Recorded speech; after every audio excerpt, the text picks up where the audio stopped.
2, 1, go.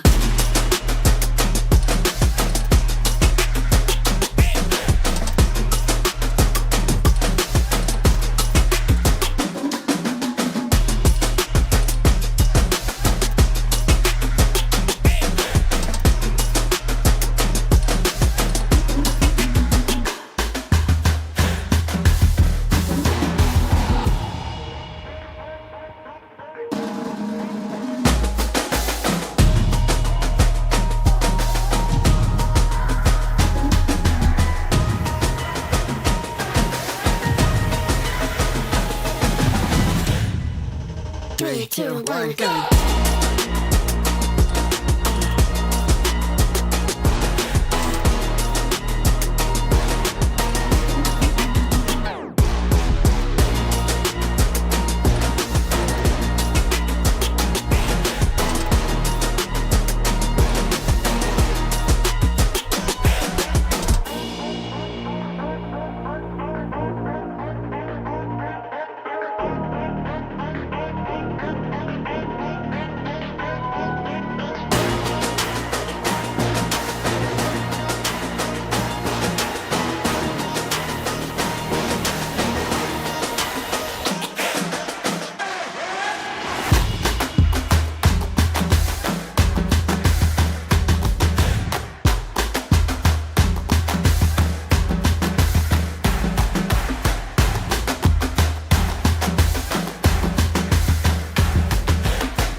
Three, two, one, go.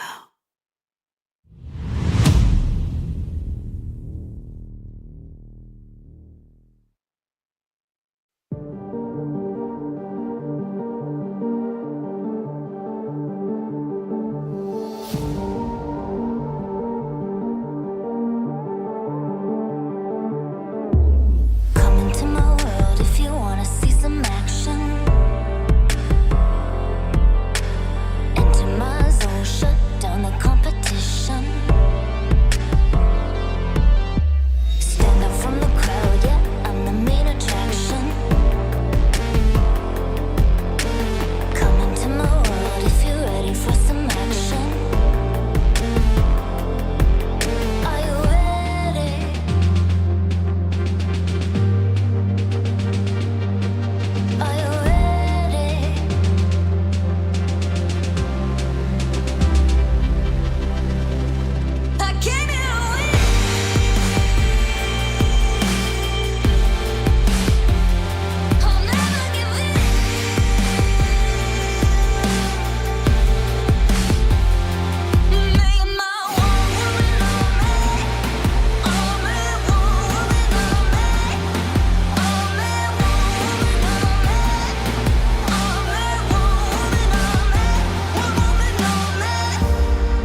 fly. Nothing's gonna stop me now. Nothing's gonna stop me now. Nothing's gonna stop me now.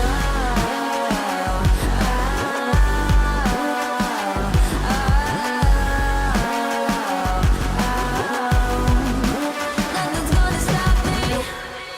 No one will ever get left behind.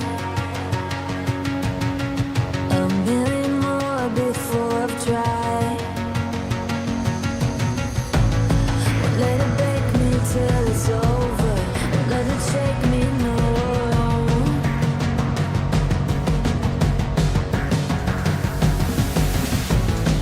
Let it make me go under. Let it make me go under. So now it's time to fly. So now it's time to fly. Nothing's gonna stop me now. Nothing's gonna stop me now. Nothing's gonna stop me now. Nothing's gonna stop me now. Nothing's gonna stop me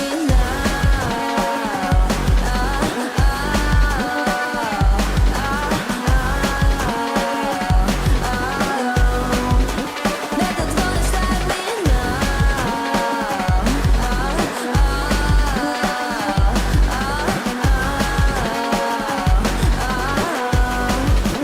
Nothing's gonna stop me now.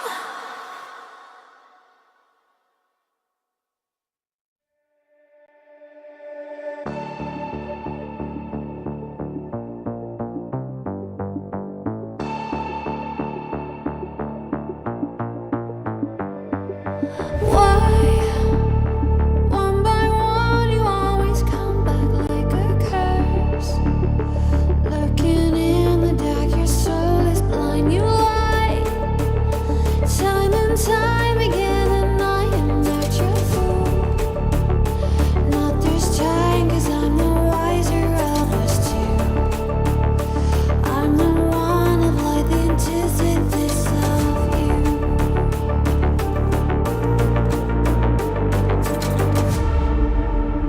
If you shoot, I'll take you. If you run, I'll chase you. If you scream, I'll whisper la-di-da-di-da-da-da. This is all you ever wanted. Take it all, you deserve it. This is how we're gonna end it. La-di-da-di-da-da-da. Take it all, you deserve it. Take it all, you deserve it. Giving back the freedom you want to destroy. And my power's way too strong for you, so try. 'Cause you can't dominate and know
Hello everyone and welcome back to day 2 of the road to EWC here at DreamHack Dallas. I'm Wardy, joined by Loco to take you through the first matches of the day as we work our way through the tournament. Today, Loco, we're going to be getting all the way through these open groups. We're going to be ending up in some playoff action even at the very end of the day when ZG and Pig are here. It's going to be a fun day. Yeah, I'm actually really excited for it. I mean, again, all of the best players of StarCraft are at this tournament. There are 4 seats up for grabs when it comes to the road to the EWC, so the road to the Esports World Cup. It's an important event for everybody, and we have already seen a couple of upsets yesterday. It's been a lot of fun. It's been a lot of fun. This open group has been super awesome, right? A lot of players getting to kind of come out and show their kind of skills and that's been done in the double elimination brackets, which we've been having so far. That's where we've been at. That's where we still are as well. 2 players advanced from each of those double elimination brackets into the playoffs. They will start. The round of 8 will start later today. Half the round of 8 play today, and then the rest of the playoffs all take place tomorrow, with the top 4, of course, qualifying to the Esports World Cup for StarCraft II. Yeah, absolutely right. So today we're going to be, going through a whole lot of best of 3s to start. We're still, of course, in the open bracket stage, meaning that some of the players that, we don't get to see all too often are going to be played here today as well. But these are the results from Group A from yesterday. So we have seen a bunch of those on the stream. There were so many games happening simultaneously, so we did not get to catch all of them live. But do any of these results jump out at you, Wardy? Anything in particular that you want to highlight? I still think the biggest upset on screen is obviously Honmono taking down Hearthstone, but then he lost to Maru, which maybe kind of puts us all in the expected place anyway. Obviously, Showtime Skillers and Shin vs. Creator are probably the kind of real kind of question mark matches in this bracket, so, Showtime and Creator move through from those and get to play these matches now. Creator against Maru, Showtime versus Kua. It's definitely lining up to be a pretty fun Group A, because I actually do think all these guys can make a pretty good bid for qualifying right now. Of course, there's a lower bracket as well that we'll talk about a bit later, but yeah, in the upper bracket, I actually think I could see any 4 of these guys advancing through right now. Yep. No, I think you're absolutely right. Maru versus Creator, maybe once upon a time was very obvious, but these days not so much anymore. That being said, I think still that Maru is the favorite going into that one. Here's the lower bracket. So all of the players effectively have a second life in the tournament. There's a double elimination, meaning that you can lose 1 series and then still be in the event. But it does mean that you have to play extra games. We see names like, for example, Shin, who we expect to do extremely well. Skillers is also down there after that fantastic series that we saw him play yesterday against Showtime. I mean, there's a lot of games happening once again. Yep, still a lot of players taking part across all of these groups. As I will have a look at Group B and see where we're at here. We didn't see as many games from here, but look at the result. Hero Marine taking down Zan. That surprised me because Zan's been so good lately. And Hero Marine has not been, quite on top, and he hasn't been playing as much. So yeah, that's kind of wild. And Dolan actually took a map off Hero that we didn't get to see. So really kind of across the board crazy results that continue, Loco, into the bottom half of this bracket as well. These been bonkers. Yeah, Mana taking down a Rogue is not a match that I think a lot of people had on their radar. I think a lot of folks would be looking at that particular game. You already mentioned it yesterday that Mana had been on absolute fire as of late, and his next opponent is going to be another Zerg player. That is going to be none other than Raynor, who has been playing a lot again as of late too. That will actually be our first series of the day, so we're going to be casting that in a moment. Yep, let's have a look at where lower bracket of Group B has led us to. I don't think anything really too surprising down here. That Geralt Jumi match will be a good one, as Jumi bouncing back from his loss yesterday that we saw on stream. So yeah, you can see that it's just getting to a point where, this lower bracket looking interesting. I think a couple more rounds will really have something more to talk about in these lower brackets, right? That's when the top dogs are really going to start facing each other once again. Yeah, absolutely. Geralt actually looking very strong yesterday. He did end up dropping down to the lower bracket here, but we're going to have a look at Group C as well. So these are the results from yesterday's games. Clem taking down Nolan and then also Percival. But Percival did take a map. If I'm not mistaken, Clem actually did off-race in those games. So he's listed here as Terran, but I believe he actually played Protoss. And that means his next opponent is going to be Estrella, who took down Bunny. Bunny has been looking pretty good lately. Yeah, Bunny's been looking good, so Estrella taking him down is definitely a kind of a sign of strength, kind of a sign of where he's at. That's going to be our first series of the day as well, so that's one to watch for sure. And then you've got Classic and Bjorn coming through the bottom side of the bracket, Lambo falling to Classic, and Bjorn getting rid of SOS, who had been on quite the bounce back recently as well. So some results here in this Group C upper bracket. And of course, the players continue to fight through the lower bracket as well, leaving us with Percival versus Zhuge Liang, Lambo versus Zane, Bunny versus Jay, and SOS versus Mixu in the lower bracket for the moment. Yep, so again, all of these players will go up against one another later today. Now we have Group D2. We haven't seen too many games here of this particular group just yet, but Cero ended up taking down, well, Epic right there in that important match up top. Then we also have Trigger winning over Spirit, so they will be playing against each other later. Solar took down Riyadh. That means his next opponent is going to be Gumiho, who managed to take down Elaser. Elaser did take a map, though, and Gumiho, of course, is in really good shape right now. I wasn't entirely sure where Elaser was at going into this tournament, so it's nice to see that he still got it.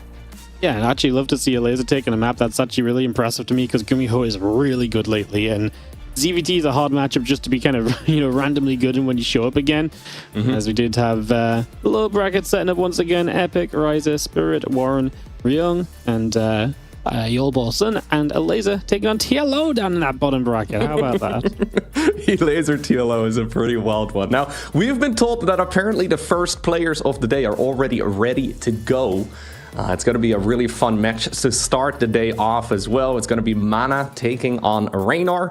Mana yesterday, I mean, if you would have asked me Mana versus Raynor, I would say Raynor 2-0 most of the time, but Mana ended up taking down Rogue 2-1 yesterday. Rogue is a very scary ZVP player, and yeah, Geralt did take a map off of Raynor too, and I would say that Raynor is, for most people, I think, the favorite in that matchup, so yeah, Mana looks like he is on fire right now. Raynor may be struggling a little bit more. He's still, I think Raynor, though, is still the favorite coming into this series, but I think it's going to be a really fun match to get the second day of the tournament started. Yeah, no, it's looking really awesome over here as we get this PVZ set up to Rumble, and should be a whole lot of fun. As like you say, I think we've got some players who, you know what, especially like you say, Mana just has already shown us that he's able to kind of do well in some games and kind of do better than a lot of people would be expecting, right? So I feel like he's already putting himself in a pretty good position to actually say, hey, I actually have some upset potential. Reyno dropped a map to Geralt, So to me, really does sort of say that these are two players who are maybe at opposite ends of the form that a lot of people would expect, right? I think Reyno is maybe not quite tip-top shape Reyno right now, and Mana is overperforming a lot of people's expectations, which makes this a closer match than it might be on any given day previously. Yep, absolutely. So should be a fantastic series to start this day off. Looks like both players already have their headphones on. We yesterday saw that the backpacks had to be taken off the stage, and they seem to be removed at this point in time too. So I believe that means that both players, I mean, look at that. The Italian rap music is already flowing, it seems. I believe that means that the games are just about to begin. Yep, should be, like you say, a really fun one to start out with. The players getting ready to go up against each other here. First time we're really getting to see Reyno on stage in a long time. Obviously, he did play in the GSL. He looked good in GSL, but like I say, he's not been quite that Reyno who comes out and wins championships, right? Who is being a world champion before as well. So definitely going to be a question coming into this as we kick off into game number one. We're actually going to be starting in the bottom left-hand corner with our red Protoss down here. This from Team Liquid is Mana.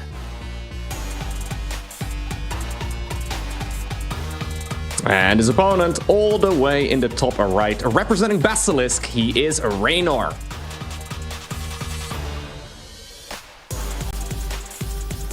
Okay, a Zerg versus Protoss to start off. Looks like Mana has decided to send that probe straight across the map to be able to block the Zerg's natural expansion. This is one of those moves that Protoss players are very, very fond of. They've been doing it for years. Zerg players, though, because of that, have also gotten very comfortable at just taking their, what is normally their third base as their first expansion. There's, of course, a couple of benefits. You don't necessarily want this as a Zerg, but you do get to, for example, start spreading your creep a little bit further forward right from the start. And Zerg players have dealt with this so many times that it really doesn't bother them very much. Just part of the matchup at this stage. Obviously, some Protoss players choose not to do it. They, just let the kind of, expansion go down normally, and they just kind of play around that. You do get a hatch, gas, and spawning pool all coming online from Reyno, so really no surprises. Gateway on the way up from Mana. We'll see what he wants to play. Mana has played some interesting builds. He does not necessarily stick to the couple oracles into Blink. He sometimes will play the Archon drop, for example, and kind of get going with that early in the game. So there are definitely options here, I would say, for Mana as we get through this early game, where it doesn't necessarily have to be just the straight up standard. It doesn't have to be the kind of the norm PvZ. He has a couple of kind of his own ways, like I say, to get comfortable in the game and feel good about it. So we'll see what that means for him as we work our way through this this opening map here on Tokamak, a pretty regular one as well, one that's being picked a lot in these best of threes so far. Yeah, I actually quite like the Archon Juggle opener, right? We don't really see it very often. Most of the time in the current meta, we do see that Stargate opener, especially with the strength of the Oracle. Protoss players have gotten very, very good at, well, maximizing the value there early on. And I do expect it's probably what we're going to be seeing the majority of the games here, but maybe Mana does have a trick up his sleeve. The trick, of course, when it comes to these, well, top-ranking Zergs, right, is that they are generally extremely good defensively. That's a theme you will see from basically every top-level StarCraft players, but especially the Zergs. They have been hit in the face with early-game aggression for years now, and it looks like this game will not be much different. Raynor is indeed going to be facing off against a Stargate opener. There's still some variety, though. We have been seeing a little bit of Void Ray first, for example, from some of the Korean Protosses in particular. Most of the time, it is going to be, well, 1 to 3 Oracles as the standard. We'll have to see what version of the early-game Mana here decides to go for. Yeah, we will see what the plan shall be, as we just have that Stargate finishing in a few moments. And again, like you say, Void Ray is a way to kind of hide what you're doing behind it as well, so that can be kind of sneaky, but it is just going to be the straight-up Oracle to start us off for the moment. So an Oracle on the way here from Mana. The Warp Gate is coming through, and we get ourselves the... just going to threaten that shade in toward that mineral line, but the Queens are going to be there, and for now, not much going to come of this. Yep, Raynor at this point doesn't really know exactly what he's playing against, but he will be looking out for some of those signs, and generally speaking, Oracle harassment does start with an adept like this, so he's already blindly preparing a Spore Crawler at this point in time. That's a really quick third Nexus, Wardy, like 335 or so on that Nexus, so Mana cutting a couple of corners just to try and get it out as quickly as possible. Raynor did make a handful of Zerglings, but I don't think this will be enough to really shut this down. No, he is going to grab the Adept, though, which is a nice little pick, which just didn't need to happen. The Adept is a bit far forward there, not in the right position. So a little mistake made on that one, as the Stalker going to go hitting that Overlord, which is going to come through the main base for a pretty major scout. Robo Facility, the next step of this, by the way. So no Twilight Council just yet, but that is going to be unfortunate, because now the Lings get in, they get full information. So now you see the Robo first. That tells you a lot of what this could be, because... you know, now you just know there's no Twilight on the way, and so that's kind of not as scary. The Twilight goes down now. This definitely feels more like something where you get the Prism out initially, and you maybe kind of harass a little bit around, so... yeah, but like I say, Raynon's going to know kind of every step of this. The information here is brilliant so far. Those few Lings he made have worked absolute wonders for themselves. Absolutely. That Oracle also forced to defend there at home means that, of course, you're not going to be forced to deal with it all the way at home, and he's been happily droning up. Raynor is cruising along here. Mana decided to go for such a quick third Nexus, and then losing that one Adept too, that he just didn't have any way of easily getting rid of those units on his side of the map. So economically, he's fine. It's just that he's not dealing a whole lot of damage, as we have... what is this, Wardy? A second Stargate? We have a Dark Shrine coming up? Phoenix production also begins. Mana is going for something spicy. Yeah, he's going to play a little bit off from the norm, so I imagine the plan is that you kind of shoot down the Overseers with the Phoenix and you go with the DTs. It's a full-on Rotterdam build. He may not be here casting this weekend, but he's here in spirit apparently, because, yeah, Mana is cracking out all the stops to make this as wonky as possible. Definitely not the norm, but the kind of thing that might be able to do very well if it catches you off guard as Raynor. If it's the kind of thing you're not ready to play against or thinking of playing against, yeah, it can catch you off guard. Look at Raynor go, Infestation Pit, Hydra Den. These are all investments in the future, but if Mana makes some sort of aggression out of this, he, you know, maybe just be able to kind of capitalize. We'll see what happens. We've had periods in the past where Mass Phoenix was a normal build. It hasn't been a normal build, though, for, I want to say, like 5 years. It's been a long time. So seeing Mana go double Stargate Phoenixes here, I mean, Raynor is not going to find out about this. This is usually when Protoss players are sitting back anyways, and they're getting their upgrades. He has seen a Robo Facility. He saw the timing there of the Twilight Council. Mana planted the Twilight Council here, but hasn't actually done anything with it. So he is 100% trying to play some tricks, as 4 Dark Templar are being warped in at the 6-minute mark. That is pretty quick. Yeah, they're going to be able to start showing up. We do have ourselves the Spore Crawler on the side there as well. Reynor's not quite in position. Maybe that could be problematic. The Oracle's taking some hits there, though. DT's going to walk in. If they see that one Spore Crawler, they really could just go after it and have a good time. The Overseer is beginning to morph, and we are going to just back away, as I think Mana would rather keep those DTs alive than anything else. Lings get into the natural, so it's been a bit of a messy game for Mana defensively. It's definitely been a factor as these Lings get through, and we'll grab quite a few probes. Yeah, Dark Templar still going to town, but the Prism falls in a similar way as those Oracles did earlier. I saw at least one of them going down.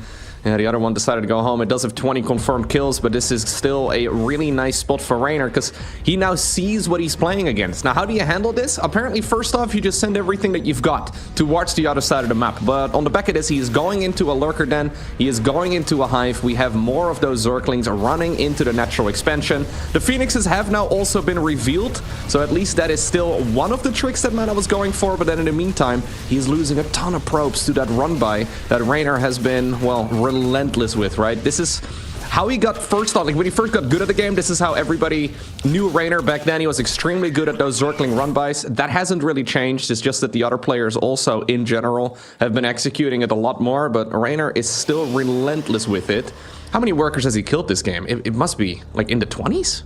Yeah, 26. Yeah, that's absurd. He's just been in so many times with those Zerglings, right? And it's just adding up. If Mana didn't let any of those run-bys through, I feel like the game would be, very, playable for him. But because he just keeps on taking damage, is not really doing too much successfully himself across the other side, it really has been pretty, pretty brutal so far, to say the least. So he's just kind of getting bullied a little bit, getting put into some rough positions. Yeah. As that storm starts up for him. He tries to get the +1 air weapons. We'll see what the next stage of the game can be. Yeah, he's gonna try and transition into a SC2's army, but Reynor is a very aggressive Zerg across the board at this stage in the game. Maybe not so much in the earlier stages, but he will certainly be moving across the map again in a moment. He's got the Lurker ranged upgrade finishing up very soon. He is, well, making sure that he's at the very least safe against most everything. Another Overseer Scout, though, to confirm exactly what's happening, and he will see, okay, no Tempest, we don't have a Mothership coming up, Contamination before I die here, just to slow down that storm research some more. Yeah, Reynor has been in full control of everything that's going on. Really, the only thing he didn't see was the Dark Templar and then the Phoenixes. But the Dark Templar transition came after Reynor was already forced to make Spore Crawlers anyways. So, yeah, he doesn't really care too much about that. And those Phoenixes haven't really achieved much. Now we have a Fleet Beacon coming up. This attack here from Reynor is going to be a super hard one to hold. Yeah, this is going to be... yeah, you're right, just difficult, right? I mean, the Lurkers, the Hydra's coming across, a couple Phoenix getting some lifts off. We are going to see a few more Zalts just warping in. Charge is going to be done very soon. A storm coming down. I just don't think there's any, ever really anything here that can really deal with the Lurkers right now. And Mana's just going to say GG as Reynor quite simply blasts in and gets the job done to put himself up 1-0 in this best of 3.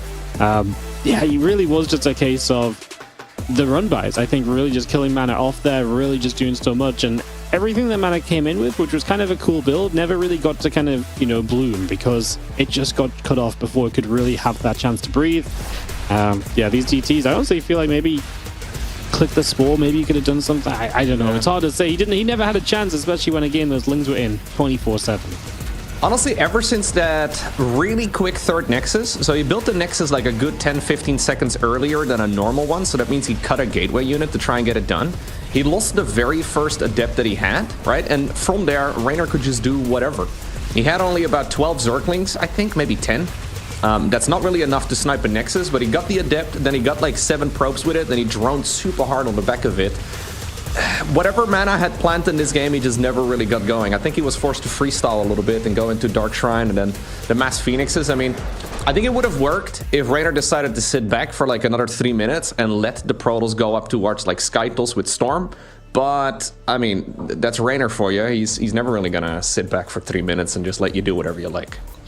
No, that's super true, right? He's just going to be... He's this quick active Zerg. He always was be from the very first DreamHack he played in when he was super young. He was always attacking, always being ferocious, always being all over the map whenever he could be. Lings were always his best friend.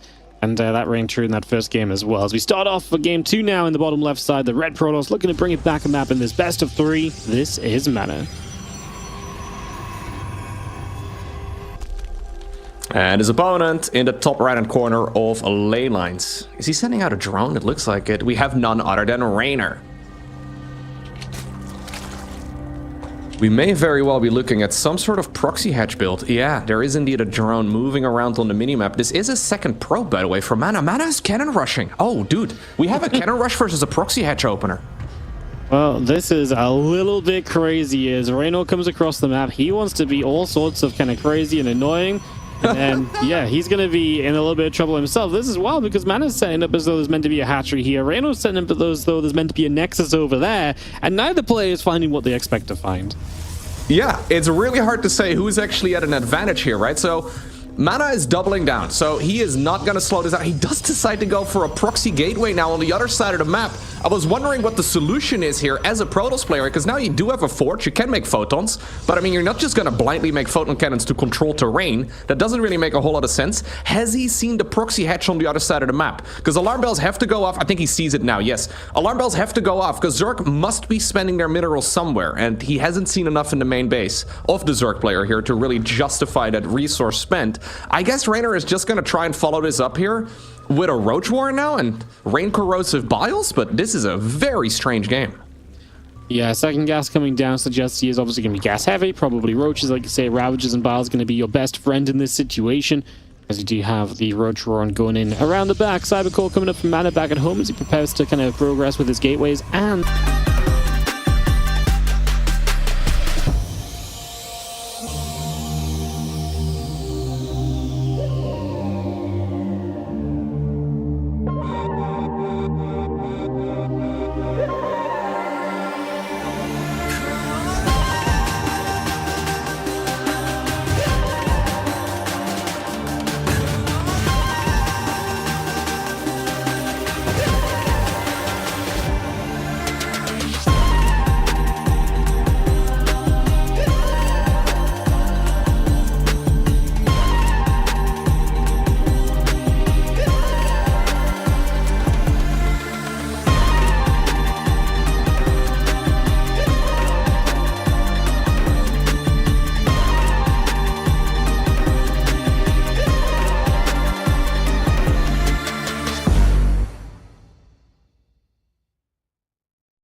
something in his eyes.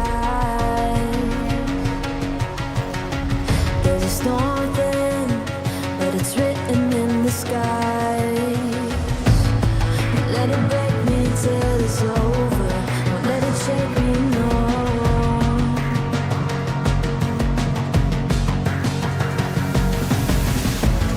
Won't let it make me go under. Won't let it make me go under.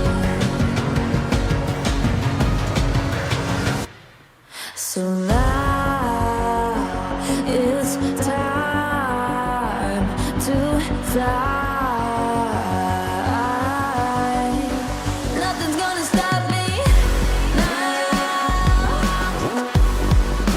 Nothing's gonna stop me now. Nothing's gonna stop me now.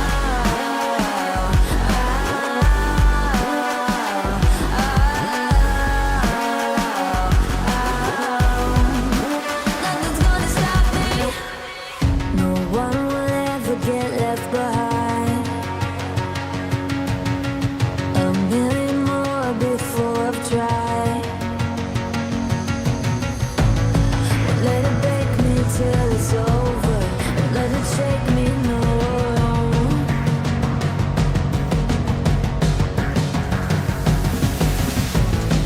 Let it make me go under. Let it make me go under. So now it's time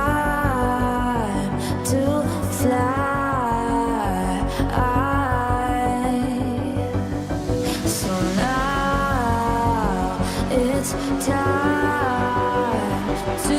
fly. Nothing's gonna stop me now. Nothing's gonna stop me now. Nothing's gonna stop me now. Nothing's gonna stop me now. Nothing's gonna stop me Nothing's gonna stop me Nothing's gonna stop me now.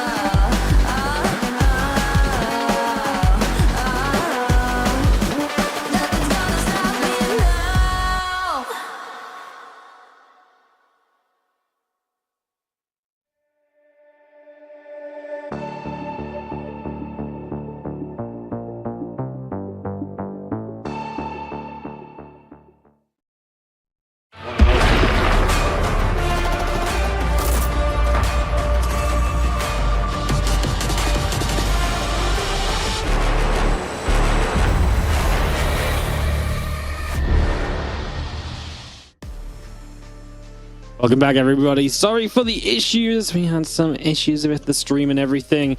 Hopefully you guys got to catch up on that pretty crazy Reno versus Mana game 2. Doing the intro back into the games as we are ready to head into Clem versus Stray. We're going to head straight into more StarCraft 2 here on the EWC, or the road to EWC at DreamHack Dallas. Loco, this matchup looking fun. Estrella beat Bunny. Clem is the world champion right now. This should be a lot of fun. Yeah, Clem has looked ridiculously good for, well, maybe like 2 years at this point, right? Most of the people, they did take a bit of a break. I believe Clem is one of the few that didn't, and Yeah. well, it's showing in his gameplay, right? He's still ridiculous. I think Clem took like a week, and then he was just like, you know what? Great, I won the World grind. Cup. I'm gonna like take a bit of a holiday, and we're back. And Clem is playing in everything, right? I think everybody is well aware of the fact that Clem is in really good shape. I don't think anybody would be too surprised if he wins a World Cup back-to-back. I mean, he is that good right now. He's looking extremely confident, so definitely the favorite going into this match for me, but Estrella is certainly not somebody you can ever count out. I haven't seen him play too much, but he's already had some good results this tournament so far. Yeah, I think, at least based on that, it is going to be a competitive match. It's just so cool seeing some of these guys who've just been absent from the online scene, right? Because that's what we've been filling our time with, waiting for the EWC to return and to get to this event and stuff. And now we get to see them. Here they are on stage and everything. This guy right here, he's been very absent online, but he's here. He's playing good StarCraft 2 and excited to see what he can bring in this PvT. In the bottom right, it is Estrella.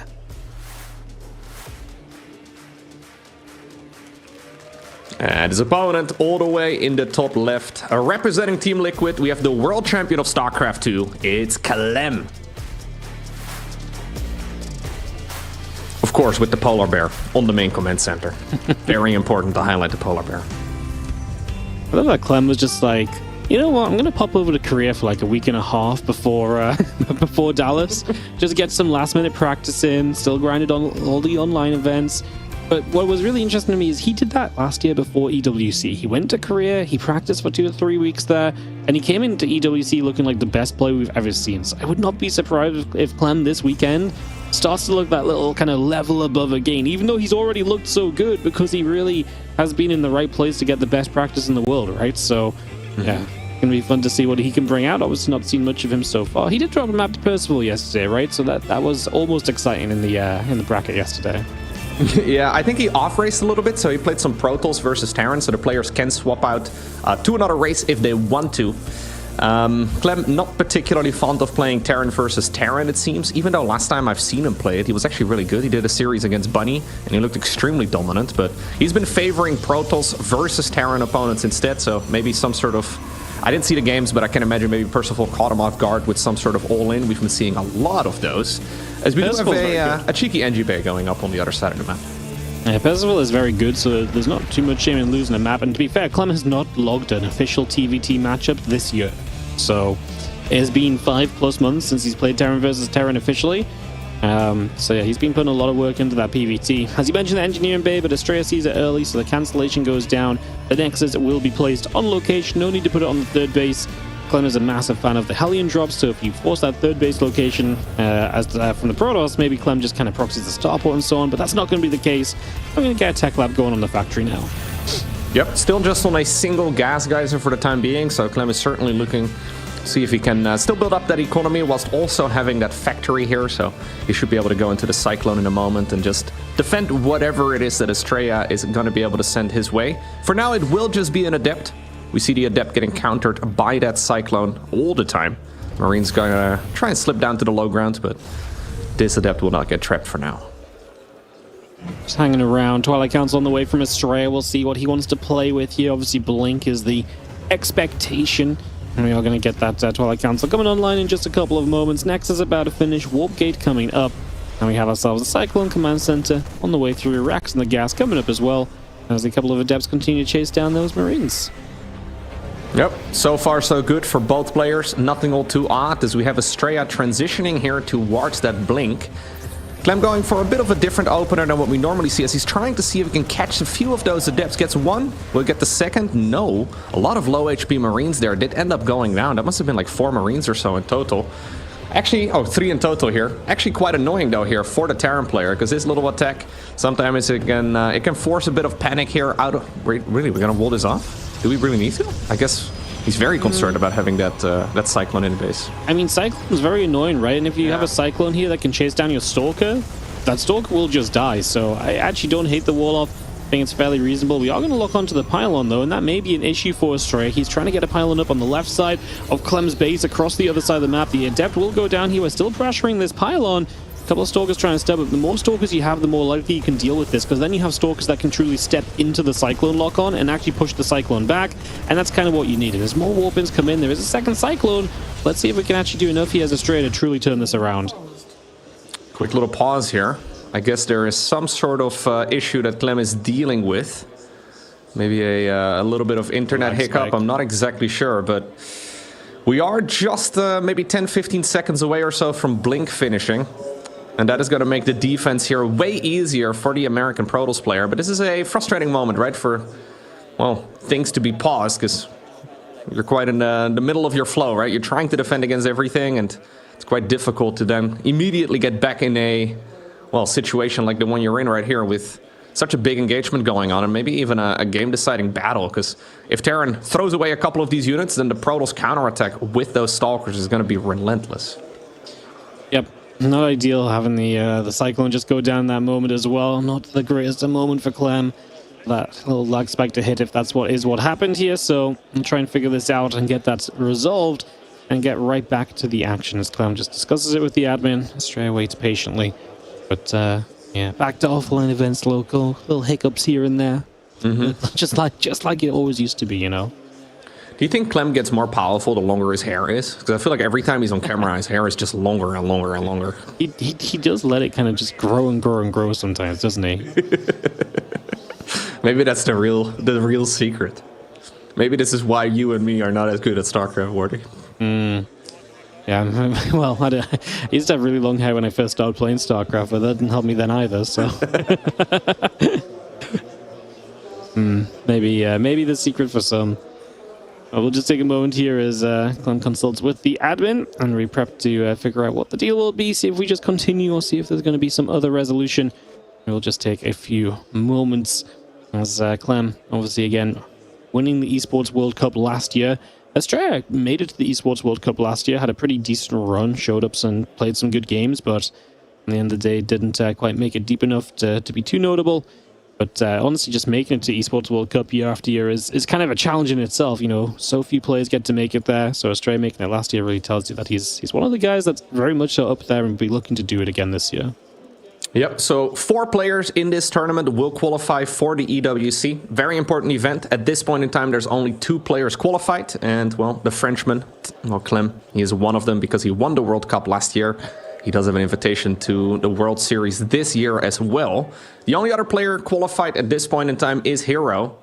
So obviously, well, if Clem ends up making it to the top 4 of this particular event, I guess it will trickle down to the next spot. But either way, Clem is here to just compete, right? And to try and see if he can get another tournament victory. Ultimately, this event also has a significant prize pool, so He just wants to go as far as possible. But all the other players have that additional stress, right? Where they really want to make it to the top 4 because that means they qualify for the biggest event of the year. Clem already has that. Well, he already has that in the pocket. And I guess that makes this tournament way more comfortable for him than for anybody else. Yeah, I think there's obviously, you're qualified, but yes, you still want to win prize money, but also I think just, we talked about it a lot yesterday, but that kind of offline practice, right? Being able to travel somewhere and do the whole rigmarole of actually playing an offline tournament, getting back into the feel of that before EWC, I definitely think has a big benefit to it as well. So makes a lot of sense to get here, represent your team on stage a little bit, play some games, win some money, stay in shape. As, yeah, he's definitely, you said he was one of the favorites to go and win it again. I really am with you. From what we've seen, I mean, even when we've had some of the bigger events and some of the players who don't play online as much, like Cyril coming out to play, Clemens still come out on top. So he really is. He can take on Cyril, right? Like, I feel like when it comes to, I mean, we haven't seen Cyril in a lot of games this year so far. It's always a bit of a question mark, I suppose. But, I mean, last year, during the EWC, he ended up winning in the finals 5-0 over Cyril. That was a crazy result. And since then, they have played against each other a bunch more times. Now, it's been back and forth, but I think overall, across the board, Clem is the slight favorite in that matchup, right? And, I mean, maybe you disagree, but I feel like if anybody here in this tournament can take down Cyril, it would be Clem. Clem's TVZ is looking excellent. His TVP, his Terran versus Protoss is really good. And, well, evidently his Protoss versus Terran, which seems to be his favorite versus Terran matchup at this point in time, it's also looking strong. So, I'm impressed. He has not really slowed down at all since last year, just getting better over time. I like his chances. Yeah, I do too. Well, we're just still waiting here to figure this one out. As Australia sits, tries to keep cool. Obviously, it was a big moment of the game as we had the Cyclones fighting. One Cyclone just died. The Stalkers, as you mentioned, were about to get blinked, so their life is about to get a whole lot easier in terms of playing defense. One of the main things when you've got delays like this is trying to, stay in the game, right? And stay, keep your head in the game so you know exactly where you're going to be bouncing back to when the game resumes. You don't want to be thrown off by being like, oh, wait, what was I doing? Just got to try and keep that kind of rhythm in your head so you can pick it up again straight away. Absolutely. Yeah, we were basically in the middle of an engagement between Stalkers without Blink and then Cyclones. I think one of them had just died, a couple Marines as well. Obviously, that pylon was looking pretty low, and we were just a few seconds away from Blink finishing up, and it looks like we may just be ready to get back into the game. Both players reporting that they are ready to go. All right. It's like a resume from replay, no? The Cyclone's back. Oh, yeah, you're right. We did resume from replay. Okay. So it seems like it is just going to be a little bit of a fix from that lag spike, and we'll see the Clem micro continuing here. As you can see, the power of those Cyclones if they just stay back.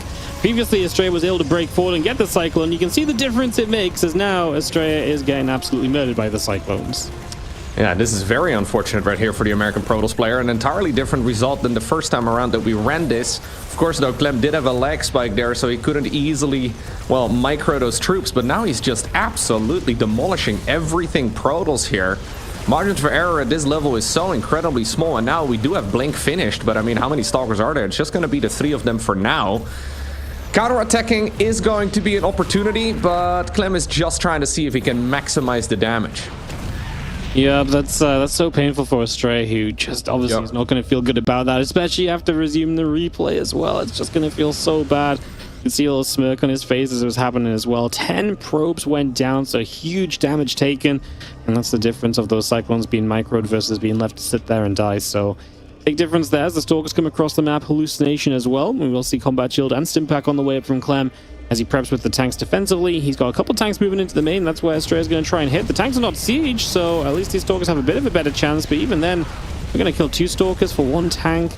It's not exactly ideal for Estrella. Like, it feels like you need to be a bit better than that with how much damage you've taken. Yeah, I'm glad that Clem didn't panic and then blink in the... Or, sorry, siege up in the middle of that, right? That would have been an absolute disaster. In the end, the single target damage there of an unsieged tank is still very significant. Now, this has been a triple Rex on the back of this, so Combat Shields and Stimpack are not far behind. We don't have a +1 infantry weapons this time around here, but Clem is gonna go for multiple waves of aggression. Starport, though, is relatively late, right? So he is not going to have an easy way to extract those units out of this position if he needs to. As we have Estrella still trying... Ooh, he could have had a tank there. He didn't know it was there, but... Yeah, Estrella is still trying to see if he can deal some damage. Combat Shields is not yet done. We're 2 seconds, 1 second? Okay, it is going to finish. Yep, we get in. The tech lab will actually not fall. He's going to turn onto the concussive shells. That's still upgrading, which would be still a nice grab, but not as good as getting rid of a longer upgrade like the combat shield. We try and blink to the side and recall out, but we'll still lose 2 stalkers. The units chase for the moment. And Estrella gets back home. But Clem still ahead on workers. That's great for Terran in this state of the game. And with charge done, Estrella may just try and get back on the map. He's just got a 3rd Nexus finishing shortly, but yeah, definitely not an ideal one for the Protoss. Nope, a little bit of a rough spot there. He probably hoped that he had sniped Stimpack there. Didn't realize that it was already finished, and well, he saw the units stimming after his stalkers there, so ultimately he did get the memo that what he sniped was, well, nothing too important. Concussive shells is nice, but certainly not as important as those other 2 upgrades that Clem had already gone, or had already finished here. So yeah, we have a little bit of continued scouting, but at this point the Protoss player is behind economically, right? And that is always a difficult situation to be in, especially against an aggressive Terran. Clem did go for a 3rd command center of his own, so he's not really lining up another attack immediately, but he is going to be able to continue macroing here from a nice advantage. And how do you now progress this as a Protoss? Do you go into a Robo Bay? Do you try to get into Storm? All of those transitions take a long time. So we frequently just sort of see the Protoss player doing more of what they were already doing, because you don't really get a lot of time if the opponent decides to be aggressive. It looks like Estrella is going to go for a Robo facility, but it's mostly just Zealots and Stalkers for now. Yeah, I would not be surprised if he at least played with the idea of attacking, especially if Clem steps out on the map. Maybe there's an opportunity there for Estrella, but I don't know if actually Clem could just fight this straight up out on the map anyway. Like, he's got a lot of army supply, his upgrades are finished as well. These are major advantages that Clem is going to be playing with here. As the Zealot gets in, the Marine will go down, and Clem just try and take his 3rd base. That's going to be where he sets up to, and that might be where Estrella attacks in the next few moments. He still has that pylon right there, and the units are all in position to pincer in. Stalker's going to head toward the natural, maybe pull some units out of the way, and then hit with the Zealots on the left side. Couple of Stalkers here trying to see if they can just pick off some of those units, and they will indeed get some. In the meantime, the siege tanks are of course sieged up, and it means that the Zealots can go in. Ultimately, one of the tanks survives just barely, and that was about a dozen Zealots, it felt like, going down to snipe what is ultimately just 2 tanks. We do have still some micro here as well on the right side of the map, but Clem is going to be able to push those units back too. Yeah, it's good effort here by Estrella. It's just that Clem is winning every single fight by a pretty significant margin, and whenever the French player here decides to go across the map, I think that'll be when Estrella is in a world of trouble. Look at the supply count, man. It's such a massive difference here, and it's pretty much all army. Yep, it is pretty much all army. I mean, Clemens is going to head across the other side. There's going to be this counterattack, but I don't know if Estrella's going to have enough to deal with on the natural, so yeah, just going to be seeing the bio moving through, a couple of gates taking damage. The Robo facility, Chrono Boost now to Colossus right now. You're not going to see those gates just going down. I mean, there's just no answer right now from Estrella, and Clem is going to get game number 1. Unfortunate little hiccup right there with that lag spike as we had to resume from replay, but other than that, that game looked really clean there for Clem. Not really running into a whole lot of issues, just quickly opening up with some Cyclones and trying to well, be the aggressor, right? So not the fastest possible expansion. Here's where we saw Estrella walling himself in fully with a Cybercore there just to try and delay this attack. And well, then Clem, of course, got across the map. It's a bit funky to be opening up like this as a Terran player, right? We don't see this in every single game, but it was really, really successful. Yep. No, it was just nice kind of timing. You can see the power of the Cyclones when they get microed, obviously locking onto those Stalkers. And I love this moment as well, where it's just like, hey, I'm going to send these Cyclones to the high ground, away from the Stalkers. They can get a few probes before they die, and it just adds to all that damage that Clem did, which obviously, at that point, Estrella never really had much of a shot in the game. He was too far behind, significantly behind from where he should be. That was nice catching a couple of siege tanks, but even that was not really, all that good. He lost a couple of Stalkers. There's just no real good moment for Estrella, unfortunately, and Clem is able to wipe the floor and take the first game of this best of 3. Yep. No, TVP is brutal. When you fall behind in the earlier stages of the game, it is so difficult to get back into it, right? Like at this level, if you want to come back in a game, it requires the opponent making mistakes. But Clem has played from that position thousands of times, so he is obviously capable of making mistakes, I'm sure. Last time I checked, he is human, so he can make mistakes from time to time. But yeah, it is very, very difficult from that spot as a Protoss player there. So Clem playing it out really smoothly, not really running into a whole lot of issues. Microing against both the Stalkers and then also against the Zealots at the same time. And that indeed now takes us to Persephone, which will be game number 2. Now spawning right here in the top left-hand corner from the United States of America, we have Estrella.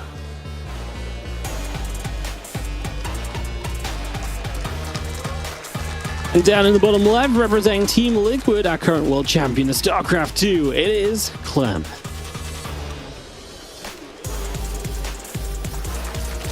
Okay.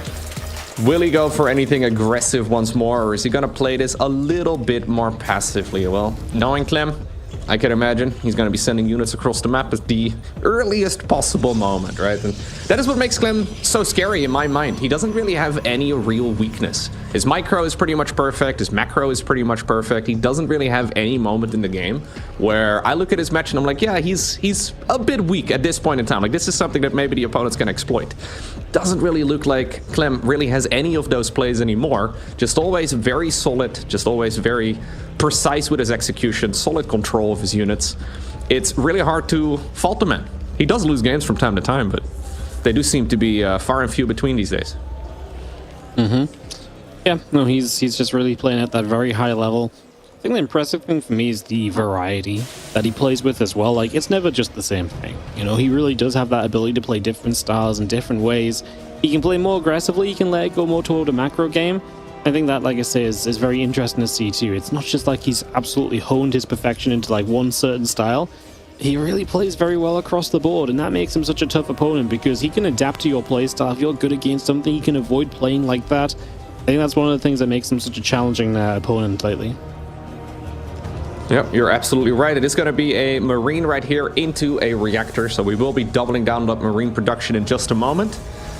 Protoss does have a bit of early game variety too in this matchup, although I'm expecting it will likely be a Blink Stalker opener once more from Estrella. We do occasionally see Stargate builds. I haven't really seen him play all too much in this matchup as of late, so I'm not sure what he's favoring, but I'm imagining he will likely go for relatively standard builds, right? And Terran has a ton of variety early on. Protoss, not quite as much. It's mostly just due to the fact that Terrans can make a lot of different units. Technically all the way from like a Marine to a Battlecruiser by like minute 5, although I don't think we're going to be seeing PCs here. But he can go just for so many different Terran units early on, right? It's really the strength of that 1-1-1 opener, and well, the Tech Lab and the Reactor give you so much variety.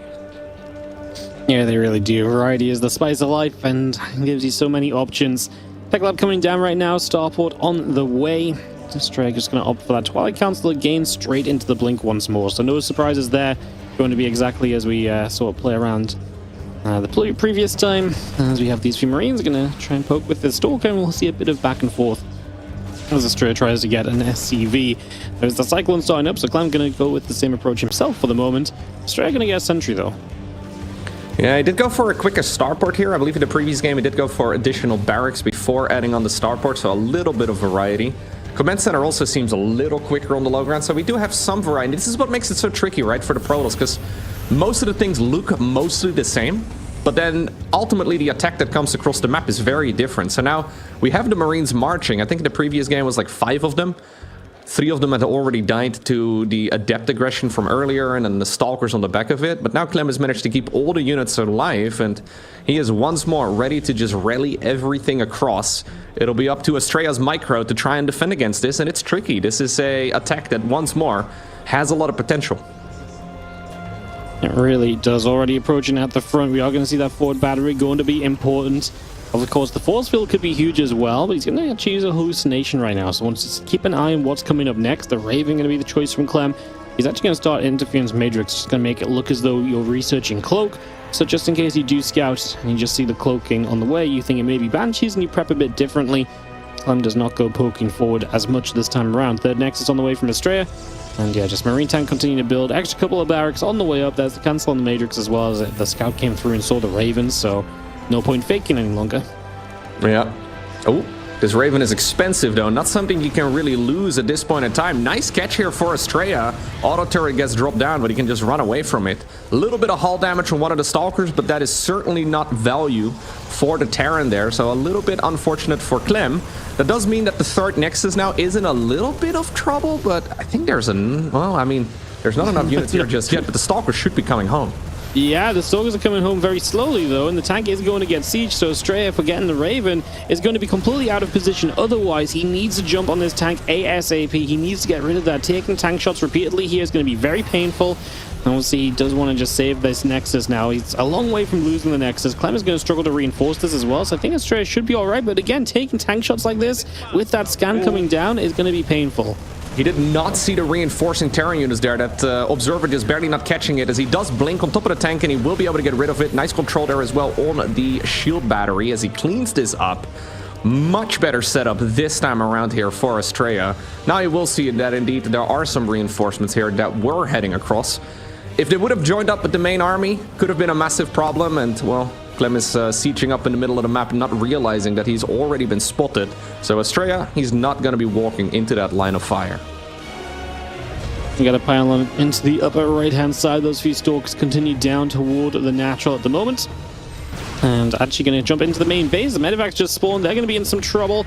Good boost away, but one will still go down here as Clem scrambles back into position to try and deal with said stalkers.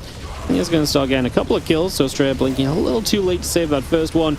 Otherwise, should be able to get out of here nice and comfortably. And again, that's the power of the blink stalkers. Clem loads up, going to go out the left side, but there's a pylon, there's a probe.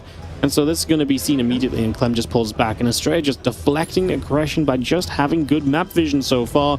And that really takes away from a lot of the opportunity that Clem would be looking to grab at this early stage of the game. Excellent game so far here by Estrella. He didn't really get going in the previous game, right? And now he has just managed to deflect every push here from the Terran. He's scouting every single one of these move outs, and he's decided to go for a fourth Nexus around the same time that Terran goes for a third. So his economy is going to be booming. He is following this up with Colossi as well. If Clem does not address this Protoss really soon, he is just going to get out macroed. There's just going to be way too much Protoss coming out of those gateways and the robo facilities and all the rest of it.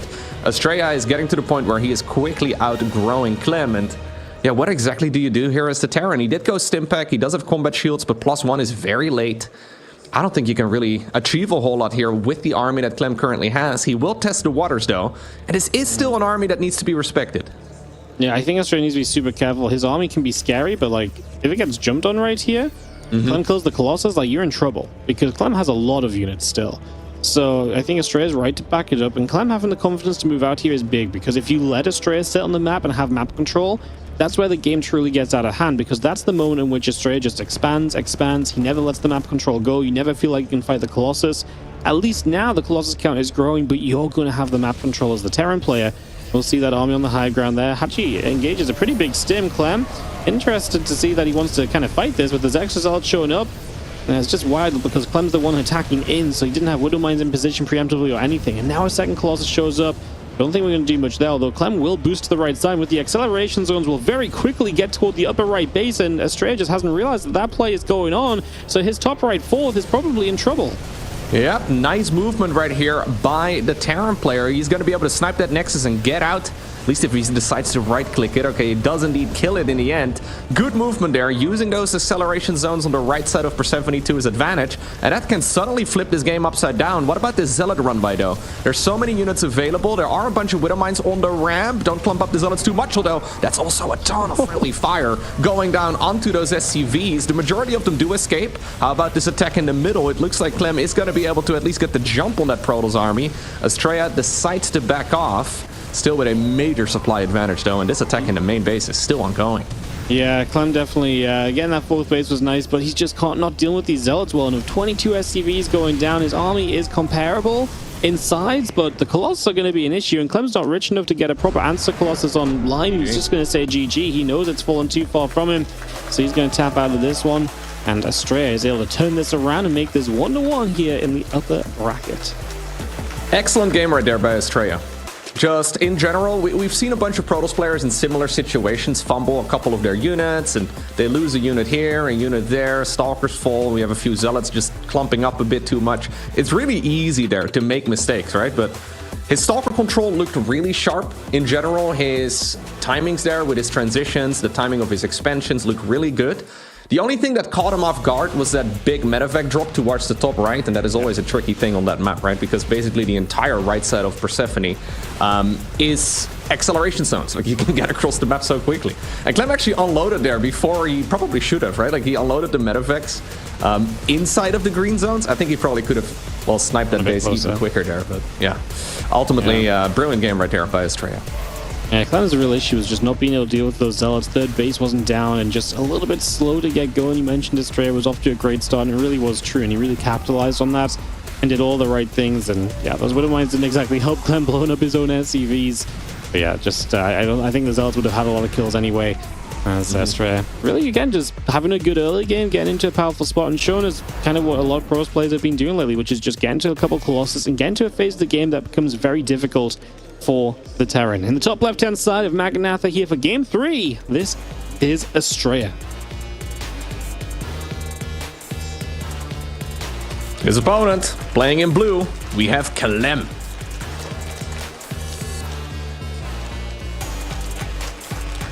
Okay, it's nice to see Estrella is still performing at this level, right? We haven't seen him play in nearly as many tournaments as Clem. Obviously, we always know that he is very good, but you know, sometimes players take a little bit of a break and they come back and they're kind of rusty. It's very clear to me that Estrella is not rusty here, and he's playing some really solid StarCraft. I mean, that first game, you can kind of forgive some of it too, because the margin for error is so small. Like, these early game micro wars are just so difficult to execute. It can snowball out of your favor or in favor of the opponent very, very rapidly. And I think across the board, Estrella looked solid there in that second game. So Maganatha is a massive map. Just takes a long time to get across the map. There's tons of expansions. So if we are going to see a macro game, it might just be over here. Yeah, no, this map is pretty darn huge. Would not expect Clem to be as kind of poised to kind of be aggressive early as he has been in the previous two games, just because of the size of the map. So definitely think that's a factor. Maybe Estrella has an easier time than getting through those early stages, as we have ourselves that next coming up, Orbital and a Marine on the way in, and no real surprises just yet overall. Obviously the Nexus building from Estrella, there's the command center from Clem. Both will hit that early expansion for the first couple of minutes. Yep, absolutely no surprise there. This is a map where you can play Stargate if you really want to. Not sure if Estrella is a Stargate man right now against Terrans, but we do occasionally see that Phoenix opener, sometimes even like a Cyclone, an Oracle if you really want to. Be crazy if you can make a Cyclone out of a Stargate, but we'll have to see here what he decides to go for. Most of the time, though, it should just be a good old Twilight Council to begin. Yeah, it's just very standard and for good reason. There's nothing wrong with just going blink game after game if that's the comfortable way you have of playing. It gives you a good defensive setup, it puts you in a good position in the game. There really ain't nothing wrong with that, and there it is, Twilight Council coming straight on down. Yep. We do see some variety with charge first every once in a while, especially if you want to be aggressive, but again, this map, it just takes longer to get across, right? So even though you do have that warp-in mechanic, and it does mitigate some of the size of the map, if you just have to travel longer, it gives your opponent more time as well to defend. So this is going to be a Hellion opener here for Clem. A little bit of early game aggression. Oftentimes this goes hand in hand with a medevac as well. Clem is going to go for the starport, but it is building at home. None of that proxy shenanigans that we saw yesterday. Yeah, I'm not going to try and be super aggressive with it, just very standard. Obviously, there's a couple of Hellions going to pop out. We'll see what he makes next on the factory. It is going to be more Hellions, so we are looking to see Clem get across the map and try and deal damage with these. Just going to let the Stalker ping on the low ground for now, try and reveal these Hellions as late as possible so that you just don't kind of give up what's going on. And right now, if Estrella doesn't see it, he might start to assume a Cyclone as well, and if he assumes a Cyclone, he might just run away with the Stalker too. So definitely wanting Clem here just to not reveal what he's going for, but the Adept Shade is going to see the Hellions, so he gets that confirmation now. And we'll see what Clem can do, as he's actually going to try and chase the units a little bit with the Hellions. Actually going to turn around, though, because the Adept will force the turn around. It being in the natural gets an SCV. Yeah, and seeing these Hellions is always nice, right? Because if you're caught off guard and suddenly there's a drop, he decides to recall the Stalker 2, and that will stay alive with ease. If you are caught off guard against this, I mean, we should still force field. Hello, can we force field? Okay, good. Because sometimes you have all the units in place, and then you don't quite get the defense that you're hoping for. That seemed a little clutch for Estrella, but the force field was good enough, and, well, at least there are still some of those units available, right? Then you can still one-shot workers here if he gets the opportunity. Finds a way in, as we do have the Hellions still in kind of kill range for one-shots, right? So still a little bit dangerous. We've got as many as we can. Only 3 so far. That's typically very good. He's actually going to leave the Hellions in there. Decides not to bring the medevac back in. We'll just go for 5 probes. So not exactly ideal for Clem. You would probably want it a little bit more, but still 5 probes is better than nothing. The difficulty here is that you've built Hellions early, and now they are gone, you're going to have less units available than typically, so it does maybe open the door for some of the Blink aggression to do well on the counterattacks. We do see the Raven starting to leave onto the map, and it is going to get past the scouting this time, so it will not be caught by the Stalkers. Yeah, in the previous game we saw that getting caught way too early. At this point, Estrella doesn't know that it's out there. It is very common in this matchup to have one of those units flying around though, so even though it's currently hiding in the top right-hand corner, making its way across the map, this should be something that Estrella can at least expect. He's going to snipe that medevac that was previously ferrying those Hellions into the opponent's natural expansion. Stalkers are caught for it though, and only 2 SCVs have died for now, together with the Mule. What about this Raven inside of the main base though? Okay, auto turrets are going to get dropped immediately. Quick warp in. Do we pull the workers here for a little bit? No, we're just going to tank the damage instead while microing the other side of the map. Nicely done here by Estrella. Oh, all army? Is that an all army here from Clem? Yeah, I think so. Yep. Oh, that's dead.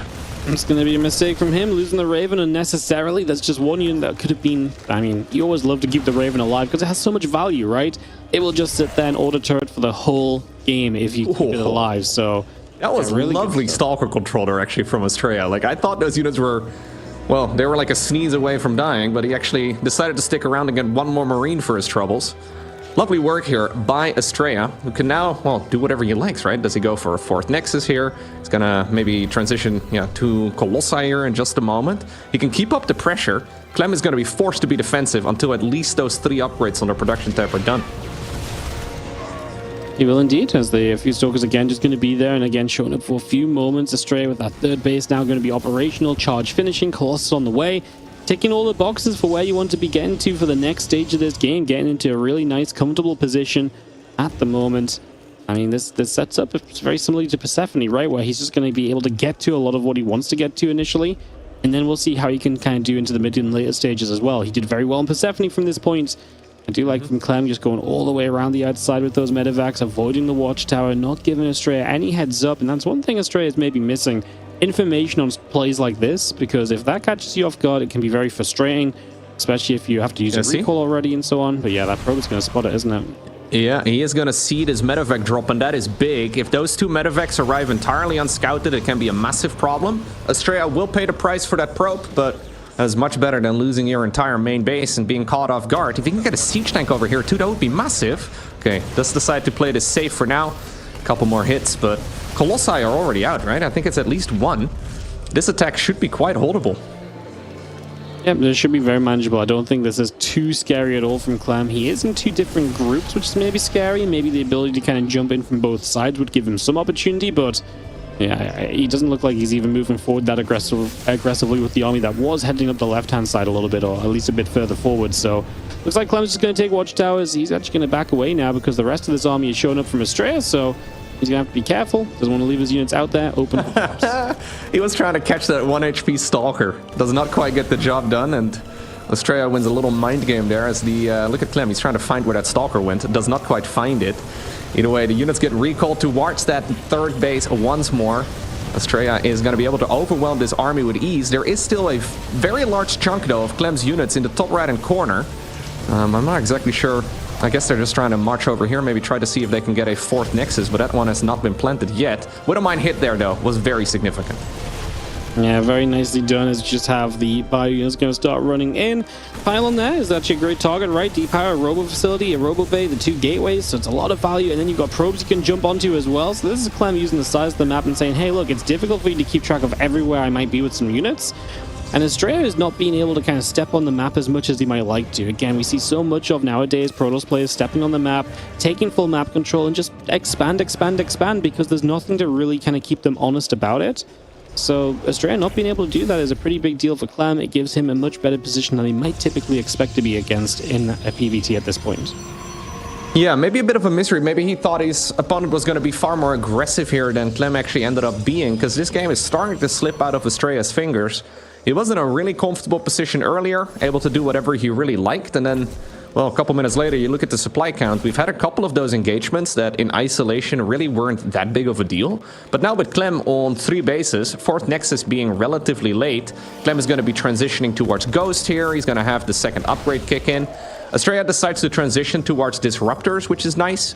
Always something that you have to take into consideration, and it is going to force those Terran units to run, but Yeah, fourth command center starts up. We're settling into a pretty big macro game, and it's not uncommon, right? We see similar openers for Protoss all the time, and then at this stage in the game, they're already up to 5 bases with like 80 workers or whatever. Estrella is not there at this point in time. He is trying to get the 4th base going. He has a decent army, but not one that can really straight up win the game. That's true. There's a couple of Zealots get in, so the Prism will try and find something. Warping into the main base is going to be nice, as those Ghosts are showing up as well. They got to snipe on the low ground. They are going to get rid of the Prism quickly, so while you do have to pull back to deal with these Zealots, they will not do too much, and there will be no continuation of this without a reinvestment from Estrella. And that's a big deal as well. I'm going to get up to his own 4th command center, and again, really just matching the Pro's base count quite nicely. Ended up losing 12 SCVs, which is more than I thought he would, but it's still, honestly, Estrella's only on 66 workers himself. It's not like he's got a crazy good economy considering the 4 base. Yep, and these drops here are super annoying, right? There are still some units left behind in the natural and in the main base. He's trying to see if he can get rid of these medevac drops, but Clem once more sneaks away. 4th command center at this point is done. It's going to be moving down on over towards the left side of the map, and, well, one of the disruptors gets caught for free. Clem is looking extremely dangerous now. Yep, he is stepping forward, maxed out, and definitely, well, feeling brave as well, right? He's like always lifting up medevacs, always trying to move around in different places. These medevacs again getting brought across. Clem has had a bit of an F2 problem today, no? Like, yeah, keeps on flying things across. With the Raven. Yeah, now the medevac's also in some trouble. Lucky for him, he does actually notice it in time. Big medevac drop in the meantime, though, heading on over towards that 4th. And this is another big, scary drop, and that is one of the downsides of these large maps for Protoss. Sure, you can try and keep track of all the possible locations, big recall, but he could not see every single one of those drops coming in. What about the fight over here on the Watchtower? Some very expensive Protoss units left behind as the Colossus dies, the Disruptor falls as well. Not an easy engagement there to navigate for either player, but Clem, well, I think he won every fight there. Yeah, this was win-win-win for Clem, right? And it is just abusing the size of the map, right? It's almost a little bit too big. There's so many places to move around. And then at the same time, you're able to get through, you're able to knock down a couple of those kind of high-tech units because Estrella panics, he recalls very quickly, and he doesn't get everything in the recall. So, yeah, Clem capitalizing and, again, winning in multiple places. As we will see him just gathering a group of Zealots here, Estrella, to try and attack in. So that will be an attack onto the 4th base of Clem. That's just about to finish morphing into a planetary. It's just a lot of Zealots, though. If they get caught and killed off, that would be huge, because that's a lot of minerals. That's what, like 20 Zealots almost? So, like 20 Zealots, yeah. 2,000 minerals right there being chased away by Clem. He does not get a big catch on them. That also means it's 2,000 minerals not in the rest of the army. So if Clem can collapse on the rest of this now, which is what? A Colossus and a couple Disruptors is the main force of this? It's really not looking too hot right now for Estrella, and he is being hunted down as the Vikings are not afraid to chase that Colossus. Yep, there's nothing really here to tank for those very expensive robo units, and well, that's all of the Colossi gone, all of the Disruptors gone too, and that means that only Stalkers and Zealots remain, with still about 20 Zealots rather in the far bottom left, right there, desperately trying to run it over in this direction, but Clem is going to be able to, well, just right-click the Nexus if he really pleases, and at this point I think he wants the Nexus and then also the entirety of the army. Maybe a bit of an overextension though, although those Widow Mines are putting in a ton of work. We do see the rocks getting knocked down, so that's going to make it slightly more difficult for these units to actually escape. Not sure where the Vikings are going, Wardy. I think the Vikings were actually just landing to kind of shoot over the rocks in case, you know, they chase. But now they're going to land on the other side, just trying to add DPS into the army. The Zealots are going down. A couple of Disruptors are going to sit back there. They step forward. The Disruptors go down. Now we've really got no splash. Nothing to really scare Clem away. And Estrella sub 100 supply is going to be dropping thin on units. It is looking as though Clem is going to have himself the victory screen in his favor in a few moments' time. Jumps on these Disruptors, has to last a second split, but it doesn't matter. There's just not enough coming in from Estrella. And Clem played a pretty beautiful game, really maneuvering around nicely, going everywhere, and making Estrella make mistakes. Yeah, absolutely. He didn't have a comfortable start, but he managed to get the job done in the end with some excellent multitasking. This was looking a little difficult for him initially, but ultimately, nice work right there. Yeah, Estrella, he knows that game was a one where he did have an advantage, right? But ultimately, you can't win every series. Clem obtains the victory here 2-1, but at least he had to fight for it. Yeah, it was a good start from Estrella, but do you think he could have pressed the advantage more? I really felt like he got caught up on 3 base for a long time. Yes, I think so. Like in the first game of the series, or the second game rather of the series, he did go for a super quick 4th Nexus, and in this one it felt like he was much more ahead, and then he just never really made it. Like he was maybe expecting Maybe- some sort of big attack, but I think maybe just the fear of having to defend third and fourth, left and right, and then the fourth also has that big drop potential, and the main he just maybe he doesn't like the layout to go to the fourth as quickly, but yeah, he just felt like he was a little bit slow to get there. And once he got to the fourth, it felt like, well, this is a point. I think just the probe count as well, right? Like he's on 66 probes in this clip on four bases, so it just feels like typically a bit more, and then he could maybe expand it a bit faster, and then it snowballs if you've had a bit of control. But it never really kind of got to that point. And yeah, the drops from Clem obviously were consistent enough, consistently doing well. When he forced recalls, he capitalized, picking off units elsewhere at the same time. So yeah, Clem really just played around the map very nicely. yeah, absolutely. I think Estrella could have been slightly more greedy here and build up that fourth nexus quicker, make like another 3 rounds or so of workers there, maybe build up to like 75, 80 workers. Then suddenly you can actually contest that Terran army just by, well, throwing units at it, right? But yeah, if you go for the higher tech army, it's still technically possible, but you need to be able to stay on top of every single one of those drops, and you can't really be bleeding out units. And ultimately, I mean, this is what Clem does better than any other Terran. The multitasking is solid, the micro is really good. He got a couple of units for free as well at the Watchtower, remember? So there was like a Colossus there and I think 2 Disruptors. You can't really be losing that when you're sitting only at about 66 workers on 4 bases. It's just not easy to replenish. So yeah, it's one of those fights, one of those games where Clem is just hitting you at 7 different angles at once and you have to defend against all of it. Some players can do it, but yeah, Estrella just barely fell short. Yep, just barely, not quite having what he needed there. Obviously, these groups continue to play out, and we're going to start getting some very interesting matches coming up. I believe we're going to be going into some qualifying matches for the playoffs next, so we'll be back with that very soon after this quick little break.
Three, two, one, go.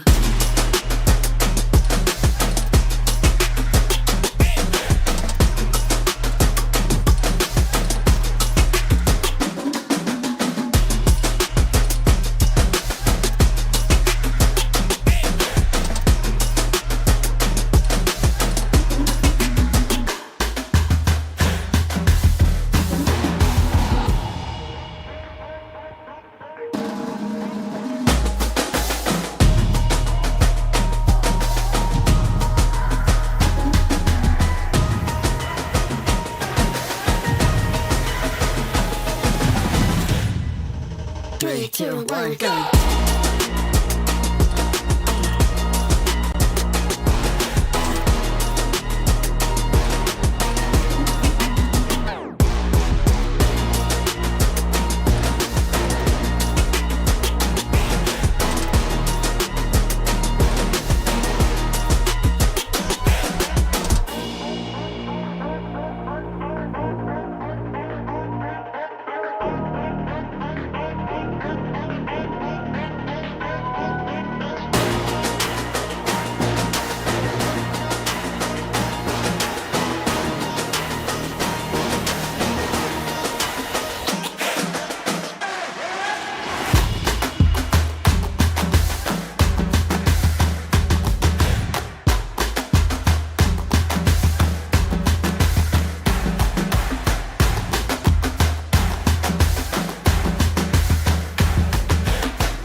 2, 1, go.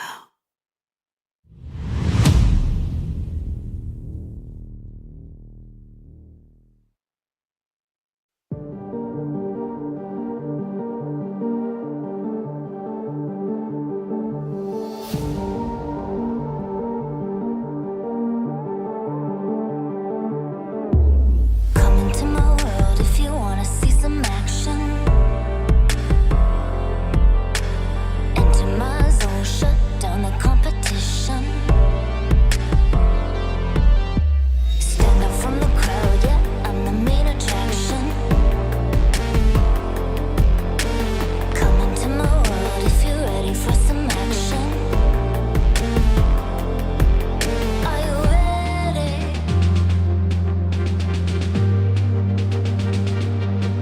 Are you ready?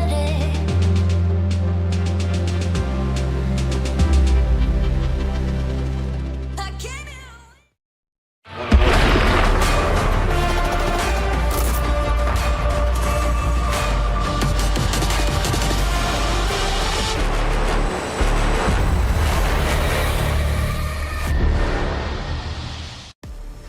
Welcome back, everybody, as we have got a banger of a match coming up from an upper bracket final next.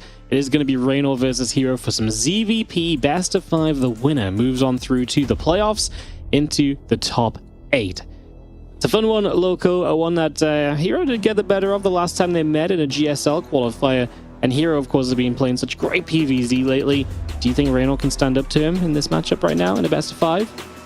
I think it's possible, but a best of 5 is very difficult, right? Because Hero is playing very good StarCraft as of late. He's been playing in everything. I mean, we just talked about how Clem hasn't really taken a break since, well, the most recent EWC, aka the tournament back in August. In my mind, Hero is very similar. He's playing in pretty much everything. Raynor has been playing a lot more as of late again. It's very clear that he's been putting in the work, but especially at the beginning of the year, at the end of last year, he did have a bit of a dip in his performance, and well, Hero is looking strong right now. His Protoss versus Zork is looking very, very scary. And in my mind, he is the favorite going into this match. But we've already seen Raynor play earlier. He did play that weird series against Mana where we had a Forge first from the Protoss player and a Proxy Hatchery first from the Zerg. That was a very strange match. But at least in that first game that he did play against Mana, that was a very normal match. His Zerg versus Protoss looked excellent. He didn't really run into any issues there. So yeah, we'll see. Yeah. He did play pretty clean all over. Hectic against Mana early. I just think Hero is so good right now. It's hard to go against the current GSL champ. And Hero has been another of these players like Clem, right, who's just played in everything lately, so we know really how good he is. But of course, we haven't seen that as much from Reyno. He took a much more of a pronounced break. He definitely said, hey, look, I'm stepping away for a little bit. I'm not really playing right now. More recently, he's been grinding, getting back into shape, ready for this road to EWC, this tournament, and the next few tournaments coming up. He said, you know, after GSL, he was like, hey, good start, but we've got more to do. We're going to be coming back even better and stronger. So let's see if that's going to show today, taking on Hero. This is probably the expected upper bracket final we expected from this group. So we'll see which of the two is going to slot themselves into the playoffs as our first player in the top 8 of this event in Dallas. Yep, so top 4 for this tournament qualifies for the EWC. Hero is already qualified, and he is going to be our first player here in the top left-hand corner of Persephone. Well, guess what? It's Hero.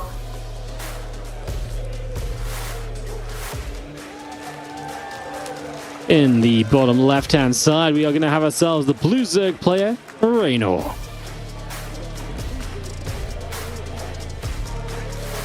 Alrighty. Pretty standard map to start things off. Well, standard in 2025 anyway, right? We've been seeing this map quite a bit in best of 3s as of late, even though it does have some funky map features, like, for example, that healing shrine, and like, for example, that, I guess we can call it a highway on the right side of the map. The one that we just saw Clem catching Astrea off guard with a, well, very surprising medevac drop.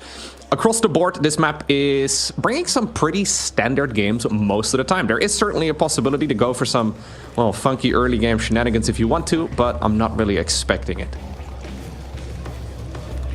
Yep. No, it's there's definitely a lot of fun stuff that can happen on this map. It's been pretty popular. When we first had it played, it was very popular in the PvZ matchup, actually. It was the map, it was probably the matchup we got played the most in. Mm-hmm. But yeah, it's one of those maps that it has interesting features, but people have found kind of a standard to it. I think they like the layout, they like the way the kind of the bases push.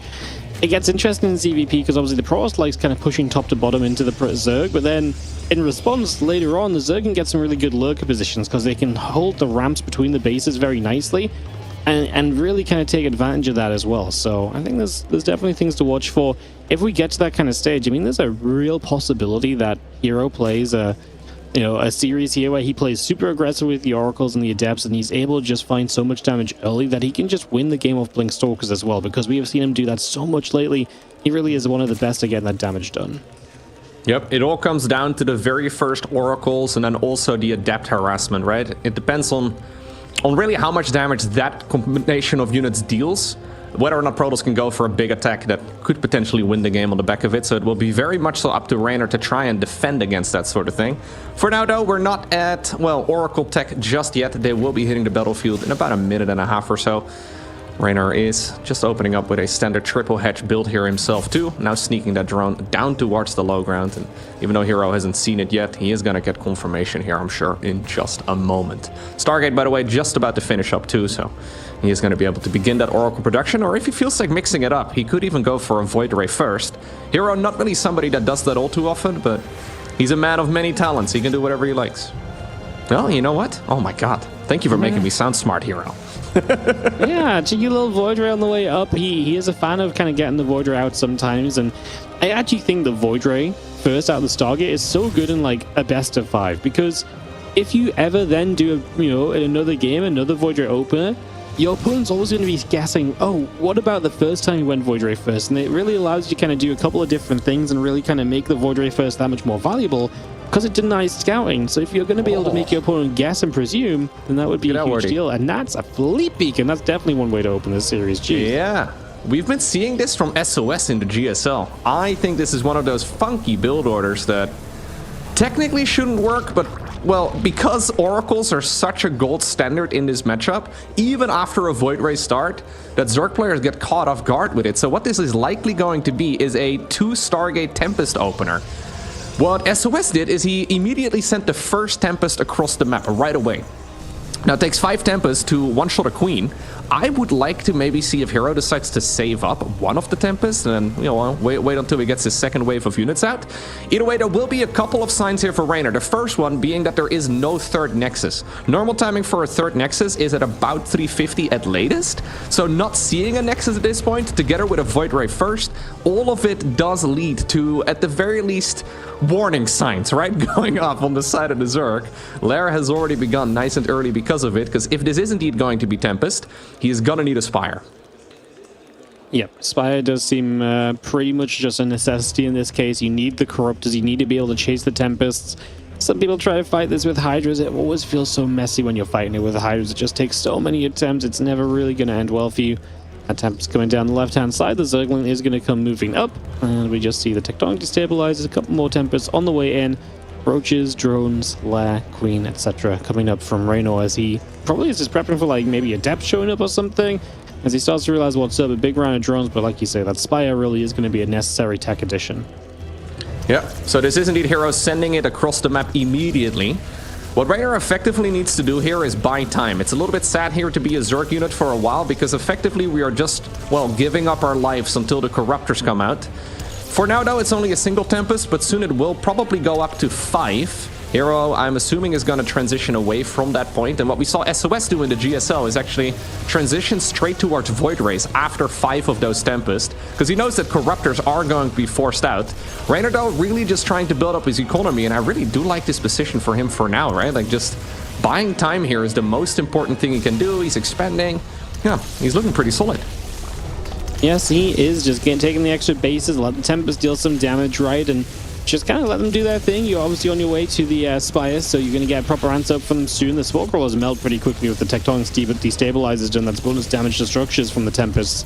But the most important thing as well, right, Spire finishing, Hero adds a couple of Void Rays on to kind of help against Corruptors, but he's getting the Twilight Council. I imagine his main play here is to switch into Blink on the ground and get those Blink Stalkers up as a really strong, solid follow-up, and then play that kind of ground army from here on out, which will be very interesting to see develop over these next few minutes.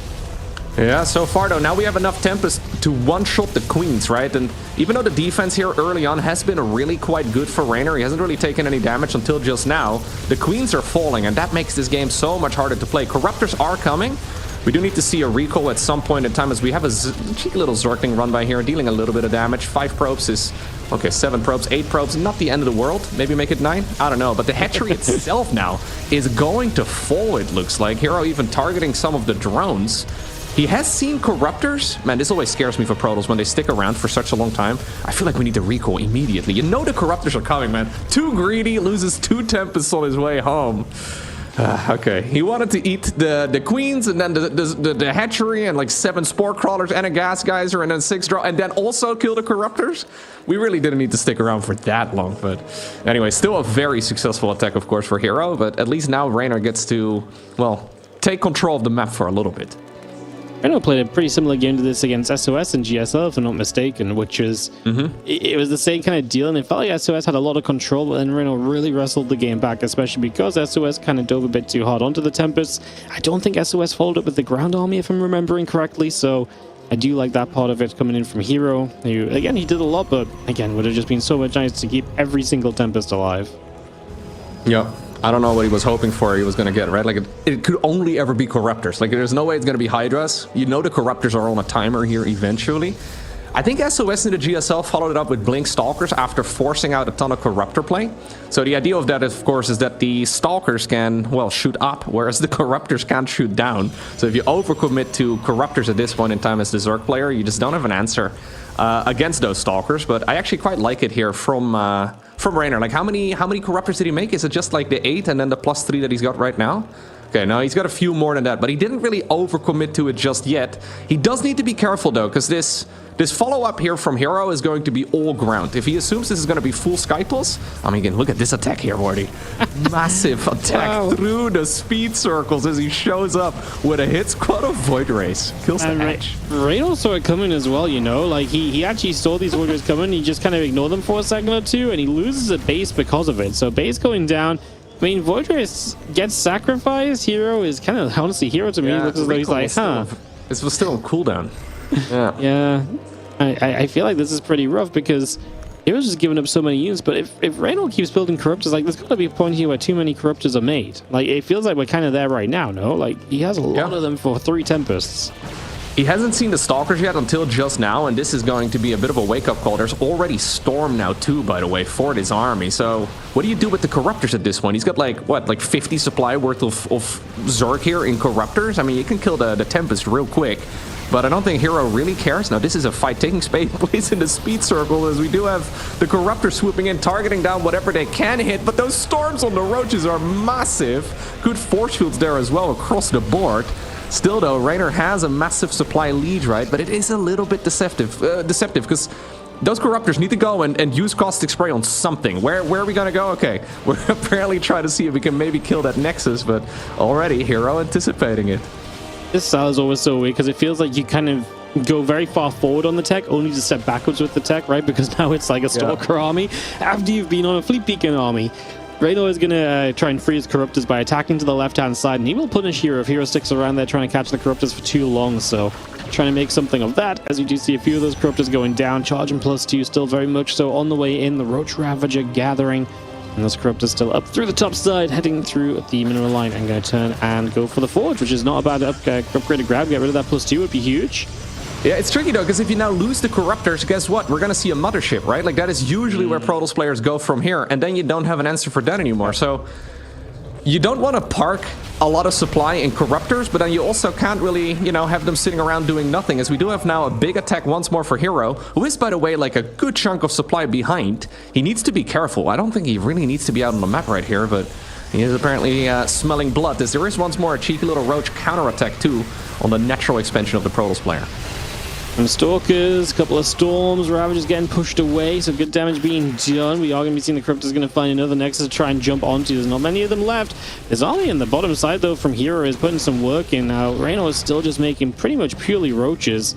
I wonder if there's ever a point where Hero's like, maybe I could do something other than just Stalkers right here. Get some other tech units up to really help me along the way. Obviously, the Storms are nice, but Yeah, we'll see if he wants to develop into anything else. The Roach Ravager still pressing forward at the moment, trying to hold this hero army off, and Hero's kind of split between a couple different avenues, so getting away here might cost him a lot as he gets split up. I mean, his High Templars will not be able to run. They are pretty slow units.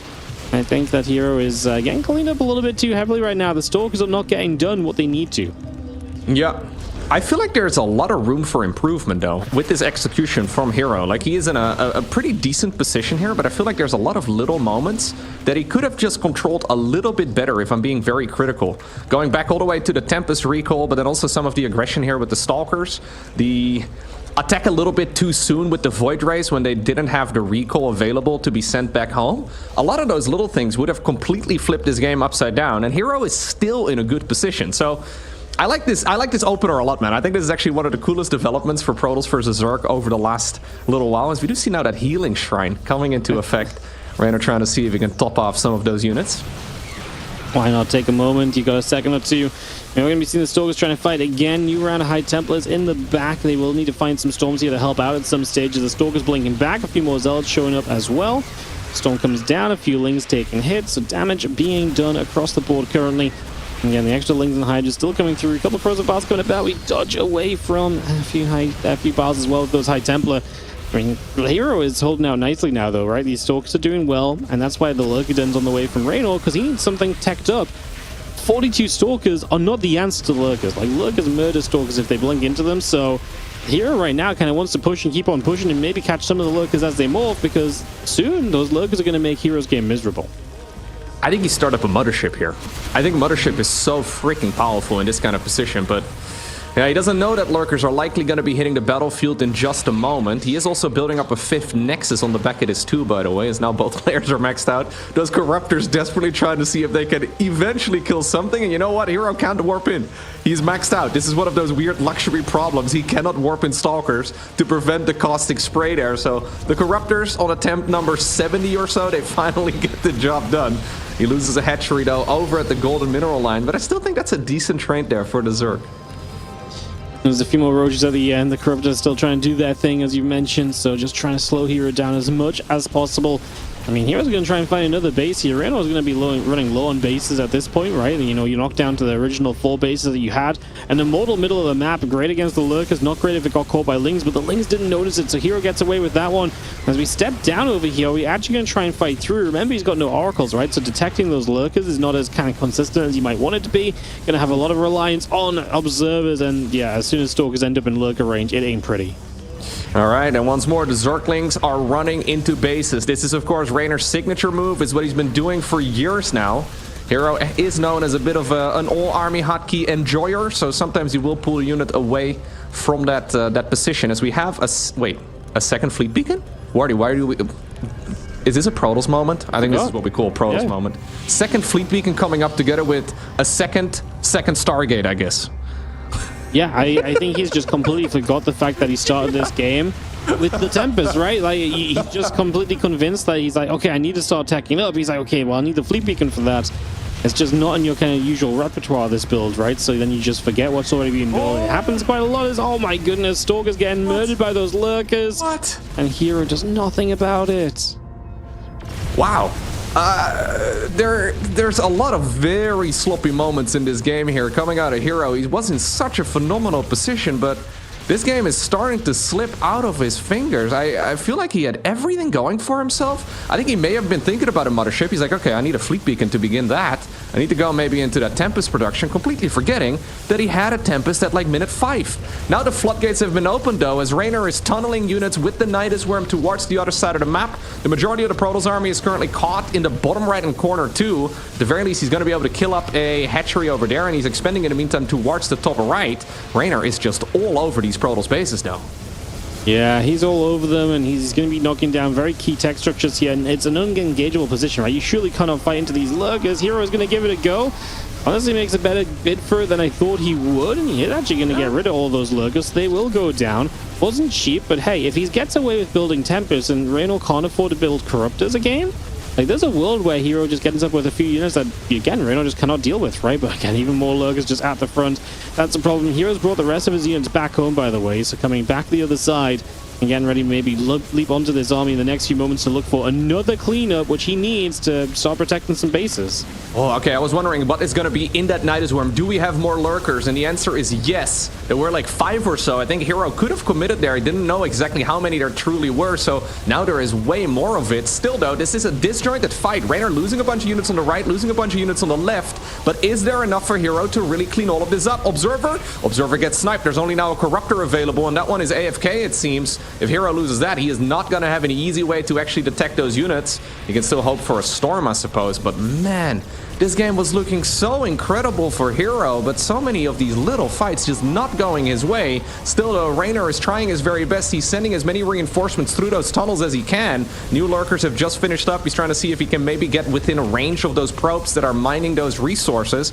Tempest are starting to pop out of the Stargate again. We had 5 of them at the beginning of the game. I think the Corruptors just sniped 1 too. We have 2 more producing at this point in time, but GG gets cold.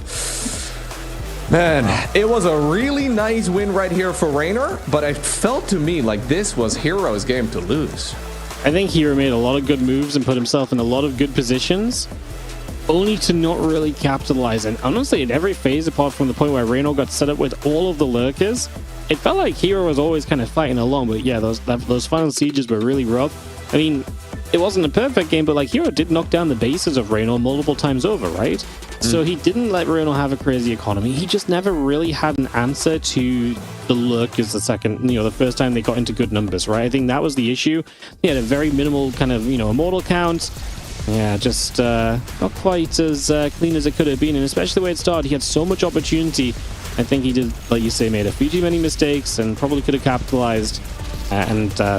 That was probably true a few times over, because yeah, this start was very good. Obviously the Fuelings got some probes and stuff, but that main base went down, but we did not respect the Corruptors.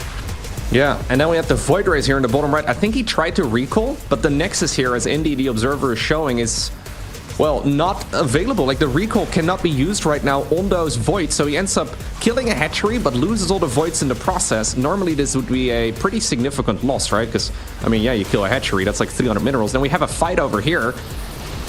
This was not bad for Hero, but also felt a little bit clumsy, right? Those roaches can eat storms.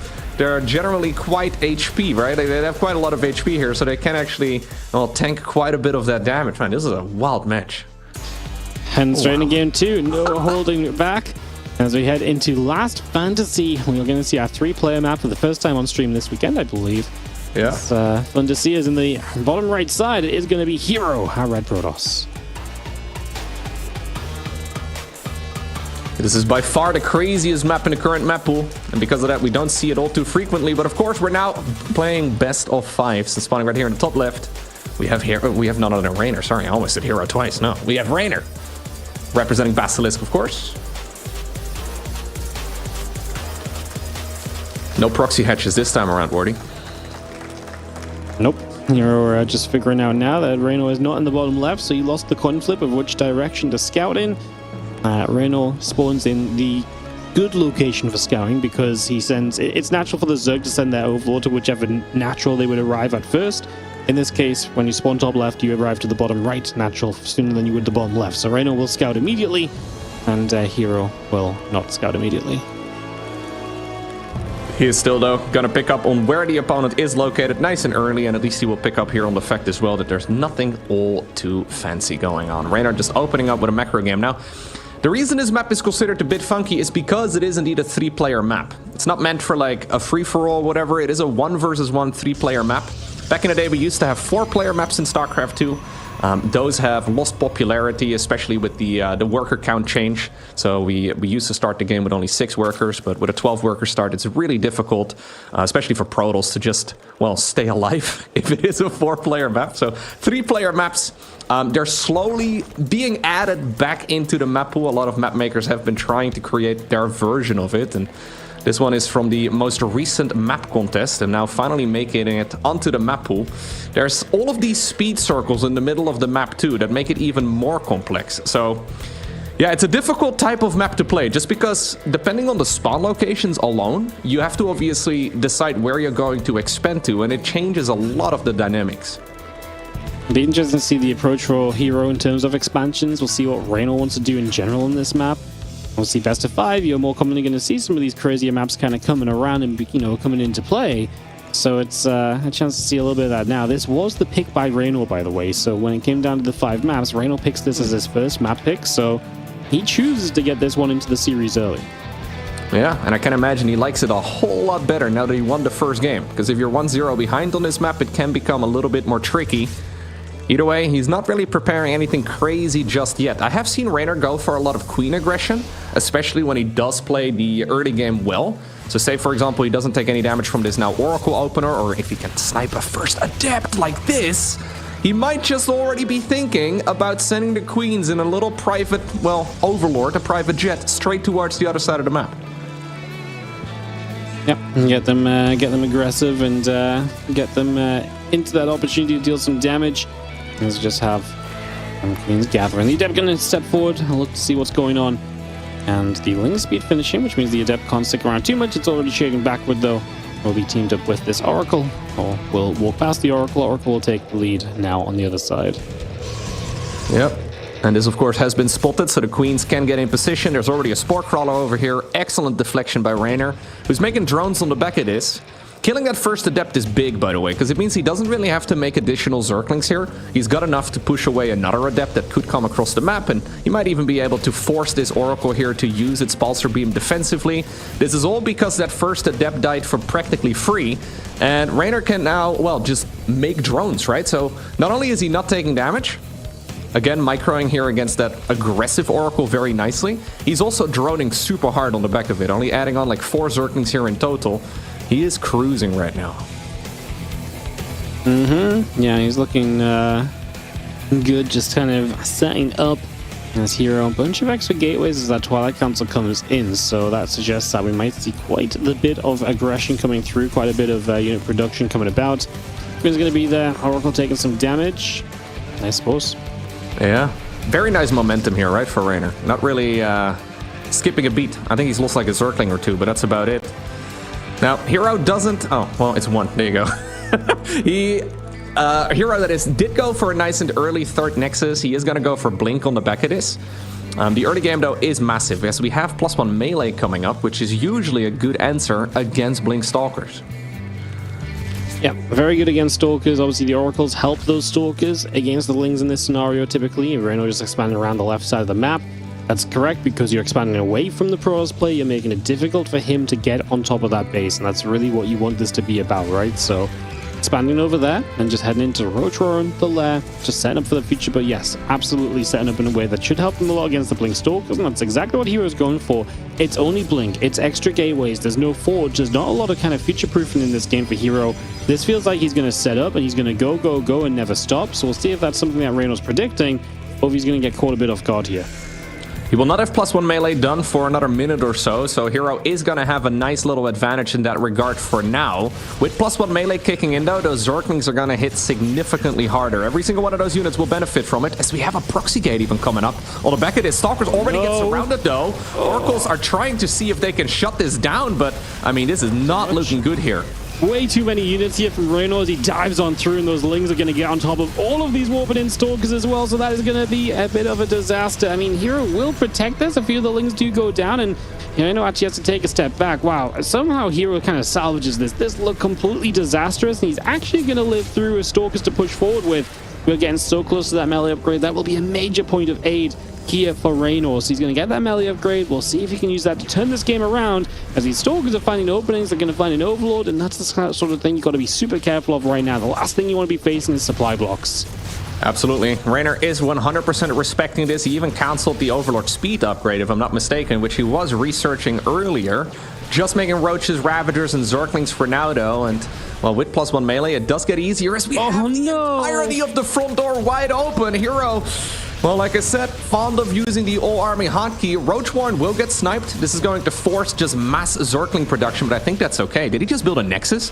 Did I just see a Nexus all the way up there? Yep. Is a proxy Nexus for shield batteries? What are we doing? That's well and good if you don't have to recall home because your wall was wide open. I mean, It's a typical Hero thing. Hero walls are memed upon a little bit, and it's very true in this one is, yeah, there's Nexus. It looks silly right now. Right now it looks stupid, but it could have been genius. But like I say, if you can't protect it, then it doesn't really matter.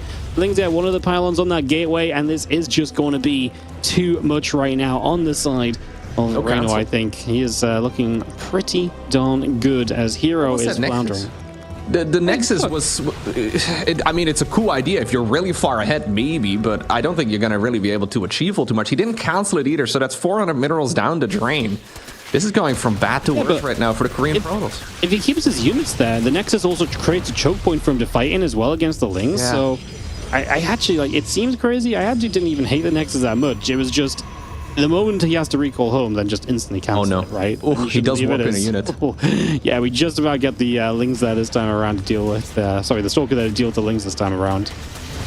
Hero consistently pulls units away from those very important positions. He escapes though, and this is something Hero does consistently. Like every other Protoss player under the sun would have already been, well, GG'd out at this point. And then you look at the supply count and you're like, well, you know what? This is actually quite playable. He's also snuck out a 4th Nexus that I don't think Raynor has seen just yet, or at the very least he hasn't dealt with it yet. +2 melee coming up, by the way, which is another big damage spike. But yeah, Raynor is cautious here. He's gone for Baneling speed, by the way, which I don't hate, but it is very committed, because if the Banelings don't roll into the right target, I mean, they're expensive. They're not very popular anymore in this matchup for good reason. Well, we'll see if he can get a few of those up, as we do have the Oracle setting up some Stasis Wards. We've got 4 Oracles, so they really are a major part of the defense as we blink forward, trying to make this happen. Stasis Wards trying to come through. Great cross of files, getting Oracles and Stasis Wards alike. Lings on the counterattack at the same time from Reynold, who's just surging on the army, surging across the map. There's one Stasis here from Hero to that right-hand side. If Reynold doesn't walk into that, he is going to have just a successful defense. And like I say, the offense on the other side has been good, forcing warp-ins over there, stopping Hero's momentum still in this game, and not letting Hero get set up at all in the ways that he wants to.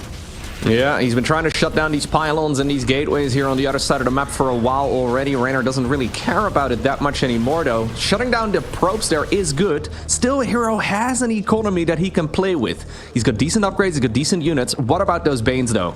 I know that he's seen Banelings. He's already had to deal with them so far, so he should certainly expect that some of the multitasking here is indeed headed towards his mineral lines. He's so busy, though, microing his Stalkers. We do have a recall over there, and these Banes, they do get caught. Seeing them coming in so you can respond to them as Hero, get rid of them ahead of time. These Oracles obviously still do not have a lot of answers in the game against them, right? So Hydra Den on the way up, that will help. But for now, the Oracles, when they get the chance to get some free damage done, they will do so. The Queen showing up obviously will push those back as Hero trying to stabilize on 4 bases. Going to find the Ling Bane set up on the top side. Ling's alone there, actually going to catch some of those Stalkers. If it wasn't for the blink, they would have been in a lot of trouble. The Lings are getting powerful at this stage with that +2 melee. Absolutely. +1 armor on the back of this too. We have a Hydralist Den too to try and make sure that this army becomes even more powerful, though Hydras generally do need both of their upgrades before they're really effective. So, Templar Archives. I think this is actually a pretty decent timing by Hero. I don't know if he realizes that the Hydra Den has gone up, but at the very least there's a good chance he can buy himself just a little bit of time. Still, this will be an uphill battle, but it's not like Raynor's economy is that great, right? Like, there's not that many units, and the Oracle production has resumed, by the way, so he is going to be able to kill those those Ravagers really rapidly. Do you not just jump this? I feel like you have to jump this there as a Protoss. Yeah, it feels tempting, but the Queens are there, the Hydras are starting to come out, so maybe it just feels it's not quite the time to maybe activate the Oracles on that forward hatchery. I guess that wouldn't be able to go down soon enough, though, as the Stalkers do position themselves around the top. Still being very good at denying the Ling Bane attacks, right? Like, obviously, some of the Lings have gotten in, but since he started trying to do, like, Baneling-based run-bys, it feels as though Hero's been really on top of those setups and has been consistently able and capable of stopping Reynold from getting any more damage done, which is very important because if Reynold had done a bit more damage, he'd be in a much better position. Instead, he's actually behind on workers right now. And I wonder if he's kind of still feeling this game is in this stage where Hero's kind of, you know, bedraggled and kind of all over the place and does not have a solid economy. But that's really not true anymore. So Reynold may need to slow down and kind of, you know, drone up himself a little. Yep, I 100% agree. Oh, nice little detonations here, but of course this is still minerals being traded out for gas. And at this point, in a weird way, Hero is the one that has more economy, so he's zerging the Zerg, right? Like, he is capable right now of dealing a lot, but he doesn't yet have the Storm Research done, does he? He didn't at the very least have energy on that Templar to deal some damage to this. No, he doesn't have Storm, so he did make a single High Templar there, but not really achieving a whole lot. In the meantime, this Nexus, can we cancel it at the very least? Because there's no way it's going to stay alive. No cancel, so that's more resources down the drain. He's playing a messy series hero, isn't he? He's doing a lot of good things, but then he's mixed them in with a lot of kind of easy to fix mistakes, and that messiness is costing him big time as Reyno's going to be the one diving forward for this forward base right now, taking the fight. A lot of the Stalkers getting crushed. Hero now he's sub 100 supply, but guess what the heroes are going to be? It's the Oracles up in the sky. They are the one thing that stops Hero from completely succumbing to this attack, is they are the reason that a lot of that Reyno supply gets knocked down in the end. I think there were a couple of Banelings, or at least some units up north as well, taking down the probes over at that 4th base, and now Hero, previously at 80 workers, is sitting only at 52. I feel like playing a fast-paced game is a really good idea as Protoss, but Raynor is generally considered to be one of the fastest players in all of StarCraft II. He was able to stay on top of everything there. Now keep in mind, this is of course a best of 5. We've been casting best of 3s up until this point in the tournament, so Hero is not out just yet, but trying to play a very fast-paced game against, well, arguably the fastest player in all of StarCraft II. Yeah, it's a strategy, but it's certainly a risky one. It is risky. I mean, I think, honestly, recently Heroes looked as though he can pull off those faster games, right? But at the end of the day, this one just went a little bit haywire right from the start. Like, Reyno was so ready to deal with this initially, and Hero really stuck in it very well, because this looked disastrous. And he did very well in this fight. The Oracles carried a lot of the weight in this one, and that was maybe Reyno giving up a few too many lings in the end. I actually really wonder if Reyno could have had an easy time if he just found those few extra drones. He didn't need them in the end, but he did sit on like the 69-ish economy for a little while when maybe he could have got toward 80. Anyway, he had a lot of good moments himself, Reyno, and obviously was able to just keep up the ferocity. Even when Hero was doing well at defending a lot of the run-bys and stuff, Reyno did not shy away from setting up more and continuing to do things that kept Hero back at home, which eventually punished Hero when he did try to get aggressive, when he did try and get on the map and do things again. Yep, absolutely. We didn't quite catch it here in the highlight reel, but there was that really large Zergling run-by as well in the natural expansion, right? And I feel like that really started tipping the scales in Reynor's favor. Either way, this game, I mean, I don't think Reynor was 100% happy with it, because there were still some moments where it could have been a little bit tidier. I think that game should have looked, yeah, like you said, you know, with that, for example, that little overextension on that proxy gate. A couple of moments there where things could have gone better. Man, remember people used to call Hero the smiling assassin? This is why. He just lost the game and he's still smiling. He's really constantly in that kind of state of like, I feel like by watching him play the game, and I see him constantly like smiling away, and he's just like, in that game one especially, he lost the tempers, he's like, oh man, I really overcommitted, but he had such a smile on his face, right? Yeah. It's definitely a little bit unique. In the bottom left, the smiling assassin trying to bring it back from an 0-2 deficit in this best of 5. This is Hero. His opponent all the way in the top right. Can he get a 3-0 win? He's Reynor. That'd be impressive. That would be a nice confidence boost, right? Nice confidence boost. I mean, Hero typically has been a bad player for Reyno to play against stylistically. But that Reyno has never beaten Hero. I think Hero's like 14-10 in series over Reyno. But yeah, definitely. I mean, it's very rare for Reyno to have somebody he's on a losing kind of side against, right, when it comes to match history. So yeah, it's kind of one of those little wild things to think on. And yeah, it has been a matchup that has definitely been a struggle for him in the past. But yeah, up 2-0 here, gotta be feeling good. But man, Hero pulls off reverse sweeps lately like it's nobody's business, so don't count the game over just yet. It's a great position for Reyno, but you've got to close out, and there's definitely been opportunities in both games for Hero to do much better. And if he can sharpen up from game 1 and 2 to game 3, we could absolutely see the series start to turn around pretty quickly, I think. Yep. No, I 100% agree with you. Like, yes, the scoreboard is obviously reflecting a great spot right now for Reynor, but this has actually been pretty close, especially that first game. I really think that was Hero's match to lose.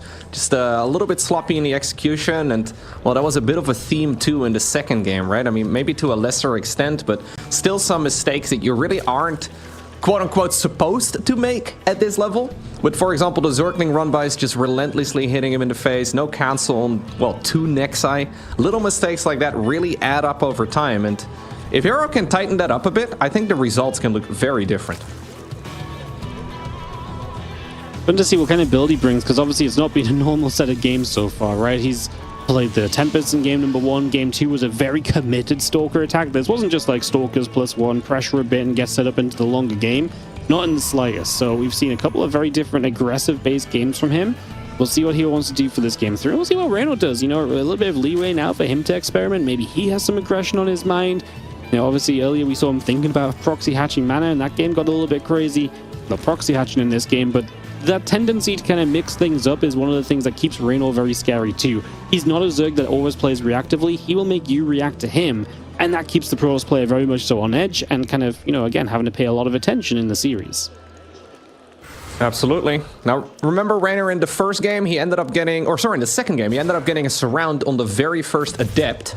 Honestly, it felt like that set everything else in motion, where from there it was just very tricky for Protoss to get a grip on the rest of the match. Obviously, that was just very early on, but it is something that you can trace a lot of that early game pressure back to. This time around, at the very least, he's using it for scouting, and it won't be falling anytime soon, so he's going to be able to use this for a bit more aggression later on.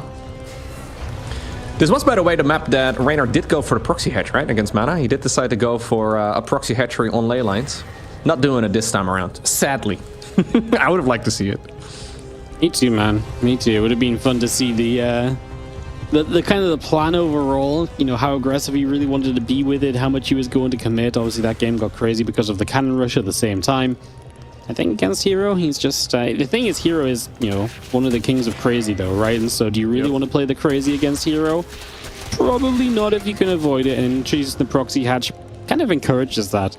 Hero's probably one of the best Pvs he is against Proxy Hatch 2, by the way, because he played so many series against Dark in the last couple of years. Yeah. There's a lot of games of Dark Proxy Hatching Hero, so he's probably very well versed in that against that build.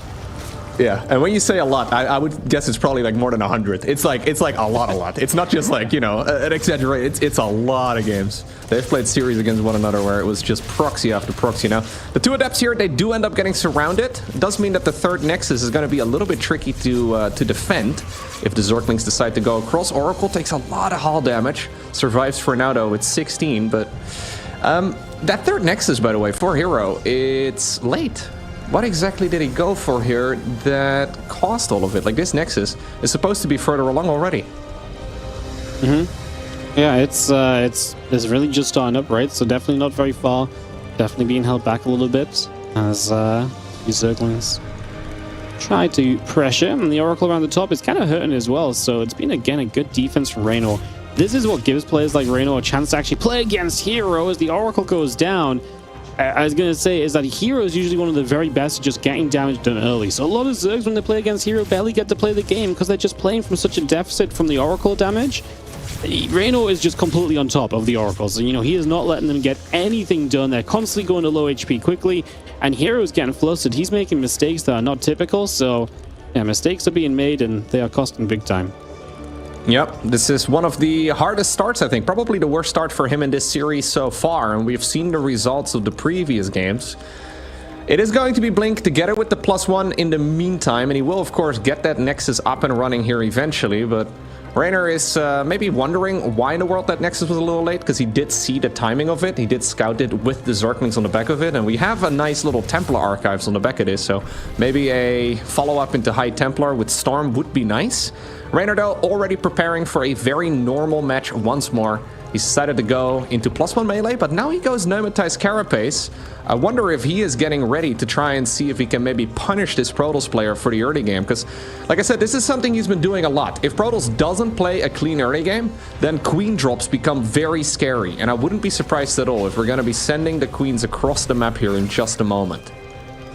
Yeah, would not be too surprised. I'm completely with you with that idea of, you know, this will be a, let's just go, because the Heroes not had a pretty early game. Reno's had a good early game.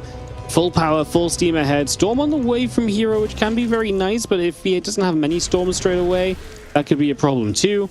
I mean, this is 72 to 26 army supply. Look at all the upgrades that just aren't quite done yet, right, for Hero. +1, Blink, Storm, all coming through.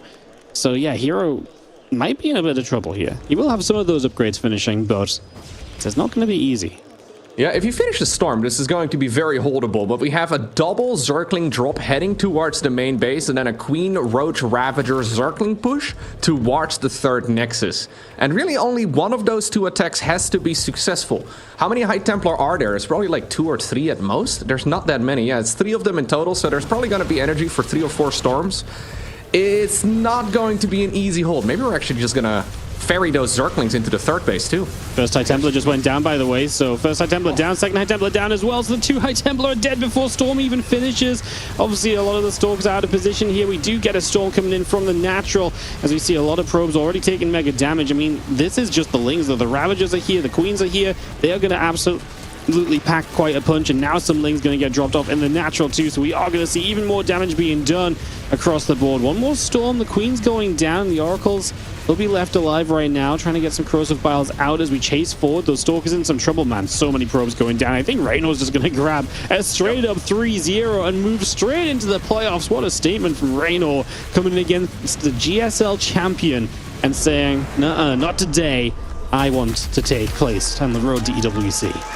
Yeah, brilliant series right there by Raynor, looking incredibly strong. This last one certainly being the most convincing one of the series. Not really skipping a beat, not really making any mistakes as far as I could tell. This is one of those situations, right, where Protoss doesn't deal any damage early on, or very, very little, and they lose an Oracle, they lose, I think, 2 Adepts, the third Nexus is late, the Blink Stalker follow-up is not so quick.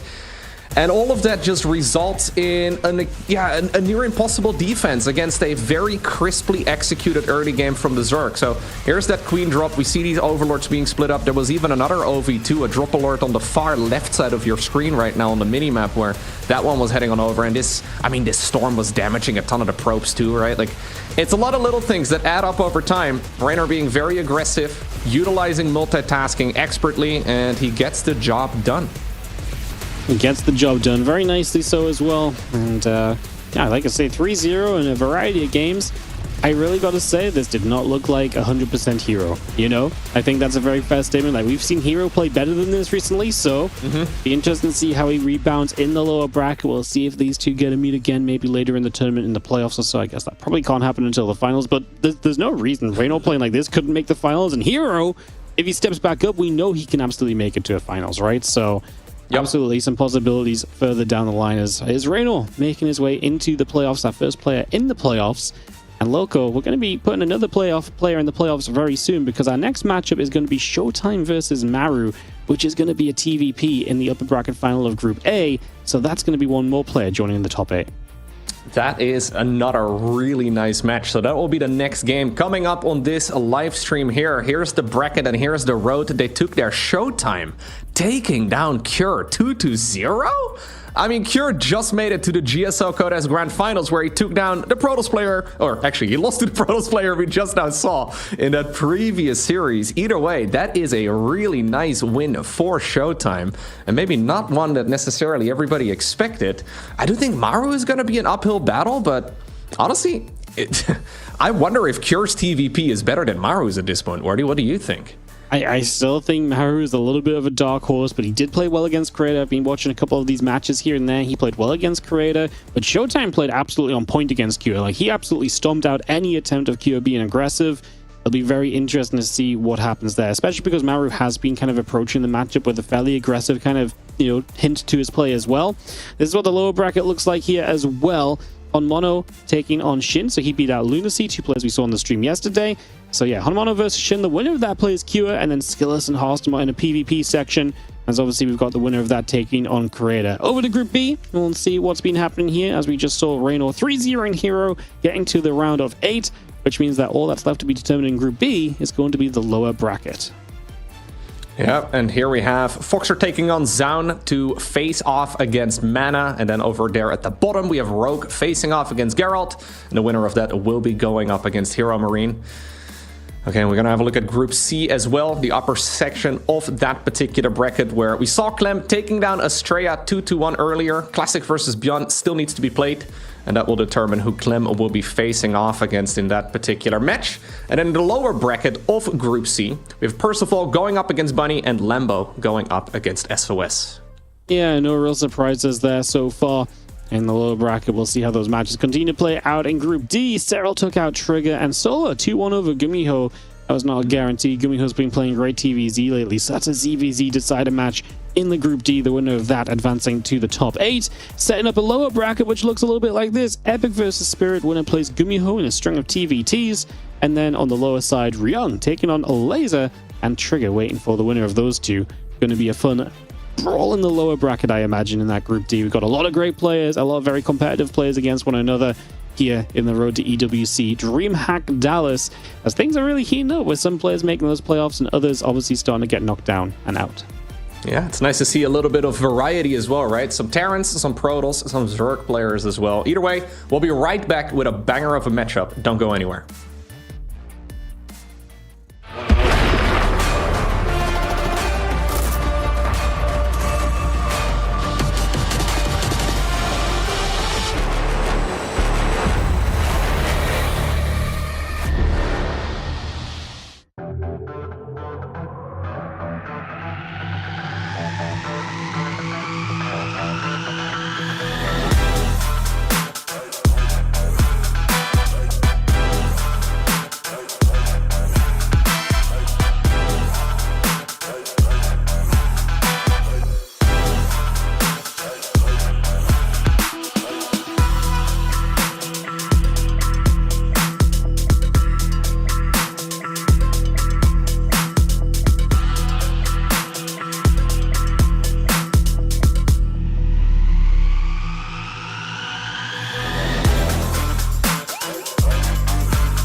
Welcome back, everybody, as we are on the road to EWC at DreamHack Dallas, and things are getting serious. We're continuing to send players through to the top 8 playoffs, where they will have a chance to play for that top 4 seed into the Esports World Cup this year for StarCraft II. I'm Wardy, joined by Loco still. We're going to be here for another couple of best of 5s, and they are going to be some pretty good series, because we're going to be heading into Showtime versus Maru right now. After this series, currently scheduled, is Clem versus Classic, so it does look like we are going to have quite the day of StarCraft II still to come. And of course, CG and Pig will be joining later. They'll take you guys through the rest of the brackets and even into a couple of the playoff matches to wrap things up. So all of that to come here in today's games. It's Showtime and Maru. Loco coming up next. It's going to be a good one, because Showtime is playing some good StarCraft, it seems.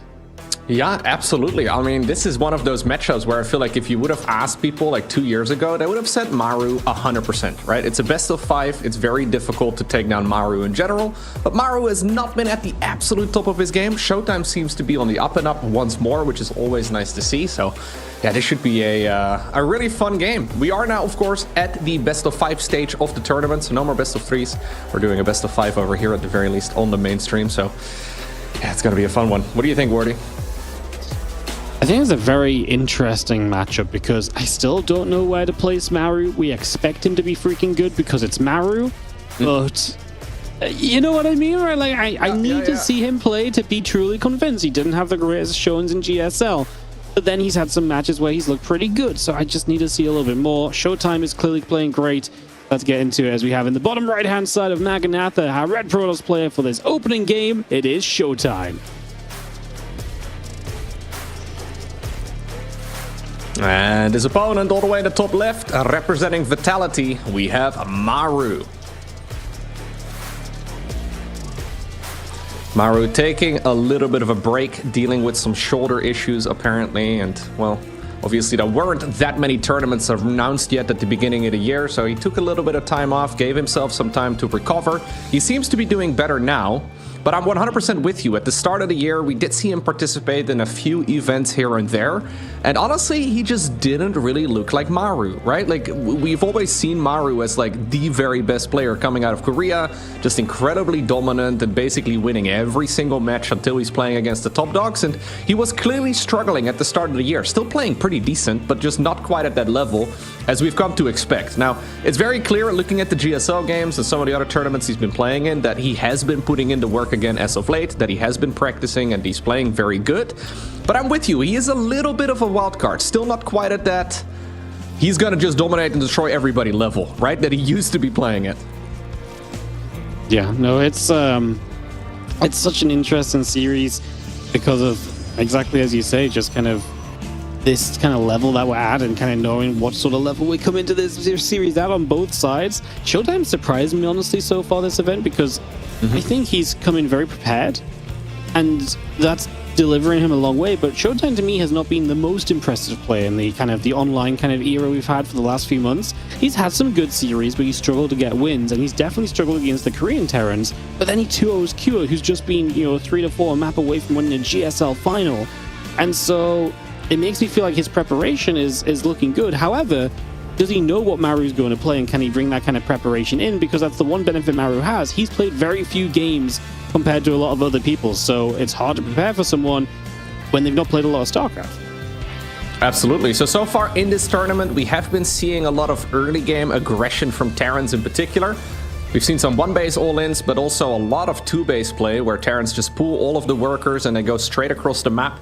That has gained a lot of popularity once more, and I can imagine if you are dealing with some shoulder issues, or maybe you're not feeling 100%, maybe that is something that Maru wants to do as well.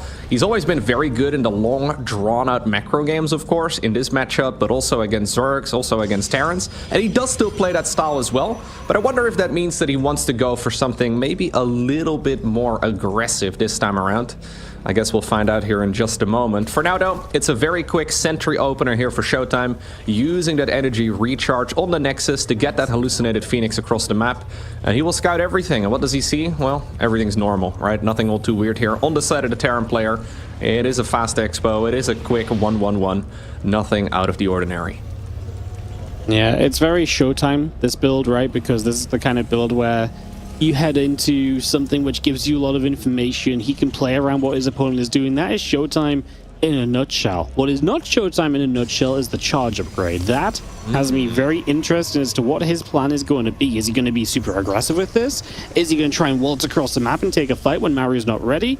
Or is this just him preparing because he feels like a certain push might be coming that charge is better to deal with than Blink? A lot of interesting questions. The hallucinations continue to scout, getting denied, but they saw the units, they saw the medevac moving out. We'll have to open some stalkers to deal with the medevac, of course, but that charge is getting very, very close to being done. Third Nexus coming up. And yeah, we'll see how he utilizes the charge very shortly, with the robo facility also coming up now as well in the production.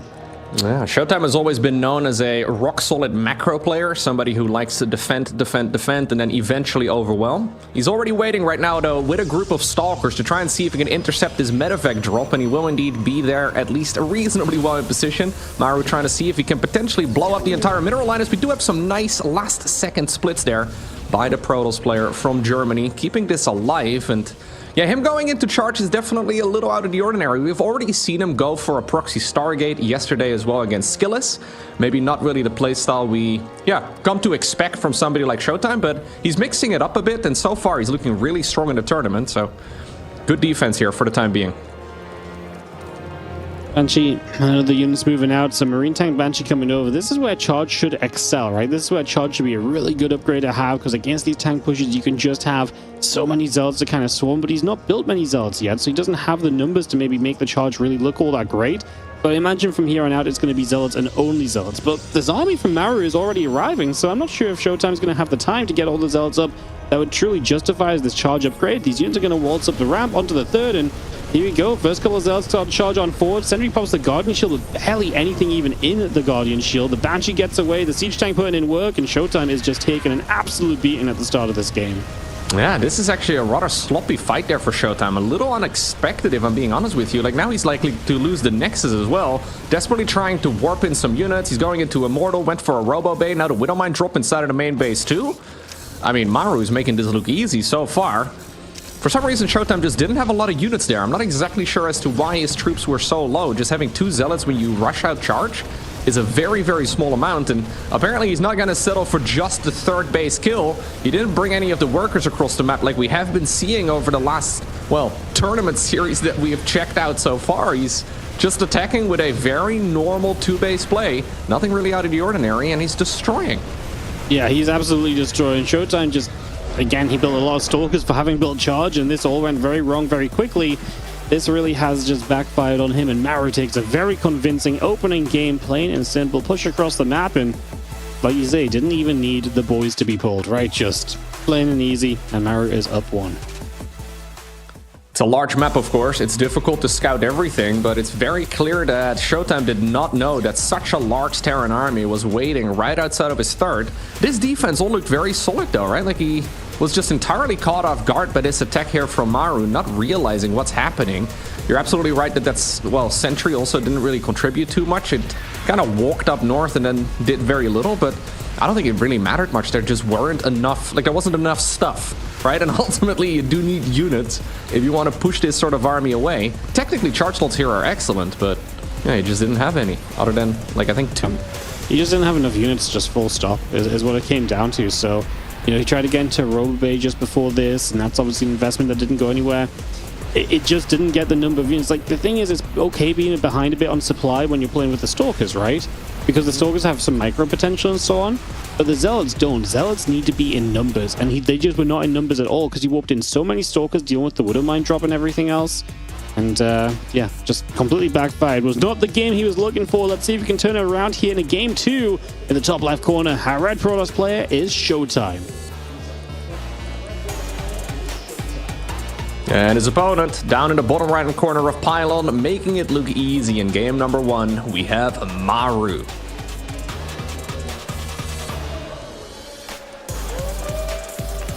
Looking powerful. Barely even getting tested there. Barely getting tested. Yeah, it really was just the wrong set of units for Showtime when Maru showed up. Don't know if he just wasn't expecting Maru to end up attacking or what the thought process was, but it didn't all sync up, and that is what happens when you're playing at the highest levels of StarCraft. Little things going a little bit wrong really do end up costing you in a big way. Absolutely. Pylon, a pretty standard map, pretty large, a lot of expansion that you can go ahead and take. Interestingly enough, it's one of the few maps that does not have a pylon indicator, which I find very funny. Like on the low ground in the natural expansion, a lot of the maps right now have a little indicator as to where the pylon needs to be positioned if you want to wall off. Pylon doesn't have one. It's funny. Not relevant though for this matchup, but It's not, but yeah. When you bring that out in the PVZ next time, I'm going to be impressed. got You ourselves sometimes into wall an in this orbital. matchup. Sorry? You sometimes wall in this matchup, just not super early, that's all. Yeah, you are likely going to see a pylon on the low ground as well, depending on what Terran goes for, right? If it's going to be like a Hellion start or something along those lines, we may very well see it here from Showtime in a moment. Yeah, it's weird, right? Because walling off is really good against Hellions, it's really good against some of the aggression, but then it absolutely, puts you in trouble against other pushes. We've seen multiple times this tournament, especially yesterday, engineering bays being used to fully wall off the Protoss base, and then they can't push through and do anything about the Terran army sieging outside of it, right? So it kind of works both ways. As the Tech Lab coming in early here from Maru on that barracks are not going to get a reactor early. Tech Lab instead are going to prioritize, I guess, a Cyclone super quickly off of the factory or so, unless he has some other intentions. Yeah, that would be the most common go-to right now. Cyclones have once more become very popular in this matchup, that lock-on ability really catching a ton of players off guard. Against Zerg, we've even been seeing a little bit of mech again because of it. It's a powerful timing that can sometimes help out. Now, we've already seen some of it too, right, in this matchup, where, for example, Clem earlier today against Estrella ended up dealing a lot of damage with those early game Cyclones, and Maru is already producing one at this stage in the game. So I guess if you make them this early, do you just always make multiples? I would guess so, right?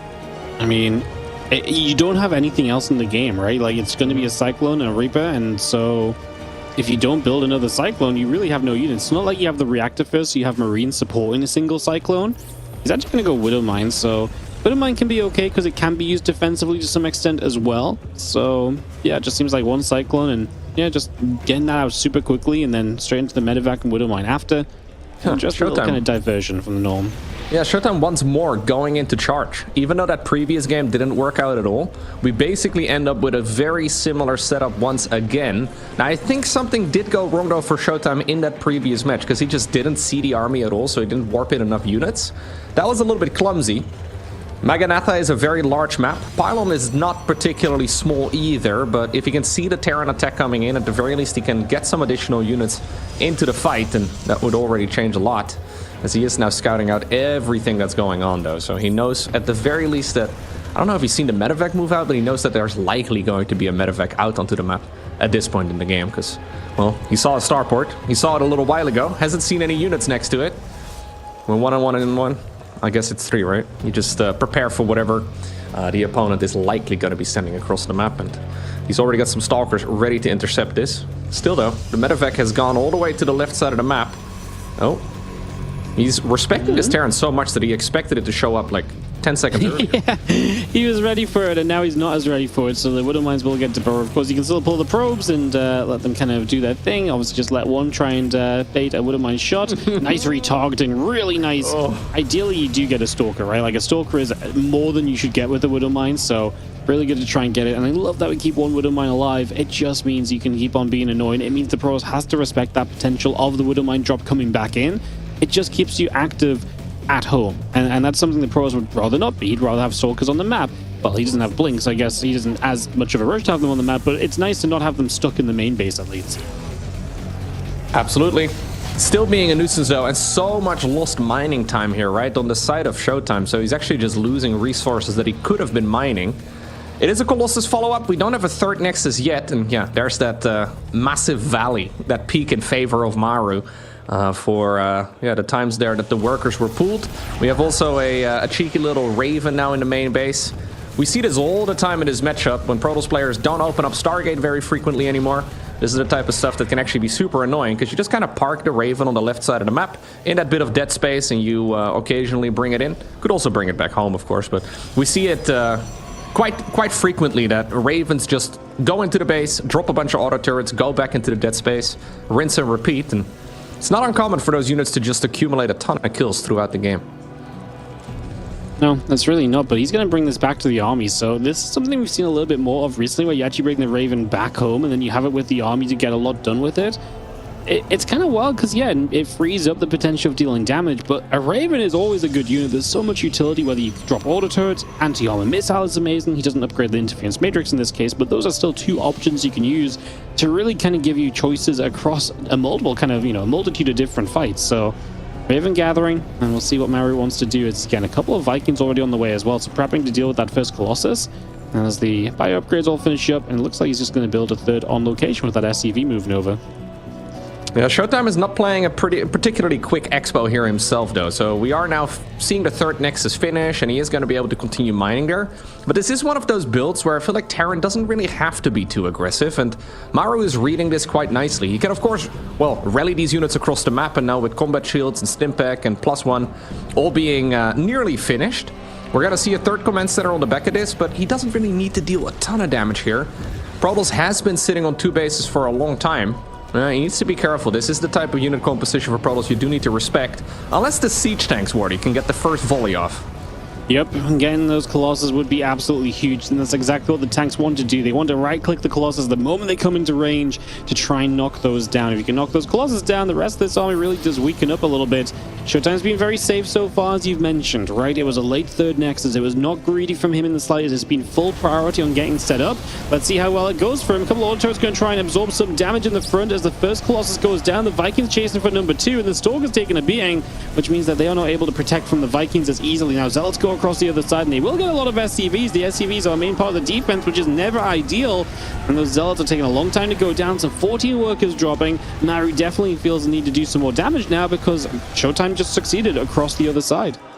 Yeah, now he's managed to wedge his army, though, in his, intersection, right? So the third Nexus is in a world of trouble.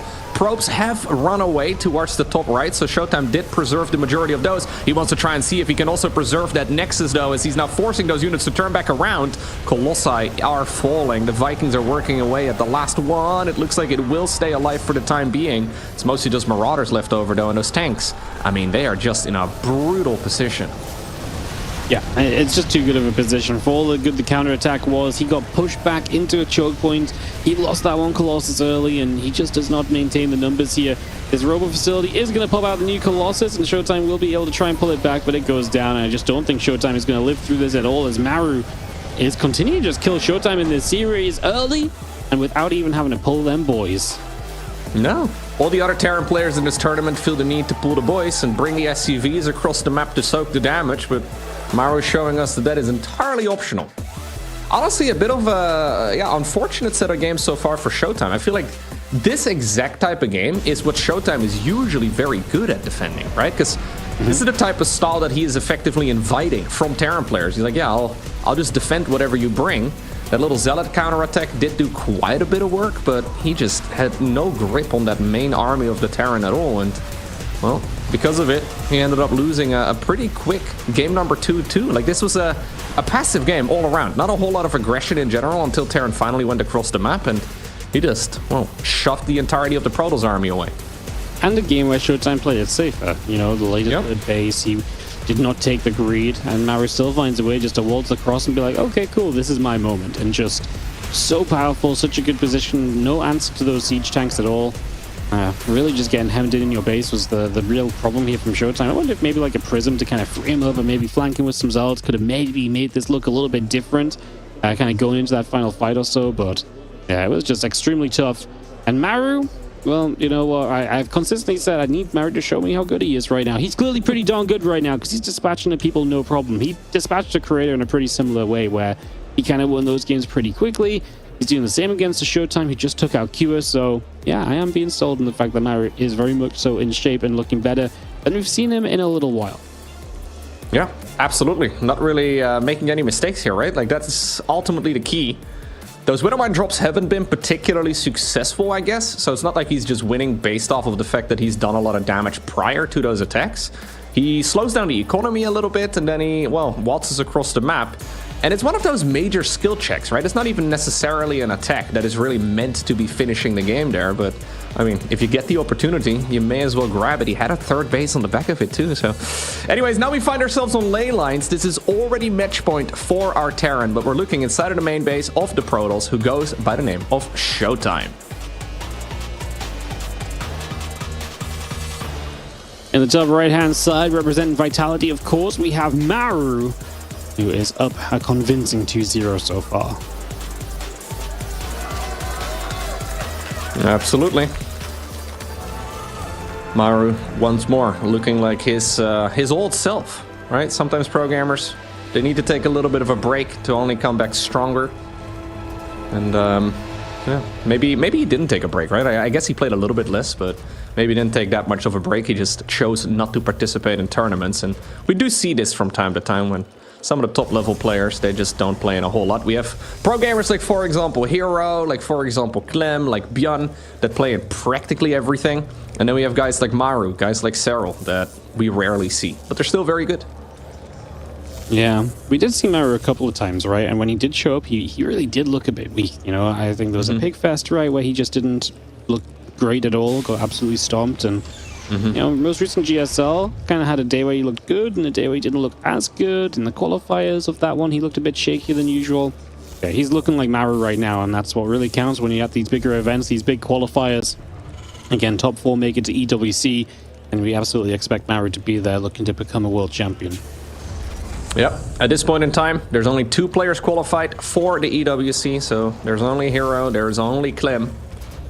So everybody that wants to make their way, they need to, well, try and make it into the top 4 of this very, very stacked tournament. Maru opening up with a quick double gas. Only 2 workers in each of them for the time being, though, so he'll likely be making an expansion here in just a moment. In the meantime, we have a very normal start here as well from Showtime. I'm assuming we're going to go Twilight again. Don't think you really want to be playing Stargate in a 2-0 deficit. It's just so risky. Yeah, and Maru's not really playing in a way that Stargate's going to help you. He's not playing overly aggressive. He's not being super feisty with the first units, right? That's where, you know, Stargate really helps you to stabilize a lot. That's not Showtime's issue. Showtime's issue is the 2 base kind of pushes, and that is just something which, yeah, you don't really want to Stargate against. You're right. I'd love to see him play Blink and see if that goes any better for him, because so far Charge has been doing absolutely nothing for him. Yeah, I think you're right. He's very likely going to go Blink in this particular game, because Charge has just not done much. We have seen Charge quite a bit, though, from Protoss players against Terrans as of late. And usually, it seems like they play it more aggressively, where they kind of just send the units across the map and hope for the best. Remember those SCVs that died in the previous game when Terran finally went across? I felt like that was the first moment that those Zealots actually did anything in the entire game. And we had that Charge upgrade done for, like, I don't know, 60% of the match or so at that point in time. That's really the first time they put in any work, so yeah, I feel like if we were to make a guess, nope, we're gonna go Charge already. I was gonna say we'll likely see Blink, but nope, we see Charge for the 3rd time in a row. So if Showtime adjusts anything then to really make this a little bit more viable. The thing is, by going Charge, it does keep you safer against some of the even earlier pushes, right? So there is that benefit, which maybe means you can do things a bit differently that you can't do otherwise with Blink, but yeah, those pushes just aren't coming, and yeah, in the end, you know, it's not bad to have Charge when he has it. He just could have had more value in the game by going Blink or something. So yeah, it's a very intriguing one. Well, Maru is opening up very normal once more. A little bit of variety here in the earlier stages of the game. So we do have once more a cheeky little Widowmine drop heading towards the other side of the map. We've seen Showtime deal with it nicely so far, and I'm expecting the same thing once again. Although maybe, well, he's going to lose a little bit less mining time this time around. No Stalkers, by the way, on the perimeter. So, yeah, this medevac drop is going to go in unscouted. Stalkers are going to scramble into the main base. Well, we are going to see the probes run away here eventually, dealing a little bit of damage. Some nice retargeting is what I'm probably going to expect once more, although, yeah, okay. This is probably the quickest cleanup, and then also one of the Widowmines dying really fast. Yeah, 3 workers going to go down, so that's a nice little bit of damage done, and of course that medevac stays alive with 1 Widowmine. You've talked about that both games so far. He's consistently keeping at least 1 mine alive to come in and go again and just keep those Stalkers in position for that little bit longer, forcing as much as he can out of these situations. So yeah, Maru really putting himself in good positions, and now starting to push at the front, this time a bit earlier in the game with Marines, a tank, a Banshee. This is the kind of push I'd expect Charge Lots to do well against, but again, it's a question of how many Charge Lots are we going to have when it arrives. Showtime is yet to take a 3rd, so I don't think Maru really wants to be here. Like, no 3rd base? Surely he doesn't want to siege up and try and push the natural. That seems ludicrous. He's going to siege up and hit the pylon here. Even against Blink Stalkers, this feels very, very dangerous. There is a 2nd siege tank coming, but it's a little bit late to the party. SCVs do take the first bit of charge damage there. Nice retargeting, I suppose, but Yeah, the siege tanks are going to go down. Another warp in here is likely going to make this defense way better though, as Maru is still getting a lot of value out of these units, but ultimately the tanks are expensive, right? Widowmine drop back into the main base. Quick reaction there by our German Protoss player, who is trying to see if he can sacrifice a worker here and get that mine so he can get back to mining. Yeah, nicely done. Medevac is going to try and escape away. We'll see if it can make it out. It should have a boost soon to help him get out of there, and he will. So, gets that out. Yeah, Maru this time gets pushed away. This time Showtime actually going to survive through the early stages, but he's still a Protoss who's only just now taken his third base, right? So again, he barely feels like he's hanging on while still playing an extremely kind of, you know, slow-going game. He's not being overly greedy. Yeah. You know, we talk about Protoss players taking their third base, you know, 3 to 4 minutes. This is 6 minutes where he put it down. So much more kind of stable, and yet still feeling like he's struggling when Maru shows up with units. Yeah, like he is playing very defensively and he can defend these first attacks, but then he's also not really setting himself up for any particular push. Most of the time we see timing attacks in StarCraft II, right? So right now we have Stimpak, Combat Shields, +1 infantry on the right side of that production tab for Maru. When those upgrades finish up, he's going to move across the map, probably a little bit before it. That's what we see every single time. Showtime doesn't really have any of those attacks lined up. He's dealing a bit of damage here, Maru that is, with those Banshees. Softening up the Stalker count here is really quite nice. But Showtime is playing very defensively in every single game so far, and then ultimately he doesn't defend, right? And he also doesn't really deal any damage. We haven't really seen him kill anything in this this match other than, well, that little Zealot run by in the previous game. But this entire series, he's been playing it very passively, and then still struggling against this main attack from the Terran. Yep, it's definitely been a bit of a struggle. We do see hallucinated probes are now beginning to move out onto the map, so they're heading toward the upper right-hand side. Showtime loves this, just hallucinate a bunch of probes, get scouting information with them, just trying to figure out where the army is. Funnily enough, he didn't send a single one off to the right side. Did he actually see the move out? He missed it. He's going to see it now. Whew, that would have been a problem. Yeah, that would have been so bad. You send the scout out and then you miss it, and it's even worse when you think when you think it's going to be a thing. I don't really like this meeting him in the middle of the map though. Wide in the open, that is going to be where those Colossi are going to be at their weakest. A lot of the sentries are falling too. Now the siege tanks are going to siege up right behind those rocks. And I'm kind of getting the vibe, I'm getting a little bit of deja vu here, that we have a repeat of what happened in the first and then also in the second game of the series. Maru is just waltzing to the other side of the map, not bringing any of the SCVs like the other Terran players have been. He is just sieging up tanks within the range of the Nexus now, and how in the world do you defend this? I don't think you do with the way that the game has gone, is what it comes down to. So this whole kind of setup from Showtime is just not being clicking at all in this series. That army's kind of stuck there. He's actually going to have to recall from his own third location. Takes a bit of damage as well as he recalls, so that's going to be Maru putting those Colossus a bit lower on HP. He's now going to start sieging the natural. This is just not pretty at all for Showtime, as these tanks are going to siege. I mean, we sound like a broken record. Showtime's in trouble. Showtime's, you know, it's not looking good, but it really isn't. I mean, he's stuck in his natural again. We have seen, as you say, this story play out in the previous games, and Showtime's not even going to take the fight, just GG. Maru absolutely stomps this best of 5 in his favor. Yeah, it felt like he was playing at like 50% of his power level, you know? He was just kind of relaxing and going for the most basic attacks there, ultimately. Showtime really not finding the groove in this particular series, and that is unfortunate. He clearly had a plan. He did the same thing 3 times in a row, and, well, maybe small deviations here and there. Good defense against the early game aggression, I suppose, right? Not really taking any critical damage from the Widow Mines or anything like that, but Maru just goes across the map and absolutely stomps him. It really was a stomp. I mean, it's very rare we're so blunt about it on the cast, right? But yeah, there was one Zealot counterattack in this entire series that looked like Showtime had anything to do in this match. That was really it. Like, everything else was just Maru, and it just wasn't even that fancy. It wasn't flashy or anything like that. It was just super solid pushing.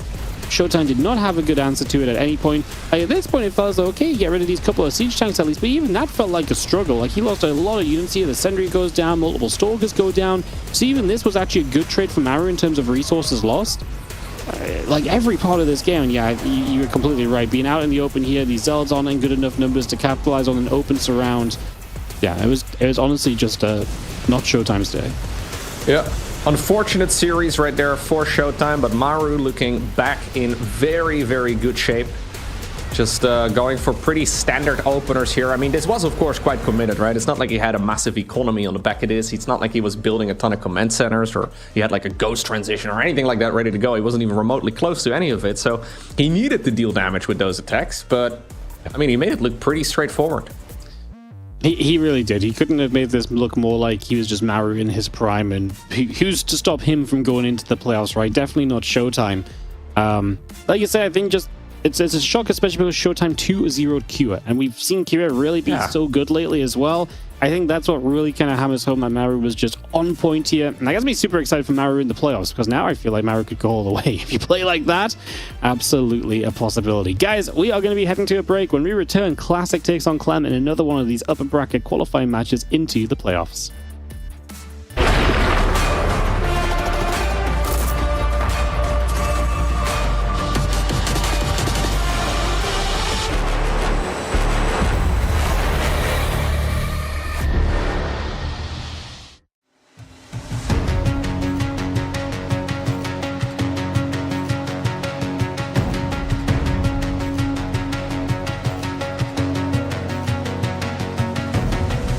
Something in his eyes.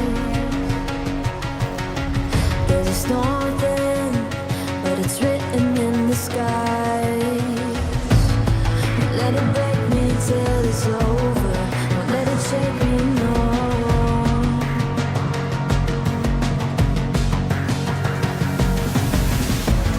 Don't let it make me go under.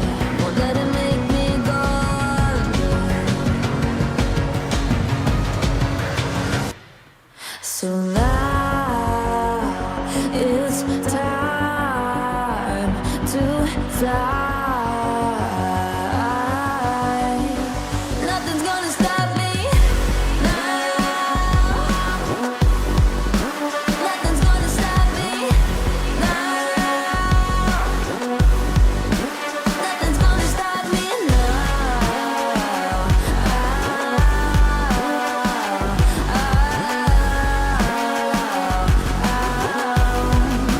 Nothing's gonna stop me. No one will ever get left behind. A million more before I've tried. Won't let it break me till it's over. Won't let it shake me, no.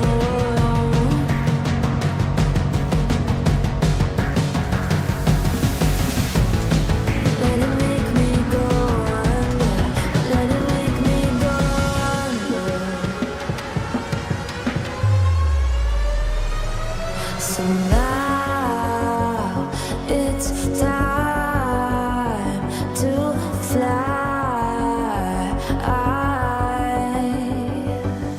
So now it's time to fly. Nothing's gonna stop me now. Nothing's gonna stop me now. Nothing's gonna stop me now. Nothing's gonna stop me now. Nothing's gonna stop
it all, you deserve it.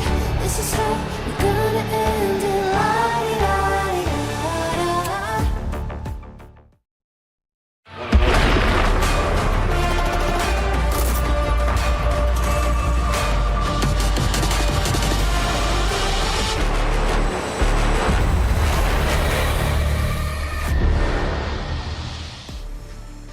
We are back as we are continuing the road to EWC. Players are making it into the top 8. Others again knocked down to that lower bracket. It's been a couple of 3-0s back to back.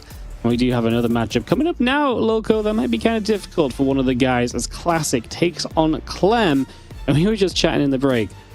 It has been 20 series since 2023 since Classic last beat Clem.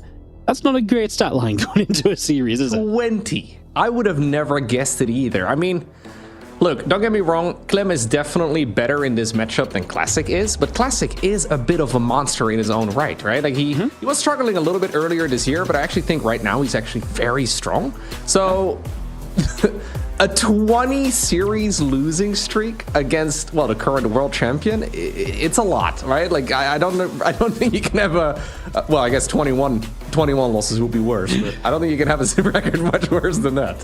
I guess so. It surprises me because what I was saying is I actually cast these guys quite a lot. They play a lot of the open cups and stuff, right? So I'm like, I quite often see these two play each other. And then when I see them play each other, Classic is constantly pushing Clem. Like, he doesn't win that, he obviously hasn't won a series, but it always feels, it surprises me that he hasn't won a series because I feel like he's played so many good series against Clem. These are not just Clem stomping through, no problem at all, etc., etc. He really gets pushed a little bit when he plays Classic, but apparently not pushed enough to actually lose a series. So Classic coming through, Lambo and beyond so far, showing us where he is at. As the players are getting set up on the stage, as you can see, readying to play this best of 5 to move through to the top 8, move into the playoffs of the DreamHack Dallas event, part of the road to EWC for StarCraft II. Yeah, and Classic has already faced a Terran player in his previous match, managed to take down Beyond there 2-0, and Beyond, of course, also somebody who plays a ton of StarCraft, and certainly somebody who is not an easy opponent whatsoever. So yeah, I do believe that Clem is going to be the favorite going into this match, especially looking at their results, but I really wouldn't have expected that it would be that one-sided, right? So Classic is certainly somebody who has been playing a lot better as of late. I think there were moments in the past where he looked a little bit shaky, maybe also playing a little bit less, maybe just taking a bit of a break, but now he's back in full swing. He has been very good again for quite a few months at this point in time, so are we giving out autographs right now, Clem? Is that what we're doing? It looks like he's signing something. I think he's, I want to believe he's fixing his keyboard, but I'm not, Oh, yeah, no, I think he was. Yeah.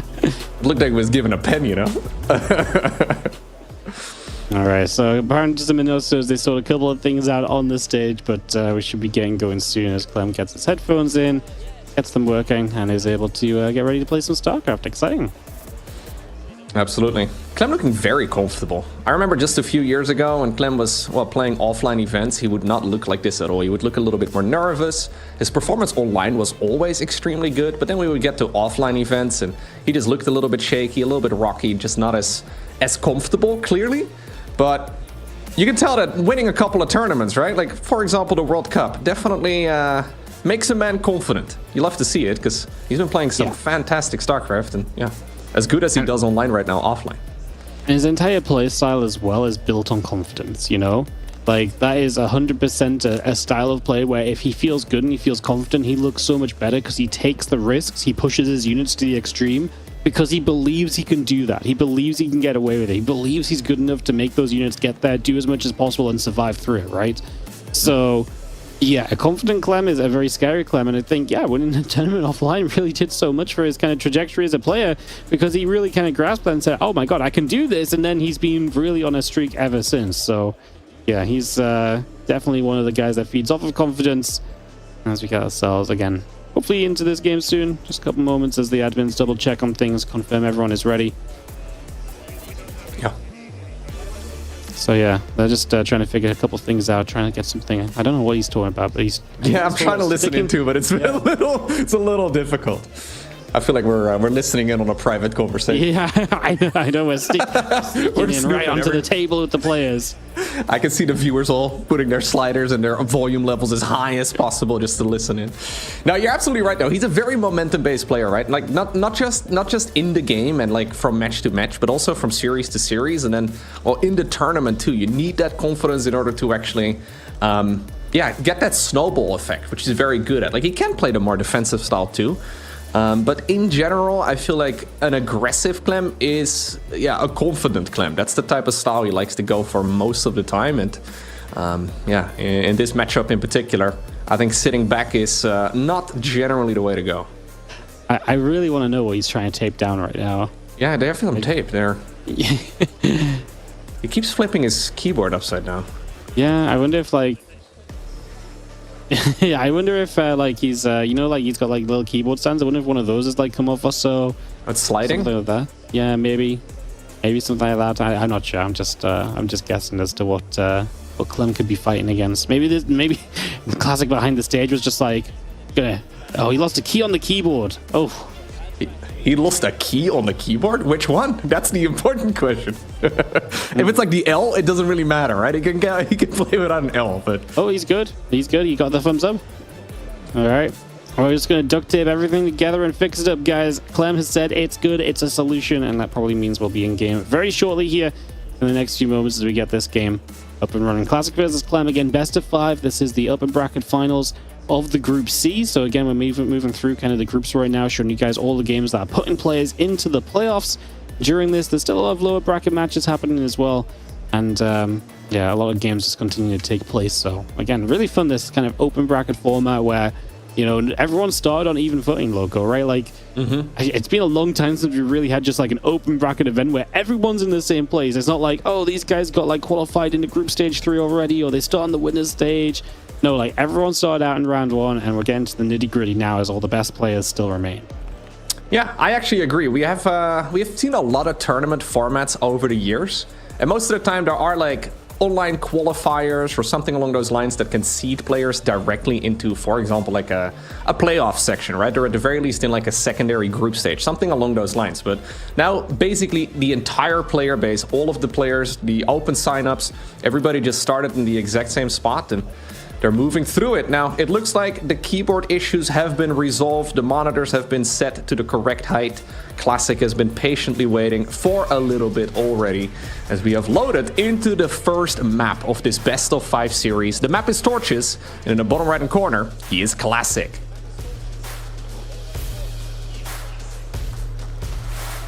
Yeah, fun map for this opening game. One of the ones that gets vetoed a fair bit, but as we get into these best of 5, some of the weirder maps come through. In the top right-hand corner of the map, the blue Terran player from Team Liquid is Clem.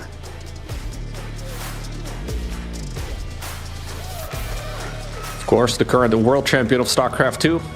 Classic knows that this is going to be a tough match. They've played against each other apparently a hell of a lot of times over the last couple of years. It's funny, when you mentioned a 20-0 lead, I was like, oh, 20-0, that's a lot. They do play a lot of online cups, sure, but how many years has it truly been? Because 20 series is a lot of series. Apparently only a couple of years. Yeah, all the way back to 2023, which, yeah, still a lot to play. That's, you know, playing each other like once a month-ish is a pretty reasonable amount. Especially when you consider that they don't always play at the same times, they don't always play in the same cups. I mean, it's only been more recently that we've had cups that kind of, you know, play on the American server, right? Before that, you know, a lot of the guys would play the Korean cups, the European guys would play the EU cups, and then be a mild crossover for the NA cups, but not as much as there is now, so... What do you think of this positioning here? The pylon and the gateway, and the cybercore just way off to the side. We don't generally see it over there. He's also mined out these golden mineral fields really quickly. Oh, we want to go for the rush to the gold? Really, Classic? Okay. Yeah, okay then, let's do it. I wonder if, I'm not sure about the gateway position and stuff, but yeah, I mean, you're not going to scout this straight away. You're going to come in and be like, wait, why is there no Nexus? You're going to think a little bit. There's going to be, I mean, with the gas timing, it definitely looks like a Nexus, right? So like, Clem is going to be like, Not quite sure what this means just yet, but maybe he Might will not see kind the of pylon. think about the gold. Yeah, he does not see the pylon on the gateway right now, so this is all very funky. That is why we have put him all the way in the corner of the map. Generally speaking, you build it either to like block the main ramp or like a position where the Reaper can jump in. Clem is now under the assumption that those structures have been built on the other side of the map, and he does not realize that this is actually a very greedy macro build. He's assuming that this is going to be some sort of early game aggression here from Classic, but it's the exact opposite that's true. Yeah, he checked the left side base, by the way, so he went to the left-hand side and checked this gold, and he's like, oh, it's not over there. So I actually think he's almost not being fooled in a way. Like, he's not building a bunker, he's not overreacting. I'm actually genuinely surprised that Clem is not reacting more heavily. I was surprised he didn't check around the main base a little bit longer. Yeah. But, yeah, I mean, as one Stalker shows up, I guess we'll see a couple of Marines on the high ground. Reactor done soon. Obviously, Factory, getting the tech lab. Cyclone will be a major part of the defense here. Yep, Clem still does not know where the base is at, but I mean, at this point, you do start wondering what in the world is going on. The timing of this Stalker is not particularly quick, so you can probably figure out by that alone that this is indeed not a proxied gateway. It would have shown up a good 10 seconds sooner or so, but already, I mean, Clem might be able to realize now that it is indeed a gold base really quickly, but what can he do about it? How in the world can you address this at this point in time? Yeah, I guess you don't really do much about it. You just kind of play your game and play it against your opponent's disadvantage, which is positioning, right? Which would just be like, hey, he's going to be drawn out. He's going to be in a weird position. I can push that place very quickly as well. So maybe just play around that. But yeah, Classic is going to kind of get away with this. So he's going to probe on the left side. Oh my god, Classic! I love it. What a great map. Look, the entire map is his main base, Wardy. He built the ramp proper. He's doing everything the way exactly. It's exactly what he wanted to do.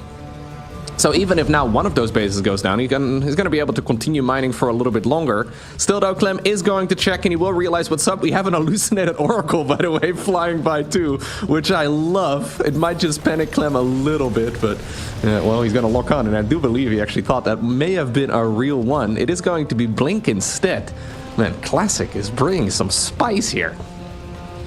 He is absolutely bringing some spice. I mean, Clem's just going to start pushing this, though. However, we're kind of close again, Blink. We're not there yet. Blink is obviously a major defending part of this. Tank is going to begin to siege. The probe start to pull towards this. Classic is like, uh-oh, I'm not quite ready to defend this, because all of a sudden his Stalkers are in the wrong place, and now this gold mineral line is going to be in some trouble. Cyclone dealing some damage. Blink is a few seconds from finishing as we try and get forward, and we will try and fight this. We are going to be able to Blink on top of that tank in a moment or so. Marines are going to do what they can. Tank gets a good shot to the top portion of the Stalkers, saving the medevac, and the Marines trying to chase in and again get rid of as many Stalkers as possible, but Clem is starting to get cleaned up and pushed the other direction.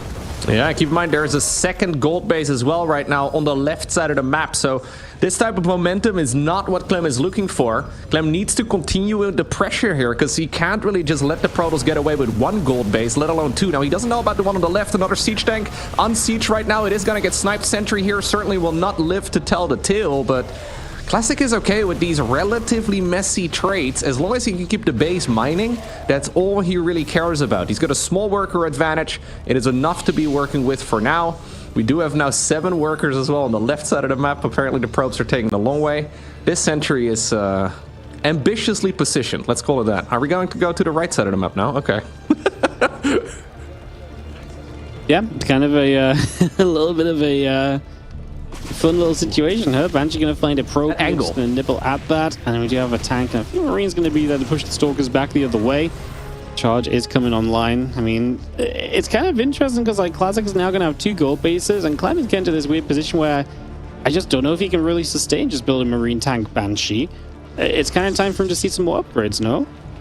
Yeah, I'm with you. He's certainly going to be thinking about Stimpack and combat shields and all the rest of it, but that also takes several minutes to get online. He's going to try and see if he can double down. We have a bunker now trying to be built right over here. This is going to, at the very least, force the issue for Classic, who snipes another siege tank. Charge is now finished, but this is still an awful lot of Terran, Wardy. There is a lot of terror. I mean, that gold base is going to be in some trouble for sure, and you can see Classic is respecting that, pulling away from it. He's not going to try and fight it. However, it's going to be much more difficult for Clem to get to the gold base on the far left side of the map, right, with this push. So that is definitely going to be the challenge, and maybe that's where Classic can survive on through and still see some successes. We see all these probes, though. I mean, what can they do apart from, yeah, just get an Nexus going on that natural? Like, there's no point going up in the main base. That's going to be oversaturated. Yeah. Now the game gets a little bit awkward. We do have the Zealot run by here, going towards the natural expansion of Clem, who really didn't find a very good groove here earlier on, but getting the kill right now on that Nexus is very significant, right? That's exactly what he needed to do. I don't believe he knows about the secondary gold base on the left side of the map. He probably assumes that we have a normal natural expansion on the back of this, because he should know that there is a third Protoss base out there somewhere, but yeah, if you look at the supply count right now, we have a little bit of a block even for Classic. Not quite making that pylon in time. Maybe losing this Nexus over here also caused a bit of a problem, but supply-wise, Clem is certainly still in this. Yes, Clem is Clem is absolutely looking good. I mean, as Clem gets upgrades over, right, he's going to be in an even better position. Classic is definitely the one who's in a bit of a weird spot, where suddenly I think Classic's big issue as well is, what tech does he truly have, Loco? Like, not really much of anything, just some gateway upgrades, and right now 3 Banshees are going to show up and start fighting some Stalkers, going to start getting some kills. It's not a bad little trade either, as the battery is about to finish. The Banshee's going to try and fly away to the side. Too many Stalkers now. Maybe if we can save them, there's some potential later on, but this is just keeping Classic back. It's, damage being done, and it's just a moment of this game where, Clem is just going to keep on getting those upgrades. So Stim Combat and +1 finishes, and then does he not just push to extreme success against a Stalker-based army? I think so. He might not even have to know about the gold base on the left. I think he's just going to go straight into the direction of the main base, as we have the little supply depot hat getting thrown on top of the depot there in the wall off. It's going to give it some more HP, so it's not entirely useless. But yeah, he is certainly Classic that is in a world of trouble here. Those 3 upgrades that you just mentioned. There we go. They're all lined up quite nicely, and this Terran army is going to move across the map. When those upgrades finish, it's a massive power spike for the Marines. And also those Marauders. I mean, this is going to be an extremely difficult attack to hold. There's the Zealots. Only 3 of them, 2 of them can attack it at the same time. Handful of Marauders. Maybe you should have saved the supply drop, actually, because it also heals the depot to full. Clem is still just not aware of just how crazy setup Classic has had in this game. He just waltzes straight past the gold base on the left side. Classic counterattacks into the natural. I mean, at this point, you just base trade, but Clem, I do think, has the upper hand in a base trade. There's more supply coming in. He has a better upgrade. Like, this army of Classic just doesn't have a lot of bulk to it, and even just breaking into the main base is proving to be a bit of a challenge. A few battalions behind the SCVs, and Classic is already struggling. Meanwhile, Clem faces no resistance, so when you talk about kind of a difference in base trading, this is definitely in Clem's advantage. The hold position right there on those SCVs as well. It shifts the attack priority of the Zealots, who are desperately trying to reach the units behind it. Now the probes are dying inside of the main base too. There is still, of course, those next side though on the left side of the map, as we have another one building quite far away. It's just that Classic doesn't have that large of an army. Only 29 army units, 29 army supply, going up against 73. So Clem is likely going to be able to hold here at home with reinforcements, and he is still destroying the base on the other side of the map. The only caveat here, yeah, is that he doesn't know about the gold. Classic still has that gold base on the left side of the map. Clem has not seen it, so it's still a bit of a misread, right? Like, he's trying to piece together the puzzle. How much does this Protoss player truly have? You'd expect he would, well, likely be bleeding out at this point, but well, when he finds out about the gold, maybe he's going to be just a little concerned about the whole setup. Marines going to come up, just going to see the Zealots, the Stalkers. Going to be taking some damage. Marines will continue to go, and actually picking away at a lot of those Zealots right now, so going to be able to get through those. This is looking still very good for Clem. 53 to 8 army supply. He's obviously able to defend while also still hunting down bases. Classic's trying to add gateways on, but he just doesn't realistically have a way to survive long enough. I mean, Clem can hunt the entire map, and he will eventually find this gold base, and Classic going to say, GG. Clem is going to take the first game off of this pretty crazy opener. That was definitely a wild time, to say the least. Absolutely. Clem actually never found that secondary gold base, which is quite interesting. He didn't even really need to know exactly what he was playing against. I guess that the first couple attacks actually towards the right side of the map, not super effective. But then you finally, well, when he secured that kill, right, that is ultimately when it really started to snowball in his favor. These first engagements weren't that bad, but it was a lot of lost probes. And yeah, Classic ultimately needs the eco here to be able to make army units for the next wave of Terran attacks. And well, Clem never really let his foot off the gas, right? Bringing those bunkers here again, creating that urgency for Protoss to try and deal with it. And this is ultimately when the game started swinging in Clem's favor. Still, though, a very complex one to navigate for sure. Man, those Zealots were trying to make their way through the depot for like a minute. It felt like. Look, finally they break it down.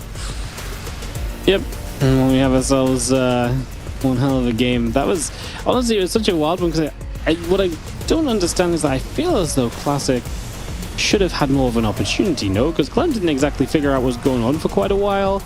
Yeah. He had a lot of money. He had a lot of resource in the bank most of the game, I think. Yeah, it was just kind of strange in general. It was just a weird game. Classic's idea was great. I love that Clem like didn't scout any of the stuff he could have possibly scouted and still seemed to be confident that it was probably an expand somewhere. Like, yeah, some really crazy things happening on that one for sure. Yeah, I guess he had figured out. He didn't overreact to it. I was actually quite surprised by that. So he didn't see anything inside of the main base of the Protoss other than 2 gases.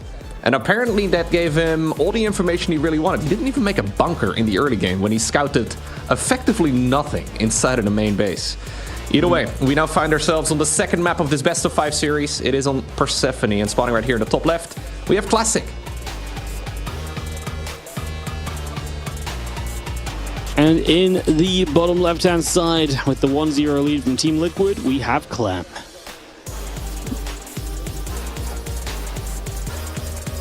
Now, there is a gold base on this map too, Wardy. It's far away, but technically you can take it early. It's time for Classic to just go super gold base, man.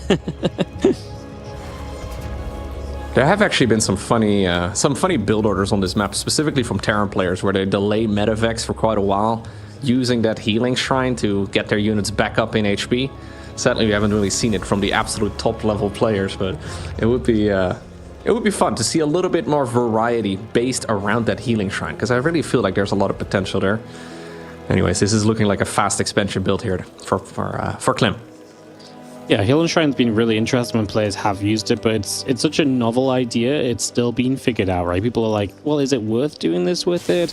Some people have started to kind of play around the idea of, you know, people can kind of use that Healing Shrine as well. So we're getting there. The longer it's in the pool, I think the more interest we're going to see build around that shrine for sure. And hopefully it kind of encourages some map makers to put some shrines in a little bit more usable positions in the future as well, because the reason we've not really seen a Healing Shrine before now is because all the maps that have a Healing Shrine on, basically the Healing Shrine didn't exist because it's just so far tucked away in the corner. They're so afraid of it actually being used.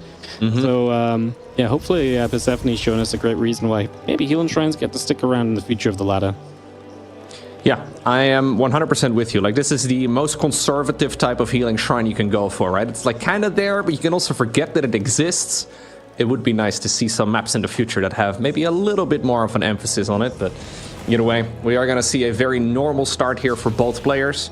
Classic is going to get that first Stalker out here so he can deal with his opponent's Reaper. Clem, of course, scouting around, trying to figure out whatever is happening here inside of the bases of the Protoss. And so far, he at the very least has seen a gateway and a cybercore, right? Like, he knows that everything here is quite normal. Follow-up will be a Twilight Council, so I'm assuming it'll be Blink, but we've been seeing a lot of Charge First today.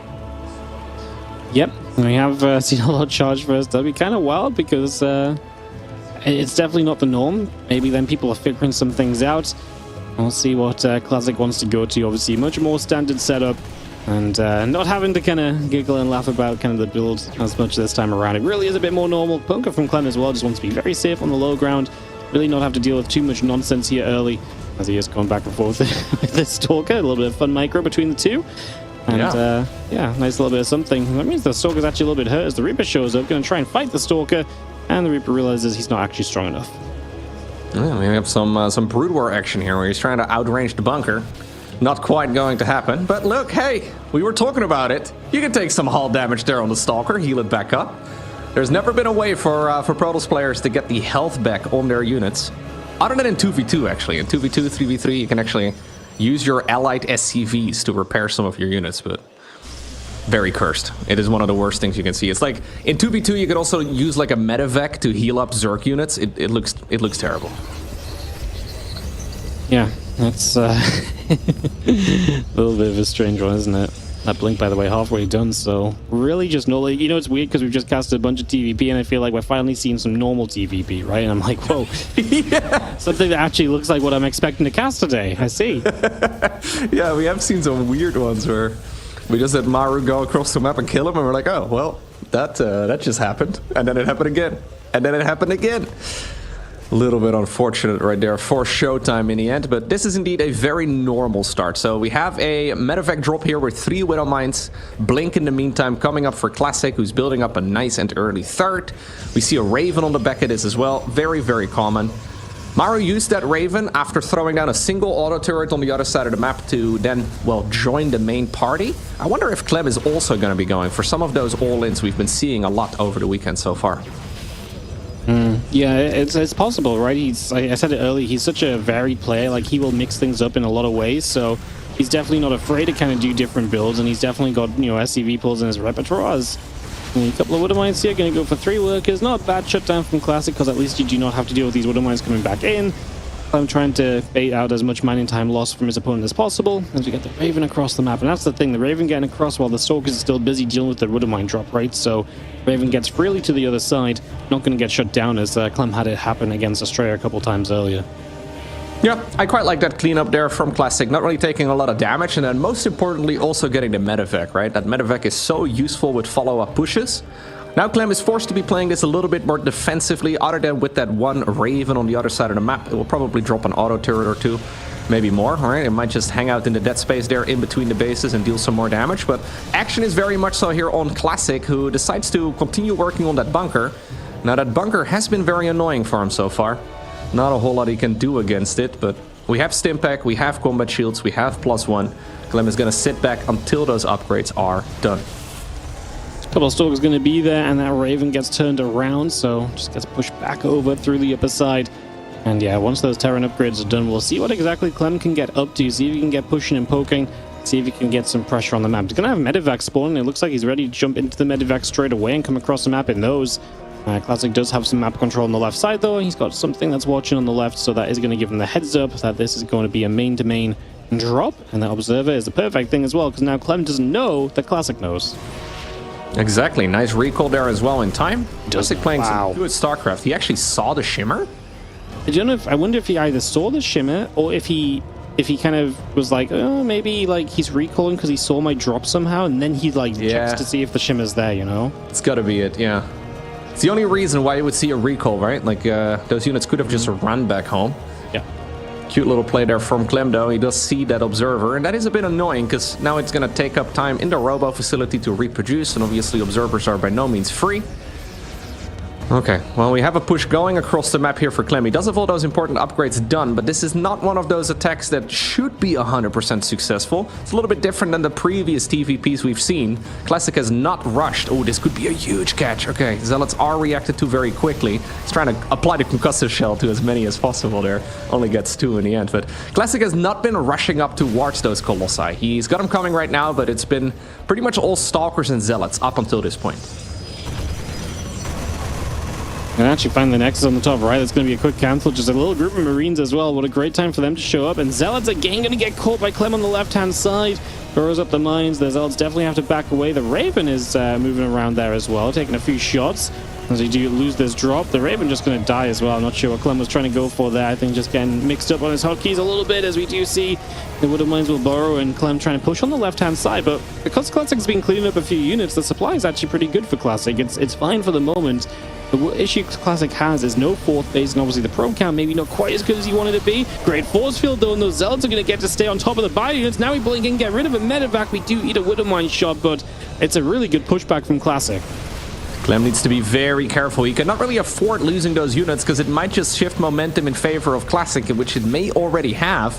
The thing is though, Classic's 4th base is quite late. His worker count is really not that great either. So forced to remake that Nexus over here in the top right, it really does make this entire game more difficult here for Classic, who's going to plant down a pylon so you can see another medevac group come in a little bit earlier. Obviously, those speed circles there really do make it quite difficult. We've seen this Nexus, by the way, in the top right, just continuously get harassed in every single TVP on this map so far, right? Protoss players really struggling to reliably secure that expansion in the corner.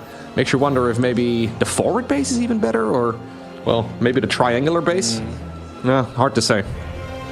It is interesting. I think, obviously, it is interesting. I actually feel like the top right base is usually fairly safe, but Clem's been very good at getting there, you know? He's actually been very good at getting drops out over there today, so it's made it a bit more of a challenge for the Protoss than it may typically be.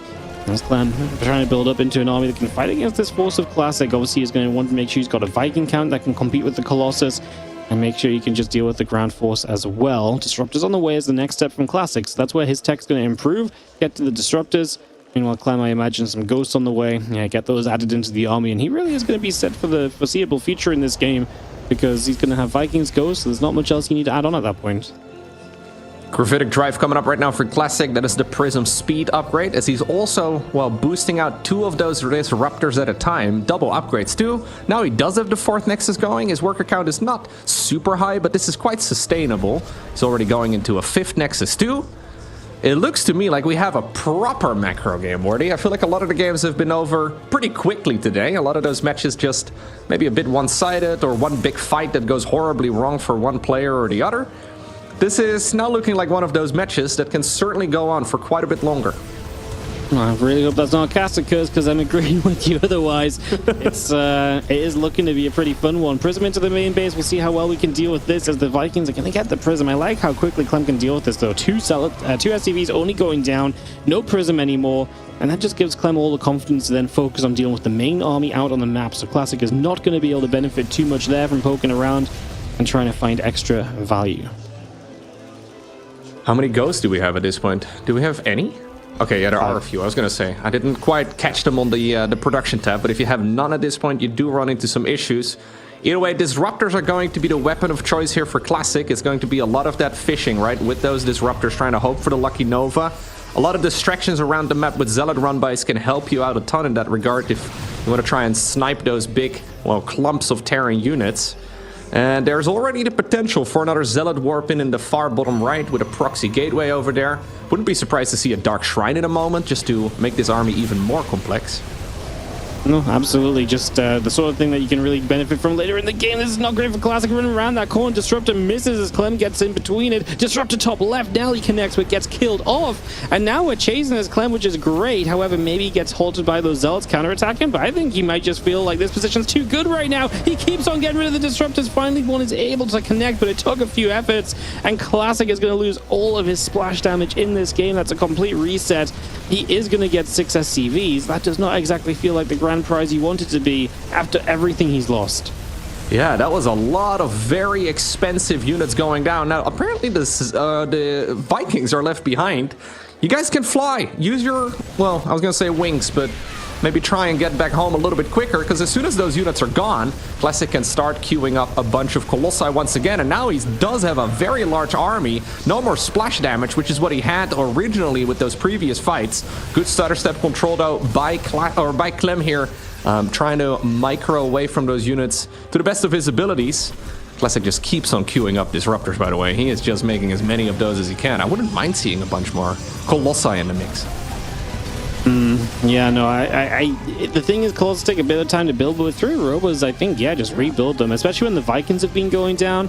Get those back up, get that back on track. Clem will see Classic trying to expand to that right side gold base, so he sees that Classic is feeling good to keep on throwing down expansions. Disruptors are going to be there, a little bit separated. It can obviously go very wrong very quickly. Clem turns into them trying to split, but that doesn't quite work out. Good start of the fight from Classic, but that was all the Disruptor shots at once, right? So now they're on cooldown. It's just a Zealot Stalker army again. Yeah, 3 o'clock base in the meantime taken by Classic. He snipes the command center for now, at least in the bottom right. It seems to be in a world of trouble. Classic fell behind just now. I mean, that big engagement in the middle of the map was definitely no good for him. But he has been, yeah, trying to just warp in additional reinforcements, and he's been getting back into the swing of things. Uses recall once again to, well, defend against this big medevac drop, and this feels almost a little bit desperate. Oh, and does refuel some of the units, but he does not quite see the army hiding on the left, and that, I think, means that all of those medevacs are going to go down. Yeah, that was such an unfortunate scan for Clem, because all the Stalkers were on the left-hand side after the recall, so he does not actually spot that those units were there. This is going to get interesting, because we're trying to flank in and surround these Disruptors, but obviously they can protect themselves a little bit. He will kill one, dodge away from the next 2. Clem going to pick and choose which he can target, which he has to dodge from, as right now he's actually doing a great job of dodging away. Very minimal connections with the Disruptors. However, the few units that split around from Clem are unable to be successful either. Clem will now chase. He's got a Liberator mixed in. That's the kind of unit that's going to be very useful if you can get higher numbers of them eventually, but we're just not there yet. 1 or 2 is not going to be too impactful. But he is continuing to build more, will continue to aim toward that. That might be Classic's eventual problem here. If Clem is able to slow this game down enough to get a high Liberator count up and running, then Classic may have some real struggles, because he's on no real tech to kind of play that super kind of later game army composition with. Yeah, you're absolutely right. That is what Classic is trying to avoid, the big Liberator transition at this point in time, and Clem is just not really able to get a 5th base up. This is in a very strange way, like a contained by the Protoss, but this was a massive overextension though, as he's losing a lot of those expensive units. Then again, if you look at the amount of resources available, he can very quickly remax again if he wants to. It is going to be more of the same. This base is actually becoming super important right now for Clem. He needs another base, and he needs it very soon. It is so many Zealots though for now, and okay, we have a Liberator sieging up, working away at those workers. That can be very nice. Looks like the CC is actually going to full wordy. Yep, that lack of a 5th base may be the issue, especially when Classic just continues to have the bases, right? Like, he's got that right side just mining, and Clem has not gotten there to deny that base.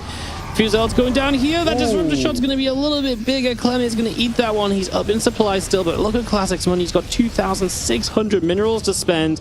Scrappiness is going to win this for Classic in the end, right? Because if he can just keep scrapping it out and just rebuilding massively because he's got so much money available to him, that works. That is fine. The fights don't have to be clean and simple. You know, right now, scrappiness is good for Classic because Clem is, again, struggling for the 5th base. He will get a new CC over here. He needs to keep this one alive. He really does. 60 minutes in game, need to start seeing that 5th mining. The Liberator count is slowly growing. For now, it's being used as an harassment tool. Classic once more heading through the center of the map. Reducing the workers here would be absolutely, well, critical, I think, for Clem, but there's still enough supply available for Classic to warp in reinforcements against those Liberators, and SCVs in the meantime are also being traded out. Clem really needs that base in the bottom right-hand corner to go up. Another Disruptor, ooh, just barely dodged there at the last possible second. Clem trying to chase this down, though, trying to get maximum value. Yep, doing very well so far. Zealot, Stalker, Disruptor gathering together. Liberator going to go after some of those Zealots. A lot of SCVs are going down, so we are going to be seeing the problem for Classic as being that he's doing a great job economically against Clem, but he's not doing so hard when it comes to keeping his splash damage alive, and that once more gives Clem the chance to maybe fight here. In this choke point, that's kind of scary. Yeah, there's a bit of stack defense, but if Clem can push through into this gold base is one of the reasons Classic's been able to stay in the game so much. Medevacs, by the way, there's like a dozen of them, but they're pretty much all out of energy, which is pretty wild. That just shows you how aggressive this Terran player has been. Bottom right-hand base, though, was denied once more. Dark Shrine now also coming up. That is going to complicate a lot of those reinforcements quite a bit. I do say that, but Classic doesn't actually have that much money anymore.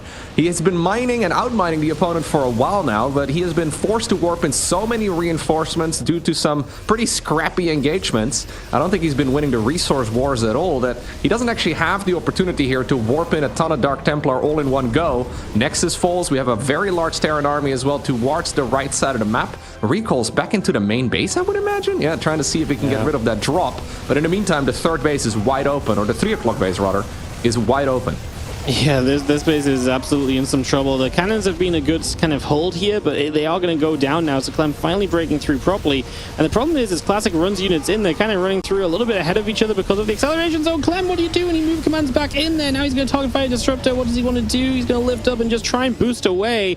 That was a little bit chaotic from Clem and from Classic, as Clem does deny the base left side. He's going to get behind this mineral line, but I just don't know if there's a long-term plan to get these units out of trouble, right? They're going to consistently be chased, and Clem can't lose every medevac. He needs to get away with some of them. He is going to have the boost. He is going to have the acceleration zone. Maybe that's his getaway down this right-hand side. If he just keeps on going, he'll get blinked upon once more. He's going to lose a lot of his medevacs. That really is so expensive for Clem. Keeps some alive and still working on the top left as well with this group of units. Just trying to keep Classic having to respond everywhere as we're playing a chaotic game here on Persephone. Yeah, Clem was up with his back against the wall, and he's been multitasking his way back into this match. Now finally getting that planetary fortress up in the far bottom right-hand corner of the map. This is like the 4th attempt or so to try and get that base up, and finally he gets it going.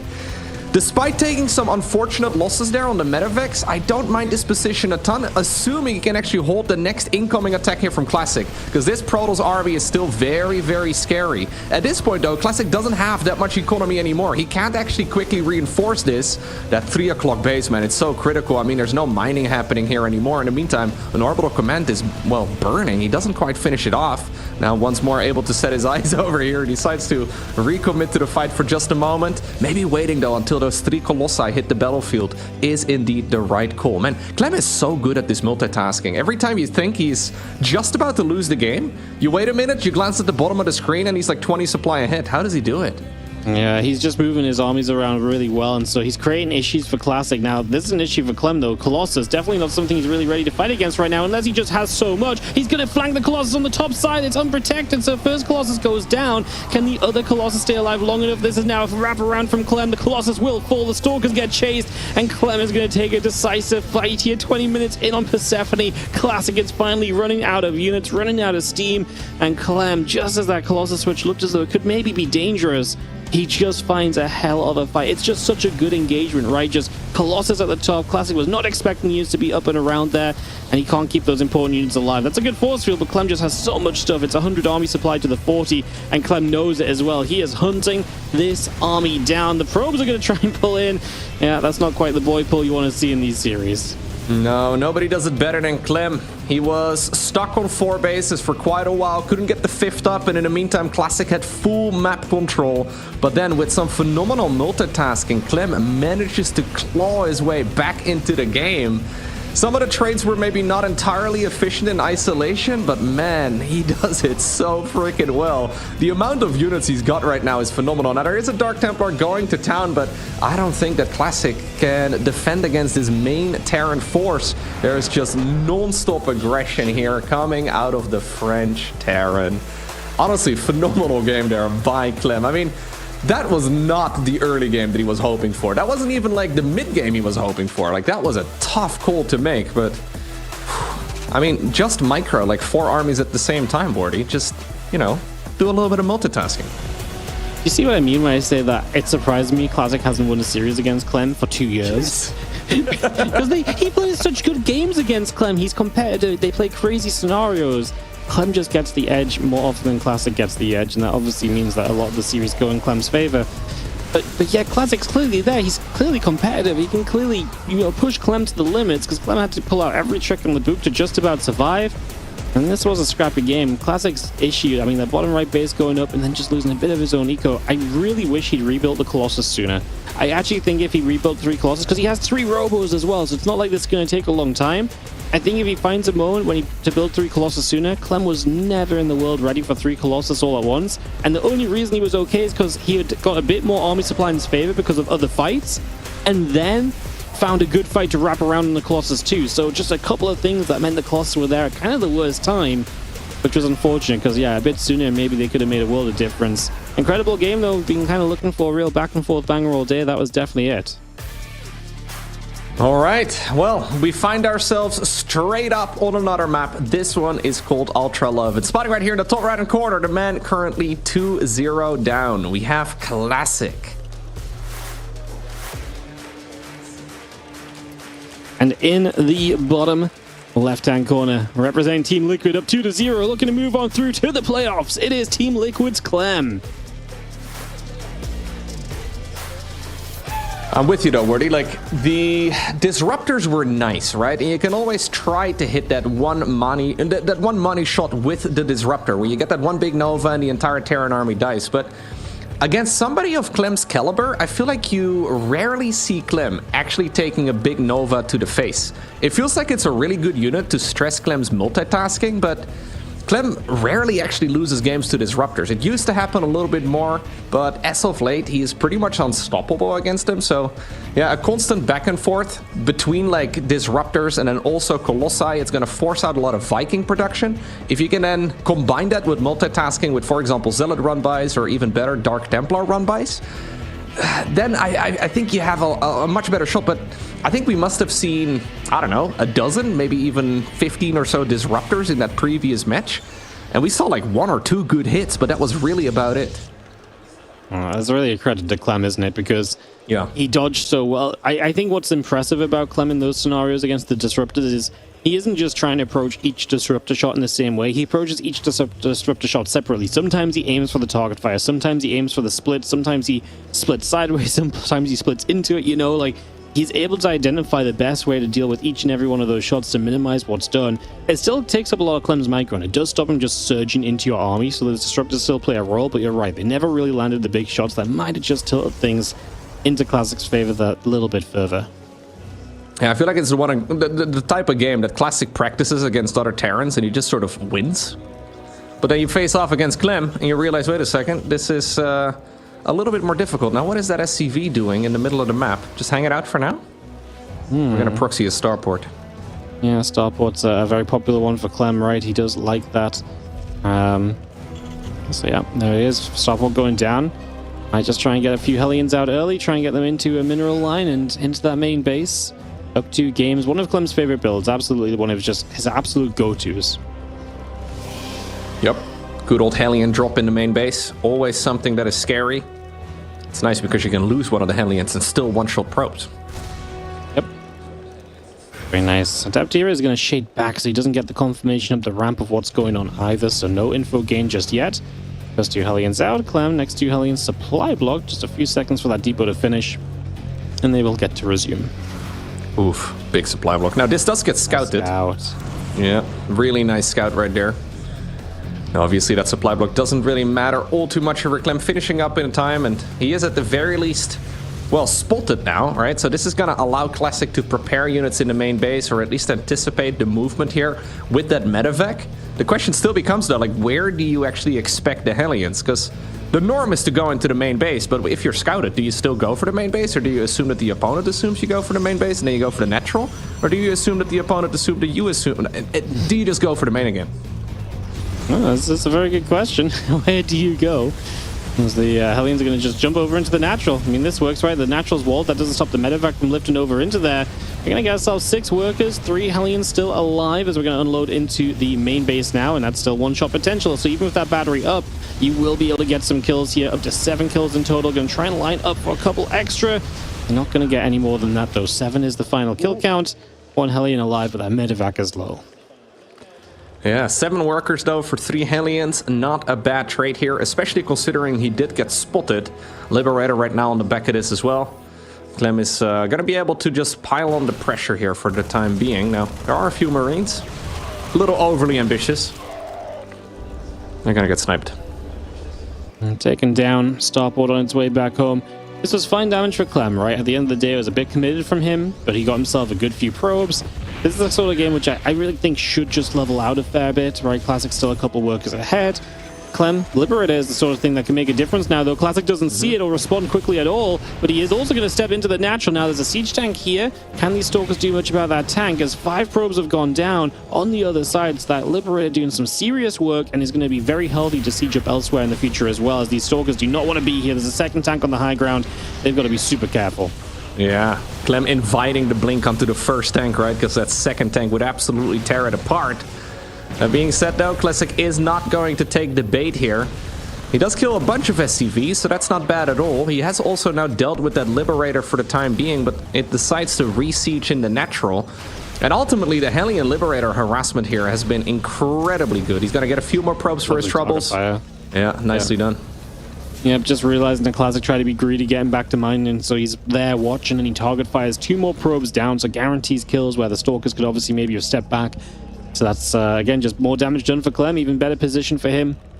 And as it turns into a situation where now Clem is on that worker advantage, and as long as these Stalkers can't do much, with Blink still yet to finish, then Clem's going to be feeling pretty darn comfortable overall. I do not love the starport on the low ground, obviously no reactor or anything on it, and Clem is only just now starting stim. But we're going to have some time to set up here. Yeah, starport's going to relocate, wouldn't mind again into the main, getting a reactor, and then really crank out the medevacs for the mid-game.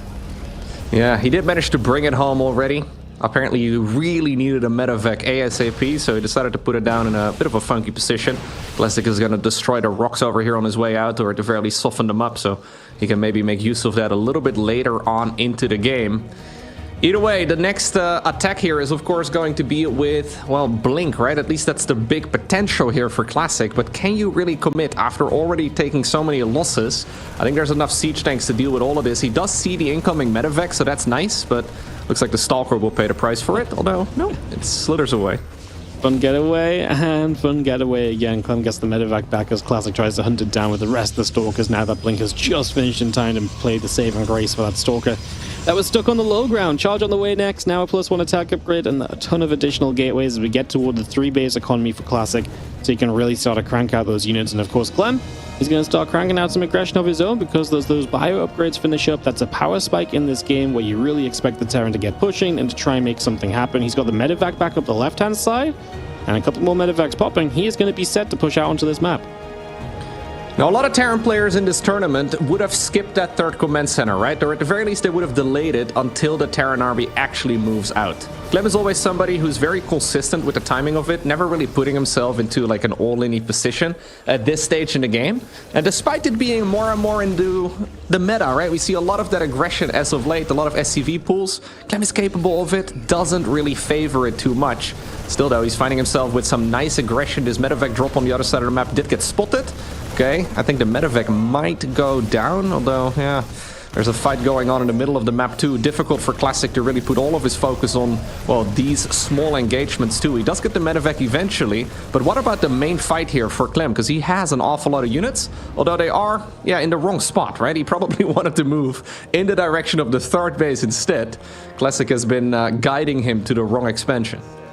Yeah, definitely in the wrong place. Not really anything worth sieging up there, not worth continuing to push the issue. Just takes the 2 Widow Mines in toward the main base, and they are going to try and unload and do some damage. We are going to get one of them actually does burrow up. Going to go for 3 workers. Classic just can't find the correct split away in time.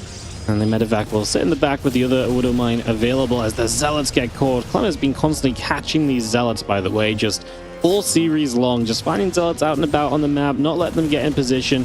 Obviously, clearly aware that they're, available to Classic and that he's likely going to be looking for something, and just that activity on the map really benefiting Clem, stopping Classic ahead of time as these Stalkers step forward, and Clem's already back over here looking to protect that third base that you mentioned he invested into a while ago. Kind of feel like he's helping out the Terran more than helping his Stalkers escape there when he knocked down that cooling tower. Yeah, he's been 100% on top of grabbing those Zealot run-bys, right? Like, he plays a lot against Mexpex. Mexpex is relentless when it comes to Zealot run-bys, and I guess that's given him a ton of practice in that regard. Classic just not really able, and the other Protoss players in this tournament too, just not really able to get a whole lot of value with their Zealot run-bys. This Nexus is going to get cancelled pretty much immediately. Now we're playing 3-base versus 3-base, although the Stalkers do grab the siege tanks. One of them remains for now, but it also ends up falling. Good force field there. Slices that Terran army in half. Clem does still have the superior numbers, though. Siege tanks are not. Yes, so much supply, and the siege tanks are nice to get rid of, but at the same time, it's more about the Widow Mines dealing with the Zealots at the moment. He had a lot of mines burrowing, which is why Classic had to back away. And yeah, we actually still have a lot of Zealots here as well. I mean, the amount of Zealots is kind of crazy. I'm not sure if Clem can comfortably attack into that. Will depend a lot on what those Widow Mines are able to do. Although now the rest of the army is not chasing, those Zealots kind of get chased themselves. I'm just doing a great job of going back and forth. Finds the sentry there as well, and again, just feels like he's putting so much trouble on Classic at the moment. Next up, we're going to see Ghost, though, I would imagine, here for Clem, who just finished up the academy. Still, he's going to get chased here. Clem is, well, Classic is attempting a flank here on that army, but Clem is microing his way out of it really nicely.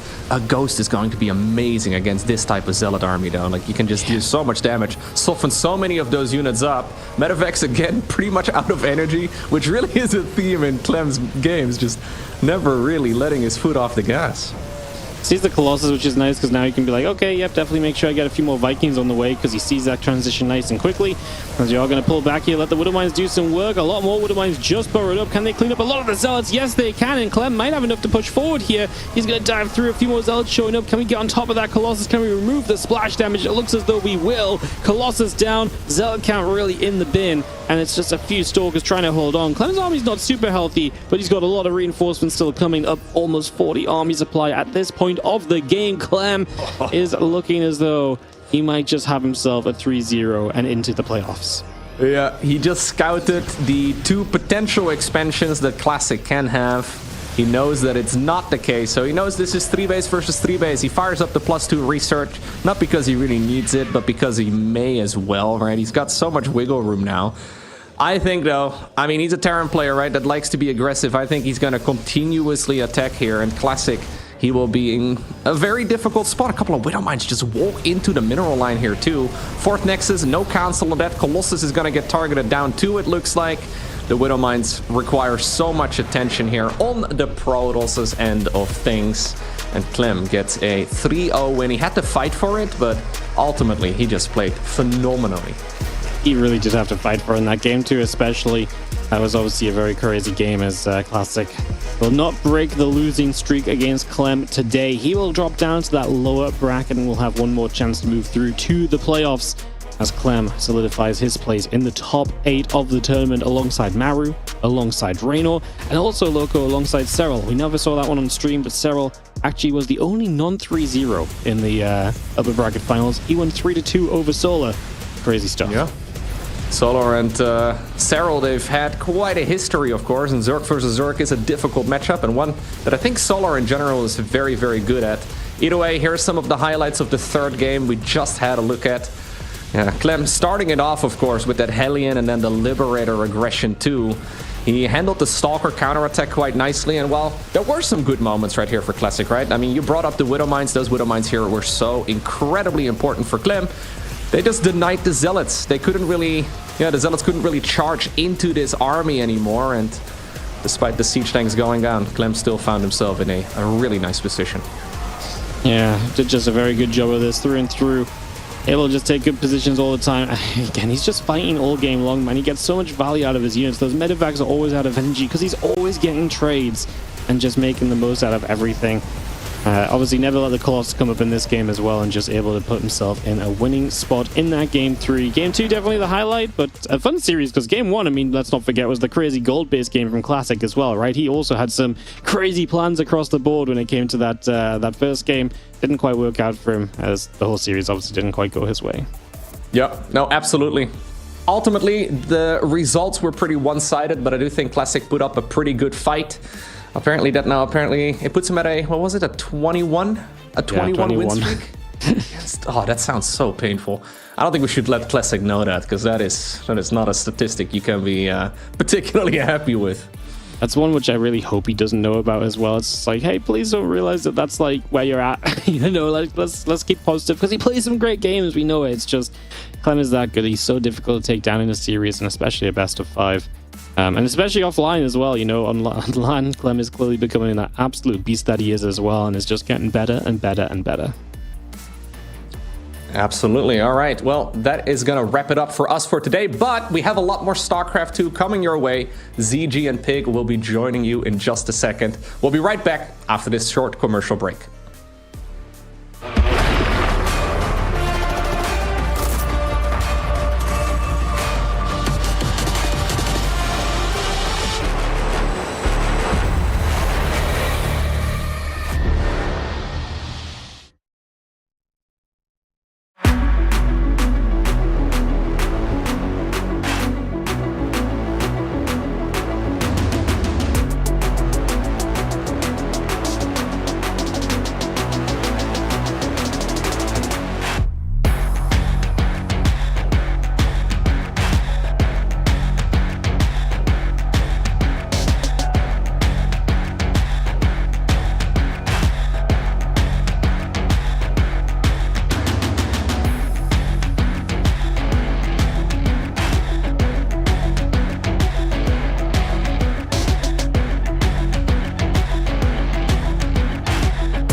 2, 1, go.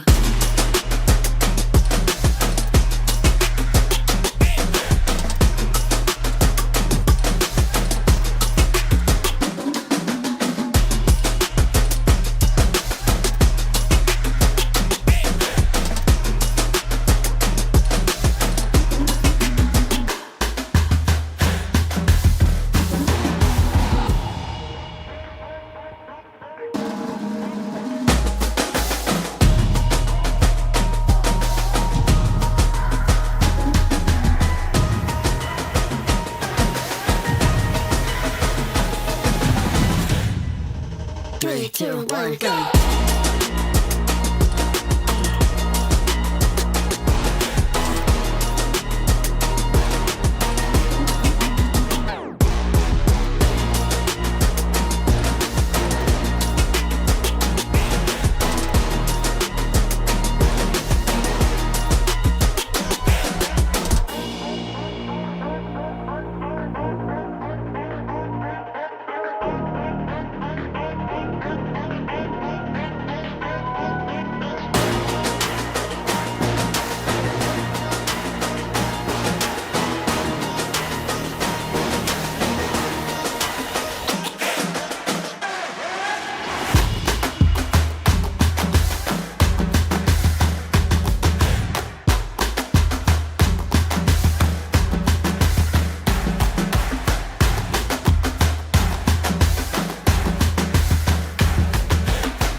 Three, two, one, go.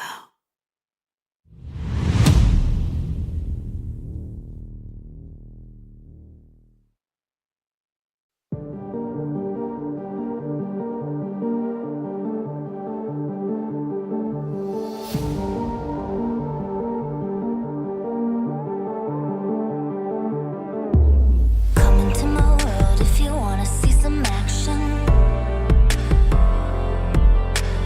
Enter my zone, shut down the competition. Stand out from the crowd, yeah, I'm the main attraction. Come into my world if you're ready for some action. Are you ready?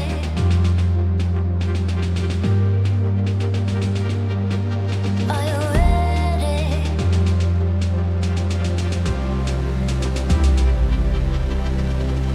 I came here to win.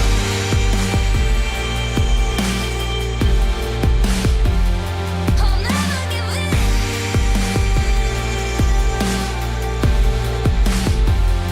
Make my woman on me. Only one woman on me. Only one woman on me. Only one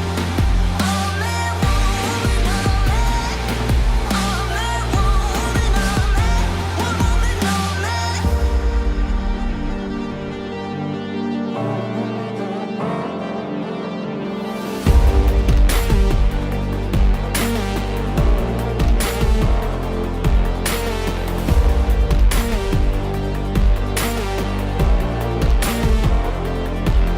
Are you ready?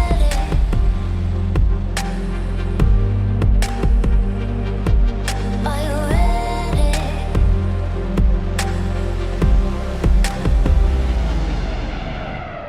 I came here to win.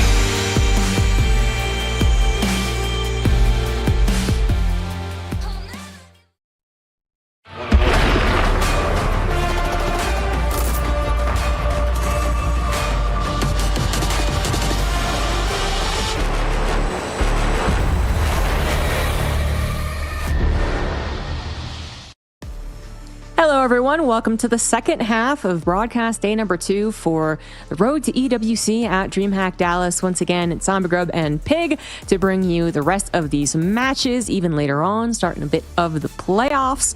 But to start things off for our section of the broadcast, we're going to be getting into Solar versus Trigger, both having a pretty good day today. Trigger with a couple of Terran upsets, and Solar pushed Serral to the limit. Game 5 in that ZVZ. Yeah, I mean, both these players taking down Gumiho is a scalp that is so impressive these days, but I mean, Solar has just been so difficult in that ZVZ matchup. He was so close Some people were saying that Cyril got lucky there to even survive that final game. No roach speed and whatnot, but Sol has shown good form. I think he's got to come in as the favorite in the head-to-head, but you got Trigger practice partner with Raynor, with Cyril, obviously helping him theorycraft and think about how do we take down Solar's mid-game pushes. Solar's a master of the roach. There's going to be a lot of mid-game big thrusts across that map, lots of queen drop roach shoves and that sort of thing. And it's all going to be about surviving for the Protoss as we go into the series. Big thrust across the map. You heard it here first from Pig. In the top right, it is Falcon Solar.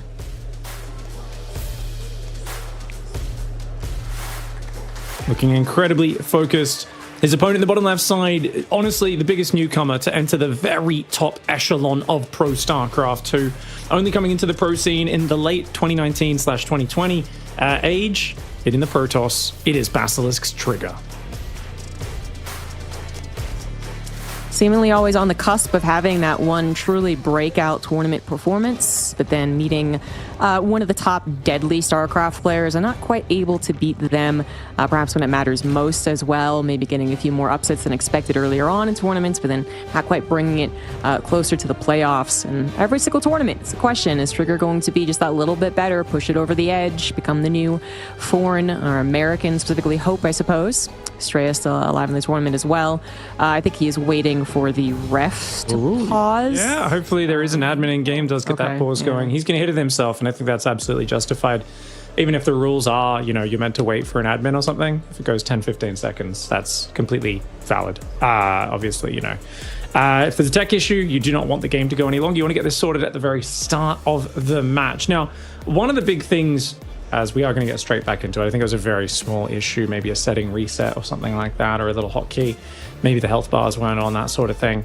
It really comes down to just how much RTS experience, real-time strategy game expertise you are facing off against when you are playing at this level of StarCraft. And for Trigger, he is every tournament, you go, wow, he's really good, he's really great.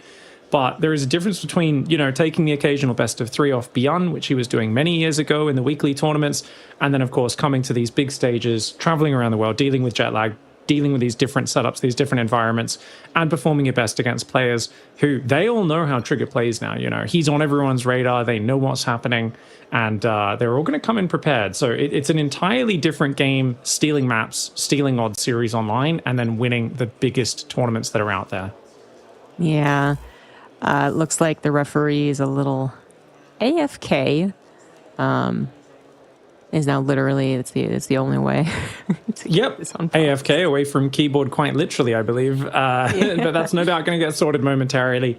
As both players were just kind of going, okay, all right, we're keen to get into it, but this way you've got to just focus on your mindset as the players. And shout out, of course, to our admins and referees who are, these are the guys who are out there 12, 14, 15, 16 hours a day a lot of the time for these whole weekends. Yeah. So they're we absolutely appreciate all the work they put in, and such a passionate group. So thank you very much to those guys.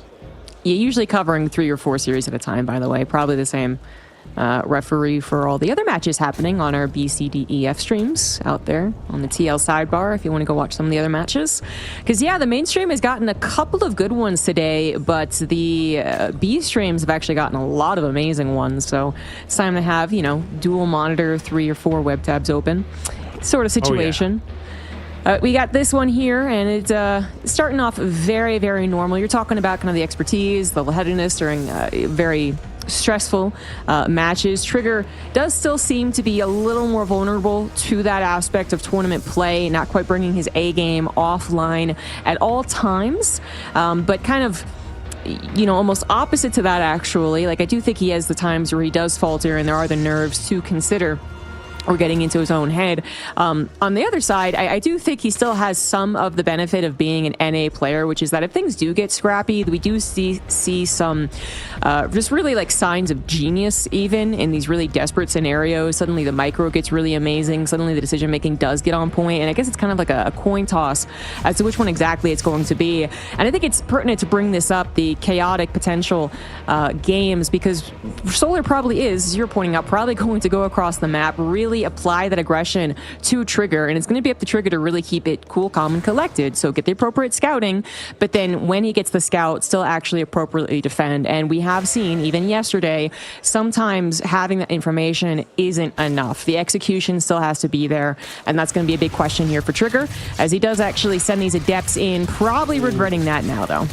100%. We'll take out 4 Zerglings, and if he can get an Adept out, it's not too bad, but no, he's not going to get any out. And that is 4 Zerglings for 2 Adepts. Quite rough for him. Doesn't lose a probe at the same time. I think that the well-timed Zergling run by is just such a good move because it distracts Protoss, and now this is where he's in trouble. Trigger's trying to take a third very greedily. Things are coming across the map. He's really got to make sure he doesn't leave too many openings here. Don't get me wrong, the Oracle is there, but it can only cover one side. The Adept at the third is going to try and cover these other. But the Nexus does start, which is the most important bit. Losing the probe is not the end of the world, but this is where you can't be letting the damage stack up and let Solar take the momentum, because Solar is so good. If he can kind of pinpoint what you're doing, shut you down, he will be so greedy the moment he gets map control and control of a situation. If you can keep Solar in an uncomfortable position like any other Zerg, he's going to have to kind of do a bit of drones, a little bit of army. He's going to have to try and strike that balance, and he can't really just get ahead. But the moment he identifies what you're doing, crushes those 2 Adepts, slaps down the map control. Now this is where Solar can potentially take big leads. He can also start running circles around you. He's already taken 2 probes down. Lings get in the main yet again. And this is another distraction that Trigger cannot afford. Yeah, it seems like it's being handled about as well as possible, but the problem really is letting it happen in the first place. This is actually very much reminding me of his GSL games, which, 100%. You know, he did fall in those, but it kind of was this weird thing where I looked at it and I was like, honestly, guys, he's really not playing bad. We don't see that usual tumble down a flight of stairs that happens when things go a little awry and a little awry, a little awry. He was keeping a cool head and he played well, but he'd already been put into such a bad position. So 100%, yeah, it was an uphill battle in that series, wasn't it, Zombie Grub? I remember just thinking exactly the same. Like, it was crazy how far behind he was and how well he made those games look. Yeah, exactly. So that's what I'm a little worried about here. And I don't know if it's going to get better. We're going to find out probably on if Trigger can move out. I should say that first, right? So it might be the first one to move out. But if Trigger can move out, get a little bit more control, maybe that can change. But again, things just going terribly. Every time he tries to do something, Solar is there with any amount of Lings, and they're not going to cause catastrophic damage, like 20 probes worth of damage, but they're finding the Adepts, they're finding the Stalkers, they're stopping the Oracles from harassing. Well, this is actually really snowballing at this point, but this is all really throwing Trigger off, and Solar might just go for a gut punch in a couple of minutes, and I don't know if Trigger will be prepared, although he probably will anticipate it.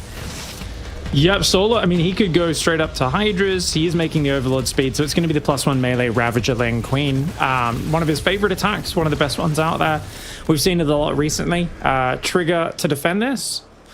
Well, maybe sniping the Overlord with the Queens in it and then blinking away might be kind of the best way to do it. Because I don't think, you know, you're going to really be able to have much other chance of stopping this attack when it comes. But I really loved a few things Trigger did. Like the Oracle getting the 3 workers and surviving earlier was really nice on the rally. But yeah, letting Lings in far too many times, and especially after that GSL series, this is what we were saying, is like, don't let the game get messy. You have to have a little bit of extra insurance against Solar, number one. But number two, you got to be careful when you're attacking him, because he loves to overcommit to his defense and shut you down. So often going across the map is enough against Solar, because he's already going to be ready for you, and then just pull out, right? Don't give him the chance to surround your army. Now, Trigger, of course, miles behind, and may have to try a very different, much more static and defensive option in map 2. Map 1, a giant attack coming for Solar. It is nearly impossible for Trigger off this opening to defend this. He's got similar workers, but only a handful of Stalkers to defend the army. Yeah, appropriate response to the main with the Oracles, but what about that third base? Not a lot of units here, and no, almost no static defense, just the original shield battery in the way back of the mineral lines. He gets a little bit more time to warp in a couple of Stalkers, and I mean, if he could get rid of the Lings, maybe he can do some real micro magic against the Roach Ravager, but more Lings will be flooding in, complicating matters, trying to use the SimCity, trying to use the minerals to hold on here. Some shield batteries hoping to finish, but being denied so far. Stasis Trap going to try and help. Creates a little bit of a wall, actually. It's not a terrible Stasis Trap, even though it's 5 Lings. And Solar is struggling to jump on top of the army and actually finalize this push.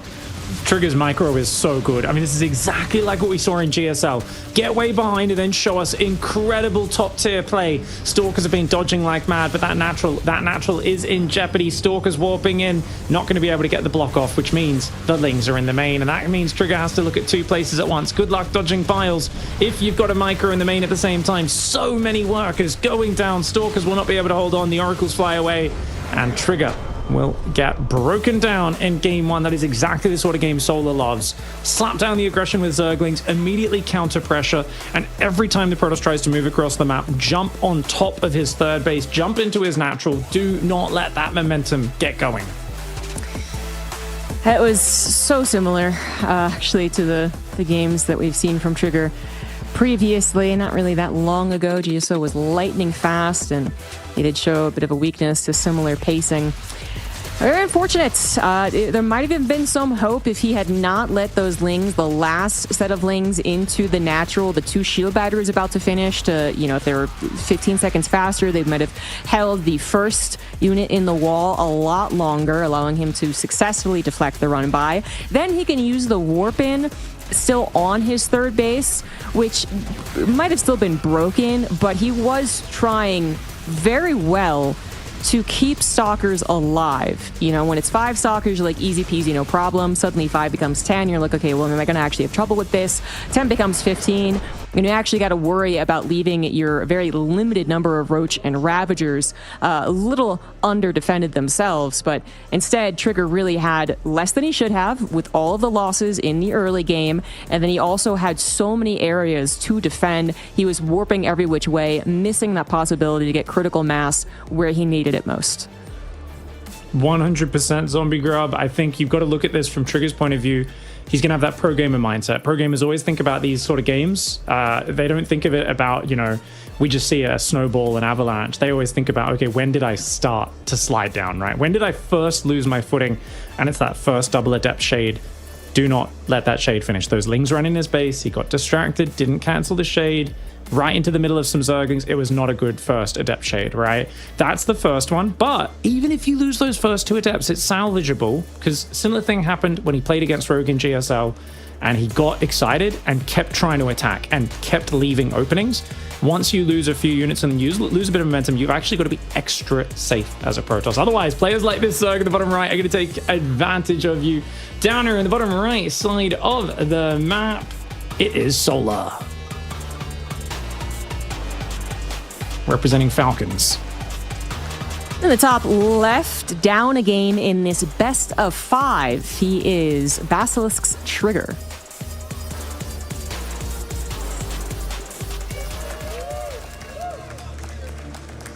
Bit of the NA representation. Do hear the cheers, so thanks guys for that. Solar, he is, I think, not only going to be naturally liking those types of games as you were talking about and looking for those opportunities. But there is that GSL game that Solar probably watched, even maybe off to the side, maybe not like super seriously. Didn't know he was going to be facing Trigger today, for instance, until late last night. But if he had just looked at it and kind of been like, okay, well, that's what happened, it feels like it is so identical to that, down to the, okay, this guy leaves that opening in the wall, which, to be fair, most Protoss do. It's kind of just the natural way an opening begins. But it does also mean that the Zerg has the opportunity to send those Lings in, and kind of that perfect timing, distraction, it can actually mean more than just 2 or 4 Lings in the main, which is exactly what it did last game. So Solar just kind of maybe has the benefit here. He is the favored one overall as far as their careers. His EVP is deadly right now with a lot of different all-ins that are very powerful. But then you did also see Rogue kind of exploit Trigger's weaknesses. And then I guess a fourth thing actually is, Solar is the more experienced when it comes to these offline matches. So it's really a quad whammy, quadruple whammy here, that Trigger is going to have to play really well to overcome. But it just starts with those first 5 minutes. If he can actually save those adepts, get them at the third, protect it, use his oracles a little more on like the defense and the offense, get a bit of better scouting, be a little more prepared. We saw what he can do when the moment gets tough. He just needs to have the tools for that moment. 100% clean up the opening, and we know Trigger can flow. He's going to double adept again. He does, I was thinking he might just truly pivot and just go chrono boost probes, do the non-stop chronos on the probes. He's even going to get the pylon block. This is Incorporeal, a very short map, so it's looking to be very annoying here. He's going to cancel that one, start another one, and that Adept is almost here, but the probe blocking. He's going to lose the probe, but it does allow him to deny the third base. Really good start here for Trigger. Now, interestingly, okay, he blocks with the shade. Nicely done. Cannot build if that shade's there blocking. Drone's going to have to keep on building extractors, and a great disruption for Trigger to start things off. His Oracle's on the way behind it, and this time it's Solar, who's going to be facing a bit more adversity early on. Builds his third Queen, sends a drone out to the other direction. We'll need to build another Overlord to avoid supply block. It's a good 50-second, maybe even more delay on that third. That's great. This is way better as a start, actually. And it's really the flip situation, which is that it's not truly devastating damage for Solar, but it is annoying, it's frustrating, it is actual direct damage with how late that hatchery has to come down. And it also takes the power a little bit away from Solar's just kind of flow, the Zerg flow, saying, okay, well, first the drones and the Queen inject and the Overlords move, and then, okay, those Lings are going to try and get that avenue into the natural, just like last game. Well, I'm too busy handling this, so I didn't quite get to that step. Now I have to skip that step.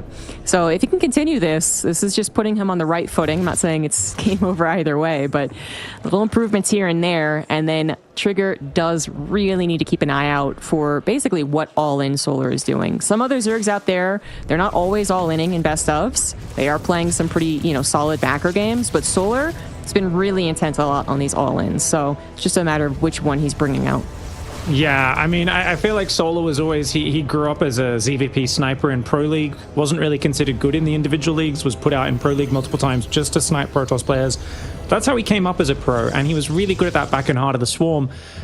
These days it's stuck with him, especially through the Void Ray meta. Solar perfected, Queen Walks and every version of Roach All-In you could possibly imagine.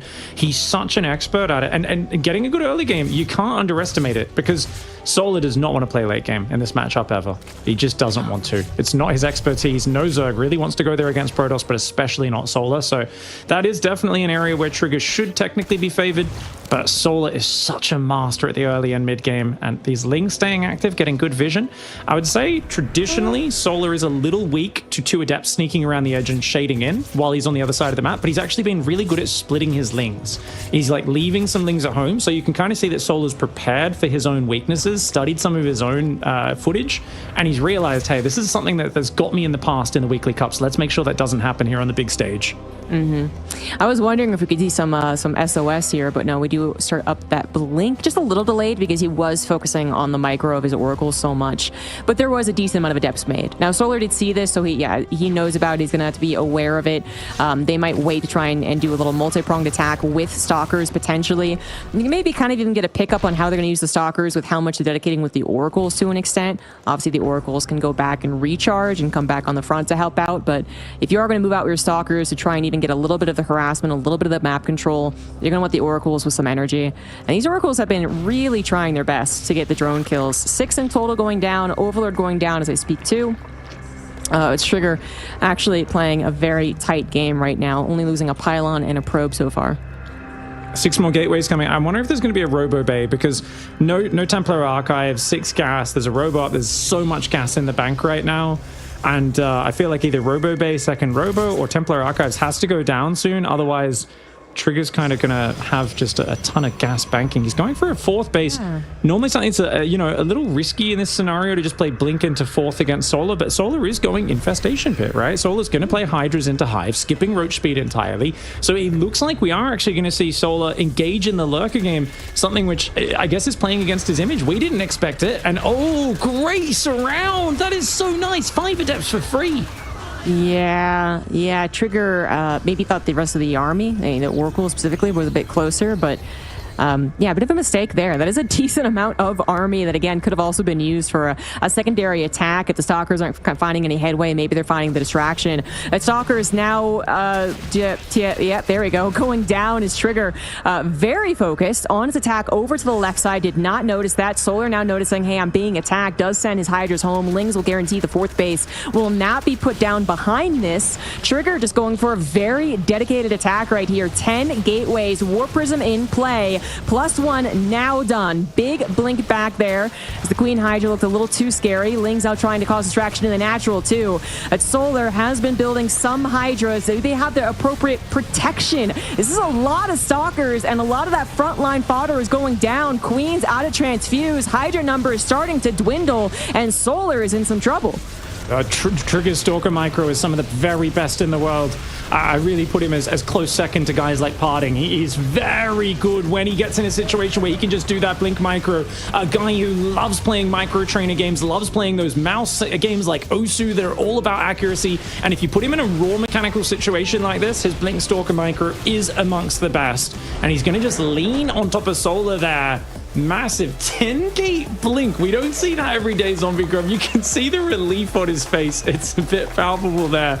A mixture of like a perfect start to the game, I think, for Trigger. Some really nice moves, but then the Adepts get surrounded, and you know, he's just a little shaky hero there, but then he finishes it off in style with the blink, and I think that's going to be a nice kind of deep sigh of relief for Trigger as we go to game 3.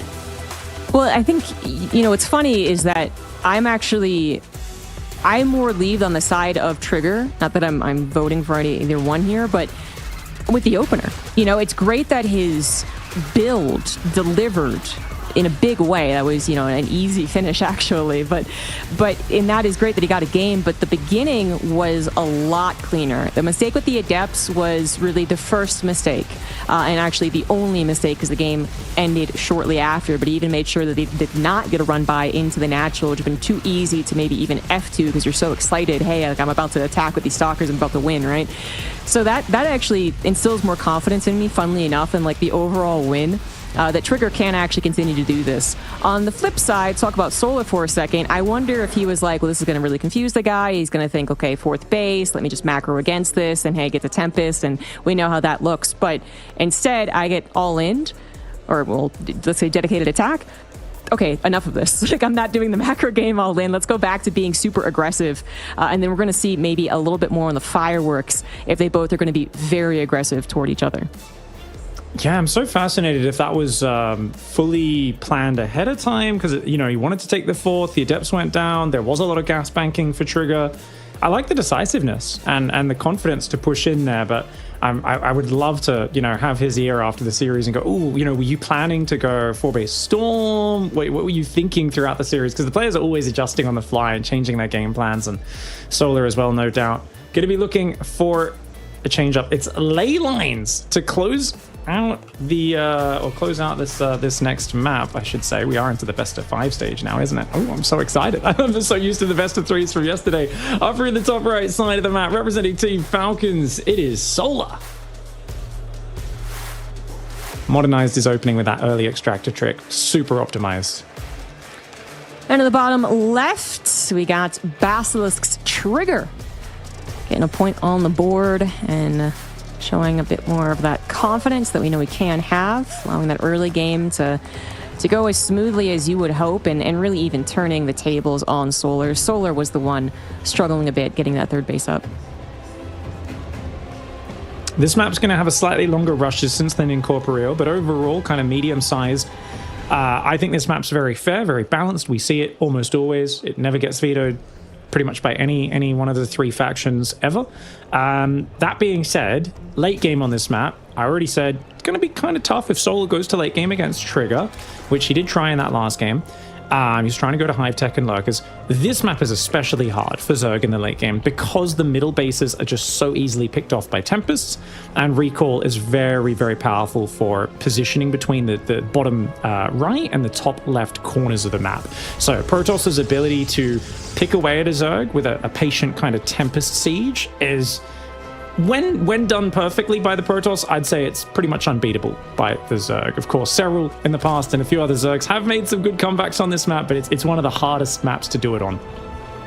Well, that might be another reason, I suppose, not to try and play into that macro game that Solar was setting up for. In the last game, you know, it was trying to get a scout in the 4th Nexus. Might have really believed that Trigger totally intended to grab it. You can still grab it and push out, by the way, so it's not like, you know, you don't need to worry about anything, but very much perhaps predicting that Trigger would be keen on even playing a bit more into that macro game. Nope, Trigger had a very aggressive Stalker plan brewing And by the time Solar really realized it, it was already too much right on this doorstep too. It got very, very close very quickly. But Solar is going to have to change things up for sure. The map, the pacing, and then maybe even try and get more of those little jabs with the Lings that were tripping Trigger up in the early game. We're going to have a double Adept opener. We are indeed. This was pretty successful last game. It's cool. I guess Trigger is just, I know in the past, like Showtime and a few other Protoss have had the same thing where they just go, look, I just want the Zerg to be disrupted as early as possible and as uncomfortable as possible. And as long as you don't throw these Adepts away, I think it's always a decent opening, right? Don't get me wrong. Your economy isn't as boosted as when you just chrono probes for the whole early game, in which case it's truly an economic arms race. But it just gives a lot of chances to interact, slow down the Zerg, keep them uncomfortable, and we'll see how Trigger can manage this as he'll work in between the rally points. That way he can shade towards the main base and potentially run into the third, but he's really respectful of the early Ling speed. I think he just says, you know what, Solar's going to build 12 Zerglings no matter what. I'm just going to show the Adepts and then be a little bit more careful with them, maybe wait for the Oracle to join up. Right, which is a plan. You can either use the Adepts with the Oracle, and then maybe even if a Queen is out of position, for instance, or if the Lings think that they got it and an Oracle shows up too, kill that off. Or you can, of course, separate them. But then there's another option, which is to play very defensive with all three. If you are thinking they're going to send Lings across the map, and Trigger actually set up for that pretty perfectly timed, in fact, so his third Nexus gets down without any trouble. No indication on his follow-up quite yet, as he is pumping out that second Oracle. We'll see if he pauses then and gets a Twilight Council. If it goes into a triple Oracle, this Oracle does need to get a further scouts, right? The scouting process, probe into Adepts, into Oracle. Can't just sit back at home the entire time. That kind of gets confirmation that we do have more drones on the way rather than anything else. These Lings will try for the third base again, but the Adepts staying at home, very safe. I like that it was an active defense as well. The Adepts were shading forwards, just doing little things to try and get a bit of map control was Trigger. The Lings run in. Once again, a few more go down at the same time. The Oracle finding damage on the other side. I just think this is really well managed by Trigger. This is looking kind of Max Pax-esque, with just poking in and out from multiple angles, not overcommitting. None of it feels like the Protoss is just tunnel vision and going, I need to do damage right now, and trying to force it.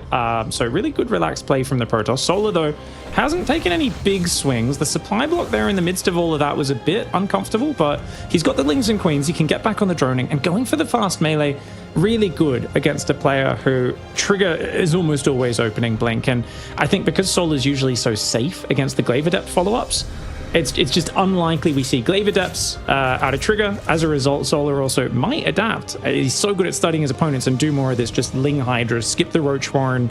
Roaches just don't really do well against a Blink Stalker focused player. They're more there for safety against early Zealots, early Adept attacks. If you can just play Lings into Hydras, it's a much smoother style. Oh, he's grabbing the Roach Warren. It's just a safety, or will he actually be incorporating some? Yeah, I mean, he does do like doing the +1 melee Ravager Queen Ling, similar to game one. So he's done that a bunch recently. So it might just be more of that, especially. Well, he's going up to 66 drones though, which is kind of high for that, and a fourth base. So obviously, the last game we saw melee into just trying to play Hive, no Roach speed. There was a safety Roach Warren in that game as well. It's funny because everyone has their own style, and I always look at Rogue playing this matchup, and sometimes he just won't build a Roach Warren 4 games in a row, and you're like, oh my gosh, he's so open to Glaive Adept timings. Solar, on the other hand, almost always builds it, but you can see he's not using it. It's just for safety. It's a reactive Roach Warren if he sees an attack, but he sneaks in the very quick Spire, and that is one of those things which I feel like Trigger should be reasonably well practiced against, because he's been living in Korea, he's been practicing there. I think when you play on Europe, sometimes you forget Mutalisks exist in this matchup a little bit more, but Massling on the 4th. Uh-oh. Whoops. Yeah, that was a mistake there from Trigger. Not expecting that many Lings going after his 4th base. And he's actually a little low on units, frankly. Fortunately, the wall, SimCity will help out. In an emergency, I suppose, those High Templars could have been morphed, but that was also a bit of a scout on the side of Solar, by the way. So kind of confirming the 4th Nexus, yes, but also the High Templars. So no, probably no 10 gateways that are actually leading into a big Stalker attack. And there's an extra one for the Overseer. Now, what I'm really concerned about is that Trigger Trigger might have been able, with his oracles being aggressive, to figure things out, to connect the dots on the Spire play. But now he's so worried about being aggressive, he might miss out on the actual scout or even just thinking of that possibility. There's like 4 roaches there. Does he realize? Because that's the tell. The tell from Trigger's point of view right now, and I have been watching from his point of view, is there was like 4 roaches coming across the map. It is, you know, no roach speed yet. It's been a massive Zerglings. Where is the Zerg's gas going? This is a tell. It's a soft tell. It's not a hard tell, but he's got cannons and batteries going up, which is the beginnings of defense. I think he senses what's happening in this game. Problem is, it's not 8 Mutalisks. This is mass Mutaling. It is going to be, you need to build Phoenix. You need a second Stargate. You need a Fleet Beacon. Stalkers and Storm can stave it off for a while. Technically, they can defend it perfectly, but that means like it's you need to not be out of position once, which is so difficult to pull off. Like here, good, he's got Storm, but he's got so little support for it. Lings are going to get inside the base.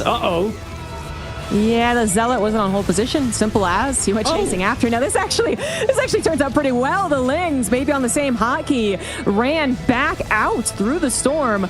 Or maybe just figured the main wouldn't be a hot target, but that's wasn't great. Now the Muta's redirecting, targeting the 4th base, hoping there's something there. Not going to happen. Totally agree on your points, by the way. This is going to be more mass Muta. You do need Phoenix to really feel comfortable against this. Oftentimes, if you're forced to play nothing but ground against Mutas, we can end in a really ugly base trade, or the Protoss just gets ripped to pieces. Stalker's trying to take a decent fight. Archon needs to help out. The Mutas are starting to get low. A couple of them are going down. So far, 3 have been lost. Killing 4 Stalkers and a Phoenix and a couple of that static defense. I mean, this is trying to snowball a little bit more. Lings will be accompanying this as well. Trigger knows that is a possibility, probably knows that is exactly the plan, seeing the Muta count increase, and is trying to split his army appropriately. He's doing a really good job, his Trigger, with his army movement. Solar needs to trade, and he needs to trade very soon. But he can't be taking big storms on the Mutalisks. Gets the High Templar, but he eats a big storm. The Archon Stalker started stepping away. 1 Archon goes down as well. The Stalkers have blinked to safety. The High Templar coming forward. So it was a good snipe for Solar, but he needs bigger trades than this. He's almost max. He's on 10 gases, which is perfect. He can make a massive Mutalisk, about 15 Mutalisks a minute right now, which is huge. He can replenish, but he's got to trade. Triggers on 4 base, 8 gas. You cannot let Protoss sit on such a big economy, or he will build units that absolutely wallop yours in a maxed versus maxed battle, and you are only ahead 40 supply. Solar needs to find the trade. He is on the timer. Sand sticking out of the hourglass. He's got to find some more damage. He's trying to at the 4th base, but Trigger, I think, really has, gotten over the hump. He has a good supply. Archon gets a couple of good shots. Muta's very, very, very low. They're going to one-shot some of those Stalkers. But there's this hump that the Protoss has to deal with, which is that, can I get my 4th base is one of the first questions sometimes. If I got that, can I stop the probe damage from coming? Can I split appropriately? Can I get above, let's say, 160 supply? And then that really guarantees the army fights are going to go your way as long as you're in position. And I think we have been seeing that. Trigger, he got too solid of a place. The bones are really good for the Protoss here. Solar is now in a lot of trouble as the gigantic Protoss army with +2 is heading across the map. Yeah, this is a huge map. Good amount of storm behind it. The Oracles will get finally sniped there. They've been a thorn in Solar's side, but what's he got behind it? He's lost so much. 22 Mutalisks, 160 Zerglings have already gone down in this game. The Mutas are going south on the map for the counterattack, and that's, I mean, the only option. You can't be fighting into Storm. You've got to try and base trade. There is cannon batteries spread across the bases, and of course, you've got the ability to morph in Archons, High Templar, Phoenix, Stalkers, things that are all big problems. Trigger showing really good poise under pressure. So many players would have got their army out of position, but oh, look at that nice move here. Does he grab the very good moves on both sides. Mutalisks with the spread take out the Archon. Storm does come down though. They are taking a lot of damage. Triggers in all of Solar's bases, but if Solar can make it messy enough, you never know. The pressure's on. It's such a big moment right now on the road to EWC. These players want one of those 4 spots in the World Championship. This is such a pivotal moment in this series. The Mutalisks continuing to find damage, and he's going to force a recall. And what's coming home? It looks like a pack of Stalkers and High Templar. A few Phoenix coming out. A few of them do get shot down. Remember, it is still only a few Phoenix popping onto the map. Trigger's supply may be far ahead, but these Mutalisks, can they outposition this army of Protoss that is now a little bit disjointed? Yes, it is. Archon's being left alone. Just simple magic box on top of that will take care of it. This was a good split by Trigger. He made sure to get into every single Zerg base. There is no last refuge for the Zerg as the main base also goes down. Whereas Trigger, he kept all of his bases alive, actually. He is on 5 Nexus. 75 drones have been killed. Oh, that is Trigger's game, man. Trigger, very nicely done. You know, he had such an awkward start against a similar game against Rogue in GSL that the start really ended up ruining the potential good anti-meta game he was playing. But this time around, we got a good start, we got a good mid-game, and we had an excellent response to the budding Muta Ling, which we know he can get to, we know he can do, but that was almost perfect, actually. Trigger never looked vulnerable, even though absolutely when those first 17 metas, let's say, show up all at once like that, that can actually start a snowball that the Protoss cannot recover from. Instead, it looked like it didn't actually do anything. Trigger was so comfortable on 4 bases, continuing to add on supply, and Desert just never really got the opportunity. The end game base trade, if you will, was a bit ugly, but even that ended humongously in favor of Trigger. You know, it's so funny because on paper, you're like, well, of course, Cannon Battery Stalker Storm can defend Mutiling. But in practice, we've seen so many top-level Protoss players where a High Templar gets picked off when you're not looking. The Mutas drive straight through 2 or 3 storms. You know, yeah, they get tickled by them, but they don't really get fully hit. They zig, they zag. The storms don't really land. And then you're like, okay, cool. You've defended the Mutas just barely. You only lost 10 probes. And you look back at your 4th base and you're surrounded by Ling Roach. 2 more High Templar die before the storms really land the way you want. And, you know, and the whole Protoss army crumbles. But as we know with Protoss armies, you go from 8 Stalkers and 2 High Templar. It's, you know, a little fragile. Then you add 2 Archons to it and you go, oh, that's a pretty beefy force. Then you add, you know, another few High Templar, Storms, Archons, and suddenly Roachling Muta looks at that army and just says, this is a no-go zone. We cannot engage into that if the Protoss is looking at all. And I really thought there'd be enough opportunities to just find a way through into the base, but really good army splits for Trigger. Solar kept forcing him to reinforce like the flanks where the Mutas were hitting from. And you could tell Trigger was having to like select all army and pull everything there, but then re-pull units to the right and to the left. And it's a very frantic situation where many players would have made mistakes there, but did not leave the opening. And despite the quick 10 gas for Solar, he just couldn't find the trades. No, he couldn't. No. It was just... That was as picture perfect, I think, as you can get when it comes to that style of defense, too. Perhaps easier, or, you know, you feel like it's going to be an easier time, is already having 5 Phoenix, for instance. And then, yeah, okay, that's easier, but... Yeah, that was the great play, I think, that the Trigger was about to get to versus Rogue in GSL, but he had just taken so much damage in the early game that it feels to be a theme. Trigger just continuing with the momentum. Both players, by the way, BRB, so that's why we're on our beautiful faces. But just a reminder, too, as to what is at stake here, because the format is a little more forward, actually, for this particular tournament. It's just double elimination, 4 groups, double elimination. This is the lower bracket final. Serral did beat Solar to send him down there, and then Trigger had lost to Serral, well, earlier on, actually. So Serral's the reason they're both here. But if Solar were to lose, now down on his last life, that would be it. That would be it. He would have to try in maybe one of the online qualifiers to get to EWC. So a lot on the line right now in this EVP. Yeah, I mean, a bracket that has, you know, Gumiho, Ryung, Spirit, all these sorts of guys in there, a Laser as well. It's an impressive group to get out of, and the fact that Trigger's leading, I don't think many people thought that would be the case. I think people thought, okay, Serral's shoe in for number 1, Solar probably one of the big favorites for number 2 in this group. But right now, we are 1 game away from seeing a big upset going to the top 8. Absolutely. We're on a potential final map here in the top right on his last life in the tournament. He is Falcons Solar.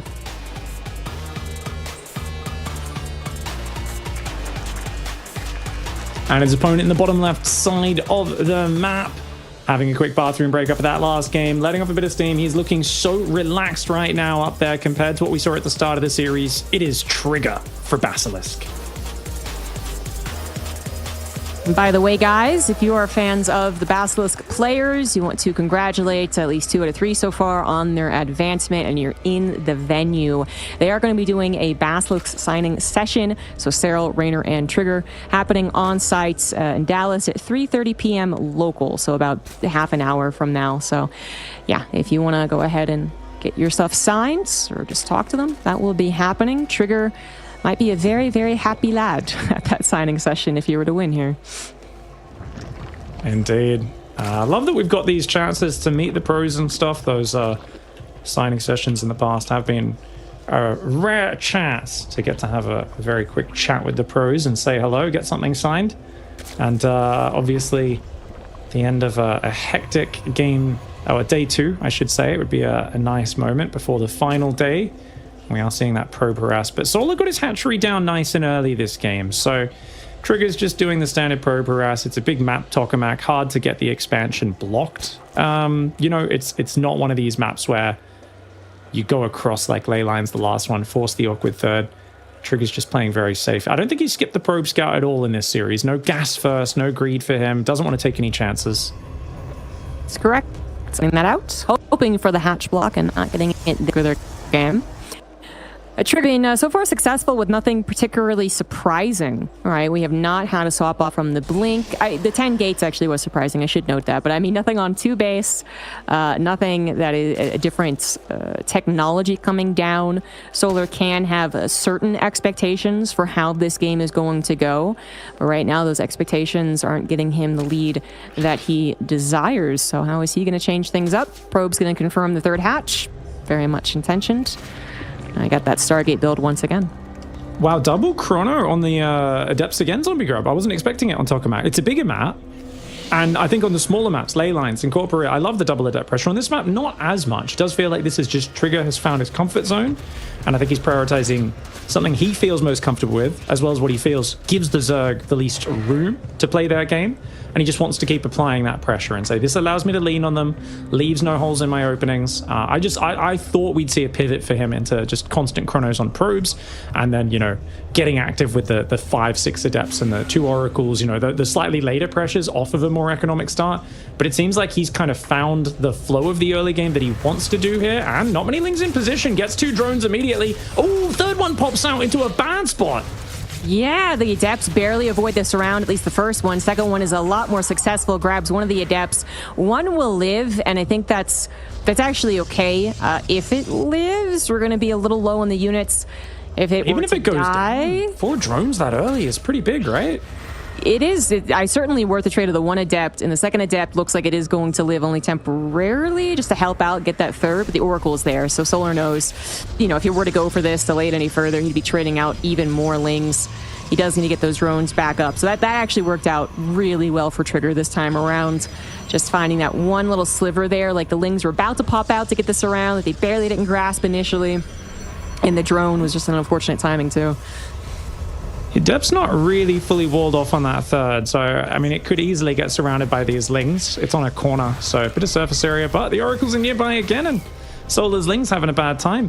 So many have gone down already. 5 Lings, 4 drones, and that's a fantastic start for Trigger. This is not what you want. The first 5 minutes of ZVP is everything. We talked about it in game 1, where Solar just wiped the floor with Trigger in the early game, and then stomped him with the big push. But since then, it's been Trigger having really good starts, and obviously this 3rd game also a good start for him. So Solar needs to get on top of this now. A Queen going down there. I do think Solar could have pulled that away to safety. But you could argue it's better to lose Queen rather than more drones. Still, not something you want to be giving up. No, it isn't. No. And with Trigger now playing, again, potentially the last game so well, I am thinking back, you know, Rogue was asked about that GSL series, and he's like, I was actually kind of surprised that it ended up being easier, because I actually think Trigger, you know, wins against me on ladder, and I actually really respect his play. It feels like we're getting that final form offline in a very high stakes best of 5. He's playing better and better seemingly as the series goes on, finding little bits more of damage, denying Solar's attempted damage. Solar is changing his build up completely once again here. We got a pretty fast lair, and then the Roach Warren and the Evolution Chambers. Not that fast +1 melee, no skipping the Roach Warren. Actually, he canceled it, so take that back. He is skipping it. Not a good place to start a 4th hatchery, right underneath 3 Oracles juiced up on energy. We will see the Hydra Den no doubt go down momentarily. There it is. And Burrow starts. I was going to say that does not seem like something you'd go for, but he does immediately cancel it, so never mind. Templar Archives immediately goes down for Trigger, so I think he's going to be happy rushing Psystorm into Hydras. Usually Stalker Storm, pretty good setup, and I do feel your 4-base setup is so good defensively on this map, Tokamak. You've got choke points leading into your 3rd and your 4th. It's a map where, because of that, I always think about Zerg aggression as being Nidus or drop based. I really think if Solar's going to try to bust him, you got to either drop in the main or do a Nidus in the back. something else besides just trying to ram the Ling Hydra through a choke into what is going to be Storms. The Templar Archives is done. Trigger carefully, but still pretty quickly setting up for a fourth base. He does need to get eyes on the intentions of Solar. You know, one game, the second game, Solar did go for an infestation pit. His eyes were on the hive. He wanted to move on, and Trigger found him actually in a compromised position. But now we have Solar really just making a lot of Ling Hydra. Trigger's going to need to pick up on this, realize that it could be a very dedicated attack, and not only have Storm ready to go, which only just begun, but then also that static defense, the units in position, ready to take advantage of the chokes. Cannons are coming down, shield battery as well, stasis traps too, and then Trigger is already preparing for the worst case scenario, which is being all-in. It's a little bit trickier than that though. A Spire does come down. This is so crazy because I was thinking at the start of this, I was like, this is a better map for Mutalisks than ley lines, like way better, you know, because it's so hard to bust them front on. But this is such a clever way of doing it. We used to do this like a long time ago. Solar used to use this in Heart of the Swarm, was Ling Hydra, feign aggression, and then hard swap into Mutas. But he's doing this off 68 workers, so I feel like this is really committed. And into the Storms and the choke point, it's a bit worrying. That being said, no Blink, or I mean, there is Blink, but no Stalkers to use with it, right? 2 Stalkers is not very many. It's all about the side storms. It's gonna kick it in a moment. It's a little late. It is, Liz. I think Solar was like, oh no, Storms. Wait a second, does he have it? We saw that hesitation. You just don't know if Storm is an upgrade that is finished, but now it clearly is. Lots of Storms available too, but this is a bit of a feint. You know, Solar, his main plan is to go into these Mutas, or the scarier part of the plan. That's the better way to put it. The scarier part of the plan is surprise Mutas.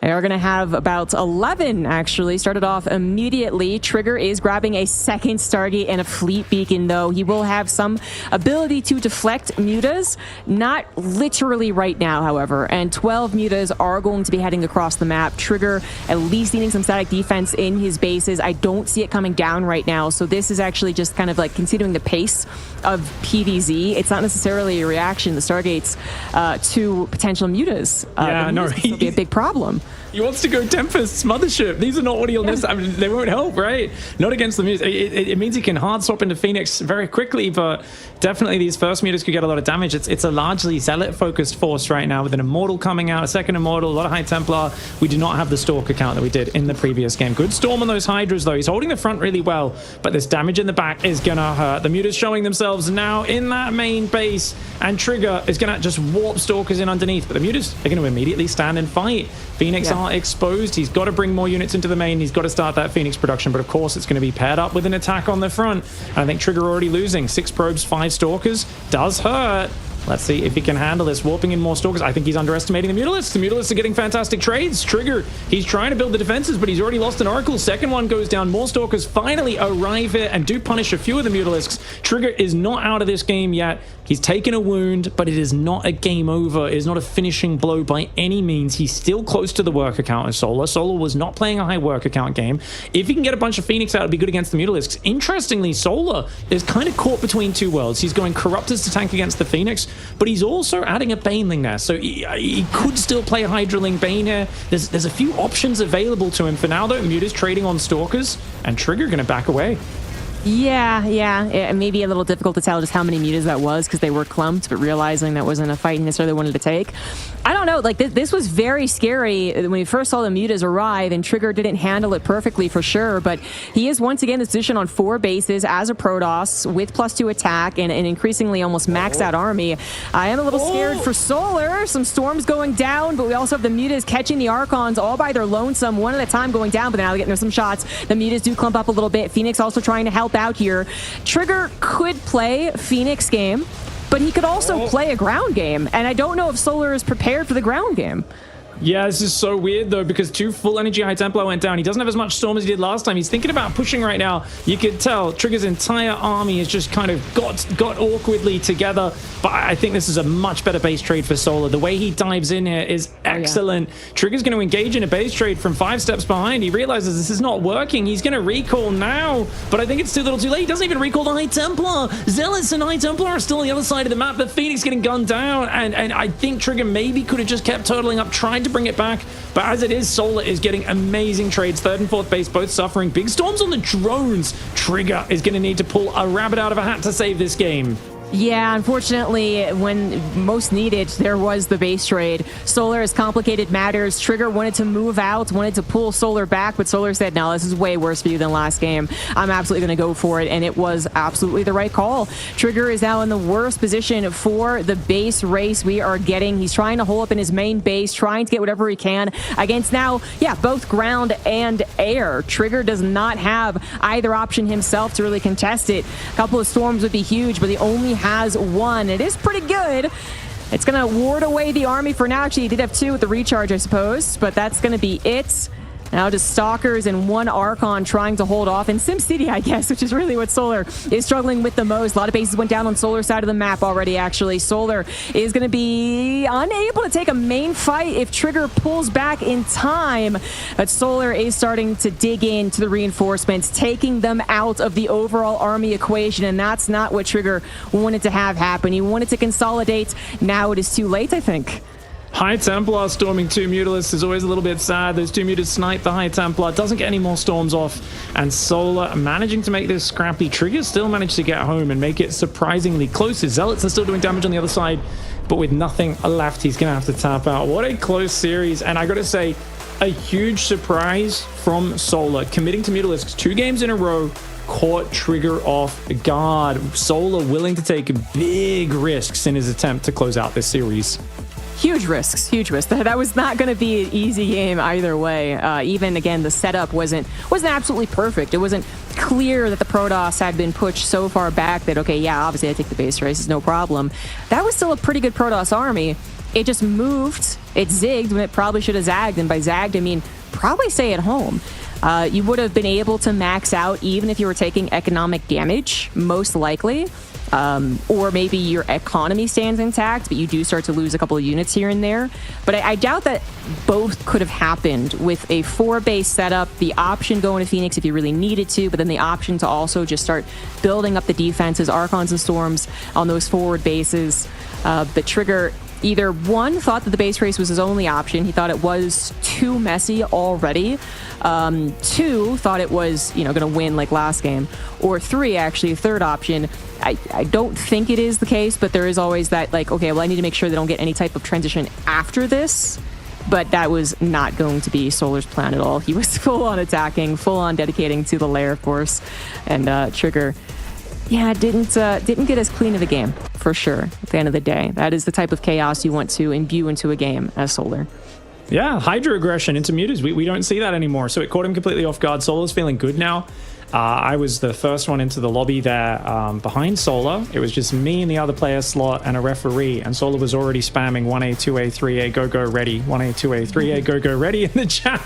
I was like, Trigger's not even in the lobby yet. This is great. So Solar's clearly G'd up after that last game. Let's see if you can close out this series. Bottom left side of the map, it's Falcon Solar. And in the top left, as the blue Protoss, he is Basilisk's Trigger.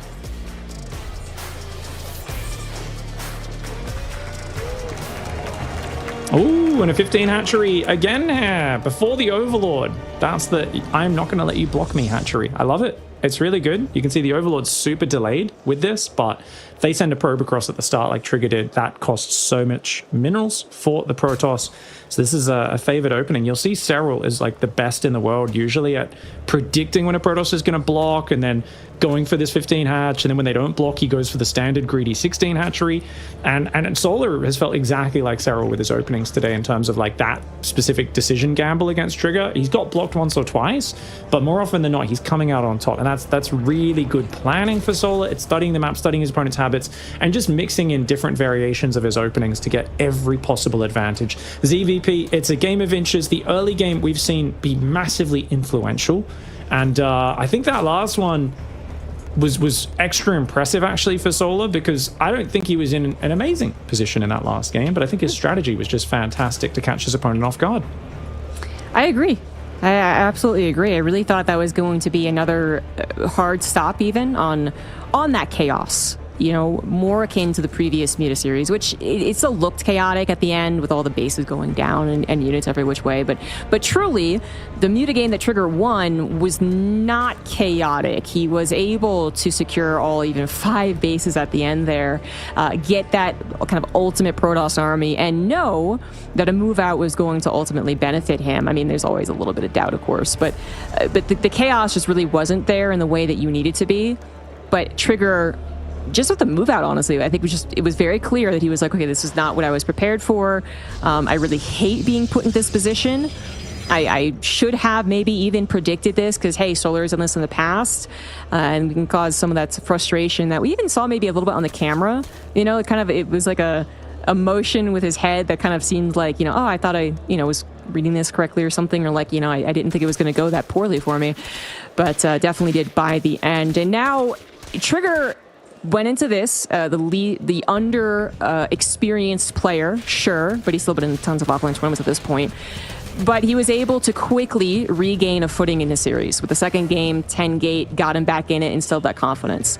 Now we are in a game 5. You're on your last life. Solar has done a bunch of different builds, slightly different, but very important differences in the Muta builds, for instance. How much is this going to affect Trigger? That is my question right now, because this is kind of where we're at right now for Trigger's career. He gets so close, but then does fall at the last second, just before making a big playoff run, just before, getting to his highest place yet. And it's going to start maybe again with the first 5 minutes. I'll go to the Adepts here. Last game, they were actually great. In this case, they are pretty good. Yeah, 4 Lings and a drone without losing an Adept. I mean, that's a fantastic start. That's so good. Anytime you keep the Adepts alive, I think you're happy. You're forcing some Zerglings out. Now, to be fair, I mean, he had an underbuilt Zergling Solar, so he was being a bit greedy. He can afford to take a few more losses, but definitely something where the trading started well. And Oracle gets a drone, takes only 5 hull damage. That's great. Adepts move into the third. It's a clean opening for Trigger, but now Solar gets some Lings on the map. He's going to start probing, looking for weakness, and seeing if there's any openings. Trigger really does seem to have more of a lockdown on the first 5 minutes here. Although the Oracles have actually frequently, to be honest, in multiple games, done a little bit of a drive-by when Solar was prepared. So they've certainly been injured a lot of the time, as long as they live. Second Oracle is going to try its luck in the main. Only 1 queen, but a spore 2. Nice little cancel spore there from Solar to save the drone. So tight. Really good reactions. And the quick layer comes up. Second gas. I mean, Solar's playing real confident. He does get the Roach Warren still at 443, which is not super late by any means. It's relatively safe timing, so it's not like Solar's just straight gambling. It does feel like Solar doesn't like to take crazy risks in a game 5 the way some other players might. And that being said, I do expect 100% commitment from him. I would not be surprised to see a big Roach all in. Then again, the only game where he tried to play Lurkers ended before it even got going. Back on Incorporeal against the 10-gate Blink. I wouldn't be surprised for him to try it again, just because he's done so many mid-game timings. I definitely do not expect Mutalisks again, and I think it's really Trigger who's just going to be trying to constantly scout, because I feel like he's just like, look, Solar has so much range in this series. I can't predict anything ahead of time. We've just got to scout really well and figure it out as it goes. Adepts also not in hold position, got distracted by those Lings. But right, he needs to be on top of the scouting. This is do or die scenario. Solar is a person who could absolutely go for the all-in in game 5 and try and capitalize on some of the momentum gained from the last game, and this is exactly what he's doing. We got lots of roaches being built, Overlord speed on the way with the drop Overlord too. Trigger needs to set up some defenses, needs to be prepared in the main base as well. So far, not having anything, but his third base, at the very least, not trying to move out into the ever-building Zerg army. But the main base is a little underdefended. A couple of Artosis pylons, actually. He's trying to fix that right now. The Oracles are going to be way out of position to help out against the Lings. Does he notice the drop coming into his main? 8 Zerglings could be a problem. I think Trigger's seen it. His camera's up here, certainly. So he's not blindsided by it, but maybe no warp-ins available since he is supply blocked right now. Probes are going to have to fight a little bit. Pylon finishes, warps in some Stalkers, and this is good that he knows about this one early, because he can kind of say, okay, no big problem, just a slight distraction, but the real attack is going to come on the front, right? Those queens are going to load up, no doubt. Where is the other drop lord, actually? I'm surprised he hasn't moved out yet. He's waiting a bit longer than I thought. He doesn't... Yeah, there is another one, but he's not. Well, okay, here's the thing, right? He did add a couple of drones. I get maybe just perfecting the macro, but Trigger is the one that's actually going to push out here. He's got a War Prism, he's got a timing with a +1, and obviously his army has moved out. So Solar, finding himself a little supply blocked, unfortunate timing, is clearly going to have an army that is prepared to deal with this, but if Trigger can escape, maybe that can lend himself to a better defense. We got both players trying to be aggressive in game number 5, as Stasis Trap initially helping out here, but Roach is obviously taking whatever they can get. And Trigger does have to pull back. Will he continue committing into this? It's one of those odd situations where if you're both going to be aggressive, to say who really comes out ahead if you both don't be aggressive is a little tricky.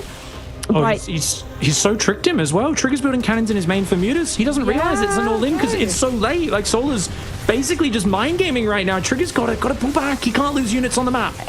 Yeah, this just feels extraordinarily dangerous, but I guess he really feels like he can continue pushing here. That could be a big problem. Cannon's going to finish in the main base to help out against the Overlord drops, actually, so that ends up being okay. Solar's army is getting very, very large. We're almost doubling the army count of Trigger at this point. No upgrades, of course, but Trigger needs to be very careful. If he is ever caught surrounded, that could be problematic. Obviously, Blink would save him temporarily, but then that's still so many Stalkers to lose as you then are forced to flee back home. +2 is on the way, Charge is on the way as well. Stalker Ball is pretty damn big. Only 40-50 maybe army supply difference is something that a Protoss with their static defense will easily handle, but it is a very, very dangerous game. This is all types of close. If you're a fan of either one of these players, this is a very dangerous game. He's begging for that. The Healing Shrine is begging to be used by Trigger's army, but in the heat of the moment, you know, it's one of the only 2 maps with a Healing Shrine on it. He's just forgetting about it. So many of these Stalkers heavily damaged, and half the army moves across for a counter. Solar's looking for that big surround you've been talking about for a while, Zombie Grub, and like we said, if there's a big surround or if he just rolls into that base, it's all about defending on the front for Trigger right now. He's kind of turning this into like essentially a massive 10-gate blink all-in, similar to one of the earlier series, and with good micro, he should be able to do it. Stasis Traps are delaying the Roach Ravager, but his third base is getting ransacked. He's going to try and just push on the front and give up the third. A wild decision for Trigger. That is absolutely wild. I don't know if it's going to work. Solar still has a lot of army to chew through before Trigger can even reach the economy of his opponent. Third base down for the Protoss. Oracle's not going to be able to help out here. Might as well go back on the front to help out. Stasis Trap once again providing a little bit of that Sim City even, as well as taking out a couple of critical units. Don't let him into the natural. You do still need 2 bases worth of economy if you're going to hope to just all in with this, and that does seem to be Trigger's plan. Taking a couple of corrosive biles ain't a way to do it, though. This is so close. My heart is pounding. I don't. This is do or die for Trigger right now as Solar just continues to build army and defend his 4-base setup.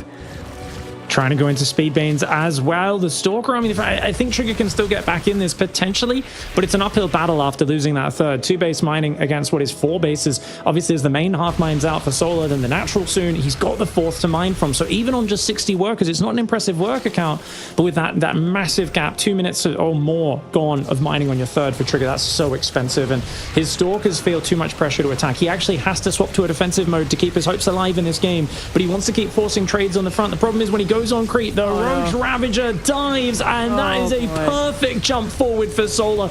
Biles are dodged, but it doesn't matter. The Roach Ravager regular attacks are cutting through, and Trigger so very close here, but Solar has shown what he is made of. He goes for what looked like a big queen drop all in, realizes it's just a massive gateways, that it's going to be mass blink, stays defensive, and he lets Trigger overcommit into him. That is experience. That is Solar's 15 years of top tier StarCraft II, winning his first championship 11 years ago in 2014. That is all of that experience speaking here. It is so awkward to feel this committed as a Zerg and to stay back, but he knew that he could lull Trigger into overcommitting after scouting that Trigger was so committed the mass gateway in the main. Splits part of the army off, and that really is what sealed the deal. Until that, if he recalled to his third, I think this is a very playable game for Trigger. He can add Templar Archives, go Storm, but he already felt very committed. He didn't know that Solar's worker count was as low as it was. Solar had all the information, and he used it so well.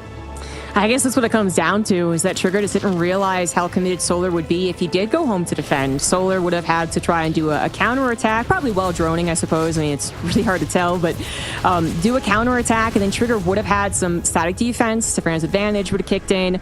Obviously, third base would have stayed alive if he had pulled back a lot sooner, but he just wanted to commit. He wanted to hope that Solar overcommitted to the defense, basically, right before he actually had a critical mass, try to swarm him when actually the Stalkers would still win. And Solar was just so patient about it. Did not let that happen. Baneling drop does further decrease Trigger's economy. Trigger, knowing he is in a lot of trouble, probably can't believe how this has gone, but he's unfortunately going to be out of the series and out of DreamHack as Solar comes in with an almost max army to take care of Trigger's Blink Stalkers. Yeah, it's only a handful of Blink Stalkers. They are elite crack soldiers at this point, but they've just got the odds far too much in the Zerg favor. Prisms will save 8 probes from that third, but the Stalkers try to come outside, and the Oracle's doing a lot of work, but he's just too outnumbered and outgunned, and Solar just playing a mixture of what appeared to be him setting up for an all-in, but he played reactive, and that's the difference between the best in the world and everybody else. It's that they'll commit hard to something, and they'll scout something that makes them go, you know what, I'm going to keep committing to army, but I'm not going to move forward. I'm going to wait for you to come to me, because I know if I have a big enough army to just crush your army, we're both incredibly committed to fights. Whoever's defending has the advantage, and just great play by Solar to bring it back. You can see the pressure that was on his shoulders there. Brings the comeback from down 1-2, and a fantastic series to kick off our cast today, Zombie Grub. I am pumped. Yeah, that was great, actually. Another 3-2. Solar, this time around, narrowly winning this one to advance to the playoffs. Trigger, he got a hold of the early game. He looked very confident. He seemed to have a handle on some of the meta swaps, but the fourth game set him back. Maybe readjust his mentality, maybe affected decision-making in Game 5 as he just kind of overstayed his welcome. I'm positive there are plenty of games, maybe even very similar ones where, hey, the Zerg was caught also being aggressive, and then Trigger said, well, you know what, pound for pound, I think I actually win even offensively. I'm sure those are games that he has played, and the Stalkers do out micro, and the Zerg, desperate to push it back, overcommits before having that critical mass. I'm positive Trigger has played those games, but as you keep pointing out, Solar is so experienced. I think he really got a read on the situation. Brilliant maneuver just to send out a couple of units that weren't necessarily going to be the determining factor of the defense, just to go and bother that third, because it gets a Nexus, that's fantastic. If it had gotten the 6 or 7 Warpins too, that also would have been quite good for the help on the defense. So Solar, maybe that really is just the experience shining in Game 5, but he's going to advance, and he is one step closer to EWC for it. There are so many tiny variations in StarCraft, and how the players navigate those variable waters is what defines their success in their career as a player. For me, I'm always playing what ifs in my head. What if that third Nexus had 100 energy instead of 30, and he sees it, just snap recalls half the army, the other Stalkers pull back. Maybe it's a longer, more drawn out, crazy game. What if Game 1 didn't go so bad for Trigger? On the other hand, what if Solar didn't fall behind in Games 2 and Game 3? Could that have been a 3-0 for him, if he had some more dominant openings? There's so many what ifs when we're commentating StarCraft, and what a fantastic and fun series that was. I think Trigger has jumped up his performance here at LAN in this tournament. A lot of people are proud of him for it, but I think Solar going through is well deserved. Yes, it is. That was a tough fight, but Solar, a big fan favorite, will be up on that stage. I'm not sure about today. We are getting 2 round of 8s today, but I'm not sure which ones, but certainly tomorrow. We're going to head to a break. When we come back, it could be a PvP, it could be a PvZ. I don't know if we're quite sure yet, but either way, Hero is going to be involved. So come back in about 5 minutes, and we'll see you there.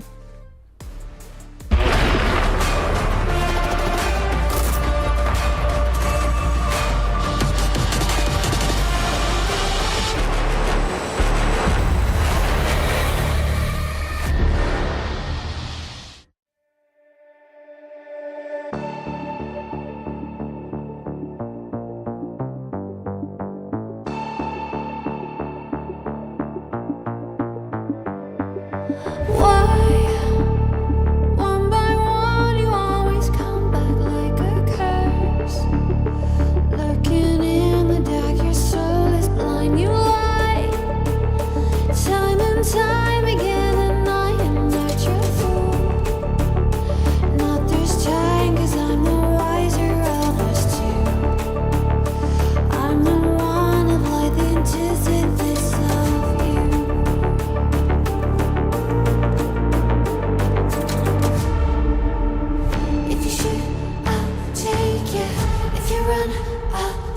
chase you. If you scream, I'll whisper. La-di-da-di-da-da-da. This is all you ever wanted.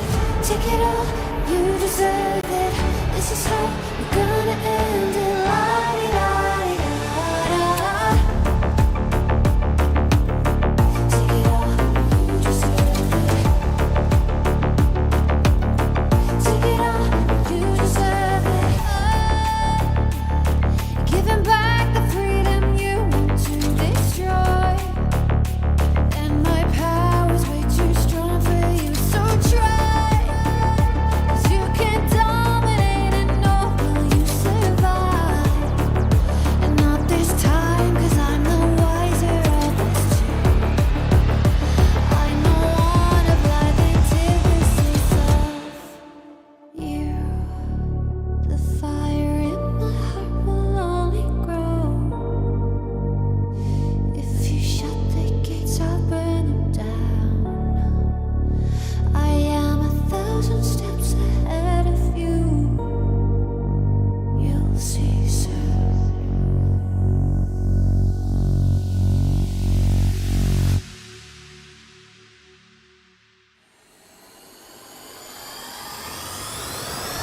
If you shoot, I'll take you. If you run, I'll chase you. If you scream, I'll whisper. La-di-da-di-da-da-da. This is all you ever wanted. Take it all, you deserve it. This is how we're gonna end it. La-di-da-di-da-da-da. If you shoot, I'll take you. If you run, I'll chase you. If you scream, I'll whisper. La-di-da-di-da-da-da.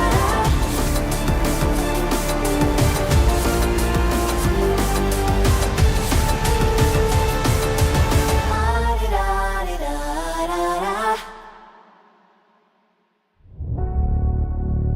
I am 1,000 steps ahead of you.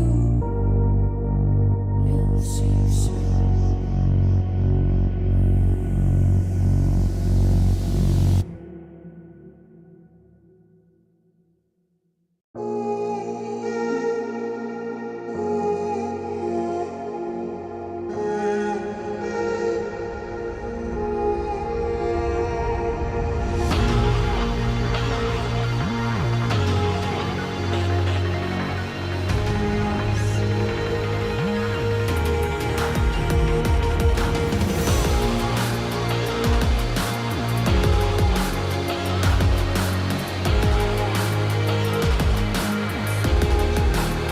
We can do anything we decide.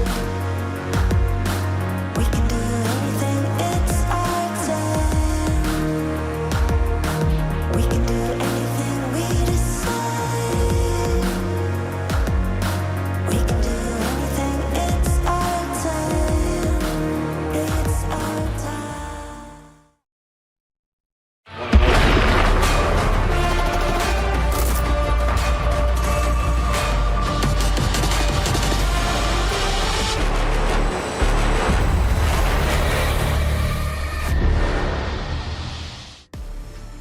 Welcome back, everyone. It is going to be a PVZ. Rogue got some revenge on Mana, who knocked him out to the lower bracket earlier on, and then 2-0'd him to lead here against Hero. Hero is in the lower bracket because he got 0-3'd by Rainer. A very surprising result. Has chat all a tizzy.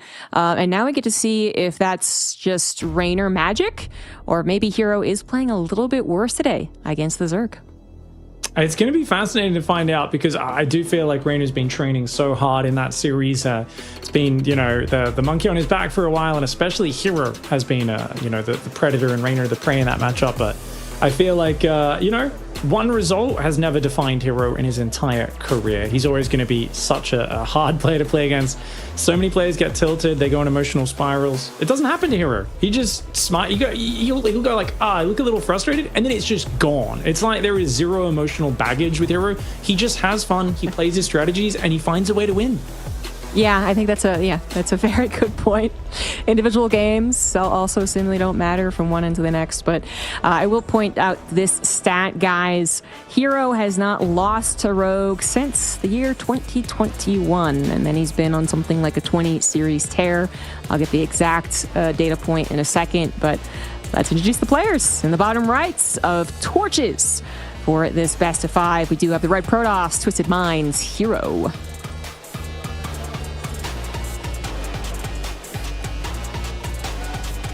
And of course, representing Team Falcons in the top right side, the Zerg Mastermind, it's Rogue.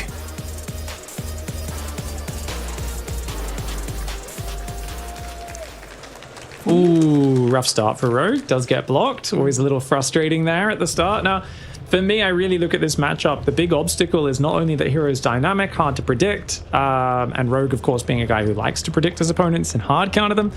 The first 5 minutes, we just cast his EVP Zombie Grub. It's important, and Hero is one of the very best. He's so dynamic with his adapts, his oracles, everything. He can play super greedy or super in your face. And, you know, basically over the last months, Rogue has just really struggled to keep up with Hero in those past 5 minutes. And if Hero gets a lead on you going into the mid stages, it's almost impossible to come back from there. So we'll see what Rogue's got in store for us, but I'm really going to be studying these tiny opening details and, you know, seeing if he can avoid getting blocked in future games by maybe rushing a 15 hatchery where he needs to being very clever with Zergling placement to shut down adapts, little Ling run buys, just defending the oracles without losing many workers. These are the details that will be the secret to success for Rogue. He needs a good early game.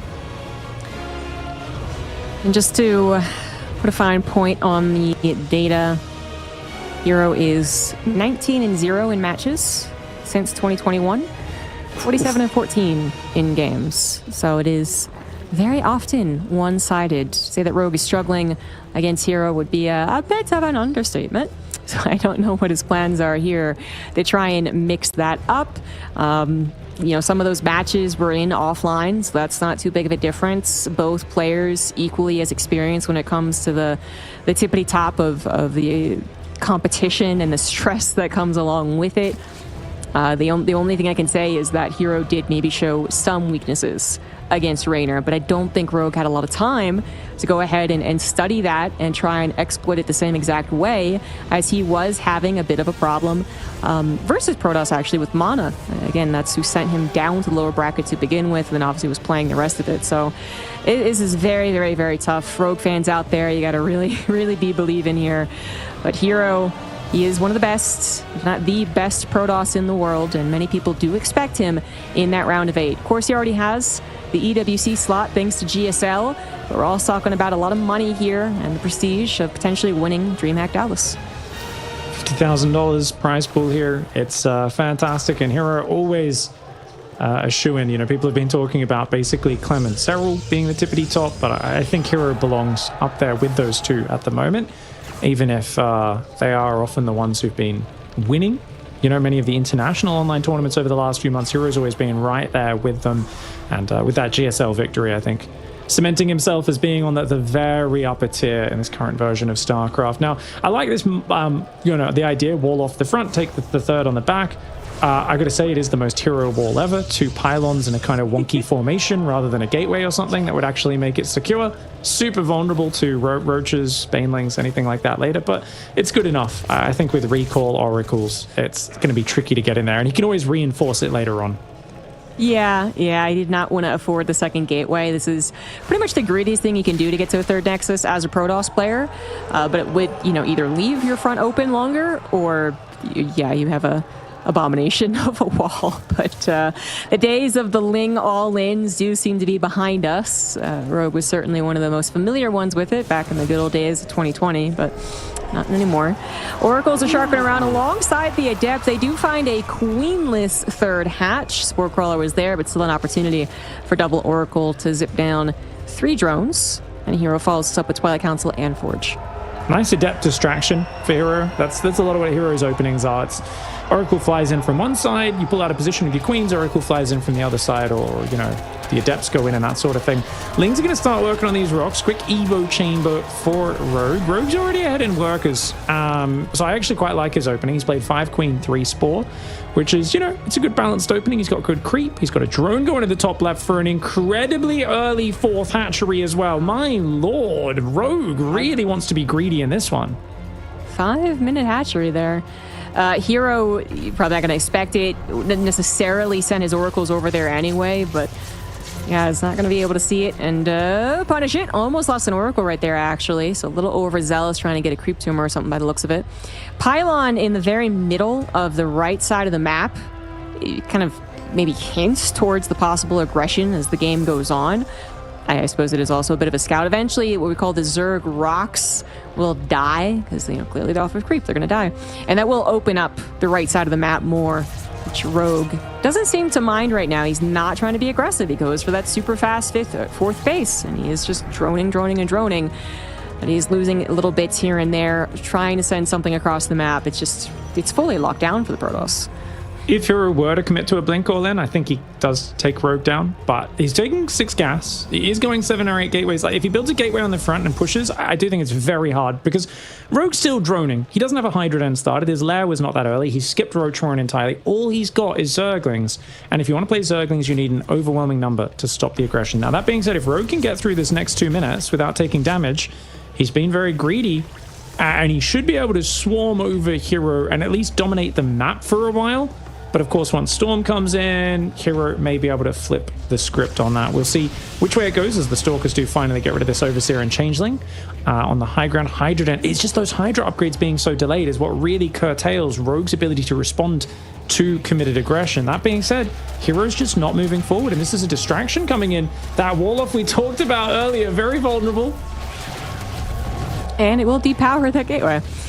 Which is not the biggest deal, but a little annoying, and the distraction is very important. Unfortunately, Rogue, by having that Overseer denied, also really had all scouting denied. Now all he knows is the size of the army, but not how many gases are taken, or how many gateways are in the main, or what technology it even is, although presumably we got ourselves blink into storms. That's quite common, and that is the deal is. But the Stalkers finding more creep. This has actually been a kind of concentrated point here for Hero. He has not let the creep down the middle very much at all. Finally, the Zerg rocks are broken down, leading to another access point for the Lings, which Rogue really desperately needs. He wants more of that time buying, as he certainly got into a good drone count, 73 drones, and now he needs to build that army in case Hero sends an attack at him. But Hero appropriately distracted, having to deal with the Lings in the main base, relatively small army on the front lines. I don't know if Hero now realizes just how much Rogue has. This might be a scouting problem on the other side. Flip the script.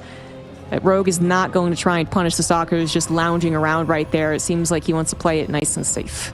Wow, we're going to see already second Stargate, Fleet Beacon, and Double Forge. This is so greedy for Hero. This is so incredibly greedy. Double upgrades and going for Sky Toss off 120 supply. Definitely Rogue may be able to bust him. You know, we were saying yesterday, we haven't really seen the Banelings work for Zerg in this matchup at all. But here we go. Rogue's got big supply advantage. He's got a big army advantage. If it was ever going to work, I feel like right now, I mean, the Hydraling alone is so scary. There are a few High Templar, but only 4 of them gathering energy.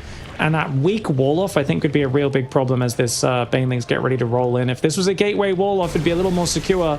With pylons, that is an easy bust. Yep, absolutely. Rogue's going to take advantage of it, kill all of the pylons, and actually supply block Hero, and then go after the probes as well. Good last-second split, but the real important thing is whether this is distracting Hero on the front lines. 100% it is. Those Stalkers are simply not moving as the Banelings look for even more damage. Hero was totally looking at the wrong place, and Rogue gets a good start to this attack. It's not quite over yet, though, and don't forget that Hero is on 4 bases, getting his way up the Tempests. Rogue might have a powerful army, but only if he can get up this ramp, only if he can actually start finding more damage. Once again, headed towards the natural, but Hero has reblocked. They're going to need the Banelings, or just to let those Lings kind of take the beating, I suppose, for the greater good. I guess the 4th base is easily denied, but yes, Rogue does need to worry now about the Tempests. Yep, Spire is coming down. Hero could absolutely still turtle his way back into this game, but the raw material he's working with is so low. He can defend choke points, he can land good storms, But I mean, he needs to do that. He's not even that much static. Great stasis trap to buy some time, pulls the probes back. Good storm on the ramp. More stasis traps layered behind. He's doing such a good job of defending with a handful of units. Yeah, the stasis traps taking out so many of those lings that were looking for the surrounds. Also providing a little bit of force field. Not too shabby at all. Hero continuing to buy more time to replace those Stalkers with actually Tempest at this point. Oh no, the Lings are unlocked. They grabbed the High Templars. They were in transition. They were trying to move. All the High Templars are gone. Only one successfully morphed into an Archon. And that was a seemingly good blow. But then you look at the supply, and it's really not that bad. Yeah, the Storm's lost sucks, but Hero still has the high ground advantage. He still has 4 bases. He's moving his way onto Tempest. Rogue did not find that crippling damage that he was hoping to find. Now he has to face a late game Protoss. Yeah, it felt like Rogue needed to split Hydras to the left. He's been attacking with like heavy Hydra on this right side for a bit too long. I think if he split some more Hydras and Lings to hit that natural, he absolutely could have opened up a proper second front where there was no storm down there, right? And found that damage. But I think the window is closed now. He's on 82 workers. He's going to rebuild another army, but Mothership's on the way. Hero is pushing right now with a handful of Tempests. Has Hero even rebuilt a High Templar? Ooh. Finally, he does, but only because there's a Ling run by there. It's crazy that he hasn't rebuilt High Templar for his army just yet, but that's Hero. Blink, Stalker, Tempest, that's all he needs. He feels like he's got the advantage. And there is so little fear in Hero's play. I feel like almost every Protoss feels like a traumatized, kitten compared to the way Hero plays. Hero is just so confident, shoving on creep without all the normal pieces of insurance. And yes, he'll have these mistakes mixed in there, but he's also just so much scarier to play against because he's so unpredictable. Rogue cannot read what he's going to do next. And how many Protoss take this aggressive of a 5th base? Hero believes he's got the right side of the map locked down, and I guess he does. Still working with the chokes on the high ground as Rogue never mined out his gold minerals. And, Hero doesn't really have to either. He could just use his Tempest if he wanted to shoot something over those minerals. The main base could actually be a problem. This is so silly. Hero could just turtle on his 5th, tear down these spores that are protecting the main, and kill the hive. Yeah, I actually see no reason why he couldn't. It's a Tempest outpost for sure, Zombie Grub. Like, because the army's here, he wants to fight the army, but at any moment he could pivot into the main and get rid of the hive for sure. It's actually a crazy situation. I mean, Rogue's up against the wall. Hydraling, not what you want really against this army. You want to have, ultras essentially. Ultra Corruptor is the hard counter to Hero's army. The Corruptors are coming out, but they're not ready yet. Hydraling gets a decent angle, but remember the Corruptors aren't here. Overseer does come in to at least reveal the cloaking a little bit. A lot of Stalkers go down. Hydras on the south side start to fall to the Zealots, and more Zealots coming from behind. Ling reinforce. I don't know if it's enough. The supply is dead even between the two. I think Rogue's got to fall back away for these Corruptors. Yeah, unfortunately, they're coming out one at a time. If they were all together, let's say 9 seconds, to be super weirdly specific, they might have capitalized on the fight on the ground that went... It didn't go poorly as in, okay, now Hero is in a bad spot, but it went maybe poorer than expected, leaving the air army a little vulnerable, but obviously the Hydras and the Queen struggling to actually reach them and get the direct kill. That's where the Corruptors could have come in if, again, they were just a little bit sooner in popping out. And it looks like Hero is going to mine away the gold and actually open up the ground pathway to his opponent's natural 2. Gets a kill on Rogue's attempted gold base. And Hero, he might be slapped down to the same supply as his opponent, but that's usually not a good sign. The Zerg players typically want to be ahead or at least have a very comfortable bank, which Rogue absolutely does not. Only one Corruptor went down. Didn't quite get the Nexus, though. Corruptors are still up there on the high ground. There's still some Storm Arc on there. Corruptor's going to try and dive in these Tempests, but no detection with them other than the spores. So Mama activates Cloak, does force them back, and it feels so oppressive for Rogue. Hero's in his face. He's got Storm Arc on Stalker, and so many Tempests. 8 Tempests right now, who are going to say, you need to engage this or we're just going to chip away. We're going to pick away at you over time. You need to do something about this. And Rogue being down on supply against Protoss, it's a terrible situation. Hydra, Ling, Corruptor, not an army you want to be down on supply with. And it's just going to be so hard to deal with this force. The Storms come in, and Hero, despite some scary moments in the mid-game, is able to weather the storm and survive with that right side of torches. I thought that was very scary in the mid-game. The Banelings have the very obvious bust on the pylon wall and the natural. Big distraction, and it was. This wasn't even a question of like, oh, it could have. It did distract Hero. It caused him to stop microing, what was that, like 8 Stalkers? That seemed like the perfect timing when, he's clearly ready to capitalize on a situation like that. He's building army, he's ready to go, he wants to hit the economy. But at the end of the day, Hero still got to those 4 bases before we really got to a difficult point for him. He had the high ground on a map like that too, which really came into effect. And Rogue, even though he had been greedy kind of in the earlier stages of that game, was very committed at that point in time. He was very committed. He wasn't on his way to Infestation Pit. He wasn't on his way to Aspire faster. He wasn't on his way to a Hive. He really needed to find that damage, and it looked like there was an opening. And it was false. It was basically a lie. Hero made it look like he was weak, and it was like, nah, just kidding. Like, I'm still going to win this game. I'm still going to get the Tempest, and Rogue was not equipped to deal with that. That is, yeah, it's just so crazy. It was, you said 8, and I was like, yeah, it was probably 8 Stalkers. We just watched the replay. The Stalkers that went down while distracted was like 15. It was so many Stalkers. They got ravaged. I was like, my lord. But yeah, I think I said it in hindsight. Obviously, hindsight's 2020. Sitting here in the armchair, we get to see everything and we know what's going on. But definitely, I think splitting half his army to hit that left side. Whenever people expand down the front on those sort of maps, almost always splitting large chunks of army to hit the natural is where success is found. I think that's where he found his first success with the Banelings. And he needed to split something more than Zerglings down there for the future waves to really just break the wall down instantly with Hydras get in and cause some damage. But we are going into game 2 now. It is a best of 5, top left side of the map. In the red, it is Hero for Twisted Minds. And in the bottom left has the blue Zerg, a contender for the GOAT. He is Rogue.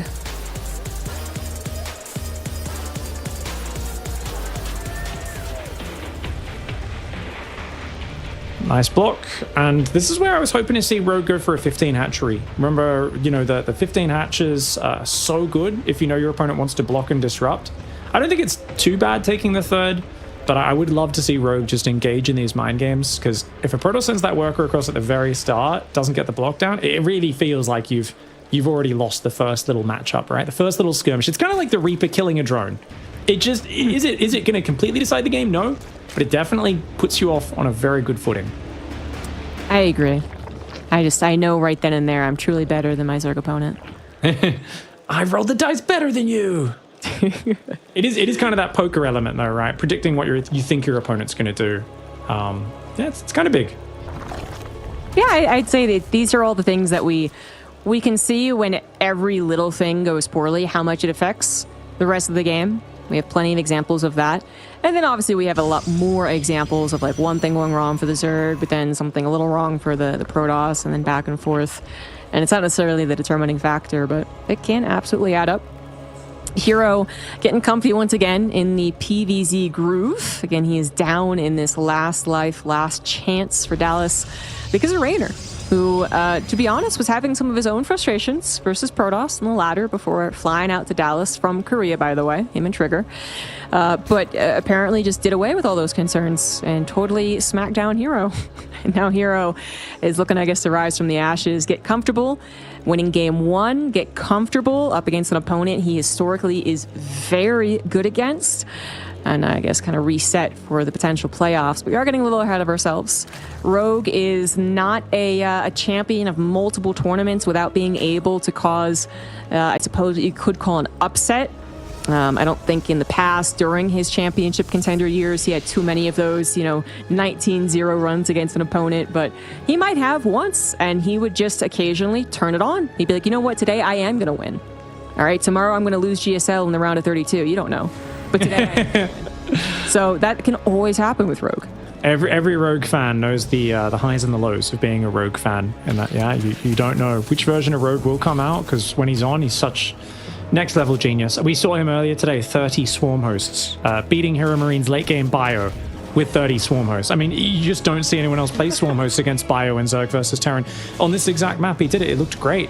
He had to drop his worker count down to 30 workers in the late game, because otherwise, swarm hosts chew up too much to play. Rogue has these elements of genius to him, but early game, crisp builds, mechanics really will matter. Hero's gonna make it a mud wrestling match. You got to contest him there. Got away with massive greed last game, did Rogue, despite the natural being blocked. It didn't really didn't really matter at all, did it? You know, or the attempt on the block, I should say. But anyways, so it just feels really, really like, I think you get away with greed.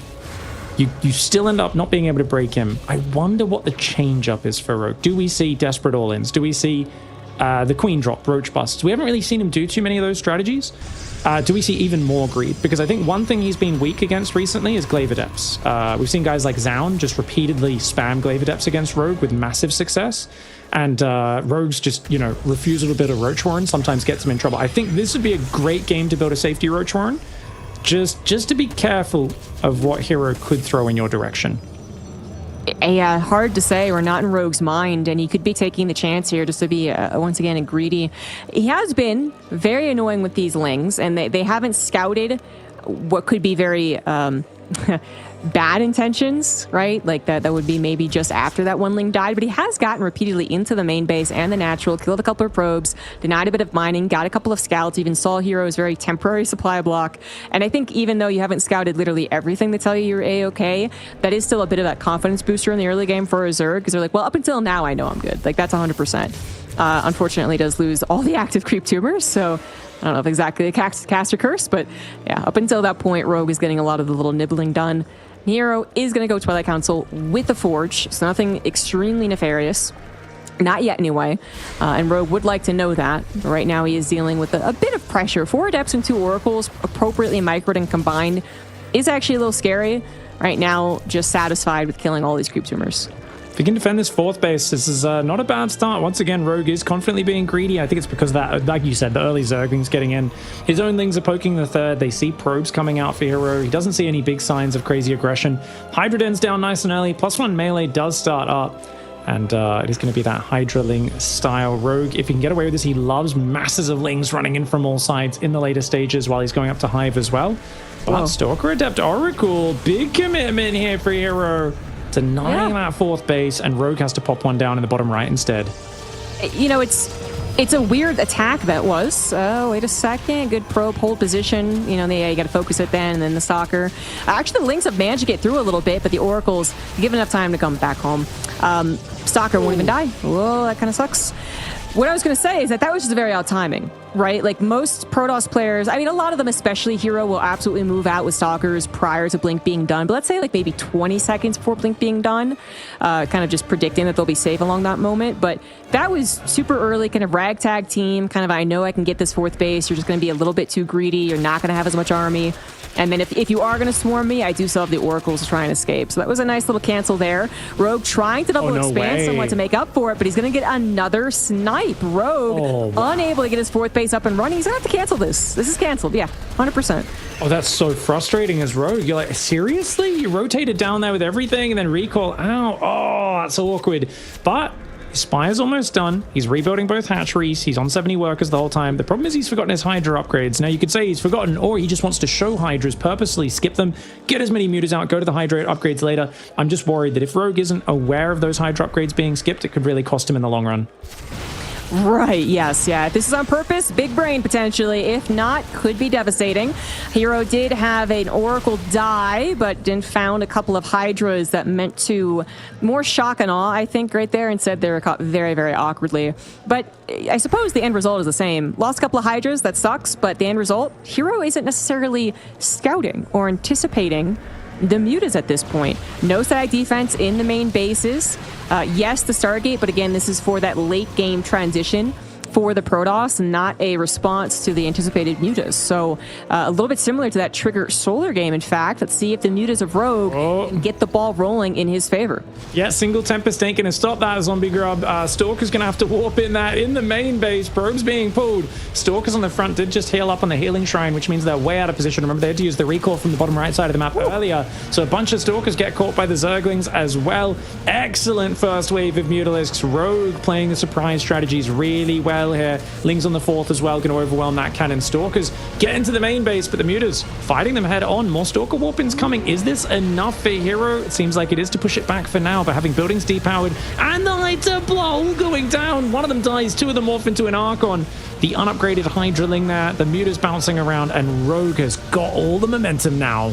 Yeah, absolutely. This is what can happen with surprise mutas. Utter devastation every which way you look, totally caught by surprise. So your units are out of position, your hotkeys aren't quite set up yet, probes are going down left, right, and center. This is what can happen, and this type of opener with mutas, I would say, typically leads to success. I'm not going to give a percentage, but I feel like it's pretty strong.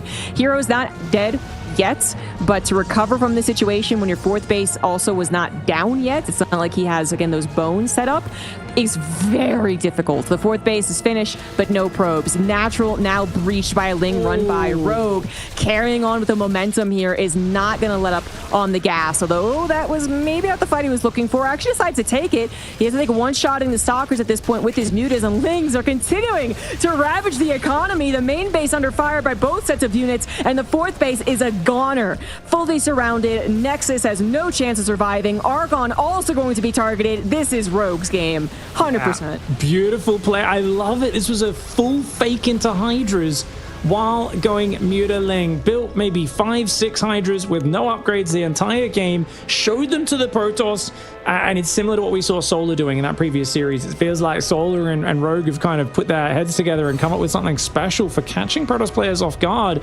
This is just going to be another thing you got to watch out for. You cannot assume there's no Mutalisks on these maps. And it's just, yeah, non-stop. Ling's in the main, Ling's in the natural. Mama comes out way too late. She's going to be able to delay the death, but that's about it. Her cloaking not in position to guard these probes in the main base. This does seem to be a strategy overall, mutas, that is, that Rogue likes on this map. Did it in the GSL as well. But of course, the variations on it, the trickery behind it is often what is most important. And I gotta say, Hero was very, very much tricked. He had no idea and did make some mistakes on the micro side of things too, because he was so surprised. And this is just him, I'm not even sure, hoping that Rogue over-dedicates. But there is finally the tap out. Rogue almost maxed out the Hero's 75 supply. Rogue not going to go down without a fight. Rogue looks a little frustrated after that game. Just maybe a little tense, but it all came together. He should be relaxed. He should definitely be, happy with how that one unraveled. Hero, I think, denying his fourth twice is so frustrating, and I think he felt like this was unnecessary. It ended up working in his favor because it felt like Hero was so busy doing that he wasn't obviously scouting, the tech that was coming. But definitely it still feels bad because you have so much weighing on this first Mutalisk wave, and Rogue probably did not want to be as desperate with this first Mutalisk wave. He probably wanted to have that fourth already fully mining gas and whatnot, and just have everything getting ready to go. But yeah, I love surprise mutas in this matchup. I think they're really good when a Protoss is kind of just getting established. There's this narrow window when Protoss is trying to get a fourth, trying to build many different techs and upgrades. If you don't trade, then their army scales out of control very quickly. And whilst a Zerg Hive Tech army can compete with it for a while, it'll often drag it to end game where the Zergs don't feel confident, right? And that's not your goal. So you kind of, if you do a macro start, you've got this window somewhere between 6 and 9 minutes usually. You have to start making big trades happen, and you got to try and fight in multiple areas. Mutalisk is one of the best ways to open up a new front in the main base, and it's really cool to see the way Rogue's done this. The problem is he's used up the surprise Mutalisk card. Is he going to feel like he can use that at all again in this best of 5, or is it a one and done? I feel like he does it again. Not just because Rogue is the type of guy who would say, I'll do it again, but because there are multiple ways to get to that point that is still either surprising or gives you at least that feeling of control, maybe temporarily, but still. And, it is funny because that last game, I feel like it wasn't just the change up of like, oh, it's Hydras, just kidding. It really was also these weirdly beneficial losses that put Hero into this perhaps confident state. I'm going to keep on killing this guy and keep on, with my game plan. I'm not going to even think about his. That he could fall into again, I think, in a best of 5. Say he wins this game, goes up 2-1. Rogue would be the type of player to be like, well, now maybe you're confident. I'm going to try that Muta thing again. Maybe slightly different way to get there. But I would say Rogue could do it again. But obviously, a lot of different tricks, a lot of different all-ins for the Zerg, if that's how he wants to plan out this best of 5. So he's got his order ready, I'm sure. But we're into game 3 now. On Tokamak, in the bottom left, we do have the red Protoss, Hero.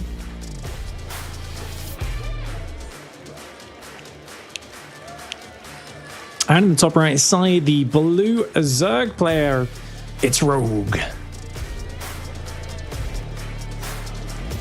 course, the other aspect to that win was the amount of lings they're able to find damage. First on the stalkers that were out of position, then to the run bys, which aren't always guaranteed. And there is something to be said about a game where Hero gets surprised by the mutas, but then does a better job handling the lings. Still a very ugly game in my opinion, because surprise mutas instantly killing, let's say, what was it, 17 probes is almost, I don't know. I'm going to throw a number out there. 70% win victory, I guess. Something like that. But it might have been a more playable game for him. The other thing that I'm a little surprised by watching those highlights, why he kept building a Tempest. You know, he was building it before the Muta showed up. I get that. But then he even chroned it again and again, I think twice. Well, think about it. Zombie Grub Mutalisk has like 3 range. Tempest 13, 14 range against it. It can shoot like 4 times further than a Mutalisk. I'm so dumb. You're so right, Pig. You just got to study those unit stats more, Zombie Grub. Don't worry. One day you'll understand this game on the level that Hero does, okay? Clearly. I am gonna, reveal my ignorance. I know that a Marine builds faster than a Reaper because that is important in the early game. I'm gonna go ahead and assume that a Phoenix does build faster than a Tempest. Yeah, a Phoenix. Wouldn't that be another reason to get it instead of a Tempest? Yeah, I think with a Chrono, it's like 15 seconds for a Phoenix. They actually pop out so fast. It's right? Insane. Yeah, because I think it's 25 seconds, then you knock 10 off for a Chrono boost. So you can pump Phoenix out crazy fast. I'm probably overestimating that number. I'm sure someone in the Twitch chat will give us a actual number by Wikipediaing that. I'm sure there'll be 5 other people who do off the top of their head and get it even more wrong than I do as well. So we appreciate you guys as well being confidently wrong along with me. Thank you very much. If we're all confidently wrong, then, that's fair. It's fair.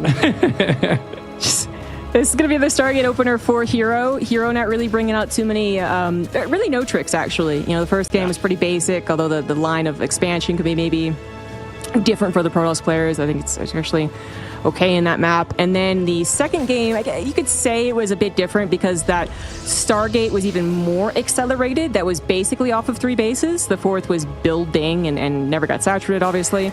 But we haven't seen too many variations on his opener, which could still happen on the side of him, right? Talking a lot about, Rogue, does he Muta again? Does he do an all-in again? What is his plan here? Hero can also change things up. I mean, you got 2 players who really are going to be, at their peaks, absolute masters of almost everything in StarCraft. Macro, strategy, micro, decision-making, build order variants, like everything. So, they both really have to be very on guard. Scouting, obviously, a big priority, and a reminder for Hero, actually, after that last game. Definitely get on board the scouting. No lings at home for Rogue. Those 2 adepts. Hero refusing to give up map control. He says, my door's open, my third's wide open, but guess what? You've got no lings at home. And Rogue could pay a big price. He's got a lot of queens right there. Adepts will divert to the main base where there is no defense, and those lings were just so far away. Doesn't get the Evo down, and lots of mining time, as well as 2 drones. This is really nice adept pressure. Oracle's also hanging over the 3rd. Might find some units to pop out. Wouldn't mind a recall on these adepts. I think that would have actually been perfect, but he's just going to try to shade again. See if the Oracle can find some damage while this distraction is going on. 2 Oracles above the 3rd. Of course, that drone, nothing it can do to save itself. And will we see a revelation? Or no, he's going to go for the damage. Ooh, that's a lot. Oh, damn. That's 7 drones. That is a lot. Now, actually, a couple more. Not gonna risk it. He does have you can't hide in that defense. corner. That corner is not hideable. Wait, no, Rogue. Kill that, right? Rogue. Yeah, I'm with you. Oh, wait, what? Oh, maybe I'm thinking of a different map. Too many new maps. I guess we are. Okay, it just looks okay. Whatever. The Oracles are important, right? Because there was actually almost no defense back at home. Back to the bigger point. There was almost no defense back at home. The 3rd Oracle was building, to be fair, and that probably would have saved. We're right. Okay. All right, maybe. I mean, I think the very corner it might be okay, but with multiple units, they keep spreading out. Either way, definitely a good recall for Hero. Keeps it alive. And nothing gets done to the other side. So Hero gets away with his favorite bit of StarCraft, like you were just saying, Zombie Grub, right? Pure greed, pure aggression at the same time. That's Hero's favorite thing to do. Door wide open, says, come into my house if you want. Everything's unguarded. My valuables are displayed out on the coffee table for you to, take at your heart's content. But if you do it, I'm going to be in your house stealing your valuables at the same time. And most people get forced into a defensive mindset from that, and he finds a way to come out on top so regularly. Yes, yeah. Certainly does. This was not just him finding more damage quite directly. He also, once again, got away with the 1 gate third base. Because I was, you might have heard me say like, what the, and it was once again this odd opening natural, the pylon there. He just loves having vulnerable naturals. But it was because he once again neglected a second gateway. Like this is, again, kind of the greediest thing you can do to get third Nexus, although I think Estrella might have a greedier build. This is one of them. So he is getting away with some greed. He is also dealing a lot of damage. There are some Zerg players out there who would say 10 drones lost this early in a game basically loses you the entire game. Not going to name names, but I will agree, it makes it very difficult for the Zerg. The home story couch commentary does not agree. The game is definitely over after 4 drones is actually the number when it's GG Zombie Grub, technically, according to the Pro Gamer panel.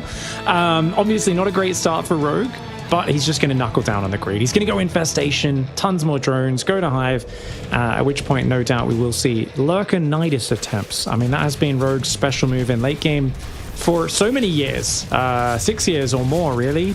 I could be losing, it could seem like I'm stuck at home, but at some point, an Overseer is going to drop a Changeling. That Changeling is going to sneak in your base, and if you don't notice it, I will get a Nidus and a pack of Lurkers in your main. Thing is, I think Hero has so much experience against this, it will be hard to get going, and I do think Rogue's going to be stuck on 4 base for a long time. I don't really see a 5th base being on the cards for him. I think it's going to be just impossible to get enough creep and defense out there while dealing with a hero that's going to be marauding around this map with Storms, Zealots, Immortals, Archons. Such a good army for Hero. Scary time right now for Rogue, who is getting a lot of good things on the production tab, but they are not out right now. The things that are out right now are just pretty basic. Ling Hydra. They will have +1 missile, barely finish up. Is that going to be enough as we have that Zealot Archon Storm? Ling's on the backside, hoping to get a wraparound on the High Templars, force them to make a tough decision. They do catch them, but 2 survive, and 2 with 2 storms that hit the hearts of the Hydra army. The Queens desperately trying to be the body blockers here, keep those Hydras alive, but they are slaughtered, and Hero with the Warp Prism still intact is going to win just right here. Yeah, too good of an opening into just a stiff 3-base push. He's on 70 workers. It's not like Hero cut a huge amount to make it happen, but he just realized, hey, this is a Rogue that's going to late game. He's only got a pack of Hydralings, some Queens, hasn't invested in Roaches, hasn't got a giant Hydra army, and because of that, he couldn't even engage. Against that sort of push, you're meant to engage it far out from your base, from 2-3 sides, start baiting out the Storms and the spells further back, but with Stasis Traps layered just outside his third, Storms getting in there, it was really nasty, and I think we saw the classic, oh, I think I can move across the map with my Zerglings, and it's so dangerous, because if there's 2 Adepts that sneak in and your Lings are on the far side of the map, it is such a disaster. It's not a strong start for Rogue, who, I mean, actually 10 drones, even maybe the casuals, the non-pro gamers should say, hey, that's too much damage, unless the Protoss is going to sit back on the benefit given because of it and say, like, oh no, I'm comfortable being ahead and I'm going to grab a 4th base and I'm going to go up the Tempest, which is kind of still terrifying, actually, but maybe if they do that, yes, the longer the game goes on, the less the 10 drones matter. But if there's certainly one Protoss who would not do that, it would be Hero. Hero, even at times, overly aggressive. So if he sees an opportunity, if he knows that he has an opportunity, and he certainly would after a start like that, he's going to go for the throat and he's going to kill you. So Rogue probably saw that coming, wasn't too surprised to not handle the attack at the end of the game, and now is on his last life in the lower bracket here. Hero always has a part of his brain when he looks at your army that's calculating, can I go? There's not many tells. There's not many, like, you don't look at his build and go, oh, he's planning a big attack. He's very rarely doing so. But if he sees a weakness, if he senses it, oof, he's going to dive in there. And Rogue's going to have no openings as we go into the next game. It could be the last one. On the bottom right side, looking to seal the deal and get that spot in the top 8. It is Twisted Minds Hero. And the top left for Falcons, he is the Blue Zerg Rogue.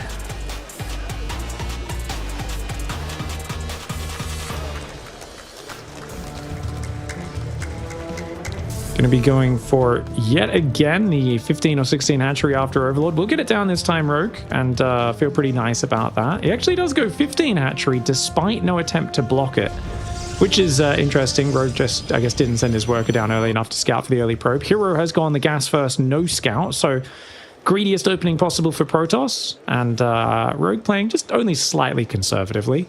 So it's going to be more of an economic arms race with this opening for Hero. I wouldn't be surprised if he doesn't chrono the gateway at all, just chronos probes really hard into chronoing oracles. And I think the one gate, into third that you mentioned, it's such a good build order. I remember really having my eyes open to it when Clem was, playing ladder Protoss against Serral, and he kept doing this just wide open natural into a third nexus, and I was like, can you get away with this? Like, this seems like an illegal maneuver, but if the Zerg isn't committing to a massive Ling flood, it's hey, I've got an Oracle here. Even if you do come in with some Zerglings, I've got another one behind it. The door being wide open, not the ever-present danger that it once was, not with the energy recharge on the Oracle, giving you so much ability to turn that laser beam on. Exactly. As I was going to say, maybe there is something to trying that Ling all-in, bring back the old strat if someone is going to consistently have a weak natural door. But one, I think Protoss actually, well, not in this game to be fair, but Protoss have actually gotten pretty good at scouting it or being maybe mentally prepared for it after it was one of the most common openers in CVP for a couple of months. And then two, and far more important, now it is a bit easier to defend. Now you have the Oracle not run out of energy and get that recharge so that they can actually kill the Lings. And if you're going for that early of a Ling swell, there's not a lot of tail to it. It's kind of one and done. The next round of Lings, if they're not literally winning at that point, might not be enough. Yeah. So, yeah. I like that. It's just too hard. The modern way of doing it, right? It's not really kill moves, right? In StarCraft, I feel like we've moved over StarCraft's history from everything's all in, everything's like this needs to do crazy damage, to here's 16 Zerglings and I'm already droning and building overlords and queens behind it, right? There's a lot more of that. Of course, there are still the all-ins. Something you could do against this build where there's no adept on the map early is you could send your first 3 queens straight across the map and do a Ling Flood. Queen Walk Ling Flood is actually a nice move to cancel a Protoss third base attempt. But Hero's playing a bit safer this time in that he is building a second gate. He's building, that extra pylon there, reinforcing his wall off. And Rogue, trying to just play economically so far, has his Ling speed kicking in. The first oracles are about to venture onto the map. Right, no change up on that Stargate choice at the very least. A little change up, yes, on the actual units being produced out of the gateway and the bit safer second gateway after, I guess, a bit greedier of an opening. Like very, very small variations here. But it's Rogue who is on the last life. Hero, has kind of the confidence coming into this series to say, as long as I don't die to something silly, I think I'm the winner here, and that seems to be true so far. What he died to are very much surprise mutas, and it's hard to say if Rogue would get the same amount of surprise in any other game. Lots of Lings are on the way, actually. Enough to threaten the Nexus, of course, if the Oracle isn't there to help out. But Hero has gone triple Oracle, so you're going to delay that Twilight Council instead of getting it after the second one. And that can, of course, defend and also help attack with 4 Adepts, although I was going to say one of them maybe could have been surrounded. And actually, I think it is. Oh, wow. So now 2 of them are gone, and this did not end up being a good shade at all. It doesn't even focus fire. Bad shade, indeed. You're absolutely right. 4 Adepts going down, pulling the trigger on it maybe a bit too unnecessarily. Oracle was there to cover. Could have cancelled the shade and at least taken down a few more Zerglings. But now Rogue has map control. He's got the safety Roach Warren, but he's droning behind it, going lair. And he's just going to look to take control of the map. 3 Oracles are out. These 2 Adepts sneaking by the left side. This time, though, Rogue, being a bit more defensively responsible, doesn't want those Adepts to catch him out like on Giant Tokamak, and he's going to get on top of these. He's going to do big damage to them before the shade even finishes. He's on top of the shade there, and doesn't look like many drones will go down. 1 drone is all it's going to be, and a fantastic early game, but all Oracles are going to get a queen. Next queen's bait, though. Transfuse is available. Grabbing a few drones on the rally is always nice, though. Yep, good on Rogue to, I guess, identify that number of Adepts heading away. Okay, well, I still got 6 drones heading across the map and have the Lings, not just in appropriate numbers, but also appropriate positioning. Unfortunately, and it really is unfortunate, after handling the ground so well, the air still kind of gets them. 6 drones going down. 1 Stalker is given up, and 6 Adepts died. So in total, the resources lost, I guess, technically still favoring Hero, but, It is a lot to lose. It just feels like it could have been that much better if those queens were a little more attentive to the Oracle positioning. And now Rogue getting a decent number of roaches. We have Hero grabbing, once again, Blink +1, Templar Archives. Rogue going to go classic Roach Hydra. I mean, he's thinking an attack is on the way, because it certainly is not. As the Ling shark around for a potential 4th base, they'll just see the 3rd taking all 6 gases. And Stalkers, of course, being warped in gives a sign to that Blink. There are only 5 queens on the map. They're all coming down here, but the 4 oracles are going to be able to get the hatchery cancel if he commits. Loses only 1 oracle for it. I think that's still pretty decent. Of course, Rogue was probably already likely to commit to a 3-base Roach Hydra timing. Now he is basically really encouraged to do so by having his 4th base sniped. We've got Blink, Templar Archives, all these things are on the way, yet Hero's actual unit count still relatively low, just 7 Stalkers so far. Some Roachling going to poke around the map, poking forward, looking to be at least a little scary, kind of, you know, wave his arms around a bit, scare the Protoss player. Hero, is he actually going to take damage to this? The Roachling feels afraid to commit right now, but it might be a decent time to just go in and take a trade. Yeah, I feel like Hero very much, he saw that army, literally the one we're looking at, and I think he very intentionally just sent the oracles even deeper, saying, well, okay, what's following that up? And when he didn't see anything yet, there are 15 Hydras on the way, I think he did feel comfortable. Almost had his Stalkers out of position, just not knowing exactly where it was coming in, I suppose, but yeah, seemed very comfortable. And now the oracles are once again freely allowed to go across the map and again continue getting that scouting. Rogue might be getting his 4th base back, but he has not gone up beyond 61 drones, whereas Hero goes to 70 probes and a 4th Nexus. But, you know, he gets more and more hints that his opponent is just making army. Yeah, sees a roach popping out. I mean, there's no drones at all on that 4th base. These are big tells. Hero wisely gives up his own 4th base, and he's just going to try to mass Stalker Storm. He's got some Zealots in the natural as well. It's a big all-in. Hydra movement speed is not there. There was a delay on that upgrade. +1's also not quite ready. 1st Storm is excellent. 2nd Storm, pretty good on the Lings as well. 3rd Storm, amazing on those Hydras. Oracles are able to survive the initial engagement. Zealots on the right side as well. If you can keep those Oracles alive as Hero, you're going to be miles ahead. I'm surprised he's not layering stasis traps here.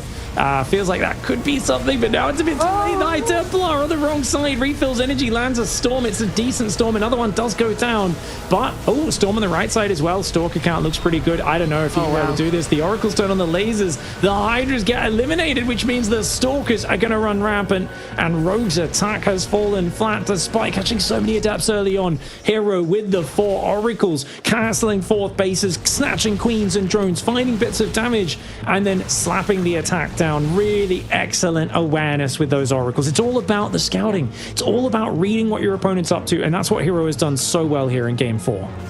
Exactly. I was going to say, I think what really goes wrong with these all-ins from Rogue here is that he just doesn't get a surprise with them. You know, it's not last-second scouting as the army marches midway across the map. It's, well, I think you're going to do it, and let me just confirm here. And oh, look at that. Okay, I confirmed it. It creates such a mental state for the Protoss. Like, maybe they still can't get side defense in time, but the fact that they are aware of this, they're not going to move out into the army, then awkwardly have to run back. They're not going to have the High Templars unguarded, you know. It was really such a huge difference, so that even though maybe the early game wasn't ideal for the Protoss, it also wasn't ideal for the Zerg in this case. The drones did die after all. They have enough tools, they have enough time, and Hero is going to have that micro as well. With the recharge for the High Templars too. A couple of extra storms at the very tail end of the fight were actually quite important, and they were there. So now Hero going to look for the win. He's not going to just dilly-dally and try and let Rogue allowed back into this game, but maybe a little overzealous as the storms were not quite with him, but also a distraction, or the effects of the Zealots going down too. And I mean, Rogue is not going to tap out. It's his last life, but he is in a lot of trouble. Once again, forced to defend his 4th base with a very basic looking army as Hero comfortably goes up to Tempests. Big push here. Oh, so decisive. Even the Oracle's just headbutting the classic Hero. He just says, look, when I sense I can fight, let's go for it. Takes a pretty bad fight. The Oracles go down, the Stalkers as well. Decisiveness has never been Hero's weakness. It's always been his strength and his weakness, I guess. It's a twofold, right? It's a double-edged sword sometimes, but he's so far ahead. I think pressuring is just a good idea. He could take a 5th behind this. He's got Tempest, Mothership, and you're up against a Roach Hydra Ling army. You are keeping your opponent stuck on these units, trading into Storm. Not something Zerg wants to do. Lurkers, though, will be able to save his bacon for now. Right, yes. Rogue is barely hanging on because first, Hero did take a bad fight. He was a little over-aggressive. And then 2 lurkers popped out at just the right time. Literally, I don't think Hero would have necessarily wanted to take the fight, although it looked like he did. But Revelation wasn't available. The Oracle was out of energy. So those lurkers saved, his bacon for now. Rogue gets a bit of a chance to play the macro game. But 4 bases, I guess you just kind of have to turtle because I don't see a 4th or a 5th getting down very easily with Hero having the map control and having a surplus of resources that he can actually send zealots this way and that. Rogue, though, with a bit of a potentially a better efficient army, lurkers could maybe get a really good fight. Maybe he can get maxed out on 4 bases, and maybe he can even get a little bit of aggression going and try and at least put some pressure on Hero. But these are all really big maybes. Like, at the end of the day, it looks like he will be trapped in his own 4 bases, slowly taking damage to Tempest without an ability to get across the map. Yeah, just going to pick away from the edge. And the Tempest with the air upgrades +3 coming in. Spy has just started. It's it's such a hard point in the game when you're already cornered with him sieging you. I mean, you could cancel this. It's a 6th base. It doesn't matter at all, that base on the right side. It's so meaningless. He's got to get deeper than this and find damage. Nidus Swam's on the way as well. Rogue doing everything he can to punch his way back into this series. Hero getting ready to recall. It's a tight stack of units. You're going to need to abandon this. Rogue quickly reacts. Only loses 1 lurker there. That was really well done. You might want to shove the left side at the same time.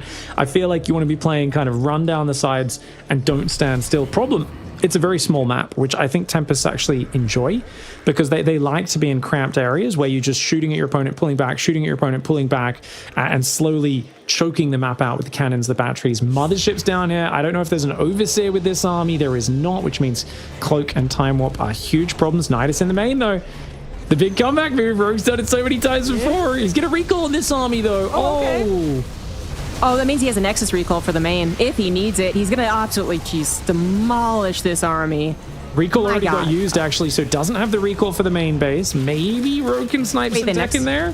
It's going to be tough. Mothership recall? He already recalled to the right side for the previous push. So this is like, if you prong enough as the Zerg, you can find these little openings where they don't have the spells available. We just sacrificed half our army on the left side as Rogue. It's such a hard position, The Zealots countering as well. The Tempest will eventually pick this off. Okay, Templar Archives goes down. Maybe a few gateways, maybe the Twilight and the Stargate.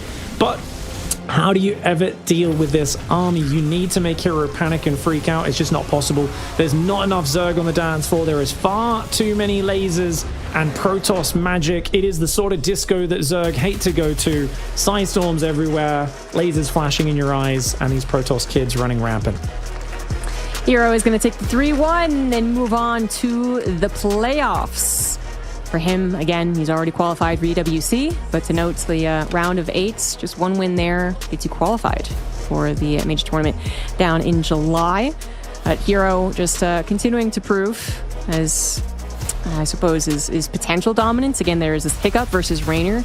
He might get a chance at revenge as we head into that round of 8. Obviously good friends with Rogue and even conversing about the strategies here. He's like, look, did you see when I Psystormed you? Yeah, show that bit. Look at that bit in the replay again. Let's look at that. I just love the idea that Rogue is like, okay, so what exactly did I do wrong in the first 5 minutes? And Hero's like, well, you see, I killed like 6 drones, so I don't know what to tell you. I do love when the players have a bit of camaraderie there, going over and chatting about the games and stuff. It's so funny because when you and your opponent really don't get on and they take you apart, big match like that, you get eliminated, it's like extra painful. But it's always nice to be able to like talk about what went right, what went wrong, and all that sort of stuff as well. So beautiful play though by Hero. I think he was a big favorite to get first place in this group. He had second place, because of that big upset to Raynor, but shows he's still incredibly dynamic and quite scary to play against as well. I mean, the throwing the Adepts away into the 4 Oracles before as well. Like, there's a few moments in these games where you're just like, oh yeah, that's classic Hero. The Stalkers all getting wrecked in game 1 while he's distracted by the Baneling run by, and he just kind of, smoothly gets back in the game. This is classic Hero. Unafraid, confident Protoss play, and such a problem for any Zerg facing him. No one goes into a match with Hero saying, oh, this is a walk in the park, this is an easy match, and I think Hero's re-established his dominance here in the matchup. I think this was such a nice engage. The Oracle's coming in at the last moment. And yeah, he's using energy recharge so well. He's scouting so well with the oracles as well. And that's the difficult thing against a guy like Hero. How do you disguise what you're doing as Rogue? He's like, how can I give you a false impression? Well, we saw it with Hydra Ling moving out on the map with no actual upgrades to the Hydras. That sold enough of a story that Hero stopped scouting. But that only worked partially because Hero was also so focused on denying fourth bases and not checking the tech. The Mutalisk Surprise, the only win for Rogue in that series. Yeah, the Muta Surprise almost off of the false sense of security that Hero was building by getting those fourth canceled. Yeah, I mean, just a really nice game for Hero. It was, yes, expected, but then just kind of improving on some of the finer points and saying, okay, yeah, I can really make an easy hold out of this all in, or I can obviously punish you for any damage that you took earlier on, no problem. I'm not going to give you time to breathe. Things that he's going to need to be really on point against his potential opponents in the round of 8. So looking at the brackets here, actually Group A popping up. Maru did take first place there, and Showtime is currently battling Shin. I don't know what happened. I think Showtime just brought it to 2-2. I'm not sure about that, but that is the lower bracket. Yeah, I think that literally just happened. I have the B stream up. But yeah, to Hero, he's got to face one of these now first-seeded players, and that would include the likes of Serral, for instance. It's either Serral, Clem, or Maru, as he did face Rainer already. So yeah, that's pretty tough.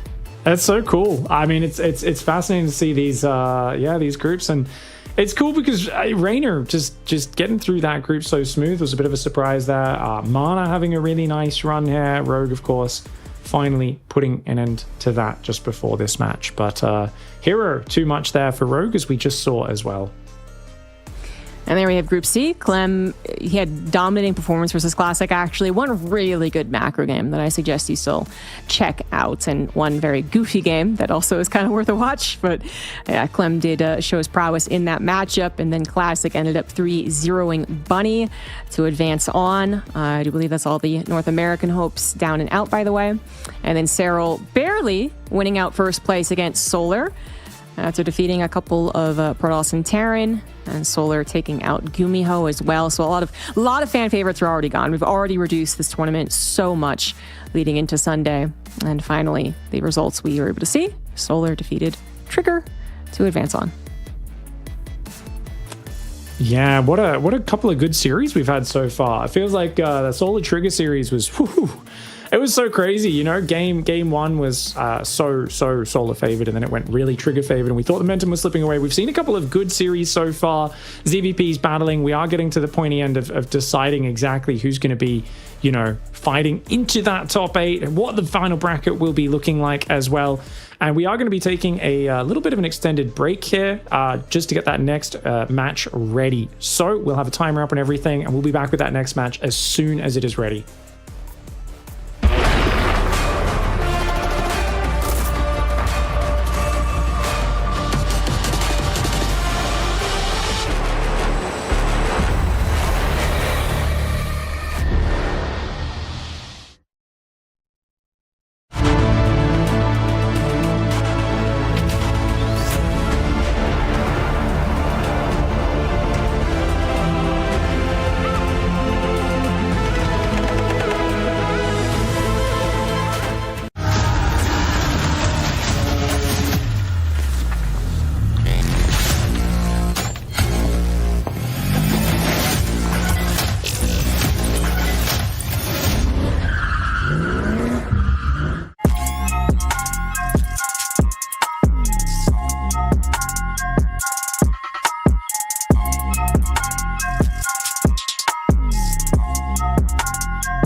3, 2, 1, go.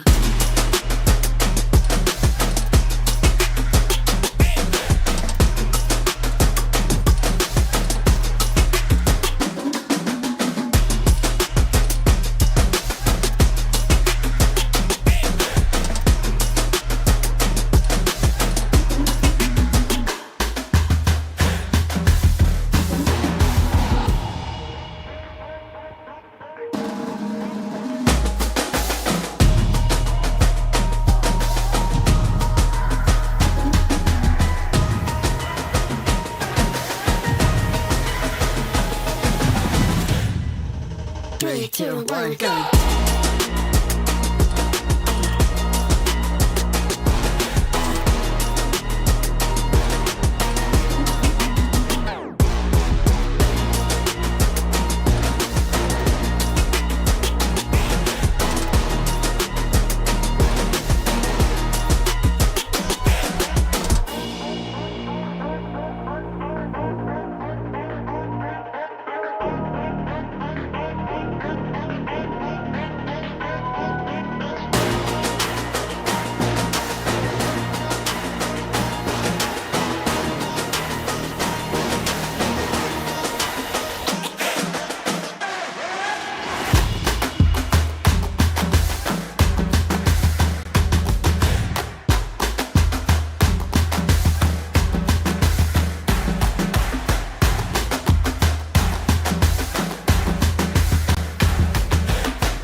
3, 2, 1, go.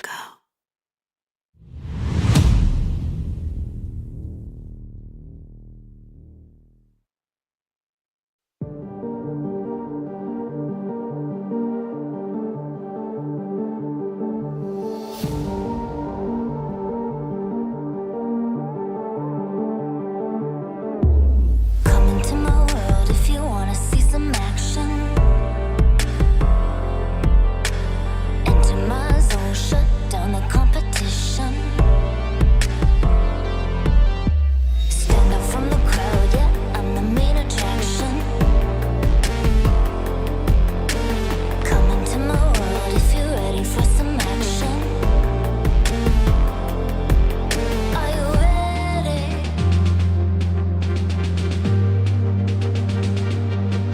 Are you ready?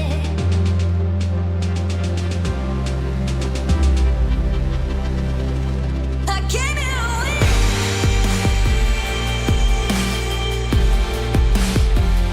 I'll never give in.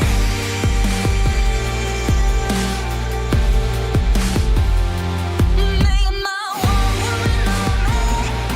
Only one woman on me. Only one woman on me. Only one woman on me. One woman on me.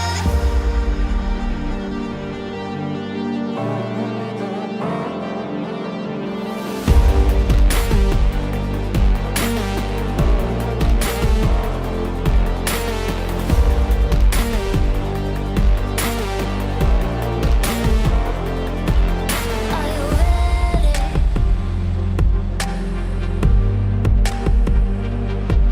Are you ready?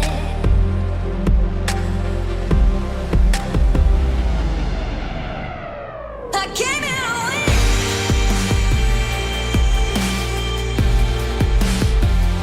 I'll never give in.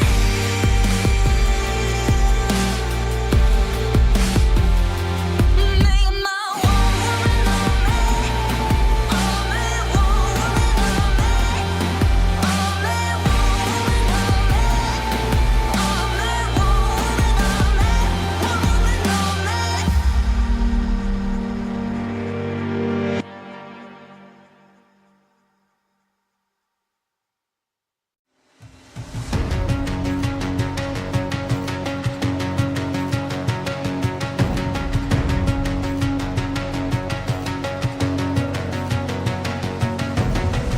There's something in his eyes. There's a storm within, but it's written in the skies. Let it break me till it's over. Won't let it shake me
So now it's time to fly.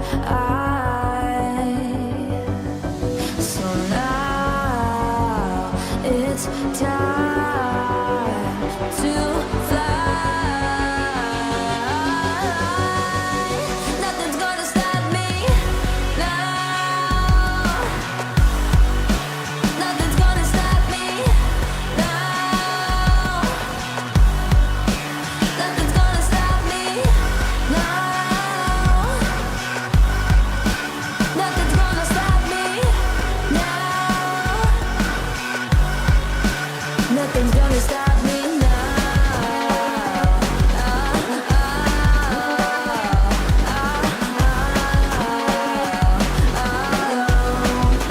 Nothing's gonna stop me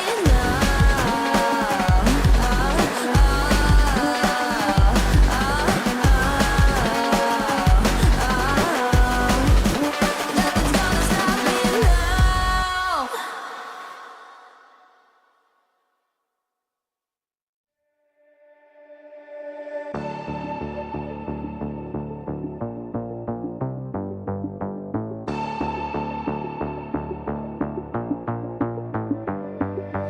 Why, one by one, you always come back like a curse?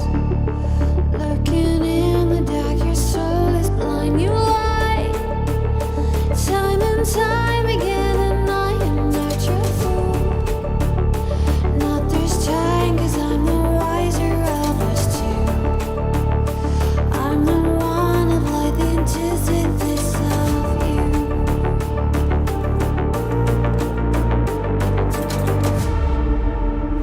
If you shoot, I'll take you. If you run, I'll chase you.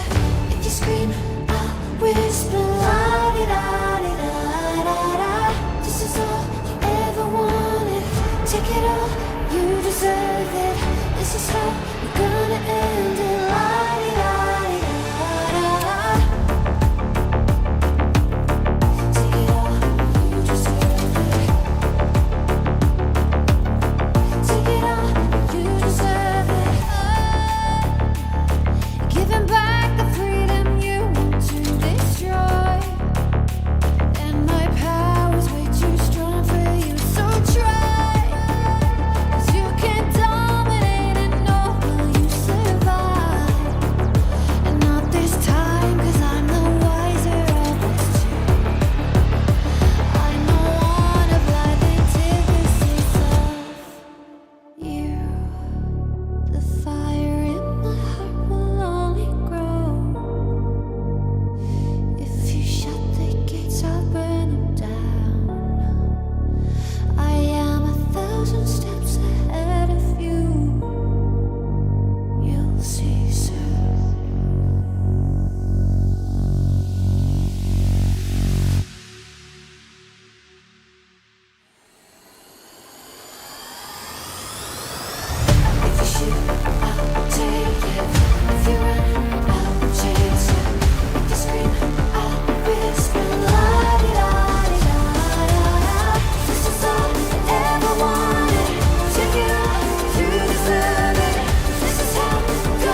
1, go.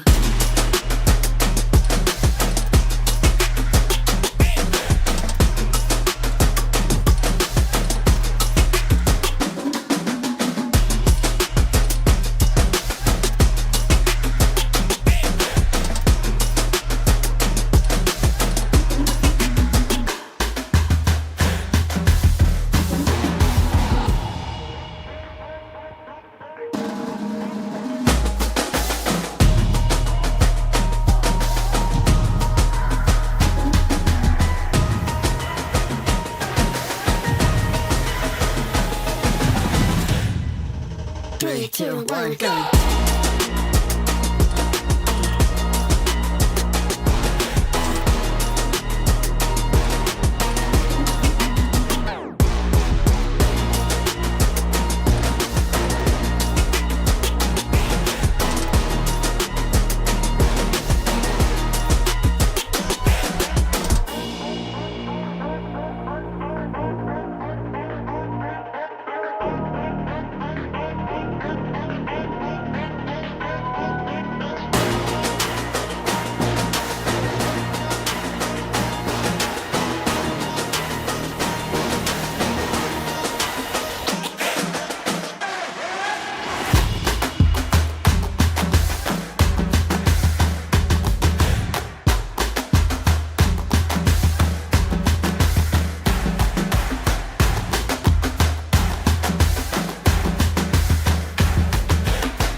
Three, two, one, go.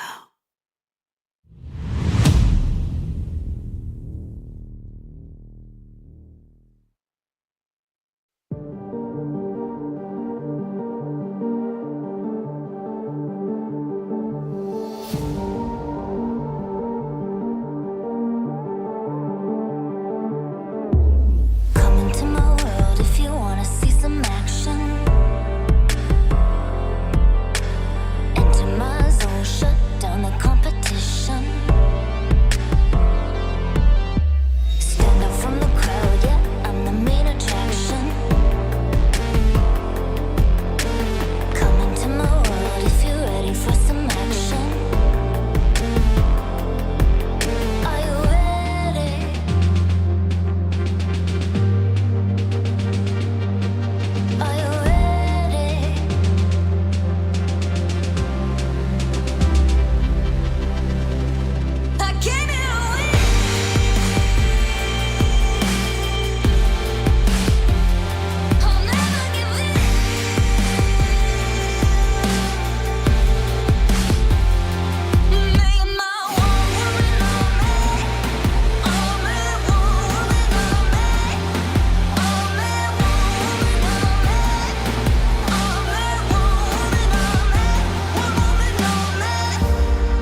It's time to fly. Nothing's gonna stop me now. Nothing's gonna stop me now. Nothing's gonna stop me now.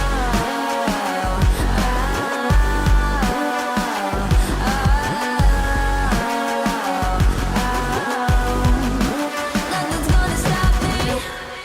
No one will ever get left behind. A million more before I've tried. Won't let it break me till it's over. Won't let it shake me, no.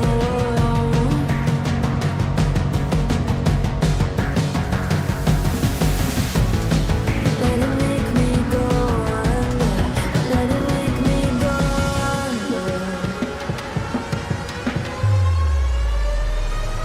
So now it's time to fly. So now it's time to fly. Nothing's gonna stop me now. Nothing's gonna stop me now. Nothing's gonna stop me now. Nothing's gonna stop me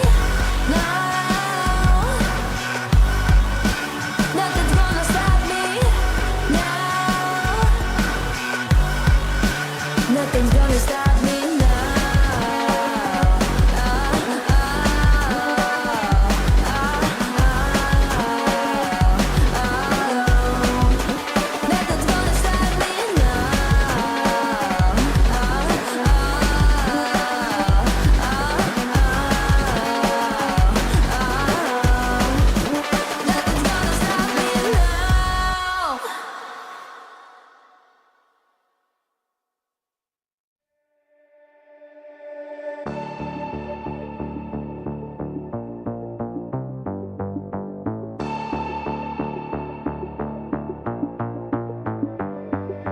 Why, one by one, you always come back like a curse?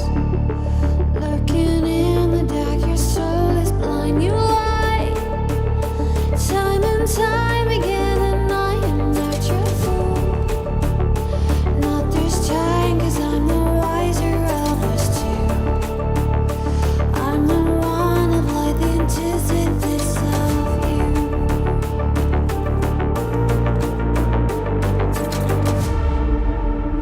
If you shoot, I'll take you. If you run, I'll chase you. If you scream, I'll whisper. La-di-da-di-da-da-da. This is all you ever wanted. Take it all, you deserve it. This is how we're gonna end it. La-di-da-di-da-da.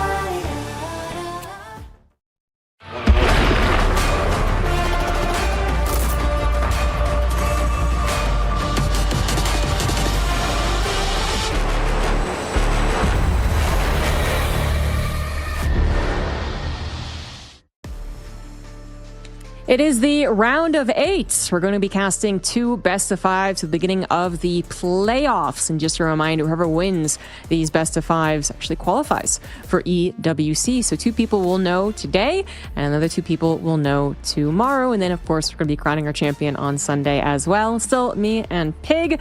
And we're going to be bringing you some, I believe, ZVT action to start things off. And we do have the playoff bracket here in case you haven't already taken a look on Wikipedia. There you have it. Clem Shin is what we're going to be getting into first here today. Then Solar Rainer and Maru Hero and Classic Serral will happen tomorrow. Yeah, kicking off with these first 2 round of 8 matches. Obviously, it'd be too much to fit in all in the final day, but it does mean these players are going to be going right into a match of the utmost importance. As you said, getting that spot to the Esports World Cup is the biggest thing on the line here. Prize money, the trophy, all that sort of stuff of winning DreamHack Dallas. That is great, and it does really matter, but everybody wants that spot. And so far, I believe Hero is the only player that's actually got one confirmed. Shin against Clem, it's a big ZVT matchup, and it's one where historically they've gone back and forth a little bit, with Clem usually coming out on top. But in these best of 5 or greater series, Clem has won, I think it's 3 times they've played, and he's won every single time. So it's going to be, a really big moment for Shin to try to step up. He's had a lot of best of 3s, a lot of moments he's surprised Clem in the past. We expect some aggression, we expect some tricks, we expect some roach attacks, some surprises. Clem, on the other hand, I think is going to be really just looking to not leave an opening. If he can stay solid, he is the favorite here. Yes, he is absolutely the favorite.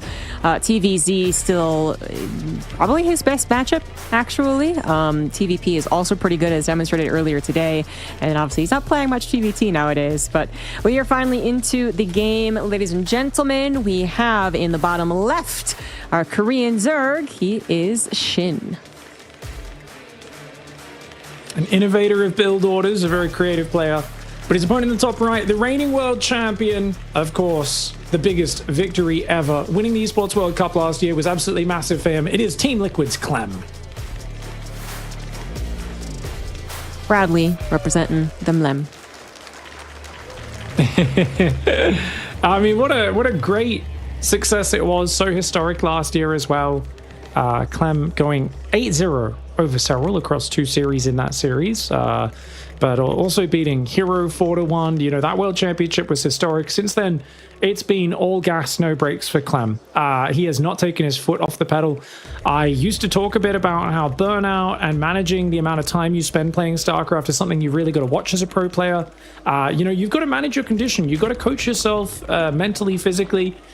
Clem, none of that applies. This man has played more StarCraft than I've seen anyone grind in the last 5-8 years of StarCraft. Doesn't get tired of it, doesn't burn out, keeps playing, and in his free time, he'll hop on and play other games at an incredibly high level competitively, and he just seems to have fun playing the game. So it's a really tough match, and one where Shin here with the 15-15 is no doubt going to be looking to try and find some weaknesses, some chinks in the armor where he can potentially catch him off guard. You do not want to be just defending and playing a mechanical match against Clem. No, not so much, even though Shin can perform well in a mechanical TVZ. In fact, there is a really awesome series between him and Byun for the GSL Season 2 qualifiers just last week, actually. Very, very quick. Really epic game, in fact. It was down to, it was like a 40-minute game, down to the last 30 supply for both players. Super, super sick. But Byun, well, it can sometimes have similar traits to Clem, or kind of vice versa, I guess, being the older player. The micro is really on point, the aggression is really there. I don't really put them in the exact same category, and Clem has proven to be better than Byun in many of those departments across TVZs, across his career. So Shin is really coming in as the underdog, despite having some really great macro games, despite having a couple of upsets himself. Clem is just so solid in this matchup. Also has far less pressure on himself because he is the reigning world champ. He has already been invited back to EWC. So we have 2 people now, in there with Hero, and then we're going to find out even more. But yeah, he has a little less pressure, where Shin, if he doesn't win here, then he has to either try in the Korea qualifier or the global qualifier, or if he did make it to GSL, and I've already forgotten, to be honest, then try it to win GSL. All very tall tasks when you consider the quality of players playing in all of those tournaments to also get those very few spots for EWC. Yeah, it's a stressful couple of months here for the players trying to qualify. You've got Star Zagora, you've got so many tournaments coming up, and it's time to be on your A game. Reaper's going to come in, 4 Queens will take care of it, and so far we know it's a lair. 3rd hatchery's going to go down. Roach Warren. Doesn't look like any big signs of aggression just yet out of Shin. It seems like just a very safe modified macro opening. And up against the 3 command center into 2 barracks, one of the best openings against this, because you can stay safe with those Marines if there is roach aggression with the stim, but you also have a little bit of poking power with the Hellions. And of course, anytime you go 3rd command center as Clem, you're looking very good here. I feel like Clem struggled against this opening for a solid year. With Serral doing many variations of this 4 queen kind of delayed 3rd base off of the 15 hatchery, 15 pool. and he became a god at playing against it, and really, you know, has dismantled it a bunch of times where Zero will still mix it in, but only once in a while. So I feel like Clem knows this Zerg opening inside out. We'll see if Shin can still mix some surprises in there. 3 Roaches and Roach Speed on the way. No upgrade on the Evo Chamber. Normally an early Carapace is the most important upgrade for Zerg. Yep, saw a bit of that actually into an all-in. That was also a really great GSL game where Maru somehow miraculously survived Rogue's Carapace all-in, but a different opener for sure. So you just highlighted what's different about the 2-base, safe 3rd base timing. We got Clem going for his old standard 3CC into the 2-1-1, so he will be moving out shortly as soon as those medevacs pop out, and Shin would absolutely know that. And while Shin might have the units equipped to deal with all of this pressure, we have seen Clem take down the strongest Zergs in the world, or take a big lead in the early game, despite, you know, them having the knowledge and technically having the units. Kind of case in point here, something like this. It's not the biggest loss. 4 Hellenes do dip in as the Roaches are just slightly out of position. What they do is they do kill 3 drones. They also get a little bit of scouting. You know, they might have seen how many drones the 3rd hatch, as well as how many Roaches were created. It was actually a bit weird though, because just the saturation on 3rd base is going to be that little bit later. Now we're just really bumping out the drones, and the infestation pit is actually on the way. So that's something that Clem actually wants to highlight. Yeah, he really would love to know that. It's such an early infestation. I mean, it looks like it's too early for Hive even. It could be. Obviously, Fast, Lurker, and Viper off of the back of this opening is more standard. Occasionally, I mean, Dark used to do a couple of Infestors because it's you know, Banelings aren't that reliable, and it is both. It's Hive and the Infestors. It's the old school Dark style. This is so cool. And a Contaminate on the Siege Tank production. I love this build for Shin. Fungal. It's trapping those Marines. It's gonna take away their micro ability, which is of course Clem's main strength. But Clem focus fires pretty good, gets himself a Roach, loses a Marine or 2. He's gonna pick up and boost in the main. No way to get this 4th base up right now, as Clem immediately turns around and oh, great reaction by Shin, actually keeps that alive. Remember, Shin has given up a massive thing in this matchup.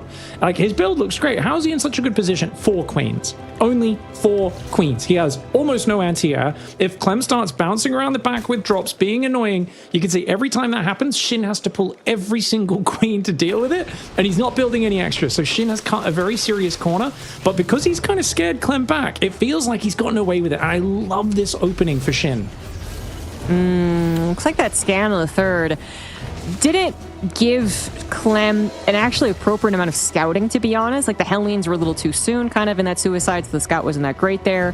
But then the scan, I mean, didn't just highlight, hey, Shin is going to Hive, right? He is going to be not attacking into you. Clem actually bothering to keep his tanks at home, and a bunker as well, playing it on the safe side. Unfortunately, what he really would have loved to have scanned were the Infestors. Then he would not have been so cavalier out in the map with his Marines like that.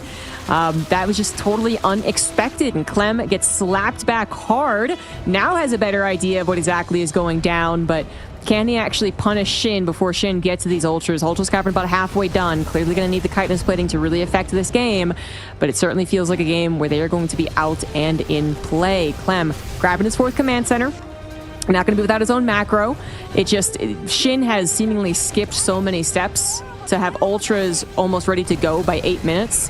Pretty terrifying. Yeah, this is great. I mean, skipping Banelings, I feel like Banelings are such a big money dump, right? They're so good when they work, and when they don't work, they're the biggest waste of money you've ever seen. So, but look at this dive for Clem down the right side, small opening, and Shin, does punish with the Fungal. Clem being way too cocky. He knew Fungal was out, drives into it, even almost loses a medevac there, and Clem just being a bit crazy aggressive, getting a bit too antsy and trying to punish, because he can tell Shin's playing a bare bone style. He knows, okay, Shin must have cut some corners, but we can see Shin's worker count is not that good. He's going to have a vicious ultra timing, but he does have pressure on him to do damage, as another Contaminate comes down, well placed on the +2 weapons. This is such a cool build for Shin. I love it, and Clem is going to keep attacking. That may be the wrong move. I think stopping libs and defending might be the better one. I don't know. I feel like he's just not he's not remembering what it's like to play against this. There was a period where he was weak against Dark, and the amount of Roach builds Dark did way back in the day, he kind of fixed that. But then there was also a Serral tournament where Clem just kind of get constantly tripped up by the very fast, let's say, late game that came and hit him at actually some brutal timings, and he might have just kind of forgotten about that existing, and pushing into this with mostly Marines too seems like an awfully dangerous choice, but he is finding some foothold over on that base. Infestor's not here, so the army is able to micro back, and actually those Ultras getting obliterated, many of them already going down as they cannot reach the tanks. The run by did kill 24 SCVs, stop that 4th base from being planted down. This is very, very tough for Clem at this point, because he really has to find more direct damage. Killing space cows is one thing, but he's not touched the economy while his own economy has been decimated. Four-legged Space Tauren doing pretty well here for Shin. I mean, the tank positioning was good. It got some damage, but he's still running such a risk. What if a fungal lands? What if a parasitic bomb lands? This could be a one-way trip. He's really tempting fate right now, but I guess Clem realizes it's high risk, high reward at this point. You cannot be playing safe. There's a Spore Crawler there. The Giga Chad Spore does push the Medivacs away. I don't think you can buy all this, though. Spire may need to come down at some point later. For now, it's only 69 workers. Great fungal. So much Marine Marauder gets caught there. And that's going to push Clem away, down 60 supply. Shin skipping Banelings entirely. And Lib's coming in, but look how quick he is to react. The Queen does lose the plot a little bit, starts attacking her own Extractor, but the Spore Crawler will get the job done. Meanwhile, Clem stabs in on the left side. Oh, gets a hatchery snipe. Shin wants to go for the kill. Has he left a crucial opening? Let's see. Can Clem turtle up and defend the natural? Ultraling Ravager coming forwards. Fungal could be big here. Shin! Is he going to get a Fungal? The Marine Marauder's right there! The misclick forward for just half a second.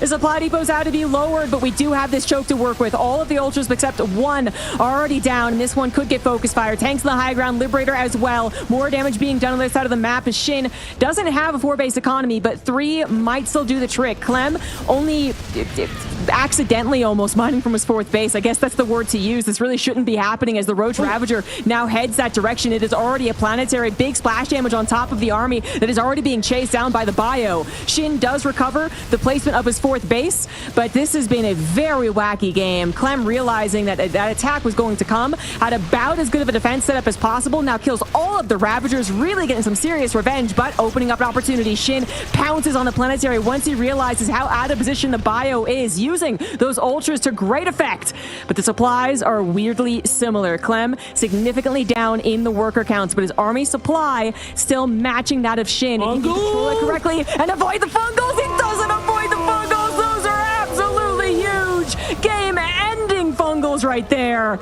Clem, what does he have left? There's 4 units in those Medivacs. Oh yeah, this is great. I mean, Clem's trying to play a down and dirty counterattack style. It's the right thing to do in this scenario. Still trying to drop whatever he can into the main, leaves a Marauder behind, but I think Shin just did such a good job here. Rushing to the 1-2. Ultras, you know, with the Lings, the Ravagers from the other game. He's mixing in a few more Infestors, realizing, hey, Fungal Ultra, it's one of the best mobility armies in the game. And I really feel like when you look at the way Clem plays, I've been kind of just going, I wish people would just try to mix a few Infestors in earlier, because if you look at Clem's micro, it is such an unfair advantage. He's just so fast. He's so good at micro. If you let him stutter step, he's just going to out-micro you and out-trade you every single fight. But suddenly Fungal Growth lands, you literally take away his skill. Like, you make him be more cautious, be more respectful on the map, which Clem did not do this time. And as a result, he got punished repeatedly by the Fungals. What a great way to open up this series by Shin. I feel like this is a slap in the face. Clem probably feeling a bit comfortable, right? Getting up to his 3cc. Yeah, he did scout, you know, a bit of a rarer opener, but then didn't really get the follow-up scouts necessary to remind him, hey, this could happen, this could be devastating, and is still getting caught by some amazing Fungals. That is it. Shin just coming out of the gate strong right there, really knocking Clem down on his butt. Takes game number 1. And for him, can hopefully carry the momentum. Clem is going to have to basically readjust his mental. He had some of the information, actually, and then didn't necessarily use it. Still wanted to go into kind of like the mode that he likes, the hyperactive, micro-oriented, very aggressive. And it ended in a chaotic, fun game, but I'm not sure it was the best way to play for that one. Well, there's the classic Artosis rule, right? It's kind of like, hey, if they're macroing, you can attack. If they're attacking, defend, all that sort of stuff. There's like general logic to StarCraft. For Clem, you can replace everything with, if anything, attack. He loves attacking. He wants to attack. It's what he's going to do no matter what. And honestly, when you are Clem, you get away with it far too much. He is so used to just bowling people over with aggression because he's so fast and he's so in your face, and he could dance around with those medevacs and just, pop into the main, pop out of the main, pop into the main, hit the right side, hit the left. Raw, overwhelming mechanics is what has made Clem so good. He's a very good strategist as well. But as you said, in this game, he didn't respect it. He tried to just basically muscle his way through. And I'm very glad that Shin was able to show this style, because I don't think it's something that Clem's going to struggle with long term in the series. I don't know if Shin's even going to try it again, knowing that Clem will adapt game to game. I think we're very likely going to see something completely different in the next map. Yeah, I think that's a great point, and I 100% agree, but maybe Shin thought that was still good enough to work out. We'll find out as we head on to Incorporeal, and we got in the top left for Team Liquid. He is Clem.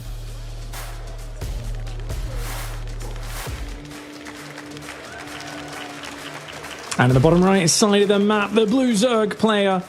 A fantastic game one. That was Shin.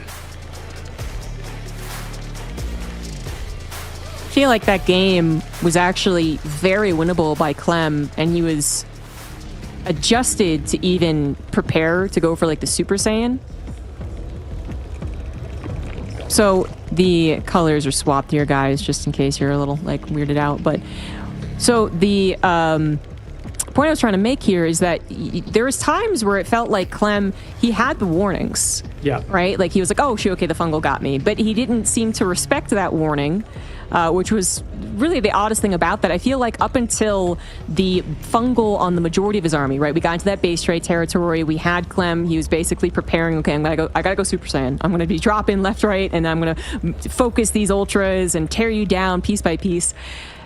And it seemed like as he adjusted to that mentality, like, okay, I lost too many SCVs, I lost my base, he also kind of forgot about the fungal again. Because that was what was really a surprise to me. Shin comes out of the gate, kind of a surprising twist, not the typical TVZ you think, great. The first fungal is almost a freebie at that point. But the subsequent fungals, I was actually pretty surprised that Clem kind of let himself be put in those positions. So that's why I'm like, well, maybe Shin saw that there was something vulnerable there, but I do think you have to be careful because he might have gotten Clem in a game one in its entirety, a game one, sure, but is it just that 30 seconds he needed between games to be like, okay, all right, like I gotta readjust, I gotta respect, and I'll be okay. And I think we're already seeing a bit of that adjustment, and SCV Scout does come down, so let's make sure that Shin's not gonna go for a quick 1-2. A style I've been wanting to see players experiment with for a while is Ling Infester instead of Ling Bane. Rather than the Roach Ravager, it's obviously way dicier, I would say, in the opening, but I do wonder if Shin is more broadly going to experiment with Infestors. They transition so well into Ultras, as we saw. Ultras with Infestor support are such a fantastic unit. It's so scary for the Terran to be on the map at all. And same with the heavy Zergling style, but for me, as an observer of the normal efficiency in this matchup being 2, 3, 4, 5, 10, 15,000 resources in Terran favor as standard, and we just kind of take it for granted that Terran's at least 30% more efficient. When you take Banelings out, like in that last game, don't be wrong, things went really well, but Shin traded about 1,000 resources better than Clem. And I go, oh, isn't that cool? Like, hey, you can play equal bases with Terran, right? Which normally Zerg is not willing to do. They want to be up a base, sometimes, base and a half, 2 bases, right? And the idea of, like, if you can somehow find a way to not be sacrificing units in every single fight, like with the Baneling, it could work out. But the problem is the fungal only does 25 damage, and you need to land it on clumped up. It takes forever to regenerate the energy per fungal growth. That was like the perfect example of it working. But even with the crazy Cavalier dives Clem was doing, there's often a point where, like, yeah, you lose a bunch of bio to fungals, and then you go in, you just stim in again, and you're like, oh, you don't have energy yet. Your Infestor's on 60 energy. I kill 10 drones and then just pick up and fly away, and you start to get some momentum and kind of run away with the game. So I think it was cool to see the experiment from Shin. I'd like to see more Infestors later in this series. I don't expect to see too many of them, as we see an incredibly fast lair. Could just be the counter banshees, but it's pretty darn fast. Could be early Mutalisks. I don't think this is a good map for it, though. It's a very small map. Yeah, not sure about that. We have been seeing some resurgence in some meta strategies, and sometimes it has worked, but I don't know about this map, and I'm not sure about Shin using it a whole lot either. Is there a possibility of an all-in? Yeah, Nidus Queen Ling. It's a lot of drones, right? So it's not like super all-in, but like a big attack. If you can surround these Hellions, maybe? It is Hellion Banshee. Well, Overseer will obviously be able to counter that. There's not going to be many Marines.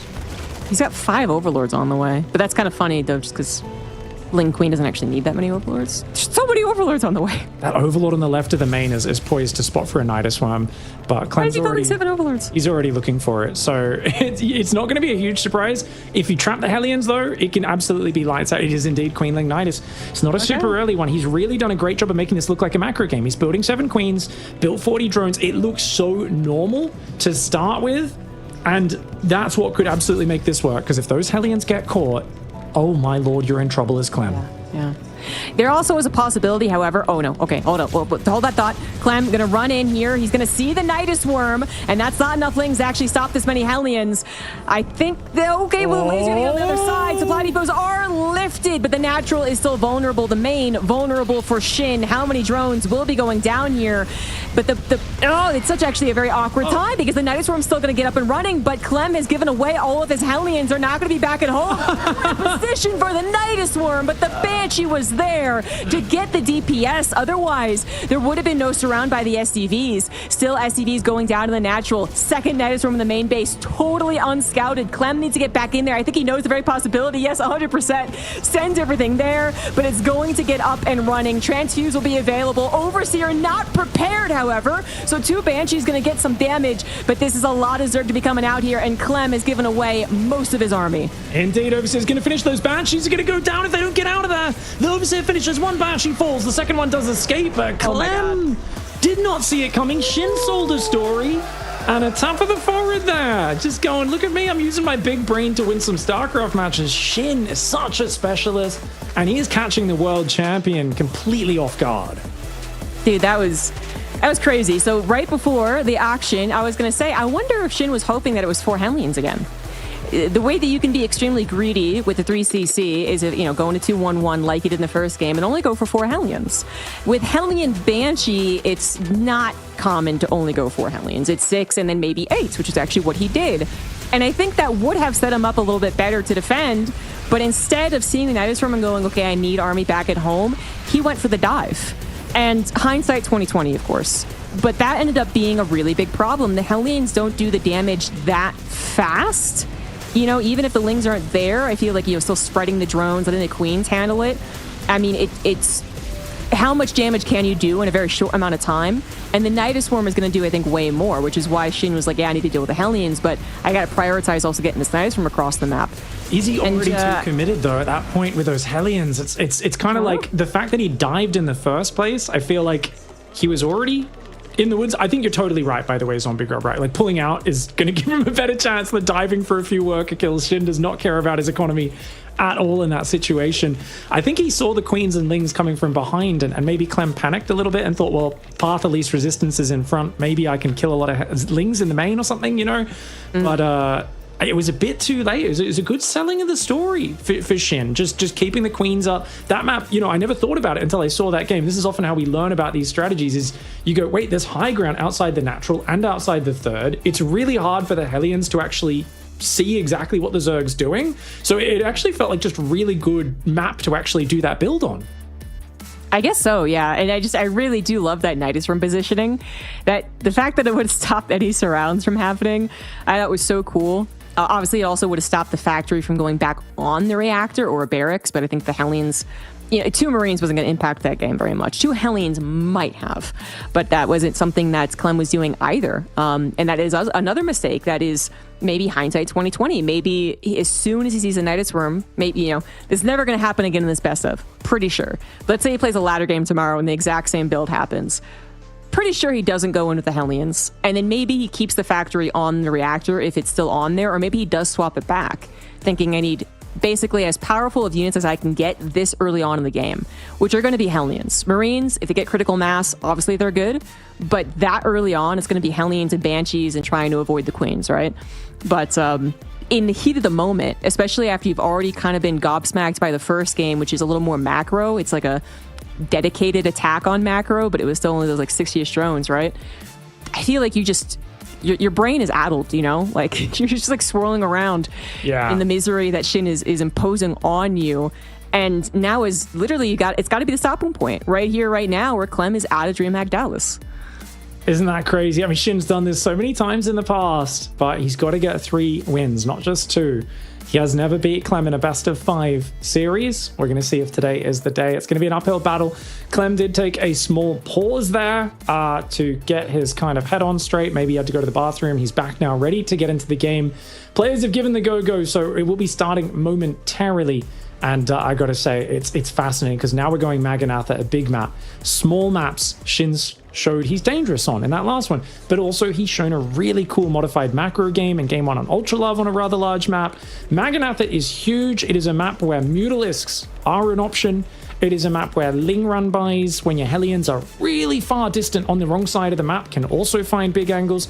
I imagine we're going to be seeing paranoia from Clem. If Shin can play a macro game while denying scouting and maybe be a little bit greedy, I actually think there's a really good shot here of getting that 3-0 against the tilted Terran player. 100%. Can Shin, I guess, knock this out of the park and get a quick 3-0 before Clem finds his footing? In the top left, up 2-0, he is Shin.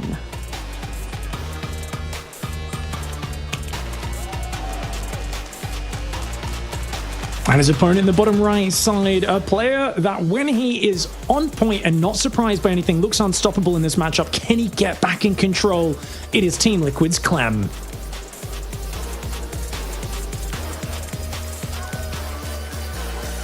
I think Shin, believe it or not, is still in a bit of a dangerous situation, just because if Clem finds his footing, gets a hold of what Shin's plan is and has a more calm reaction to it, then I think, you know, we could definitely see a reversal. I mean, this is, to me, the most reversible best of 5, considering their history and considering Clem's general aptitude in this matchup. You know, and it is generally considered the most mechanical with the least surprises, although Shin is really trying to change that up, isn't it? So it is still very scary for Shin. But Shin has done a wonderful job with his pre-best of planning. And the fact when that first build order you chose, you know, maybe he's the type who sits there and says, okay, game 1, do this, game 2, do this. If I lose at game 3, then I do this, right? The fact that you actually just almost, you know, knocked out of the park in game 1, very few mistakes, only a little chaotic, I feel like just puts you in such a great, confident position. And then game 2 might have also been pre-planned, and you actually got him with the 1-2. You got him with the little macro, and then just like, boom, right then.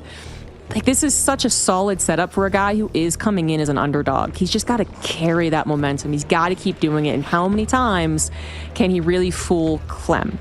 That is a big question in this best of 5. Oh, look at this. The SCV is watching for the drone to move out to take the 3rd. Shin predicted this. He knows that Clem is trying to block him from taking the 3rd. Clem has no idea. He's delayed his 2nd queen and even built 6 Zerglings before getting that 2nd queen. Shin really just going, oh yeah, I'm going to make sure you cannot obstruct my 3rd. No chance for you to turn this into a match where I'm already on the defensive, overly reactive, trying desperately to get a 3rd hatchery up.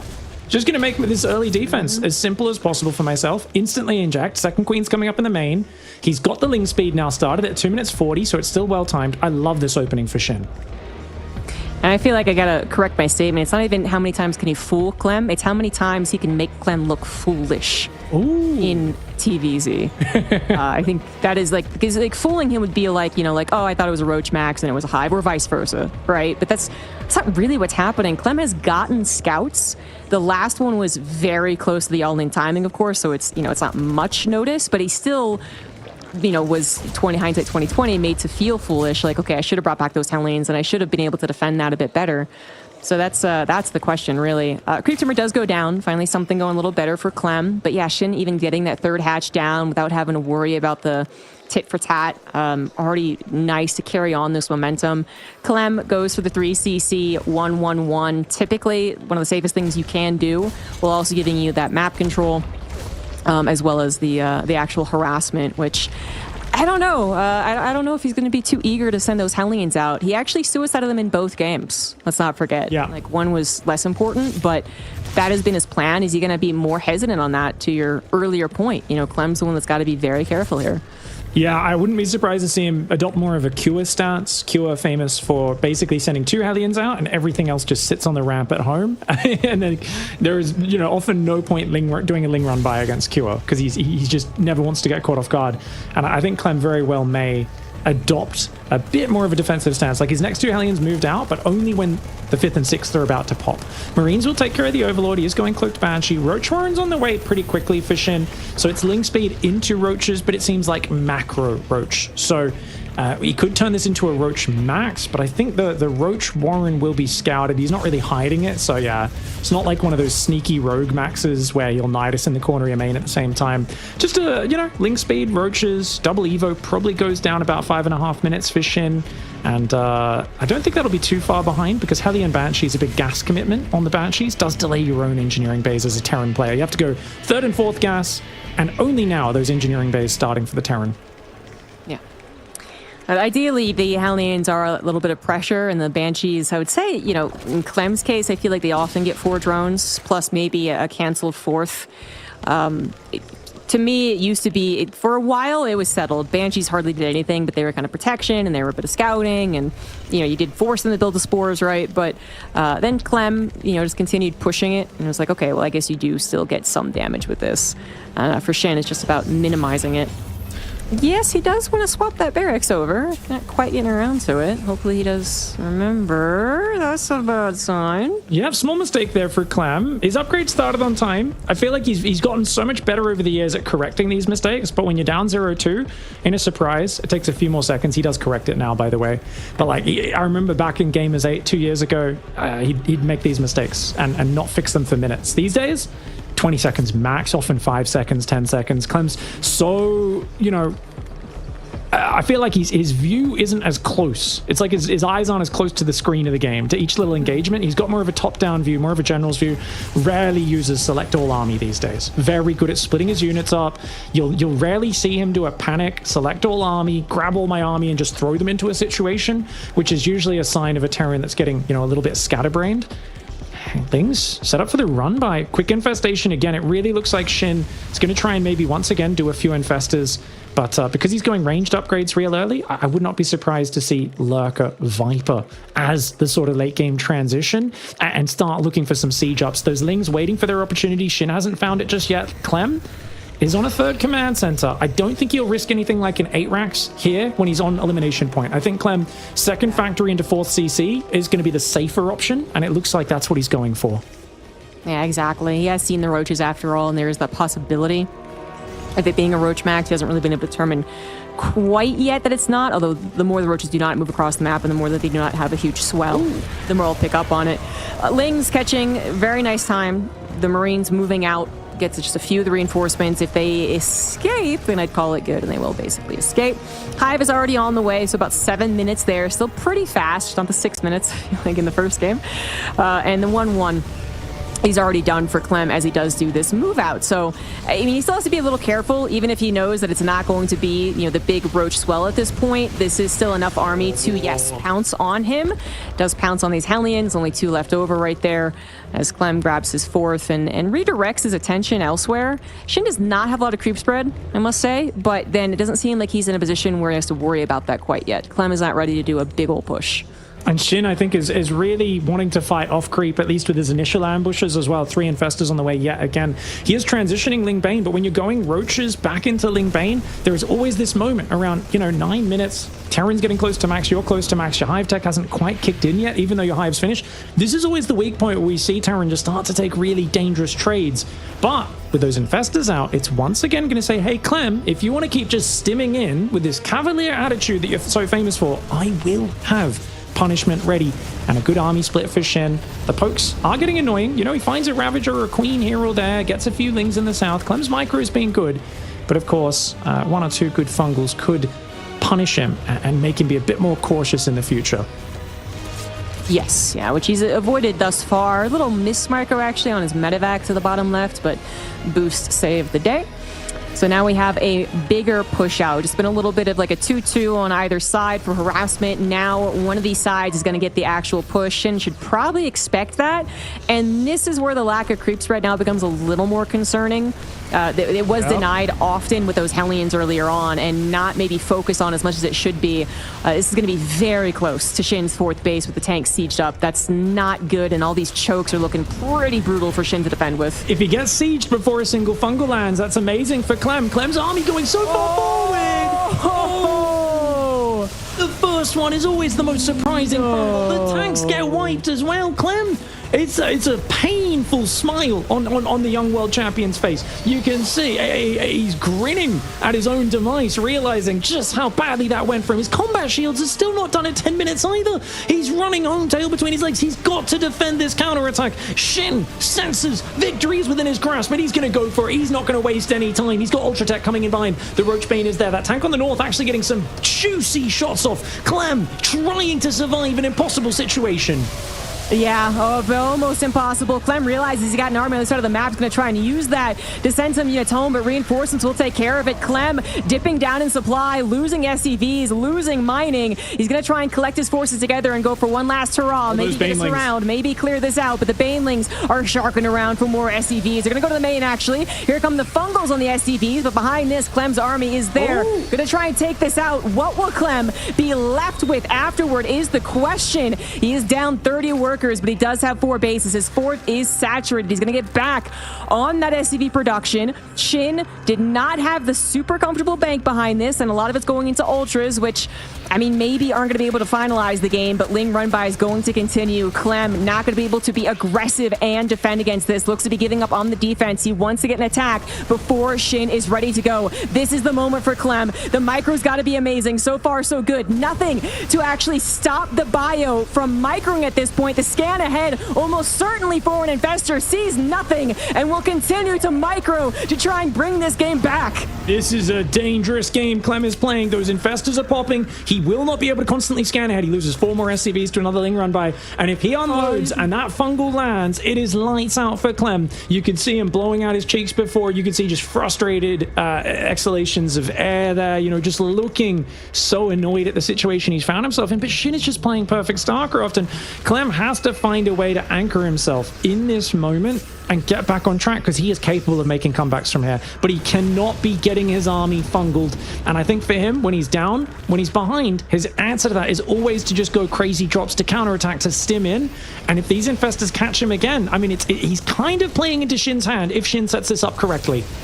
Oh, the fungal was not prepared by the looks of things, or he just decided to save it for a better opportunity. Little ledge abuse happening right here as Shin doesn't have a lot of that range to work with. Liberator killing a couple of drones too. Clem also having resaturated his 4 bases, excuse me, with 56 SCVs. Also, the upgrades have finished. Shin going to be down in those upgrades for a little bit. Clem now just stuck in the dead zone, I guess, away from the fungals, hoping to come back later, but that must have spotted the army moving in a suspicious direction. That 4th base is the target. Clem's army not there to defend. Planetary going to be sniped. The question is, can Clem get some serious revenge for that? The investors targeted at the last second, I believe, by that Widowmine. Only 1 left over. Clem now supply block 2, trying to find some return damage. This is one of his last armies. Fungal used, another one in the pocket as well. Clem now going back to his main base, hoping to hold on the ramp. Liberator's going to help. Ling's causing chaos at the 3rd. Clem is going to try and collapse on this once again. The supplies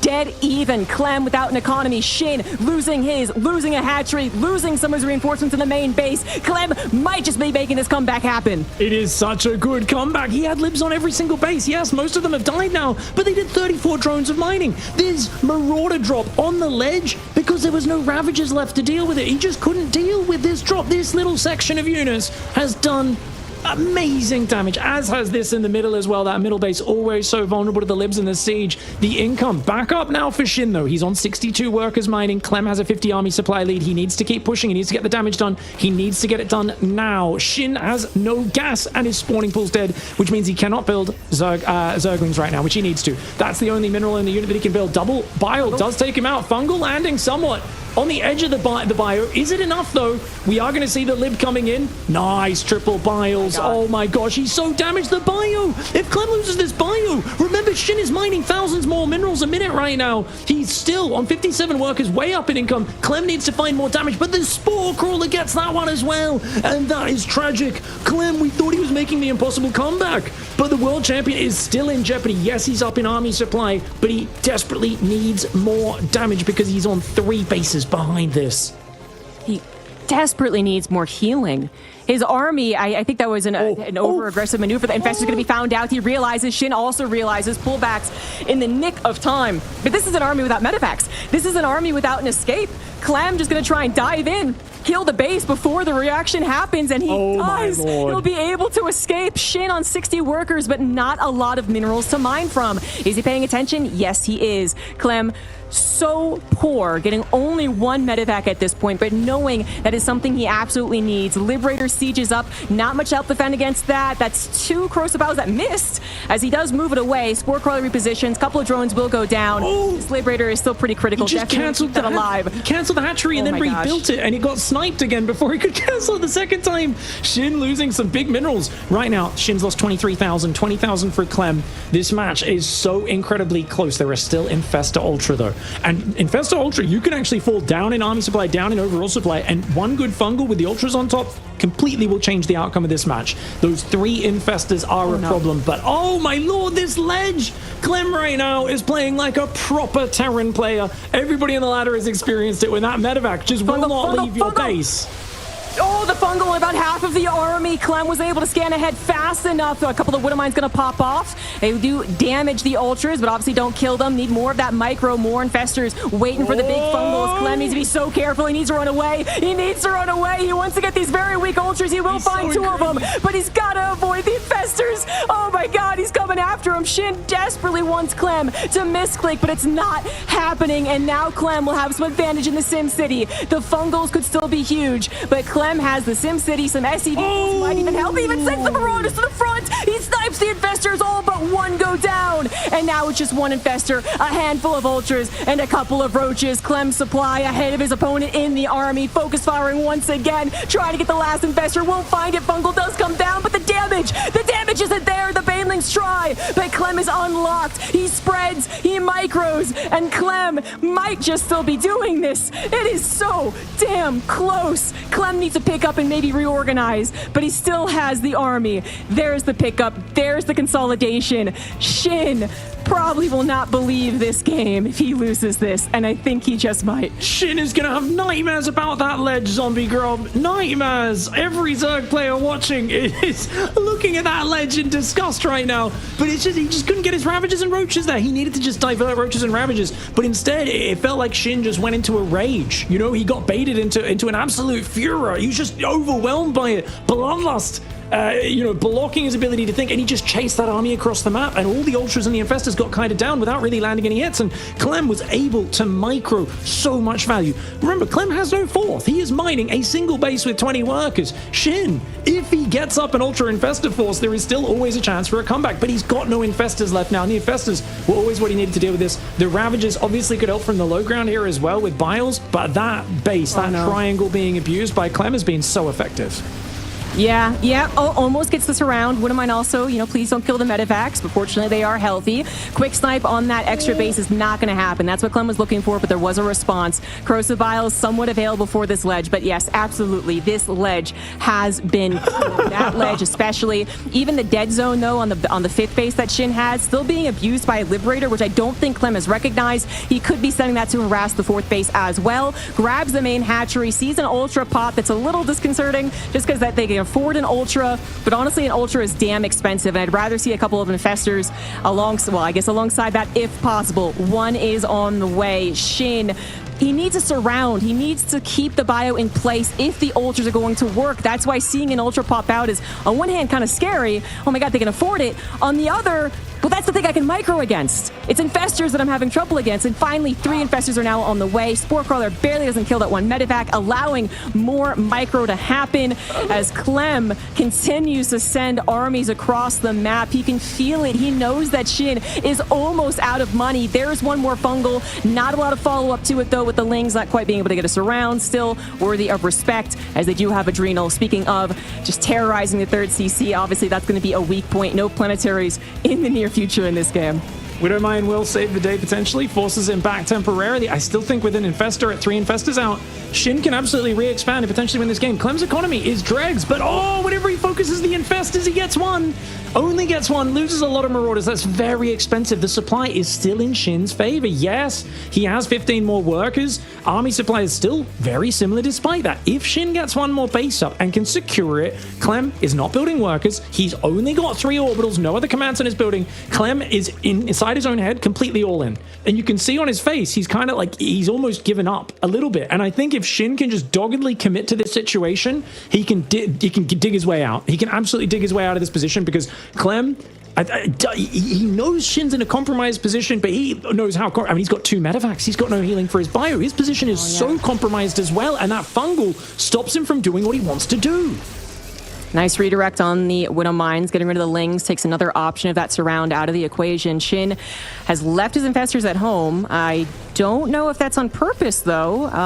Has a very scary Zerg army if it gets the surround, but be even scarier if there was that second fungal option. Perhaps repairing some of these medevacs could also be in order. I know very few resources. The shark attack. The shark attack is getting prepared. Clem definitely not going to be able to afford to just scan whichever way or even to afford a missile turret. The Infestors will see the drop coming. Unfortunately, no follow-up if they do fungal that, so they're going to have to let that one go, but they're going to prepare for a much bigger fungal. Shin has been so close to letting this game fall through his fingers, but maybe these fungals will win him it and concrete the 3-0. That is the main focus. Those Infestors. 3 more drones building. Shin might be thinking about taking another hatchery soon. I think it's a good play because I think Ultra Infestor is just the king of defensive armies, the king of on the map armies. You can't necessarily break the Terran position. You can do some good stuff, and these sort of drops are dangerous. You know, fungal can ruin this. Oh, he's going to go for that, but look, there's Ravagers this time. Ling's on the high ground. As long as he doesn't lose the Ravagers, Clem's going to try and focus the Ravagers here. That's so dangerous. So dangerous. The Bile's punishing him. Wow, Clem. Yeah, you can see how desperate he is in what he's doing. He didn't necessarily need to do that. He's only down 10 workers. He can keep lifting orbitals out as long as there's not a new hatchery. And you can see he scans the middle.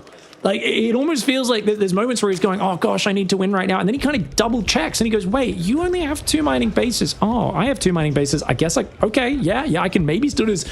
Clem has to really just stay calm and organized. And Shin, if he can spread creep, he can wait for Clem to make mistakes. If he can at some point afford like a Spire or something, obviously that would shut down all these drops and libs. And he does actually have a Spire, so Corruptors, if he ever gets more money, would be amazing. But for now, it's just Ultra Link Bane in the fungal! Oh my lord, it's a big one. Is it enough to complete? One more investor behind it. That's huge. The fungal is huge, but we are going to get that micro running backwards. More and more fungal is available, but the Ultra is starting to lose out on some of the Ling support. They don't want to go up into the ramp without a surround or without a fungal. That was the last fungal, used only on 2 Marauders that are going to live. Shin with a slight army supply lead, but he can't just micro back. Liberator is going to go down. Still 3 Ravagers available. The optimal number in this type of game, truly. The Marauder is going to try and take advantage of the army slightly out of position. Order a little bit off as the Ravagers were a little vulnerable. Going after the Ultra, absolutely going to get the Infestor. 1 Ultra will fall. Clem gonna have to be okay with that. To chase any further, he would have to know there are no Infestors, and I don't think he has a scan available. No. And now, of course, he's been confirmed in his suspicion that the Sharks are around, and he's got to worry about that this entire game. I feel like, yeah, if Shin could squeeze out like 2 Corruptors, these drops going any deeper is just going to be a death sentence, right? There's only one Queen on the map that shoots up, but my gosh, the Ultra Ling is so scary, Clem. He's quickly trying to evac. He's got to get home. The Ling's trying to do the wraparound. The Widow Mines will land. He's trying to retarget the Widow Mine. It lands a good shot on the Overseer, splashes a lot of the Lings. The bio, you can't be chasing. This is what got Shin in trouble earlier. It was chasing across the map with no Infestors. He cannot fight unless he's got the Infestors with the army. Unless Clem oversteps. Oh my god, another fungal. This is so scary. This is such a wild series right now. Zombie Grub, I cannot believe Shin is this close to 3-0ing the world champion in the round of 8. He came out of the most recent match in the group stage. He had the least time to prepare, but he has come out with genius build orders and he's using Infestors so well here against Clem. Yeah, I thought there was an opportunity to get a snipe, but the army was following him. We lost the infestation pit at some point. I don't remember when. I did not see it being sniped, but good on Clem to focus fire it if that's what happened. So the infestation pit is being replaced. Clem somehow getting 2 bases, mining I suppose, but only off of the 15 SCVs, and he can't really be muling at this part. Oh my. At this point, Infestor is waiting. Infestor wants that amazing shot. 1 Ultra, not quite going to go down. Actually could, but Clem focusing elsewhere. There's the fungal. The fungal is ready. The fungal will hit. The fungal is going to hit a large portion of the army. Banelings colliding with the Marauders. The medevacs need to pick up and salvage whatever they can. Back to the other drop, trying to take advantage of the out-of-position army to at least kill some of the production. But, oh, this base is really important. Clem needs to find that out and kill it. He cannot let Shin be mining off of 2 bases. Ditto on Shin, I suppose. Can't let Clem get any free mining. Couple of Ultras going to deny that. Clem still ahead in the army supply, but more Infestors are on the way. That hatchery was found and will be killed, and there'll be no punish. Clem able to escape. Clem has, at this point, he is so desperate, he has conscripted gas miners and construction workers into his army, sent them into drops, into military action. He is down to his absolute last conscripts, but so is Shin. Shin's tech is getting torn down. This is a game of dregs. And who is going to be able to use those dregs more technically? Fungal, watch out! Does pick up at the last second. Oh, this is crazy. The Spire got sniped as well. Zombie Grub, I think maybe these buildings might have died from just being off creep, actually, from the earlier hatchery snipe in the main. There's been so much going on, but a lot of the tech has melted down. There's no way to rebuild lair or anything like that at this point. The hatcheries are all falling, and Clem, I think he might have actually dismantled Shin's economy. Shin, he's only got that 1 northern base. Fungal's coming in, taking out some of these units, gets a second medevac with the biles, but my lord, even with Clem losing these units, he's still got mules dropping at home. His 14 worker economy looks really impressive against what Shin has right now. This is ridiculous. It's absolutely ridiculous. Shin is going to lose more drones and more economy. He's going to lose the Infestor. No fungal to try and at least get one out before he is forced to leave. Oh, Shin. No, I mean, I said this might be Clem's comeback twice already in this game. I'm going to say it a 3rd time. Clem might have just done it. 1 last Infestor. There's actually 2 on the field. So 2 Infestors, 2 fungals, and a Dream. Shin can't get his army together, though. He's kind of actually torn between 2 options. Try and maybe play out, if you will, the macro game, or go for the desperate all-in with the fungal. He has another hatchery on the way. That is scanned. That kind of reveals Shin's possible intentions. And maybe Clem, I don't know, feel comfortable being aggressive because of it. You know, forcing Shin to just play defensive gives him more opportunity to build up his army. And he's not going to get the hatchery now, but can Shin really stop it from going down? No, absolutely not. Yeah, Shin just had to cancel it. At least he got to cancel, but that's still pretty expensive. Yeah, Shin's got to calm down, split his army, and he's got to pull those burrowed infestors into a defensive stance. They should not be on the other side of the map. They need to be at home, because he needs to be punishing these drops. The whole point of the infestors is punish Terran when he tries to do this stuff. But right now, Clem is getting away with doing what he shouldn't be able to get away with, which is being on the enemy side of the map, stimming around in a ball and stutter stepping. This is the whole thing that gets you in trouble against the infestors. But Shin has not been able to do punish him, and he retargets to the infestor again. Clem with some absolutely nasty micro. The fungals land, but there's nothing there to seal the deal. The Marauders can just gun them down. 1 Ultra will not cut it. It gets focused down, and Clem refuses to go down. The joy of a man who knows he just used up 6 of his 9 lives in that single game. I cannot believe that game. That was absolutely insane. Oh man, you gotta wonder if the Spire could he have gotten those like 2 or 3 corruptors right before the Spire bled out? How much would that have impacted the game? If it was a different map, how much would the lack of ledge influence the outcome of the game? Or towards the more beginning of the game, the lack of dead space in the center bases that was abused by the Liberator and left as a safe haven for the Medivacs. I mean, completely unbelievable. Clem, I think you pointed out, probably thought he was dead a couple of points and then got to be able to reevaluate. Like, wait a minute, no, that drop revealed no hatchery there. Wait a minute, that drop revealed the drones are actually mining. And to stay in that game, both of them, of course, after a certain point, incredible display of TVZ and another chance for Clem to bring back the series. If there's one thing Shin can learn from this game, it doesn't matter how many times you punish Clem for being crazy aggressive, he will keep presenting you with fungal opportunities. This man is presenting the fungal buffet. And it's funny because Naganath is such a big spread out map. There are so many angles to come from. It's so hard to cover everywhere. You actually needed more infestors, more well spread, and just punishing him more on the defense especially, and willing to, in these situations, I think, wait for Clem to overstep a little more and respread the creep and retake the hatcheries and land the fungals. And so hard to make that assessment in the heat of the moment because you think surely he's going to be a little more cautious now and we can get aggressive. But no, he will stim 4 medevacs of units into your 5th, snipe the hatchery, pick up a millisecond before a fungal lands, dive in your main and rinse and repeat. Absolute chaos from Clem. Even the ledge, like we saw him towards the end dropping on the ledge into corrosive biles. I was like, okay, the highlight reel for this game is longer than many of the matches we've had in the tournament so far because it was that good. That was, I don't know. I need a break. Clem needs a break. Clem on Shin a little bit more, obviously. That was incredible. So many shout outs to the micro of Clem, but then for Shin, I wanted to note it, but the game was too hectic. The fact that he always had 3 Ravagers, or almost always had 3 Ravagers, was a real important point that didn't quite win in the game, of course, but he would have maybe lost sooner if it wasn't for just a little bit of that ranged and a little bit of the ability to handle the Liberators that were popping up, the ledge that was being abused, and even occasionally finding the lucky corrosive bile on top of a couple of medevacs. But absolutely incredible. We are going to take that break. The players are already trying to chill out here, so we will too. 5 minutes, guys. When we come back, it'll be game 4 between Clem and Shin.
2, 1, go.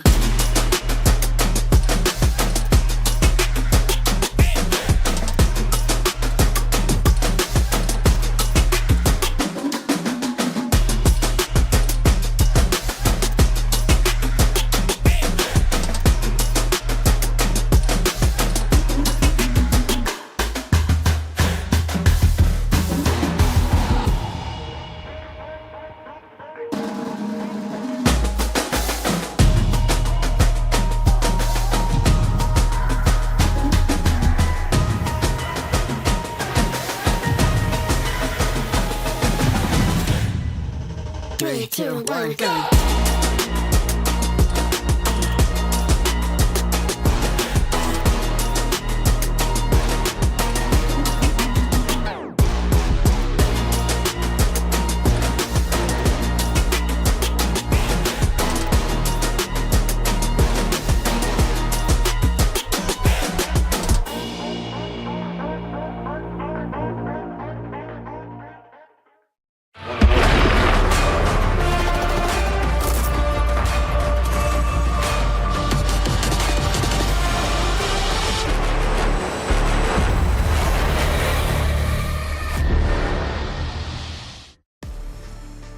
Thanks to a best game of the year contender, we are not over yet with this best of 5. Clem barely holds on to this series against Shin. Shin hopefully not going to be too dismayed about that last game, as he still leads the series 2-1 and still has a good chance to make into the round of 4 and thus qualify into the EWC. What a crazy last match that was. I'm a little shook. Twitch chat's excited. The players had to take a breather. By the way, there was a little bit of strategic insight. Twitch chat solved the ledge issue. Zombie Grub, the strategy, you're meant to drop 2 banelings on that ledge, burrow them, so if the Terran drops there, boom! That's the counter. So unfortunately, Shin hasn't studied up on the maps just yet, but I'll make sure I message him about that after this tournament, whichever way this does go. Of course, 2 banelings don't actually kill marauders, but that's not the point. It'll intimidate them, though. Get back in the medevac and fly away, okay, Zombie Grub? I guess that's true.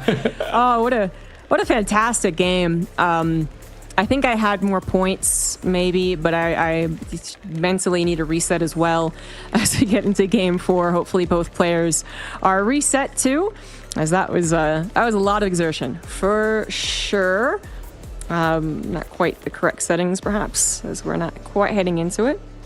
Just a small sound issue for important. Clem. No worries. That's going to get sorted out there at the very beginning of Tokamak for game 4. 2-1 to Shin right now. Obviously, I think we saw there the power of Infestors. I just want to talk more about Infestors because this is something we've been talking about for a while, the idea that Banelings can work when the Terran's caught off guard and you're catching him, 3-4 fights at once, but the Infestor's a bit more efficient over the long run, and it's really fantastic. But at the highest level, the theory crafting was always that if you go Infestors, the Terran will have to be more respectful with their army movement, more careful, play a bit more turtly, a bit more methodical with moving their army around. And you're not going to land massive fungals, but kind of like Storm against late game Terran, it forces them just to be more careful with their army movements. It slows down the tempo of Terran. What we've learned in that last game is that is the opposite. Clem ignores it, continues to drop twice as much, and just play, hang on by the seat. He's just doing, he's basically saying, I'm going to overwhelm you, I'm going to multi-prong. He got punished really hard in game 1, he got punished a few times in that game, and I think the Infestors have paid off massively in this series. I think there's no reason to not keep building Infestors, to keep setting up these traps. But, of course, if you get to the point where Terran has 10 command centers, mass scans everywhere, libs, ghosts, all these things, they're going to lose their efficacy as the map becomes more constricted, as there's more detection everywhere. So there's a point in the end game where the Infestors will fall off, but early mid game, early late game, late mid game, early late game, that's where the Infestor could reign supreme. Yes. And to that point, I was going to talk about how this kind of reminds me of the Dallas, I believe, or maybe it was Atlanta. The event, that was Atlanta, that Clem won. That was his first, offline big championship win. And then I remember those games were pretty important Infestor games.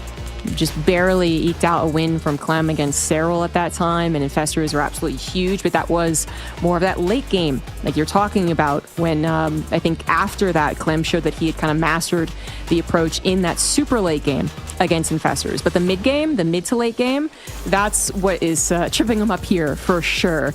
I know we are finally in the game, so I think we didn't do introductions. In the bottom left, still up 2-1, he is Shin. Staying pretty cool under pressure. His opponent in the top right, it looked like he'd almost given up multiple times, but always a smile on his face, even when it was a pained smile. In the top right, in the blue, it's Team Liquid's Clem. And thanks for reminding me how that game actually started, or the action really started, shall we say, which was Clem moving out to an under-creeped Zerg base with a very appropriate army, totally reasonable move out, and got obliterated because of the fungals. That is what first cracked the smile, the "oh, I'm dead, I guess, hee smile, that then led us into the chaos that was the next 10 or whatever minutes that it was.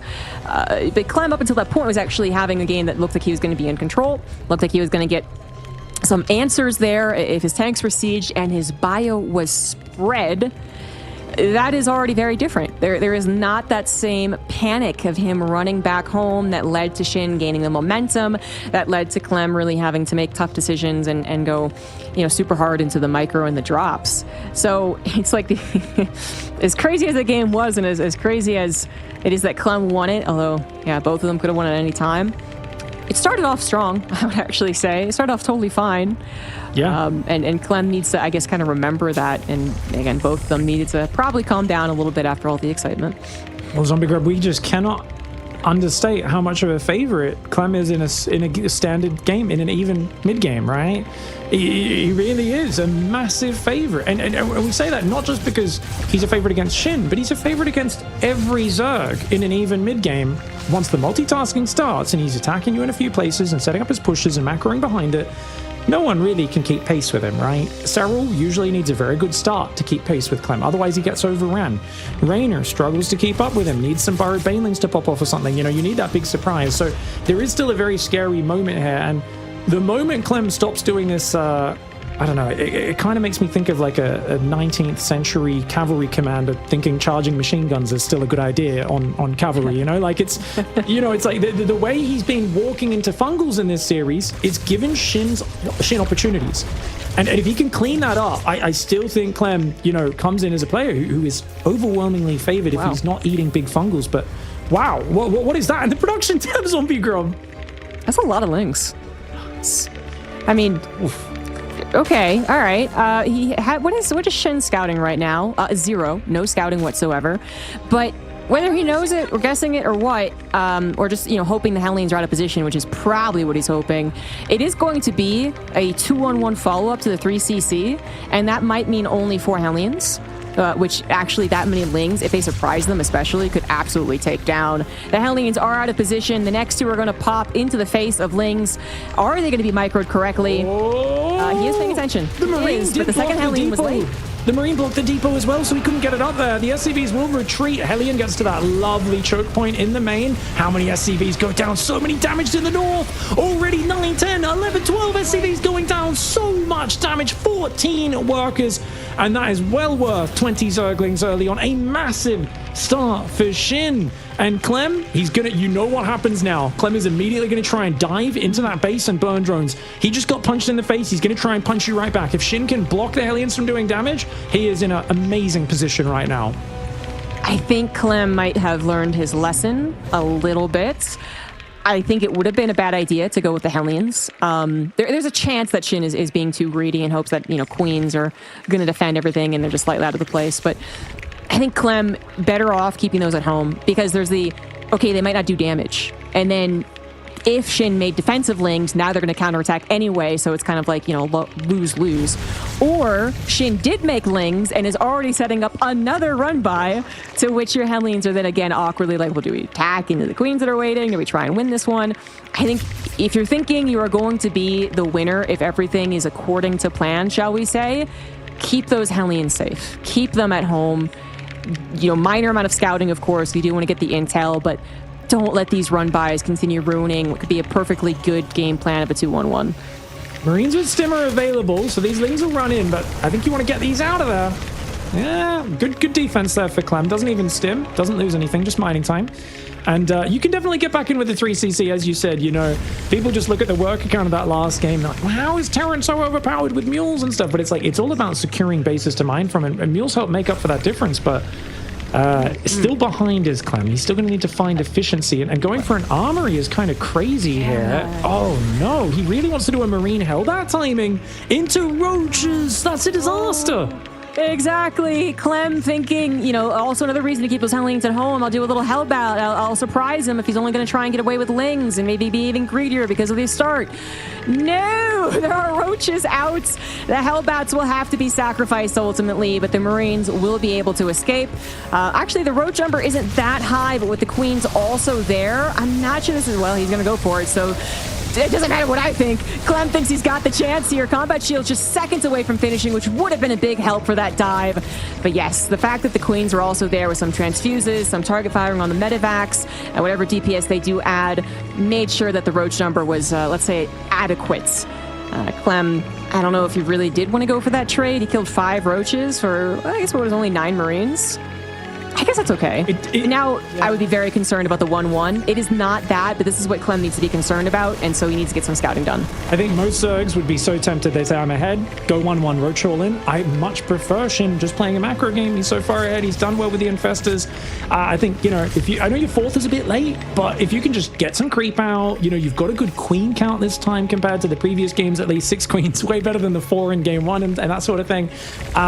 If you can drone the 4th, take both gases there early, get 3-4 infestors out, because I think, you know, and head towards Hive, it's going to be tough for Clem to find an opening, and we know that Clem's been so hyper aggressive in this series. Sometimes we have seen Clem switch gears into a more defensive player. We've seen Beyond in the past, when he plays against Shin, plays like a completely different Terran, turtles up, plays to lake him. It's like he's trying to impersonate Maru. Clem, we've seen do this against Shin in the past, but today it feels like he says, no, I'm going to stick to what I do best, which is attacking. That is my MO. That's what my favorite way of playing StarCraft is. But there is a little bit of safety in that the tanks are staying at home. It's risk-free aggression because it can always pick up and fly away right now. Right. For now, the infestors are on the way. Let's not forget about that. And Clem should also really not forget about that. There's not too much punish if the fungals hit with only 3 corrosive vials, but nonetheless, you know, you don't want to get fungal if you're near Queens, for instance, so Clem needs to be wary about that. Ooh, watch out. Excellent point. There's the Queens, speaking of. But excellent point. You know, in fact, that super cool game was on this map against Beyond and Shin, where it just went down to the wire. And Beyond was totally about the macro game. Clem had a phase where it was very clear, as he gets the cancel on this hatchery, that he thought it was a necessity to practice that type of game. I don't know, like 2 or 3 years ago at this point. He was doing it every single game, no matter what happened. It was very clear he needed to practice it. He did, and he got really good at it. And then we were like, okay, well, I don't, you know, I can do it if required, but it's not really what I want to be doing. And I think we're just back to that right now. So yes, it can happen, especially if Clem starts to get slapped by these fungals again. He might play into that bit more of a turtle game. It is an option, but it's not his particular style, it feels like. You know, this is where he generally does best if he avoids the fungals. First fungals are shown. They get a handful of Marines in a Widowmine. It's a good first fungal. But he needs to keep the units split. And Clem, you know, like we've seen, he's not really willing to pull back to be super safe. I do think also the Spire is going to be integral. Because the longer this goes, the more drops are going to be annoying, libs are going to be annoying. That's what got him back into the last game. Adding Corruptors in the late game to the Ultraling Bane gives it that full mobility. That being said, overall, as good as Ultraling Bane Infestor is, this is a totally map tokamak. 4 bases, really good to defend, and Clem's setting up for it. He's being annoying with these drops, but he's actually going Ghosts. 4th Command Center. I expect 2 more Command Centers to go down soon for Clem as well. He's gearing up for a much longer game. There's a lot of roaches on the map, units that aren't going to scale that well. So if he can just keep Shin pinned at home for another couple of minutes, not let the Ultras find a good opening on him. He's already going heavy Marauder. Watch out for the fungal though. Oh, up the front, did he land it? Oh! He did, yeah. Clem, you know, his eyes got wide. He saw a very small portion of the army, and the rest of the army was coming, and that's okay too if there weren't fungals, but there was. Did not pick up in time. Clem loses a good old chunk of his army. Probably not enough to throw him into total chaos and concern, but enough to shake his head, obviously, right? Like, that was a loss of resources, and that was also a loss of this map control he was having, so that the Ultras might, rethink doing this dive across the map. Now 100% they can. Maybe they don't dedicate because there is an army waiting, but he has the option now. Now it is Shin's map control, and the Ghosts are not quite ready. The upgrades are finishing. Shin doesn't have much army at home, so this Marauder drop could be annoying. He's going to send some Banelings back in Queens, and he's going to go for it. Ling Ultra Infestor is about to dive the front. He could land a fungal on some of this bio, and he's going to. He should be able to bust this planetary. There's only 2 tanks covering this left side. Busting this base would be a big success. Banelings going through. Banelings clean up the drop as well. Clem, he's got that pained grin on his face yet again, realizing he lost the double drop and the 4th base. This could be a killing blow, potentially. Shin, a great trade for him. Does he lose a lot? Yeah, but he's still ahead. 1,200 in the resources lost. Taking away Terran's 4th is massive. Clem tries to get revenge. Sniping Ravagers, sniping Infestors. Great counter play from Clem. He's so good at chasing into the jaws of the army that just punched him, but he's got to be more solid and safe on the defense, and he's just lost too many Marines. Even before that attack, he had lost 15 Marines, and then he lost that double drop and a bunch more on the front. He is now at 68 Marines that have gone down, 11 Marauders, so many units dropping, and Shin, his Infestor usage, his Roach Ravager defense has been so good. He's not going to let up. He's 5 base against 3, and he knows he's got the numbers. Yeah, Clem might have just lost too much. Not only his 4th base, but the budding 5th was also killed, not canceled. Clem is going to need another miracle comeback in this game, and he is trying to find whatever he can before Shin decides it is time to kill him. So if he can maybe take down these Infestors, maybe shave off some of the Ravagers, maybe an Ultra does go down because it stays around too long in the snipes, then maybe Clem can bring this back. But this is not as chaotic, I want to say, as that last one where Clem was getting some punches on the other side of the map. This is kind of all Shin, 80 drones, 5 bases. Not a lot of creep spread, so maybe Clem can finally get some drops that are effective, but he just had, one bad thing to another bad thing to another bad thing. There's been just subsequent losses for Clem, and recovering from that is going to be very, very difficult indeed. Could find these Infestors, though. Those are freebies. Yeah, I'm not sure. I guess he was going to burrow them in the corner, but taking a while. It's what am I drop? Yeah. Sorry. Why doesn't he just drop these Marauders and Ghosts and kill it? What is he doing? I thought the exact same thing there for a while. I was like, what's going on? But yeah, it does get the Infestors away.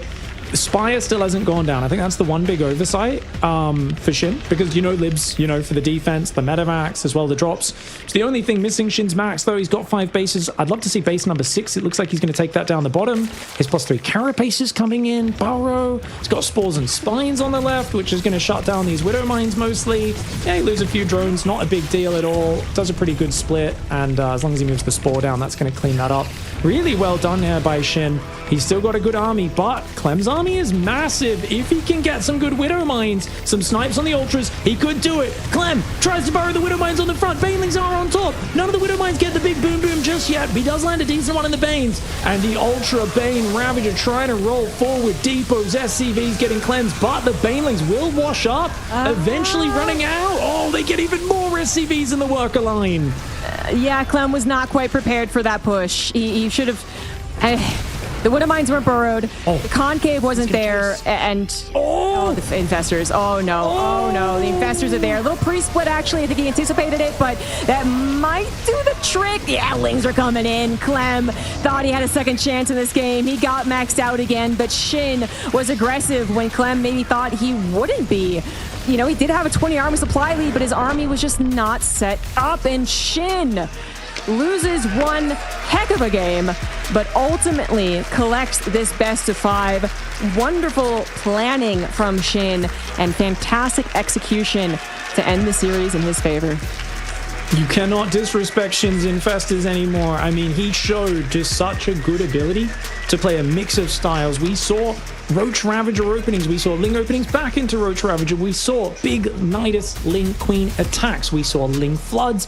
I mean, we saw crazy late game. What a fantastic range of strategies and preparation there for Shin, showing that he did a lot of study on what he could do in that series. And I think the addition of the Infestors there, like I said, normally that is an investment that forces a Terran to play safer. Clem refused to be safer. He refused to respect the Fungals. And in that last game, 50 Marines going down before that first big attack of Shin hit. It's a very different game if not that much bio has bled out. If Clem is maxed out, I think he could defend the first Ultra attack. If he goes into Libs a little bit earlier, even after this early damage, but Shin was so good at getting his blood, pumping, his heart rate thumping, and Clem went back to his base instincts, which is fight, fight, fight, get aggressive, get in my opponent's face, get one back over him, and Shin was prepared at every single step. Shin really played some excellent ZVT, and he is rewarded with a ticket to EWC happening in mid-July. $700,000 prize pool for that one. But DreamHack Dallas is not over yet. Shin could still win this in its entirety, and of course he still has to go to the semis and grand finals. We're also not quite done yet either, but before we get into Solar Rainer, I do want to shout out that Team Liquid is having their signing with their players in 25 minutes just about, for anyone who's actually in the venue. So make sure to I guess go say hi to the players and maybe I don't know, tell Clem that he played a very, very good match. But Shin, he was playing very well, I think, in GSL. Sometimes, with Shin, we've had a couple of casts where it's been less than stellar on his side.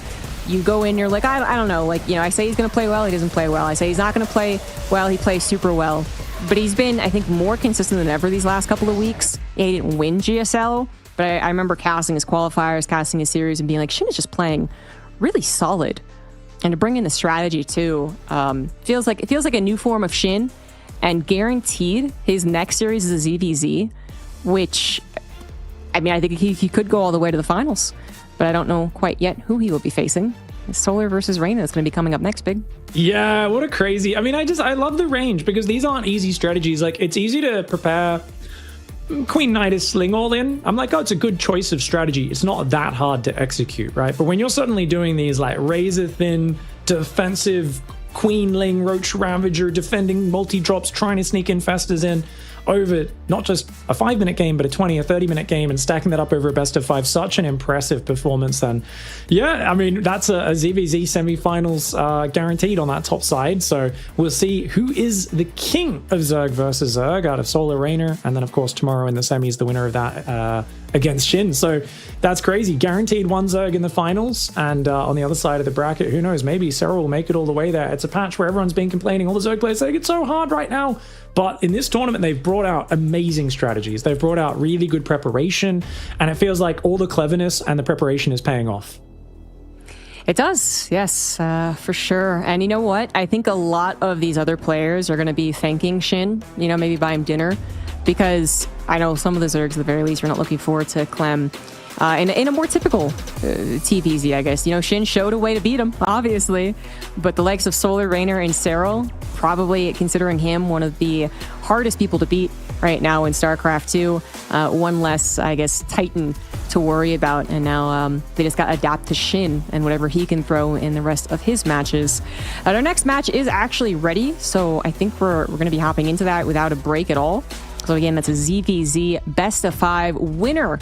Will get to EWC and, of course, advance on in DreamHack Dallas. But that's really, I think, what's the site is set, yeah, it's single elimination. Yeah, it's high pressure, even in, without the EWC. But with it, this is what the year is going to culminate to. So this is really what it's about. And Solar and Rainer would love to just go ahead and grab it right now, as opposed to having to play in those very, very brutal qualifiers next week. Indeed. I'm so excited to see where this is going to go. ZVZ has been a knife fight in a phone booth. I felt like we'd kind of evolved, you could say, to people getting really good at defensive Zerg versus Zerg. It was, let's get that fast upgrade, let's drone up 3 bases, and let's figure out very regularly, maybe a quarter, a third, half the games were Lurker Viper showdowns, late game micro.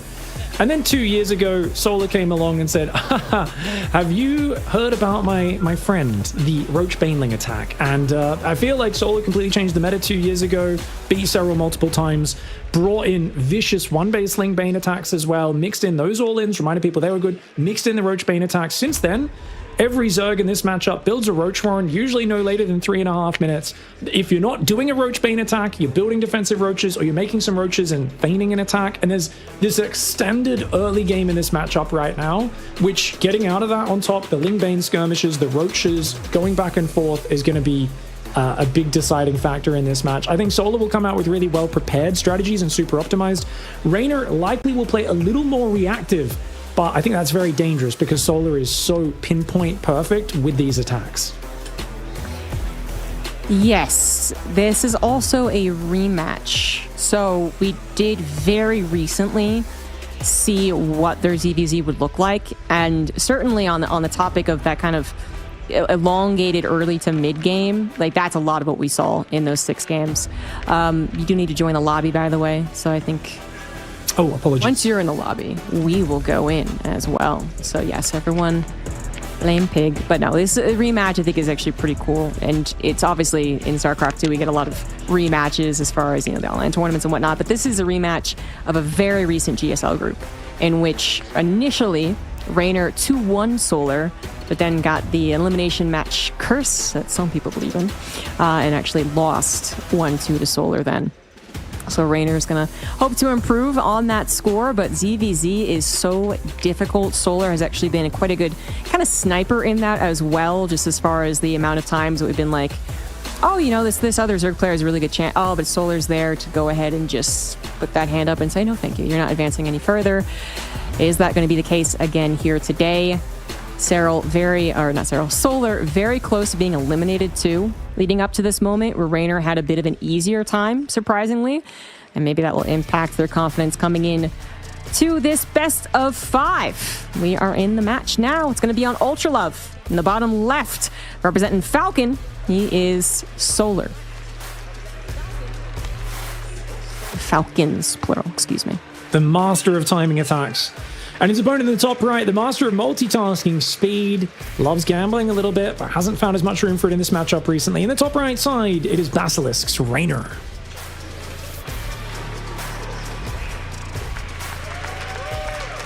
Historically, they have such a long history together. I mean, 46 maps each head-to-head, 50% in individual maps. But it is 13 wins for Reynor, 15 for Solar. So Reynor's probably had a few more one-sided victories in there. But overall, Solar's come out on top more often than not. So I think that swings if you look at just best of 5 and greater series in Reynor's favor just a little bit. But it's definitely, an even match historically between these two. And I feel like it's cool to see you try and play defensive as Reynor, and he's been doing a lot more of that like reactive kind of Serral-esque play. But I think it's very difficult to pull off consistently, and sometimes you just got to go for your own big attack, throw your own big prepared strategy out. So I'm wondering what that mix is for Reynor in terms of it, and also does Solar do what he's famous for, which is having these maps kind of planned out from beforehand and hitting these super perfectly well-disguised and optimized Roach Baneling attacks and the like? Or is he going to play a little more reactive himself and maybe even mix in a Mutalisk game? Hard to call. So many options being available in Zerg versus Zerg, and so much experience to draw on from his matches against Reynor. Because ZVZ, I feel like it changed a lot maybe a couple of years ago, but it was probably 2 or 3 years ago that I remember first, hearing about how much of a just shooting darts at a wall kind of situation it was, where a lot of Zerg players didn't want to practice with each other because there wasn't a lot of Zergs that you weren't going to eventually compete with. So there wasn't like this really handy practice partner that you wouldn't be revealing all your secrets to. Or that it just changed to being a lot of all-ins. Where, once upon a time, this was considered the snooze fest. This was considered Roaches versus Roaches all the time and not very exciting. And then there was that period where we had a handful of late games, actually. And there was some really interesting Lurker Viper action. And it's been 2 years, I feel like, since it's just been okay, I don't really know what you do, but you don't really know what I do, and we can do anything, and it's probably going to be aggressive, but it could be fake because I could be droning, and it feels like such a crapshoot that it's very difficult to call. But again, recently Solar got the technical advantage. He made it out of GSL because of the way the matches worked out. Yeah. But before that, it was Raynor in a big match, the EWC last year, that he 3-0'd Solar. So perhaps the big match, the bright lights will favor Raynor here. Yeah, we'll find out. I mean, he looks so good against Hero as well. That 3-0 in Raynor's worst matchup. Big confidence booster for him. Barely dropped his series back in Pigfest to Dark a few weeks ago as well in a very close one where Dark was on an absolute ZVZ tear, beat everybody before he had to go to the military recently. That's why, unfortunately, we do miss Dark, not at this tournament, but keen to see how Raynor can hold up here. Immediate Roach Warren for Raynor. Like I said, that 330 Roach Warren, it's necessary. Like it's just like, if you don't get it about now, there are so many things that can take you out, and both sides are going to drop that. And from here, who is going to risk being greedy? Who's going to take the more aggressive stance? It's so funny because often when you attack, if you get scouted, you pivot out of it. But because of that, you're going to see a lot of double mind games in this series. Like say if one player is going for a Roach all-in, the other player scouts it, they'll keep committing to the Roach all-in, but they'll fake a push out. They'll move out with just some of their army, move halfway across the map, run home, and then like 2 minutes later, they'll just actually hit the attack while trying to pretend they're droning and like sending fake drones to their third. It's such a matchup where you're constantly playing not just the mind game, but the double mind game, and it gets so ridiculously hard to track in those situations. But right now, neither side is committing to the aggression. They're both maybe expecting it a little from the other, but neither side's committed. Solar, I would say, is playing slightly greedier with that super fast lair. He's gone +1 range, and he gets in and sees no lair for Raynor, which means Solar's going to be very aware there could be a hatchery tech Roach all-in out of Raynor. Because of that, most Zergs in Raynor's shoes would pivot into the lair and drones right now, but Raynor's going to double down what appears to be a hatchery tech mass Roach attack. Yes, this is interesting. So Raynor has yet to see that his opponent is going for a lair. He has not been able to get a Ling in. He will not get a Ling in either. But while Raynor is... Oh my gosh, I was going to say, while Raynor is making a lot of roaches, there is one scout that Solar missed, as Raynor's Lings are causing a little bit more havoc than expected. Solar didn't actually see the evolution chamber, weirdly enough. Sometimes it is just on the front, but his Ling, bypassed it. So he doesn't even know that +1 missile was making it all wiggly jiggly. It was, it could have been canceled, of course, because this is just all so difficult to read. But that's not even knowing, that is on the way, that Raynor maybe could just go back into droning, could get a later lair, which is still maybe a problem. Roach speed can impact these battles, but again, this is some information that is missing. Solar may over prepare a defense, thinking he doesn't have a hatch, he doesn't have a lair, he doesn't have an evolution chamber. Of course he's all-inning me, when it's actually a little more complicated than that. Raynor's building 2 spines right now. I think Raynor's a little more paranoid. I think that's a problem. Oh, you're right. Yeah, I think that's actually way too paranoid. He's only up 5 workers. Raynor actually has the economic advantage, but only by a small amount. He cancels the spines, which is the correct call. Overseer comes in, and he's now going to say, okay, I didn't have as much scouting, but seeing this Overseer scout, I'm going to realize, oh, maybe this is an economic situation. But Raynor is actually feigning a push with a later roach speed. This is so dangerous. Raynor needs to realize he's not got his own overseer scouting. He's got to pull home. Okay, he pulls home. I don't mind that kind of fake push out, but just to halfway. If he moved any further, he would have risked being encircled, because Solar is down 8 workers, which means more roaches. Obviously, Solar has traded a little bit better in the early game as well. Does have no +2 started. Solar is 100% committed. And like I said, Solar, he will commit. He will go so pinpoint precise. So many players try to play too reactive in this matchup. They make it harder than it needs to be. Solar just says, we are doing a roach shove. You're making Banes. You're making extra gases. You're making all these fancy things. Guess what? +1 Roach Ravager is all I need, and I'm going to go for a massive move out right now. Yep, this is a potential problem. Raynor has a lot of investments that will not pay off. He's also going to be supply blocked, losing the Overseer, losing an Overlord, perhaps another one, having to invest a lot of minerals into the Overlords. No spine crawlers being made. He knows the attack is on the way, but he feels like Defender's Advantage will still kick in for him. Roach speed, 10 seconds away. Not quite here, which means that Solar, if he sees an opportunity, can actually pounce on this and continue running after Raynor. He sees the opportunity. He's got the Corrosive Vials, and he's got a mark of the attack in between the reinforcement points. Raynor probably should not, well, I can't say he couldn't have defended. I don't know what he should have done, but that wasn't it, because Solar just moves in, easy peasy, and does win with a +1 missile attack. Because, I mean, Raynor, his supply wasn't that different, I guess, but, you know, he took the low ground, which seemed like a problem because he was just pounced upon. He couldn't escape. He didn't have his corrosive biles ready. But then if he had gone to the high ground to buy that time, then you have this weird, like, half your army's in natural, half your army's in third. Solar could get on top of either one. I just, I feel for the Zergs, honestly. But Solar's dedication, his committal, seems to work out for game one. I think he outscouted Raynor that game as well. I think he was half a step ahead. We saw Lings in Raynor's base constantly, whereas Solar did a bit of a better job of denying them. And this is something, it's a price that is paid for the Basilisk Evo Chamber. You mentioned the Basilisk Evo Chamber, the one hidden in the back. That is the big adjustment Serral and Raynor have made recently in this matchup, where they've realized scouting the upgrade is such a big tell. It's such a big tell. Let's hide that in the back, but they give up the solid wall off because of it. Now, that's something where Raynor, normally pretty good at stopping the Lings getting it. There was like 6 different individual Zerglings ran in, did full circuits of the main. Like, Solar got to see everything except that Evo chamber. So I think he still had enough vision from that, even though he didn't see the Evo, to make some well-educated decisions. And then it was just the willingness to commit 100%. Talking to Solar recently in an interview I had with him, he was saying, you know, he really looked up to Sue when he was learning to become a player. Back when they were teammates many years ago, he really copied Sue's style, which is what? It's greed into timing attack, 100% commitment, 0 hesitation, and the willingness to attack up choke points, having faith in your army. And that is exactly what he did there. Raynor, you'd think, should be able to defend from the position he was in, but those investments, if you're not sure that attack's coming, his Overseer was late because his lair was very late, so he didn't have confirmation. He couldn't get Lings in anymore because the Roaches were shielding. And he's like, yeah, let's get Overlord speed. Let's get +2 range. Let's focus on that. And then slightly supply blocked as well. And it seems like such a small difference, but if your opponent's down 8 to 10 workers, in that case, I think it was up to 12. You then take a few more gases. That's a few more workers again. You get those upgrades. It ends up being sometimes 15, 20 Roaches in difference in that immediate moment. And without Roach speed as well, really, really devastating for Raynor. And just a good timing for Solar. Solid, simple Zerg versus Zerg.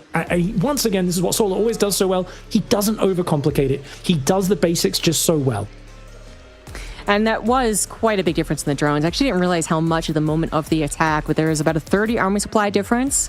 And I think it was actually a 14 drone difference. Oh, wow. So it was quite large. And I don't believe the Banelings had hit either. So, yeah, there was definitely just, investing in stuff that wasn't going to quite pay off at that time.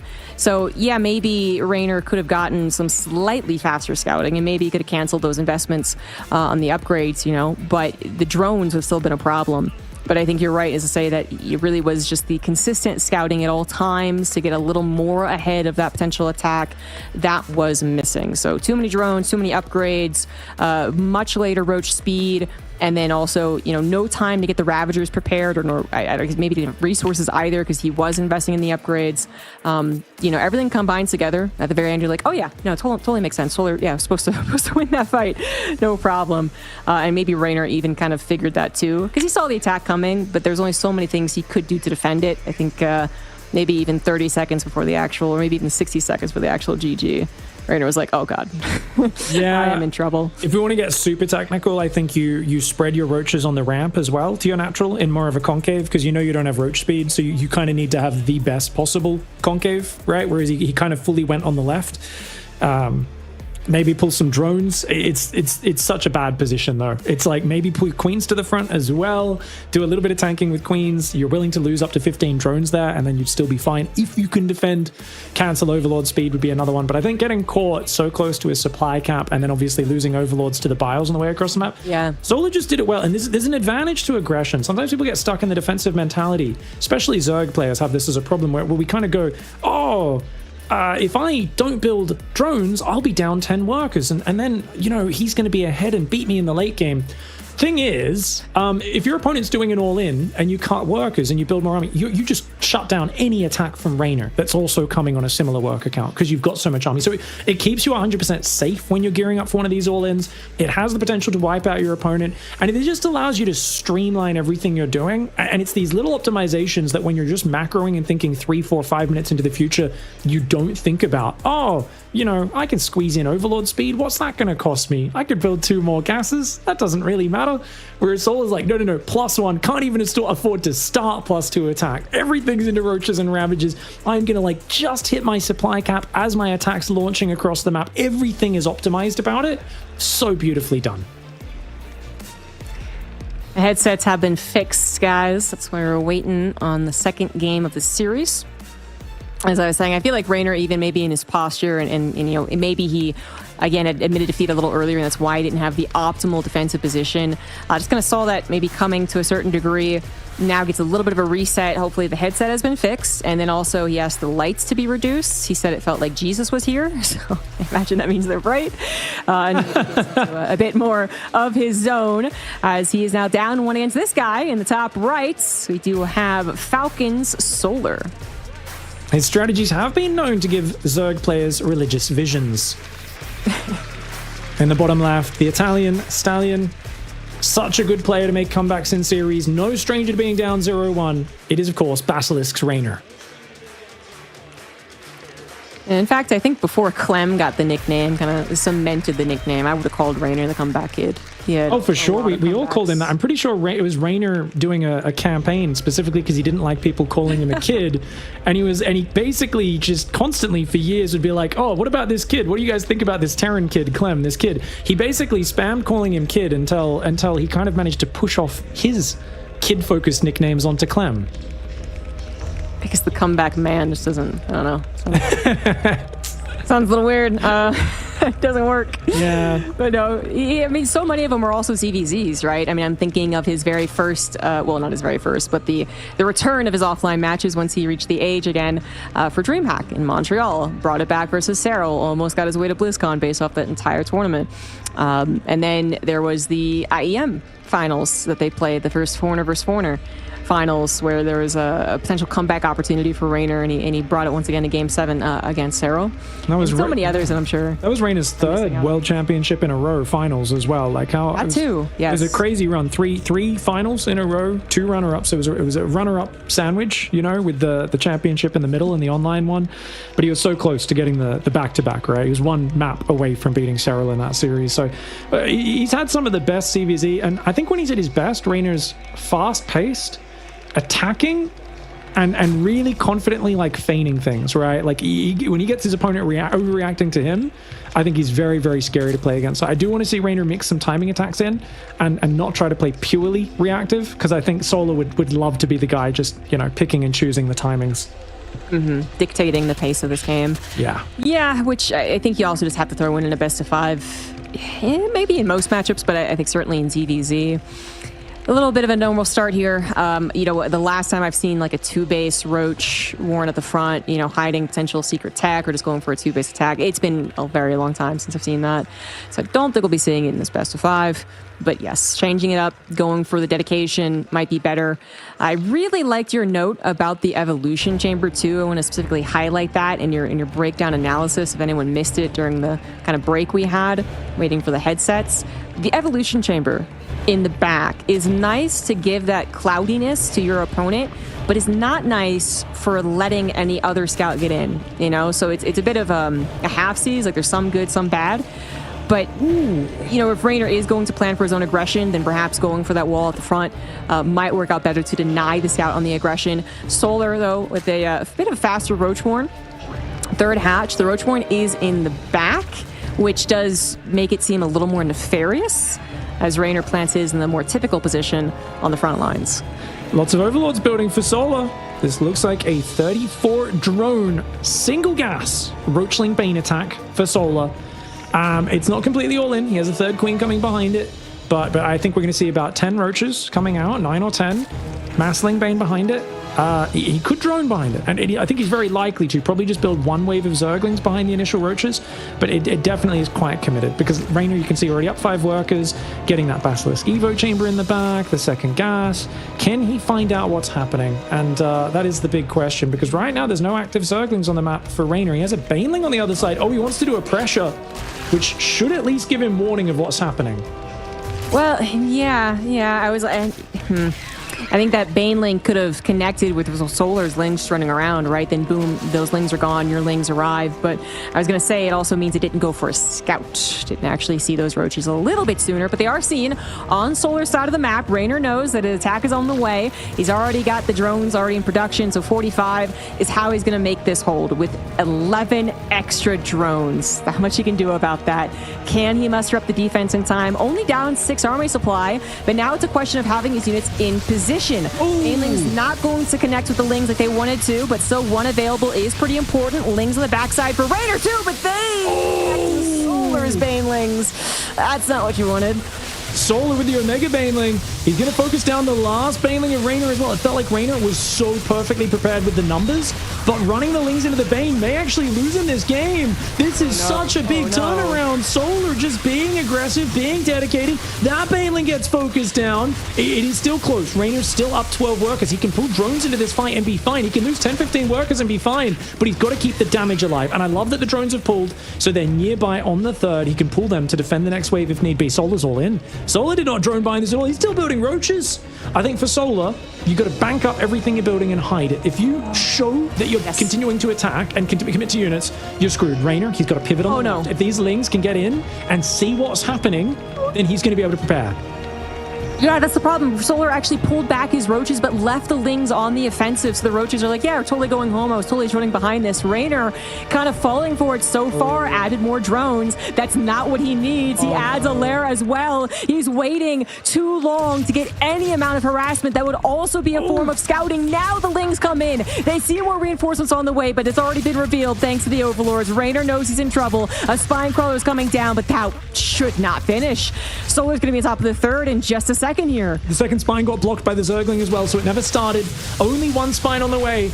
Raynor, anything he can do to buy time will really help. I think those drones should be part of this fight. There's no reason for his drones to run away, but oh my gosh, the Lings in the main base right now. How the heck did they get in there? They must have looped in around the right side. It was the Lings left over from the previous attack. Raynor trying to fall back here, and he's doing a great job with his micro, but losing a lot of drones in the main, a ton of mining time as well, and it feels like he's getting overrun. He needed to pull further back. Raynor getting blindsided 2 games in a row, trying to play ultra defensive ZVZ. And Solar says, mate, that's my wheelhouse. Me getting to be the attacker, you trying to macro up, mate. I'll do my all in, even if you block it. Despite my Hail Mary Baneling, I'll go for round 2, and Raynor just playing too greedy, needs to be scouting behind these things if he wants to macro. Solar catching him off guard and showing that he is a master of this style of Zerg versus Zerg. So many missed opportunities too. You know, Raynor's Baneling didn't connect, whereas, well, Solar's did. Then his attempted counter aggression, you know, very light, but still, that also would have formed a scout, was also delayed, you know, just by seconds. And perhaps if they had gone in faster, then the response to them would have been faster, and that response would have revealed, hey, there's more units here. There's all of the drones. And then that's really just the seconds that you would need. The main base was probably always going to be run by, to be honest. There was nothing scouting that Solar had left those 16 Lings off to the right side, so that would have always been a problem. But the front could have been improved on in multiple instances. From the very first fight to the second to, I guess, kind of there was a third, I suppose. There could have been slight improvements that led to Raynor either not getting as many drones, which he did not need, or saving more units as the battles went on.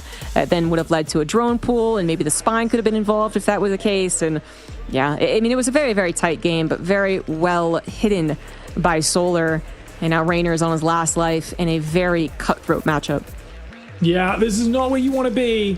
And in this time, honestly, the Basilisk Zerg wants to bring it back. He's going to have to commit to something hard and do it without any fear. And that's very hard when you're down 0-2, because fear is all that inhabits your mind. Unless, of course, you're this player up here. It's all about opportunities. It's all about getting that spot at the Esports World Cup already here. Representing Team Falcons in the top left side of the map, he is Solar.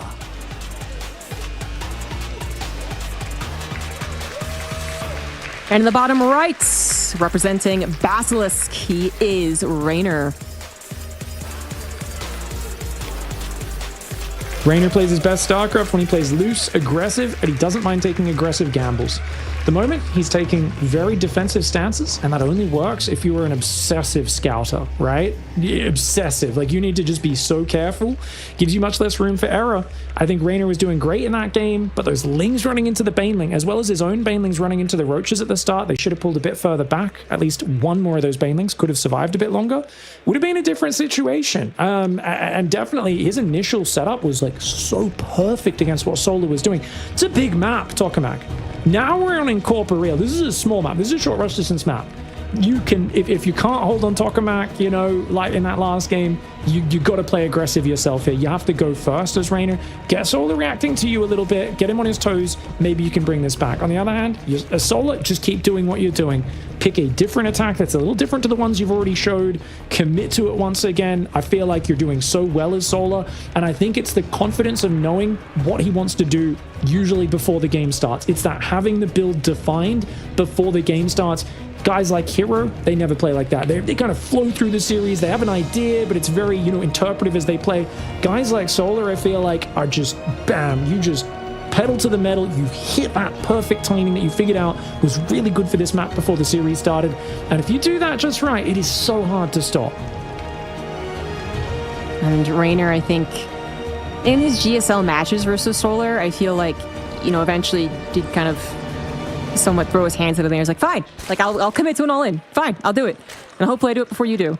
And then at least once I believe that worked, and then a second time it led into that very confusing ZVZ, which, you know, Raynor was like, oh, I'm gonna commit. I'm gonna do the thing. And well, you seem like you're prepared for it, so I'm guessing I'm gonna pull back. Are you doing it now?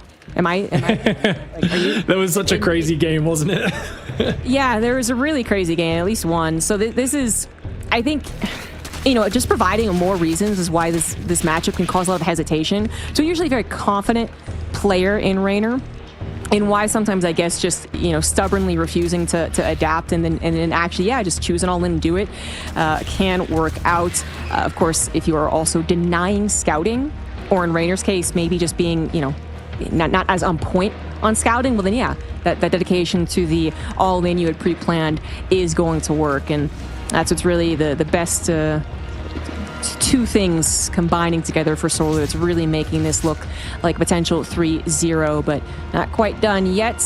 You know, Clem recently brought it back at least one game. Can Raynor do the same? He's grabbing his Roach Warren, whereas Solar grabs that faster evolution chamber. Hidden in the back. That's actually in the back. Yeah. It's cool to see him mixing that in as well. Looks like a Carapace opening. He's got exactly 150 gas as the Evo finishes. Solar's builds are super well optimized. If you do go Carapace, that is a build that's, you know, very good for stopping your opponent's roaches, taking your units down, a bit more general. But +1 range has a bit more of a tail in terms of its utility, because it leads into +2. The most important upgrade in Roach vs. Roach is those attack upgrades. So it looks like Solar's building up more for a mid-game. And off of this opening, ooh, good snipe for Raynor. Gets a queen. That's actually a really good start. Very well done. This is where Raynor plays his best StarCraft, in his opponent's face, sniffing out what they're doing and finding bits of damage with his speed, his multitasking, his micro, which are some of his strongest attributes. Mm-hmm. And he wanted to be kind of clever on this early game in the last game too, right? He made that one Baneling that was supposed to, I think, catch Solar's kind of standard amount of Lings out in the field, and instead it missed an opportunity to scout and attack even a little bit faster. So to see it finally work, I suppose, and then, you know, not be punished in any way, shape, or form is nice for Raynor, who is down 0-2. Lings of Solar, they arrive and they die. That was very quick. So Raynor so far getting the benefit of the early game. He does have more drones than his opponent. Solar just finished a round, but has now gone into roaches. That +1 missile is very fast. That is something that I don't believe Raynor has scouted. He has not. He has no idea how fast a +1 missile could be done and how much that could also go with the timing here. Solar building all the roaches, going ahead across the map, and Raynor needs to detect this as fast as possible. He's actually the one moving across right now, which is okay if he gets the read, like, okay, he's going to have a lot of army. Maybe that's defensive. If he sees more army, if he clicks on the roaches and sees that +1 missile, he'll know that he needs to play defensive and be very careful with how he plays this game out. That upgrade lead is going to be huge, and it's going to be around for a long time. That Evo chamber Solar, and there's still a Ling in his main base. I mean, Solar gets a Ling. He doesn't even need to. He's had a Ling in the corner this whole time. He actually makes a Baneling out of it, sees the lair, probably sees it even start up there, as that started only once the Ling was in vision, and Solar's 100% committed. Roach, Ling, Bane, 41 workers. Spine tries to start here. Reyna needs to just survive. Mass Roach, he will be down an upgrade. He's got a Baneling. He needs a few more Banes in the mix. There's going to be a massive tail of Zerglings. A few more Banes just dancing around behind his Roach line, stopping the Lings from coming in can be good. Banelings on the left side, going to go for the workers. I don't think you mind losing a few workers here. Honestly, as Reyna, it's not as bad as losing your army. The Spine Crawler going down is what really hurts there in that mineral line, as they do take a lot of bonus damage from Banelings. Baneling on the right side does stop the Zerglings. A lot of the Lings go down. They were trying to get into the main. Roach Ravager trying to push the front with +1, but Reyna has all of his queens on the front. Main base, can the drones defend? They're wounded by the Banelings. Roaches will defend. Reyna right now frantically scrambling for his tournament life. He wants that EWC spot. He wants to survive here in DreamHack Dallas in this series. 5 Banelings going in the third. Solar setting up for a transition now, realizing I can't kill you, but it's fine if I get 13 worker kills here. That'll be A-okay. He's up 12, 10 workers. He's got Roaches still in the front bullying. He's got his +1 already finished, so he can be way ahead on +2 and already start gearing up for a 2-1 timing. Solar being aggressive, going first, 3 games in a row, is once again setting himself up for success. Yeah. I mean, Reyna kind of had his own little push. He showed those Roaches across the map. He saw Solar with an appropriate defense, but really it was a budding offense. And it's very difficult to tell that, even if he...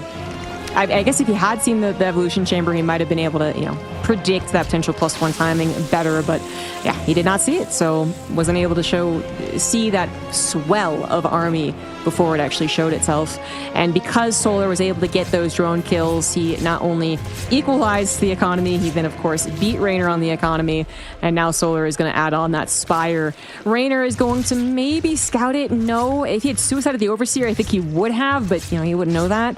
So instead, his Overseer is going to try and survive. It misses a scout. I don't know if he'll get any other indication that it is a Spire, as you couldn't quite see everything. Oh, second Overseer, but still not in the natural with the Spire actually. Yeah, good blocking by Solar, and he gets a kill on the 4th base. I mean, Reyna is reeling right now, and Solar is just flowing. He's finding damage. He's doing everything so well. And Reyna is making small mistakes, which Solar, he's turning them into big mistakes, right? He's punishing every small mistake Reyna makes, and now finds himself miles ahead on the +2. Yes, the Roach advantage goes to Reyna, but for how long? I mean, is he actually going to commit here? He's droning. He isn't. He's going Hydra Den, so he seems to realize it is Mutalisks, and he is going to go for that Hydra Den. Lings do scout it.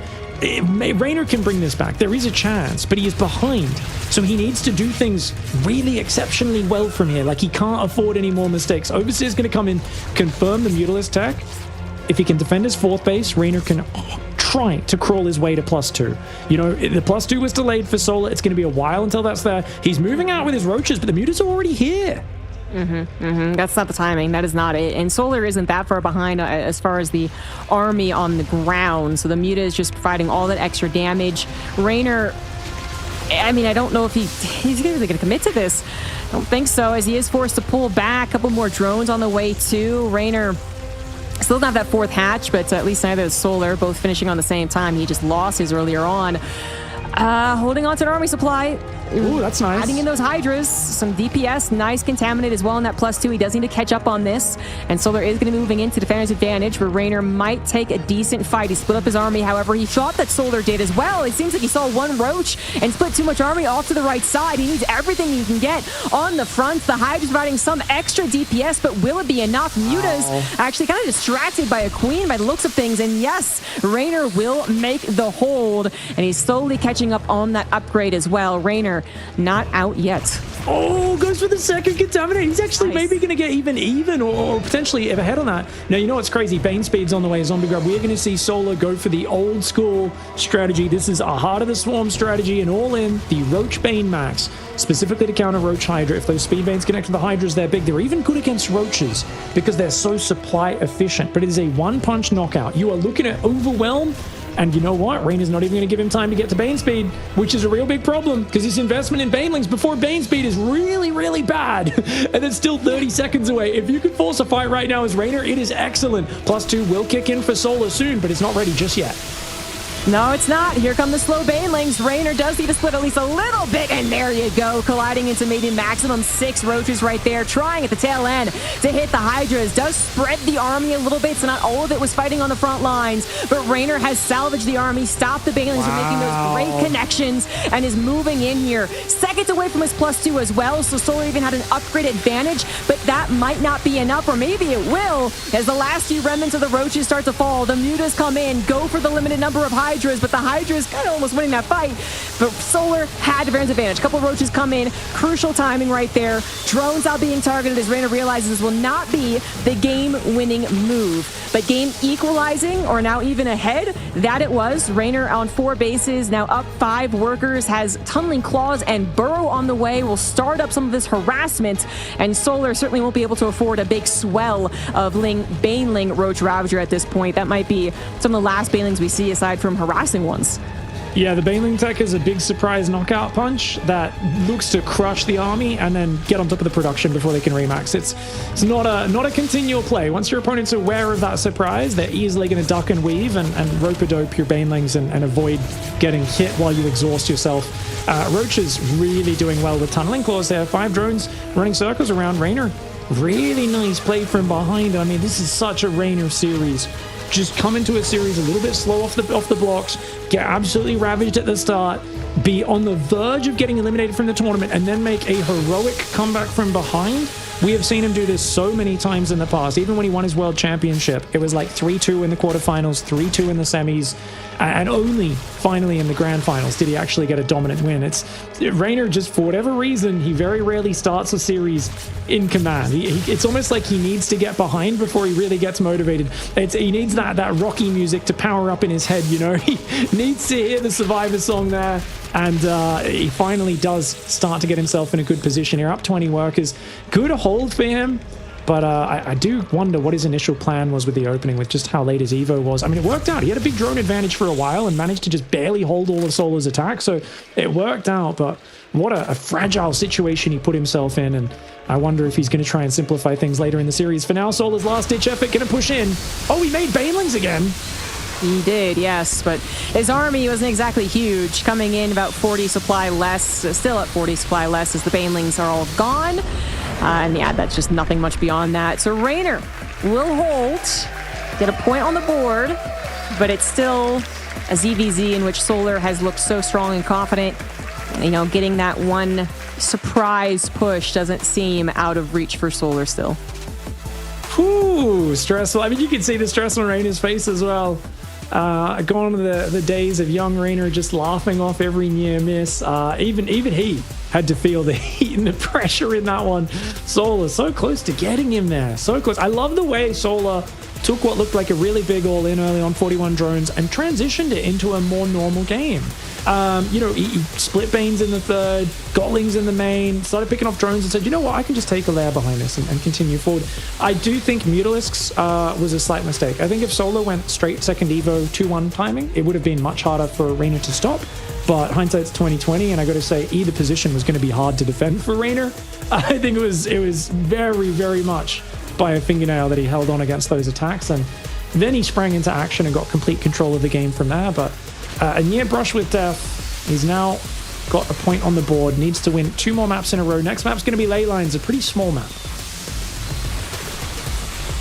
Still a very terrifying position for Raynor, but Solar, needs to, I guess, you know, ensure the victory here, not let this one fall through his fingers. He is looking to get into EWC. They both are. Only 3 people now confirmed, Clem, Hero, and Shin. And we're looking for another one here in this series, the final one of tonight's broadcast as well. In the bottom left of Ley Lines, we see it is Team Falcons Solar.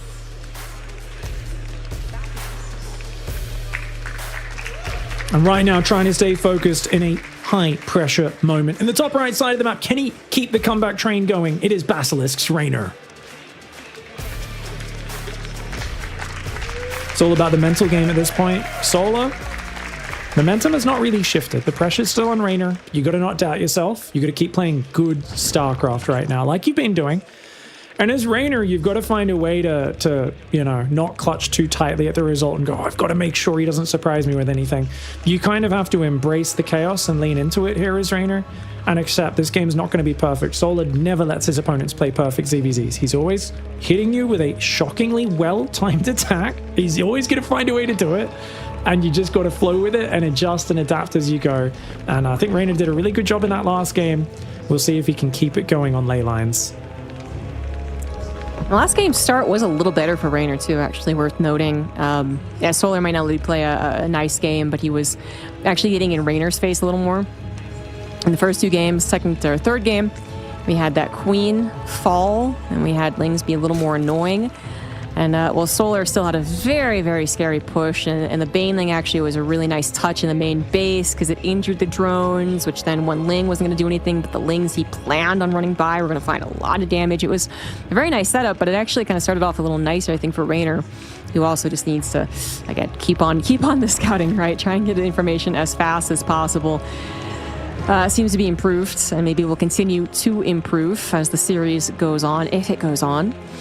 Yeah, I think surprises here in the beginning.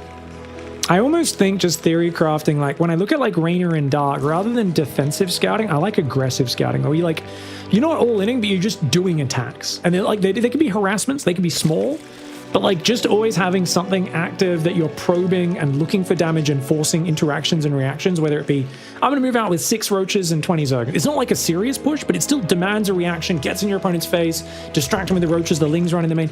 It feels like Raynor flows the best ever when he's scouting with his army while attacking, right? Whereas that side is kind of very Serral focused. I'm just going to sneak single Zerglings in and poke Overlords in and out. It doesn't mesh as well with his style. It's still, obviously, he's very good at it, right? But we're talking about splitting the hairs of difference between a player being at 100% skill with something and 97%, right? And that's what's going to decide who wins this series. So we'll see what he goes for. Incredibly fast Roach Warren in the back. Looks like the old school 27 drone timing. I don't think we see more than one more drone coming out of Solar here. The 27 drone Roach Ling Bane all in. It's a vicious one. Normally you want to get in your face, opponent's face with a handful of Zerglings, maybe a Baneling or two, keep Raynor on the defensive, and then bam, 8 Roaches come across, Massling Bane behind it. One of the hardest and fastest hitting timings, but Raynor's Roach Warren timing is exceptional. If he has extra Overlords free and whatnot, he should be well set up for it. But look at that, he even hides the Roach Warren and builds an Evo chamber out front. Now this is going to convince Solar more than ever that he's weak to it if he sees all of this. On the other hand, hopefully Raynor doesn't drone too much because this attack hits so hard and fast. Yep, 7 drones on the way already is a little concerning. Raynor is going to send a decent pack of Lings across the map. They have a chance to get a scout here. They're actually accompanied by a Baneling too, which is going to be safe temporarily. Solar's Baneling a little bit later. Lings on top of the 3rd hatch, which won't have that many drones anyway, even if Solar actually was droning a lot. But there's a 12 worker difference. Raynor has more drones on the way as well. Overlords and Roaches. Bad. Yes, he needs the supply to actually continue building the Roaches here, and I'm not sure he's going to have it. Only one more Overlord on the way. Raynor desperately trying to go back home and defend, but even a couple of Lings get hit by a Baneling. That's like 8 Lings less. We're talking about little bits here to try and hold on desperately. He's got an Evo wall. Down almost half the army supply. Yeah, wall. He's got a full wall. So. Give up the 3rd. You're up 15 workers. Give up the 3rd. Full wall this. If he gets in there before your Roaches are out, you may go down those spines. Just need 10 seconds to finish. I would have loved if he hit a drone south as well, so we could start a 3rd maybe in the midst of this, just so he has some transition if it looks like the attack's being held. But look at this, Solar's droning behind this, realizing he's not going to be able to get through. He's going to take down this Evo chamber. Bane Roach holds, the spines are up. I think with the Banes up front, I don't know if Solar can push in, but where is the Roach Warren? It's hidden in the back. This is so good that the Roach Warren's disguised and hidden in the back. Raynor's going to push forward here. He's still at 5 workers. This is not the end of the world. This was a massive commitment for Solar. Solar still has to be efficient with his army, which so far he has been. If he throws his army into the Banelings and loses it, it's going to be bad for Solar. You can see Solar's very cautious. He wants to delay the 3rd, but he also doesn't want to throw his army away. It's really walking a tightrope. Solar's doing such a good job of it right now, but it's those Banes of Raynor that are really allowing him to reassert control of this position. Raynor, despite getting caught with his pants down, way too greedy without having much free supply when he first saw that attack come out, completely got tricked by Solar in the opening, still managed to scramble together a defense by abandoning the third. Very mature decision for Reynor. And now Solar going into Carapace, going into his own lair, and starting to take the worker advantage. Solar should get an economic advantage, but Reynor pivots into Mutalisks, which is a great decision when you're lower on bases. Yes, I do like this decision. Solar not going to get a chance to scout it soon, but the lair is going to finish. Overseer could create, and then he probably get a scout on it. There's still a question of can you actually do anything about it, right? The mutas might still be able to pop, might still be able to get that map control, clear out the overlords, and still cause a little bit of ruckus. Whereas Solar, he's trying to get a ring run by. Looks like Reynor was kind of on top of that to a certain degree, but Solar was actually watching, so not going to get that opportunity. Roach speed on the way for Solar, as Reynor does get up his Spire. He is also grabbing missiles, so you're not going to go completely mass muta here. The Spine Crawlers will stay up for further help on the defense, too. And here is the timing of the scout. Overseer is prepared. He hasn't droned at all. He's just started. It's been 2 minutes since the attack happened. He's so paranoid because of what Solar's done to him in this series that he's played so safe, massing roaches with no roach speed. And even though Reynor had an army advantage for a while, he's now started droning. But this is the point where that roach carapace attack is going to be coming. It's almost like it would have been better if he built the drones first and then went roaches. 3 mutas on the way. He might have to give up his third again. Oh no, he's trying to build mutas. He's going to have to give up his third a second time. That is so problematic. I think so. I think he's prepared to do this. Absolutely prepared. He's pulled the Spine Crawlers back once again, forced to make this tough decision, but hoping that the mutas might be able to control the scenario from this holdout. But the Lings will be able to skirt on through here. A couple of them do go down. Maybe not the biggest run by into the main, but enough to be a distraction. Solar is going to go for the third hatch. That is 100% dead. How many roaches will he lose in the process? Of course, they will try to escape. They will be run down by the mutas, but mutas take forever to kill roaches, so probably better to focus on those overlords. We got at least 3 overlords that are going to die. Main base actually wasn't too bad. Queen does go down, but the target fire on the drones could have also happened, so I actually think that's okay. Still a very awkward scenario for Reynor as he once again loses the third hatch. Does try to replace it as fast as possible, and now maybe even a little bit of that feigned aggression. I don't know if he'll really commit to this. He does have the upgrade. Solar is supply block because of the lost overlords too. Yeah, Reynor has to go. Reynor kind of has to do something. I think he could have defended the third. I actually don't think if he held his ground, Solar could have killed that. Not with 3 spines. He had almost similar roach count, and he had 3 spine crawlers. So Reynor giving up that third. Now he knows he's miles behind economically. He's got to find damage, but there's spores, there's hydras. He doesn't have roach speed. He's gonna have to just drone up and try to play a much longer game. But of course, Solar is already gearing up for the 1-1 roach hydra attack.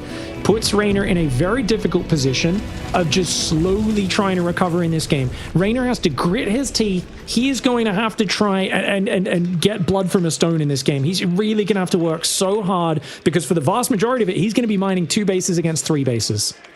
I guess the one good thing is that Reynor has blinded Solar to a degree. Solar definitely picking up on the lack of further mutas, of course. You know, this is not going to be more than this. There's going to be a big roach swell elsewhere, but I don't know. I'm saying maybe Reynor could jump on top of this army, maybe catch the Ravagers and the Hydras in a more vulnerable position, not quite set up, but then again, he has to worry about defending, so he might not be willing to shark around like that. 3 more Spine Crawlers are on the way. It's a good old-fashioned hold on the high ground with Defender's advantage, hoping to kick in, hoping to continue his life in this series. Reynor actually a very bold move, sending a good number of roaches across the map. This could be big, though. The Spine Crawlers are prepared. Biles and Spines, really good defender's advantage. Spine Crawlers, though, cannot dodge Biles very easily, but the Roach counterattack is going to force Solar's hand. That's a big Roach counter. He's got a few Roaches of his own waddling over. Solar will scramble quickly, but he does thrust, eating big Biles, shoving in. He's got the 1-1 upgrade advantage against just +1, but a beautiful concave for Reynor. Reynor sets up the surround, prompts Solar to shove in, and that gets punished massively. These 3 Roaches have killed 14, 15 workers at the same time. Solar! I'm really surprised. Oh, he wanted that victory. It's that EWC spot zombie grub. These players are losing their minds getting for it. Solar wants it so badly, but it was just so well done because you said he got blinded on the map. You called it before. Solar couldn't see those roaches sneaking by. Reynor set that up perfectly. He didn't over-drone behind it. He was sitting at the same terrible worker count of 54 workers, massing army because he knew he had to do that. He needed to set up the perfect trap at home, and then as he counter-thrusted when Solar was out of position, forced his hand. Beautiful play by Reynor, and now he is ahead in this game. everything worked out. There are some risks taken right there, but it did work out, and I am just surprised that Solar did try and move in like that. I was so many spine crawlers that had not been taken care of. He didn't think he had the time, of course, as he was taking damage, and also, I mean, just thinking that he could actually win at that point, obviously, but that was a very risky maneuver from Solar. That was absolutely punished.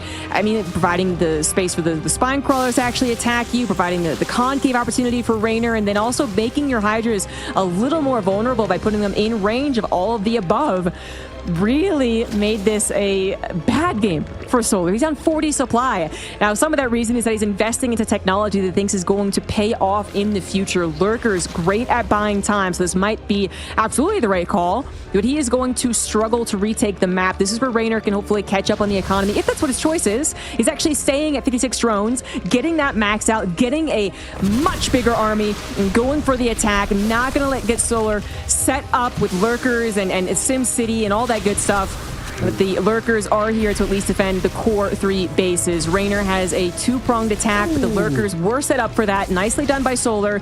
He's going to live for a little while longer at the very least. If Raynor hit 30, 40 seconds earlier, he would have had a +2 against 1-1 advantage, which is a much better upgrade advantage, and he would have hit pre-Lurker. If he hit pre-Lurker, I think Raynor wins. He was up in supply. He's got a lot of roaches, but now he's losing the roach fight in the north. He's stuck on a lower tech army for a little bit longer. He's also slightly down on workers, and it feels like he maybe is just getting a little bit too uncomfortable because Solar has decided to go longer, right? He's gone Hive.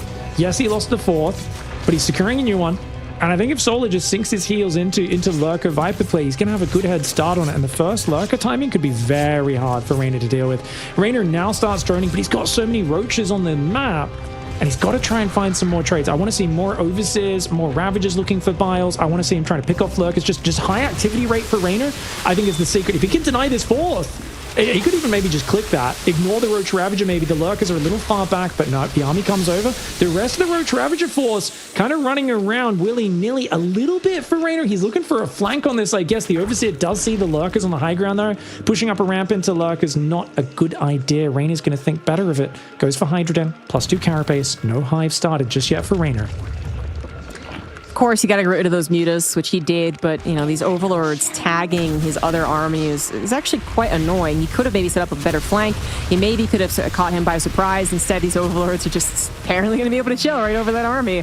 And Raynor has finally started up his Hydralist end, but right, he is so much later to the Lurkers, to the upgrades, even to the Vipers, and Solar decides that he can actually afford that right now. Very low on gas. Summoning Clause is done. We could have some more harassing opportunities. Yes, it is, and maybe that could work out too, but Solar should recognize this. That is a visible upgrade. Do we have a Spore? Yes, we do. I mean, it could be targeted, then maybe try something after that, but Raynor's looking for more of a collapse on the 4th base. He wants to believe that Solar might be a little under-defended here, but so far so good for Solar to defend. That high ground on the right side really helping, and just enough of a choke on the left to help too. Raynor is getting the slight advantages in these trades. He was 2,000 resources ahead in the units lost. He's now 2,200. So if he, can keep that army pinned at home and then catch up on the tech, get his own Vipers, that would be great. But his drone count was just so slow, as was his Hive. He was sitting there for a long time not making the Hive while he microed on the front. Raynor needs to accept this late game position he's in. And I don't think either player is super deep expert at late game ZVZ. But I got to imagine Raynor's played more of it, especially playing Serral so much over the years, like so much, than Solar, who's always been an early and mid-game specialist in this matchup. Nidus Worm Lurker, though, is always a great finishing move. Solar's going for it, saying, well, I don't want to drag out a 30-minute Lurker game. That's not my favorite way to play. But, hey, if I get a Nidus in the back, it could be massive. Spore's gonna have something to say about that. I thought that was a legitimate corruptor, but he did actually cancel it. Not going to happen. And more Hydras will be added on, obviously, to take care of any air units that are being a bother, as we do really have... It's been a while. It has been a while since we've had full-on late-game Lurker, and then eventually, honestly, Lurker Hydra Viper. We eventually roaches. Should it go on that long? Some really epic battles have happened in the past along those lines. Definitely coming to mind. BlizzCon with the Serral eventual victory, but against Rogue was pretty awesome. Still some map control given to Raynor, getting some corrosive biles where the Lurkers can escape. Both players now supply blocked as they haven't moved their Overlords quite yet. Solar may be overcompensating with 6 more Overlords, but he'll definitely have plenty. And now both players settled on those 4 bases. Slight supply lead for Raynor, drone lead for Raynor.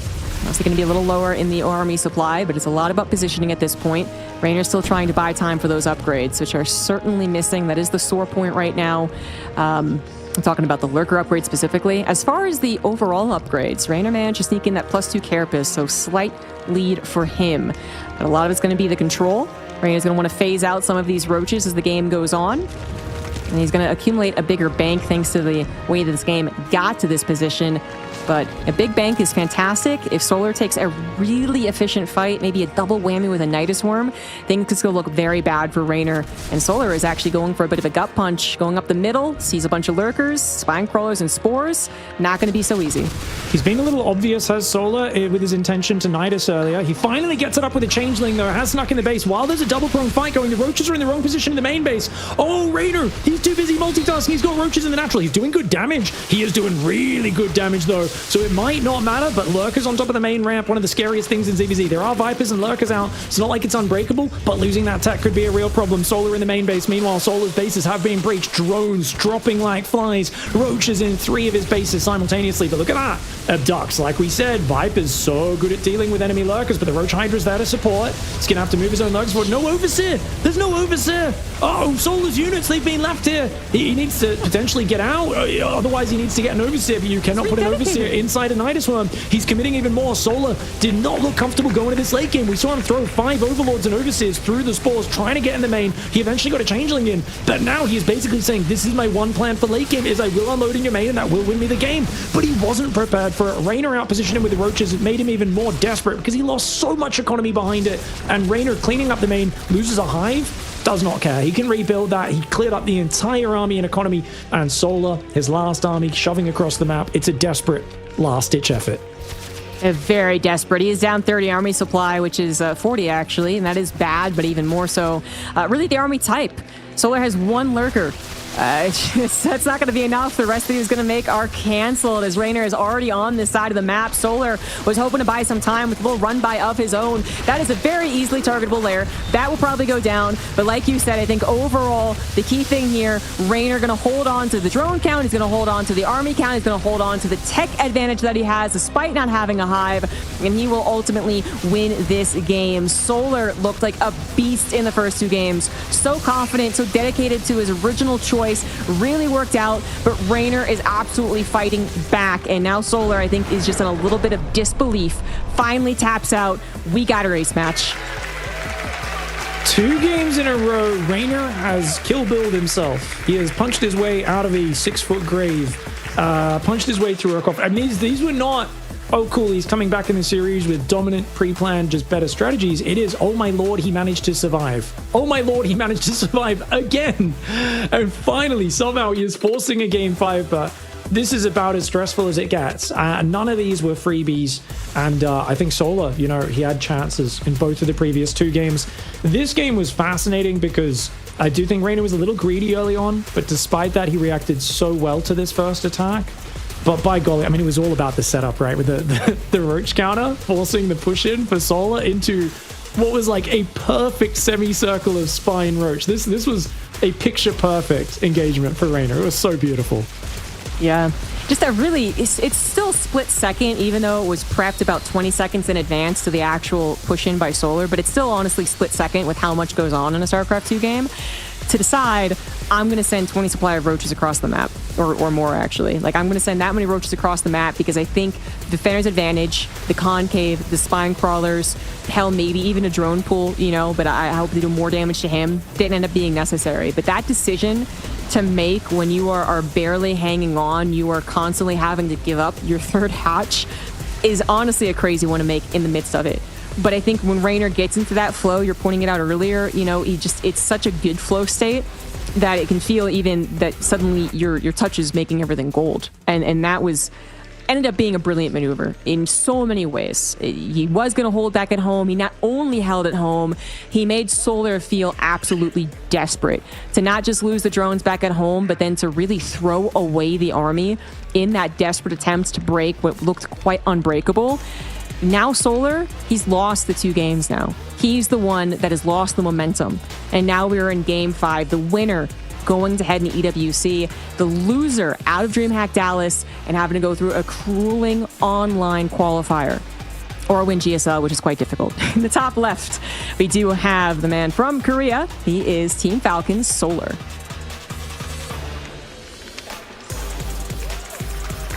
It's all about the psychology at this point for both players. Hanging on by a fingernail in those last 2 games. He's got to be exhausted at this point mentally. In the bottom right side, in the blue, it's Team Basilisk's Raynor.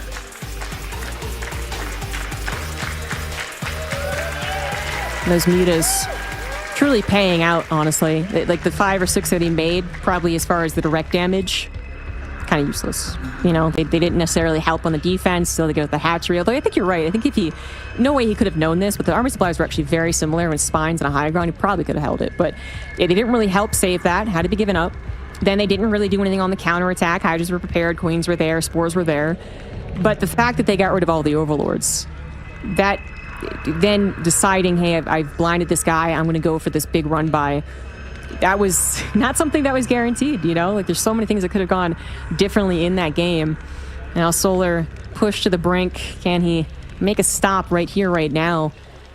Or will Raynor just continue on the comeback, you know? Do we need to start calling him the comeback kid again? If Coach Oliveira was here, I think he'd say, Solar, you should have taken a tactical break. But the admin said, you guys can take up to a 3-minute break. Solar said 1A, 2A, 3A, 4A, 5A, go, go, go, go, go, go, and then spam that about 20 times in a row in the lobby chat. Raynor said, go, go, I'm good, go, go, go, go. Basically, both players were chomping at the bit to get into Game 5. I think that's really good for Raynor. I think Raynor, when he's on a high like this, you know, he builds momentum, he builds confidence, and he just plays better and better. I agree. I absolutely agree.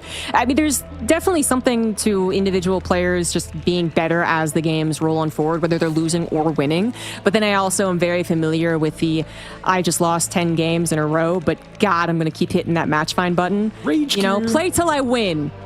It's the greatest curse ever. Solar could be falling into it. Mini, a 3 a.m. Angry Ladder session has ended that way on yet another loss for many players out there. The just one Q, definitely something which is almost always a bad idea on the ladder. Sometimes here in tournaments as well, other times players just want to get straight into that next game. They've got good plans, they've got good momentum and aggression, they want to keep it going. It is Maganatha, it's a big map. And we've got Baneling Nest nice and early, safe for Raynor. Solar, skipping the Baneling Nest so far. Very late on that Baneling Nest. Usually 250 is a little dangerous. If your opponent Ling Floods, hard to defend the third. Solar's not building it at all. Wow. A lot of Lings on the way. This is not the first time we've seen this, actually, but it does feel old at this point, which is the Ling aggression to bypass the Baneling Nest necessity, I guess is a way to sum it up. Yeah. And then maybe, you know, whatever follows that up, right? So we could have a Roach follow-up, we could have drones following it up, but we do see that, yeah, in fact, Solar is just skipping it. The Roachborn was not seen. Raynor's Ling died just before that, but it should be certainly scoutable once Raynor deals with this Ling aggression, which he will. You know, the Baneling should guarantee that. This is sometimes not fast enough, and the hatchery gets surrounded and killed, but it is still pretty healthy, and the Banelings are almost done. Hope we didn't curse it. Yep, saved on third hatch. Yeah, better trading for Raynor. A lot of his Lings are heavily damaged, but they're 7 for 5 initially, and another trade goes down as the scout gets in. Solar has backed off from the trade on the front, realizing his base has been breached. Roachhorn's been scouted. He's building 9 Roaches right now.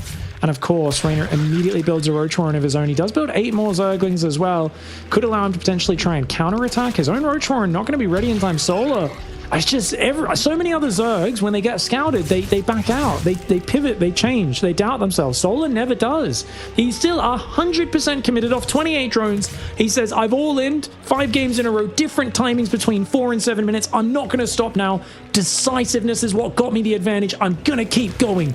And he's going to push across this map. It's a big map. Will that save Raynor? I don't know. Raynor is only up 5 workers. He's massing more Zerglings. His Roachhorn's done, but he can't build Roaches now because he's just spent all of his money on Zerglings. He is going to go for a Ling Bane overwhelm. Looking us around. Great angle on top of the ramp there for Solar. Is that good enough? Baneling does take out a few Solar Zerglings. The Lings in the main do get cleaned up. I think Queen Ling Bane can overwhelm this with the raw numbers advantage. We'll see how it goes though. Raynor, a lot of his army does need to get together right now. Needs to get the big surround. The Banelings, if they can get the Zergling hits, will be big. The Roach is starting to drop. Is this going to be enough? Lings have bypassed. Lings are trying to get inside the base. Raynor has to pull back. Pivot his own Lings away. There is no Baneling Nest for Solar, and that is why he struggles in the mass Ling Bane against Ling Roach battle. The overwhelming Ling numbers did it. And this can't happen in very early Roach scenarios. Mass Ling can win out. And then, of course, if their own Lings can't help because the Banelings are available for you, the Roach number just isn't there. You know, maybe their back is against the wall. Maybe if they're, you know, the Ling numbers just weren't quite high enough. The Larva wasn't there. The Overlords weren't there. Okay, sure. But this early on, Ling spells can absolutely do it. And Raynor just proved that. Maybe it was just the timing. Maybe he did want to have those Roaches for security, or maybe he thought, no, for real, I can make this work with Lings. But no matter how you slice it, Raynor holds. And Raynor thought maybe he was going to go for a run-by of his own, considering how many mobile units he does have. But maybe he's not going to go for a run-by because he's setting up for his own attack. 3 Overlords are on the way. Roaches are being built. And we do have a lot of army supply now as Solar continues to add on drones. He needs to be careful about this possibility. He has been nothing but aggressive. It's very possible that Raynor does the same thing. And Raynor is absolutely doing the same thing. No upgrade on the way for him. No lair, no more drones. Solar needs to figure this one out. And he is constantly scouting. He is no longer droning. Only a 5 worker difference. I think that is pretty comfortable on the side of Solar to still hold. But it's possible. He's got Overlords building. He's building gases as well, making +1. And Raynor's done a good job of hiding it. Raynor really wants him to build more drones, but Solar's not taking the bait. Because there's such a big army on the front blocking scouting. Solar's like, that's so much stuff. I can't risk building more. You're denying my scouting with a massive army out front. It feels like maybe this is a bit too obvious. Raynor's waiting even longer. He's really trying to bait Solar into building drones. But Solar, he said, aggression got me here. I'm not going to stop now. I'm just going to hold down that Roach key. And the longer Raynor waits, the worse it gets for him. Because as that Roach count grows, as that +1 draws near, Solar's army does get better. Raynor had a big lead off the early defense, but I don't know if this attack is going to be good enough. Of such a big map, Spine goes down. Roaches gathering at the front. There is no Baneling nest. Keep in mind for Solar, that could be a big impact because there is 65 Zerglings that are going to be coming in with this attack. 65. That is a massive Zergling count and Banelings to support.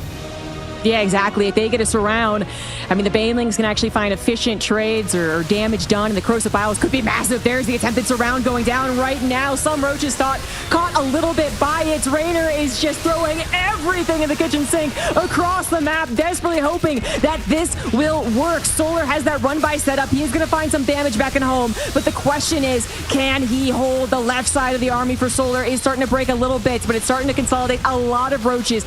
Injured, though, and the Queens are running out of transfuses. Raynor needs to bring his forces together. Some of the Roaches are distracted right now by drones. It's so good. I don't think that's what he has to do. I think he needs to kill all the Roaches right here, right now. The Roaches need to be focused down. Raynor down in supply, down in drones, and now down in army. Doesn't have the +1 missile either, and Raynor's aggression might have been the wrong call for game number 5. Oh, I mean, it made sense as an idea of lean on your opponent, but he waited so long on it, and he didn't disguise it well enough. I think there was too much army sitting out front, and even though that was the leftover units from the early stages, Solar seemed to sniff out what was happening. He read it so well, and he barely manages to defend. I do think maybe if Raynor ran the 50 Lings in the main, and was a bit more, sent his Roach Ravager in first and kind of did a bit more multi-prong, but he went so far ahead with his army with the Zerglings, and they kind of surrounded the Roaches, yes, but his own Roach Ravager was slow. It was a bit slow to get on top, and of course Solar only up 5 workers. Now with +1 finish, such a good defense for him.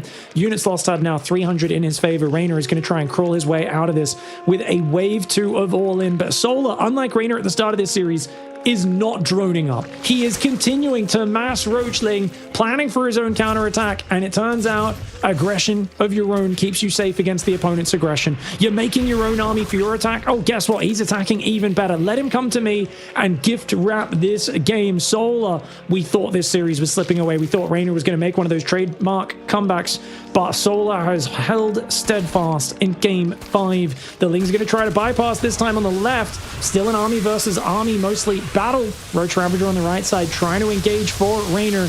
Even though he has more Ravagers, he does not have the Roach count, and the +1 is so big. Yeah, I think he's figured it out. There's some lack of micro going down here. Very clearly not going to be able to push through.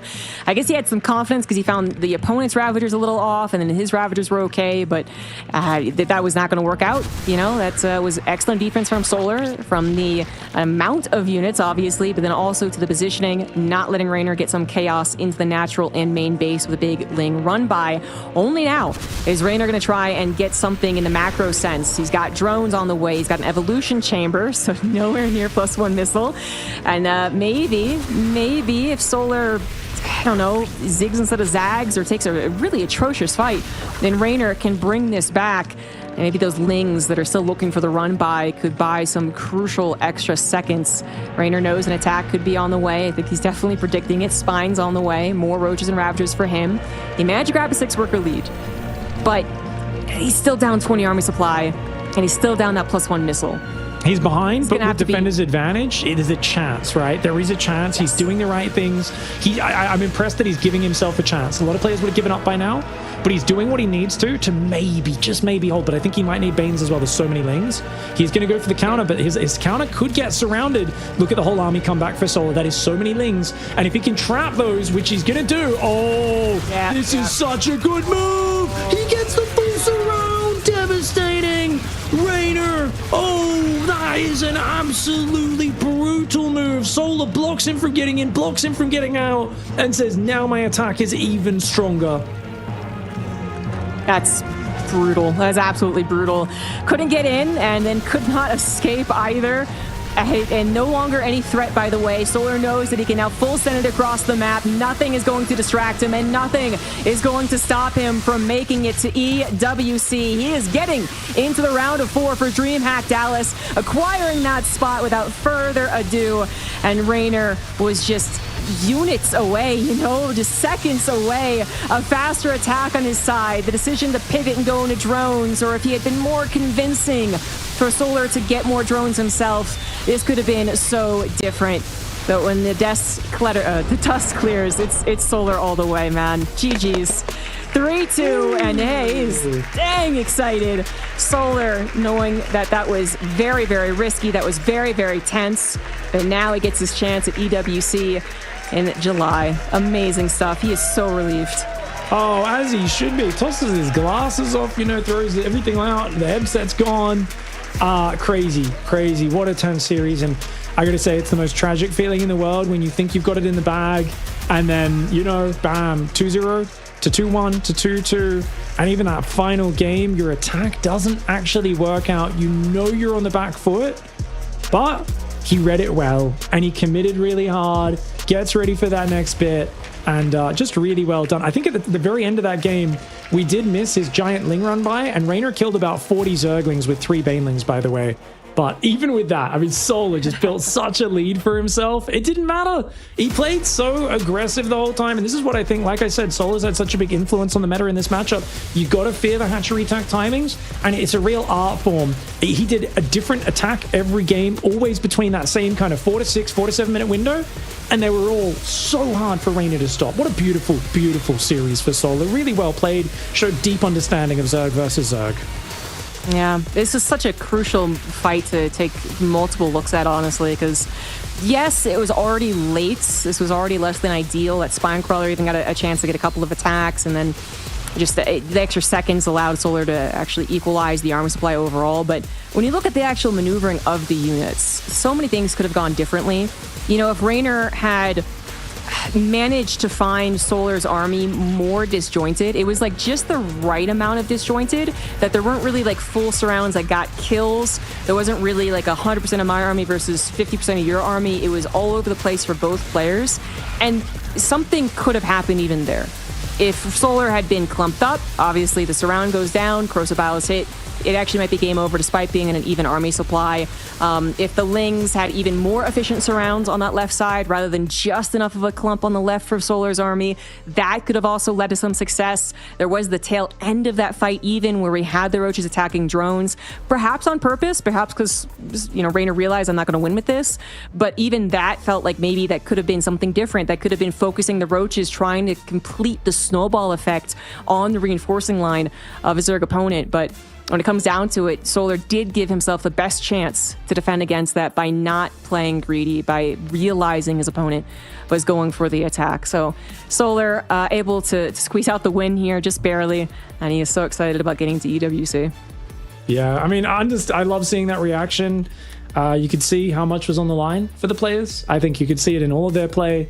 And, it's cool to see both Shin and Solar step up, and I didn't have them on my bingo card as shoo-ins to be in the top 4. Top 8, no surprise, but top 4, I was like, oh yeah, they could do it, sure, but they weren't the favorites to do it, and they did it very, very well. So over Clem and Raynor, the Korean Zergs, you know, bringing back some awesome dominance here, looking fantastic, and I love to see that reaction from the player. It always makes me happy to see a player overcome adversity. And I think Raynor was so close to making an incredible comeback as well. So it's cool to see Raynor have these moments where he just gets back into a series, drags it back from a terrible position. But ZVZ is a brutal mistress, and today Solar was the one that managed to take it home. So we got the ZVZ set up for tomorrow's semifinals, but we still have 2 more round of 8 matches for tomorrow, guys. Maru versus Hero, I believe will be the first one. So be here right on time. You don't want to miss that PVT. And then Classic versus Serral, which many people may be looking at Serral as the favorite, but PVZ has caused some struggles for the Zerg. And we know that Classic has been that Protoss occasionally, the guy who brings in the cool strategies or just looks so on form that he actually can take on a guy like Serral. I think those are very exciting matches, and you guys want to be here bright and early for that. But that's going to be it for our broadcast today. Thank you so much for watching. Make sure to shout out Shin and Solar, congratulate them on moving on to EWC, but remember that they do have the rest of DreamHack Dallas to play out, and be back here, I believe same time, same place, for our final playoff day. It's 2 round of 8 matches, then into the semis, and then into the grand final. It all concludes here tomorrow, and I think this was an excellent day of StarCraft II, so I'm hoping tomorrow will match it. Thanks for watching, guys, and we will see you then. Bye-bye.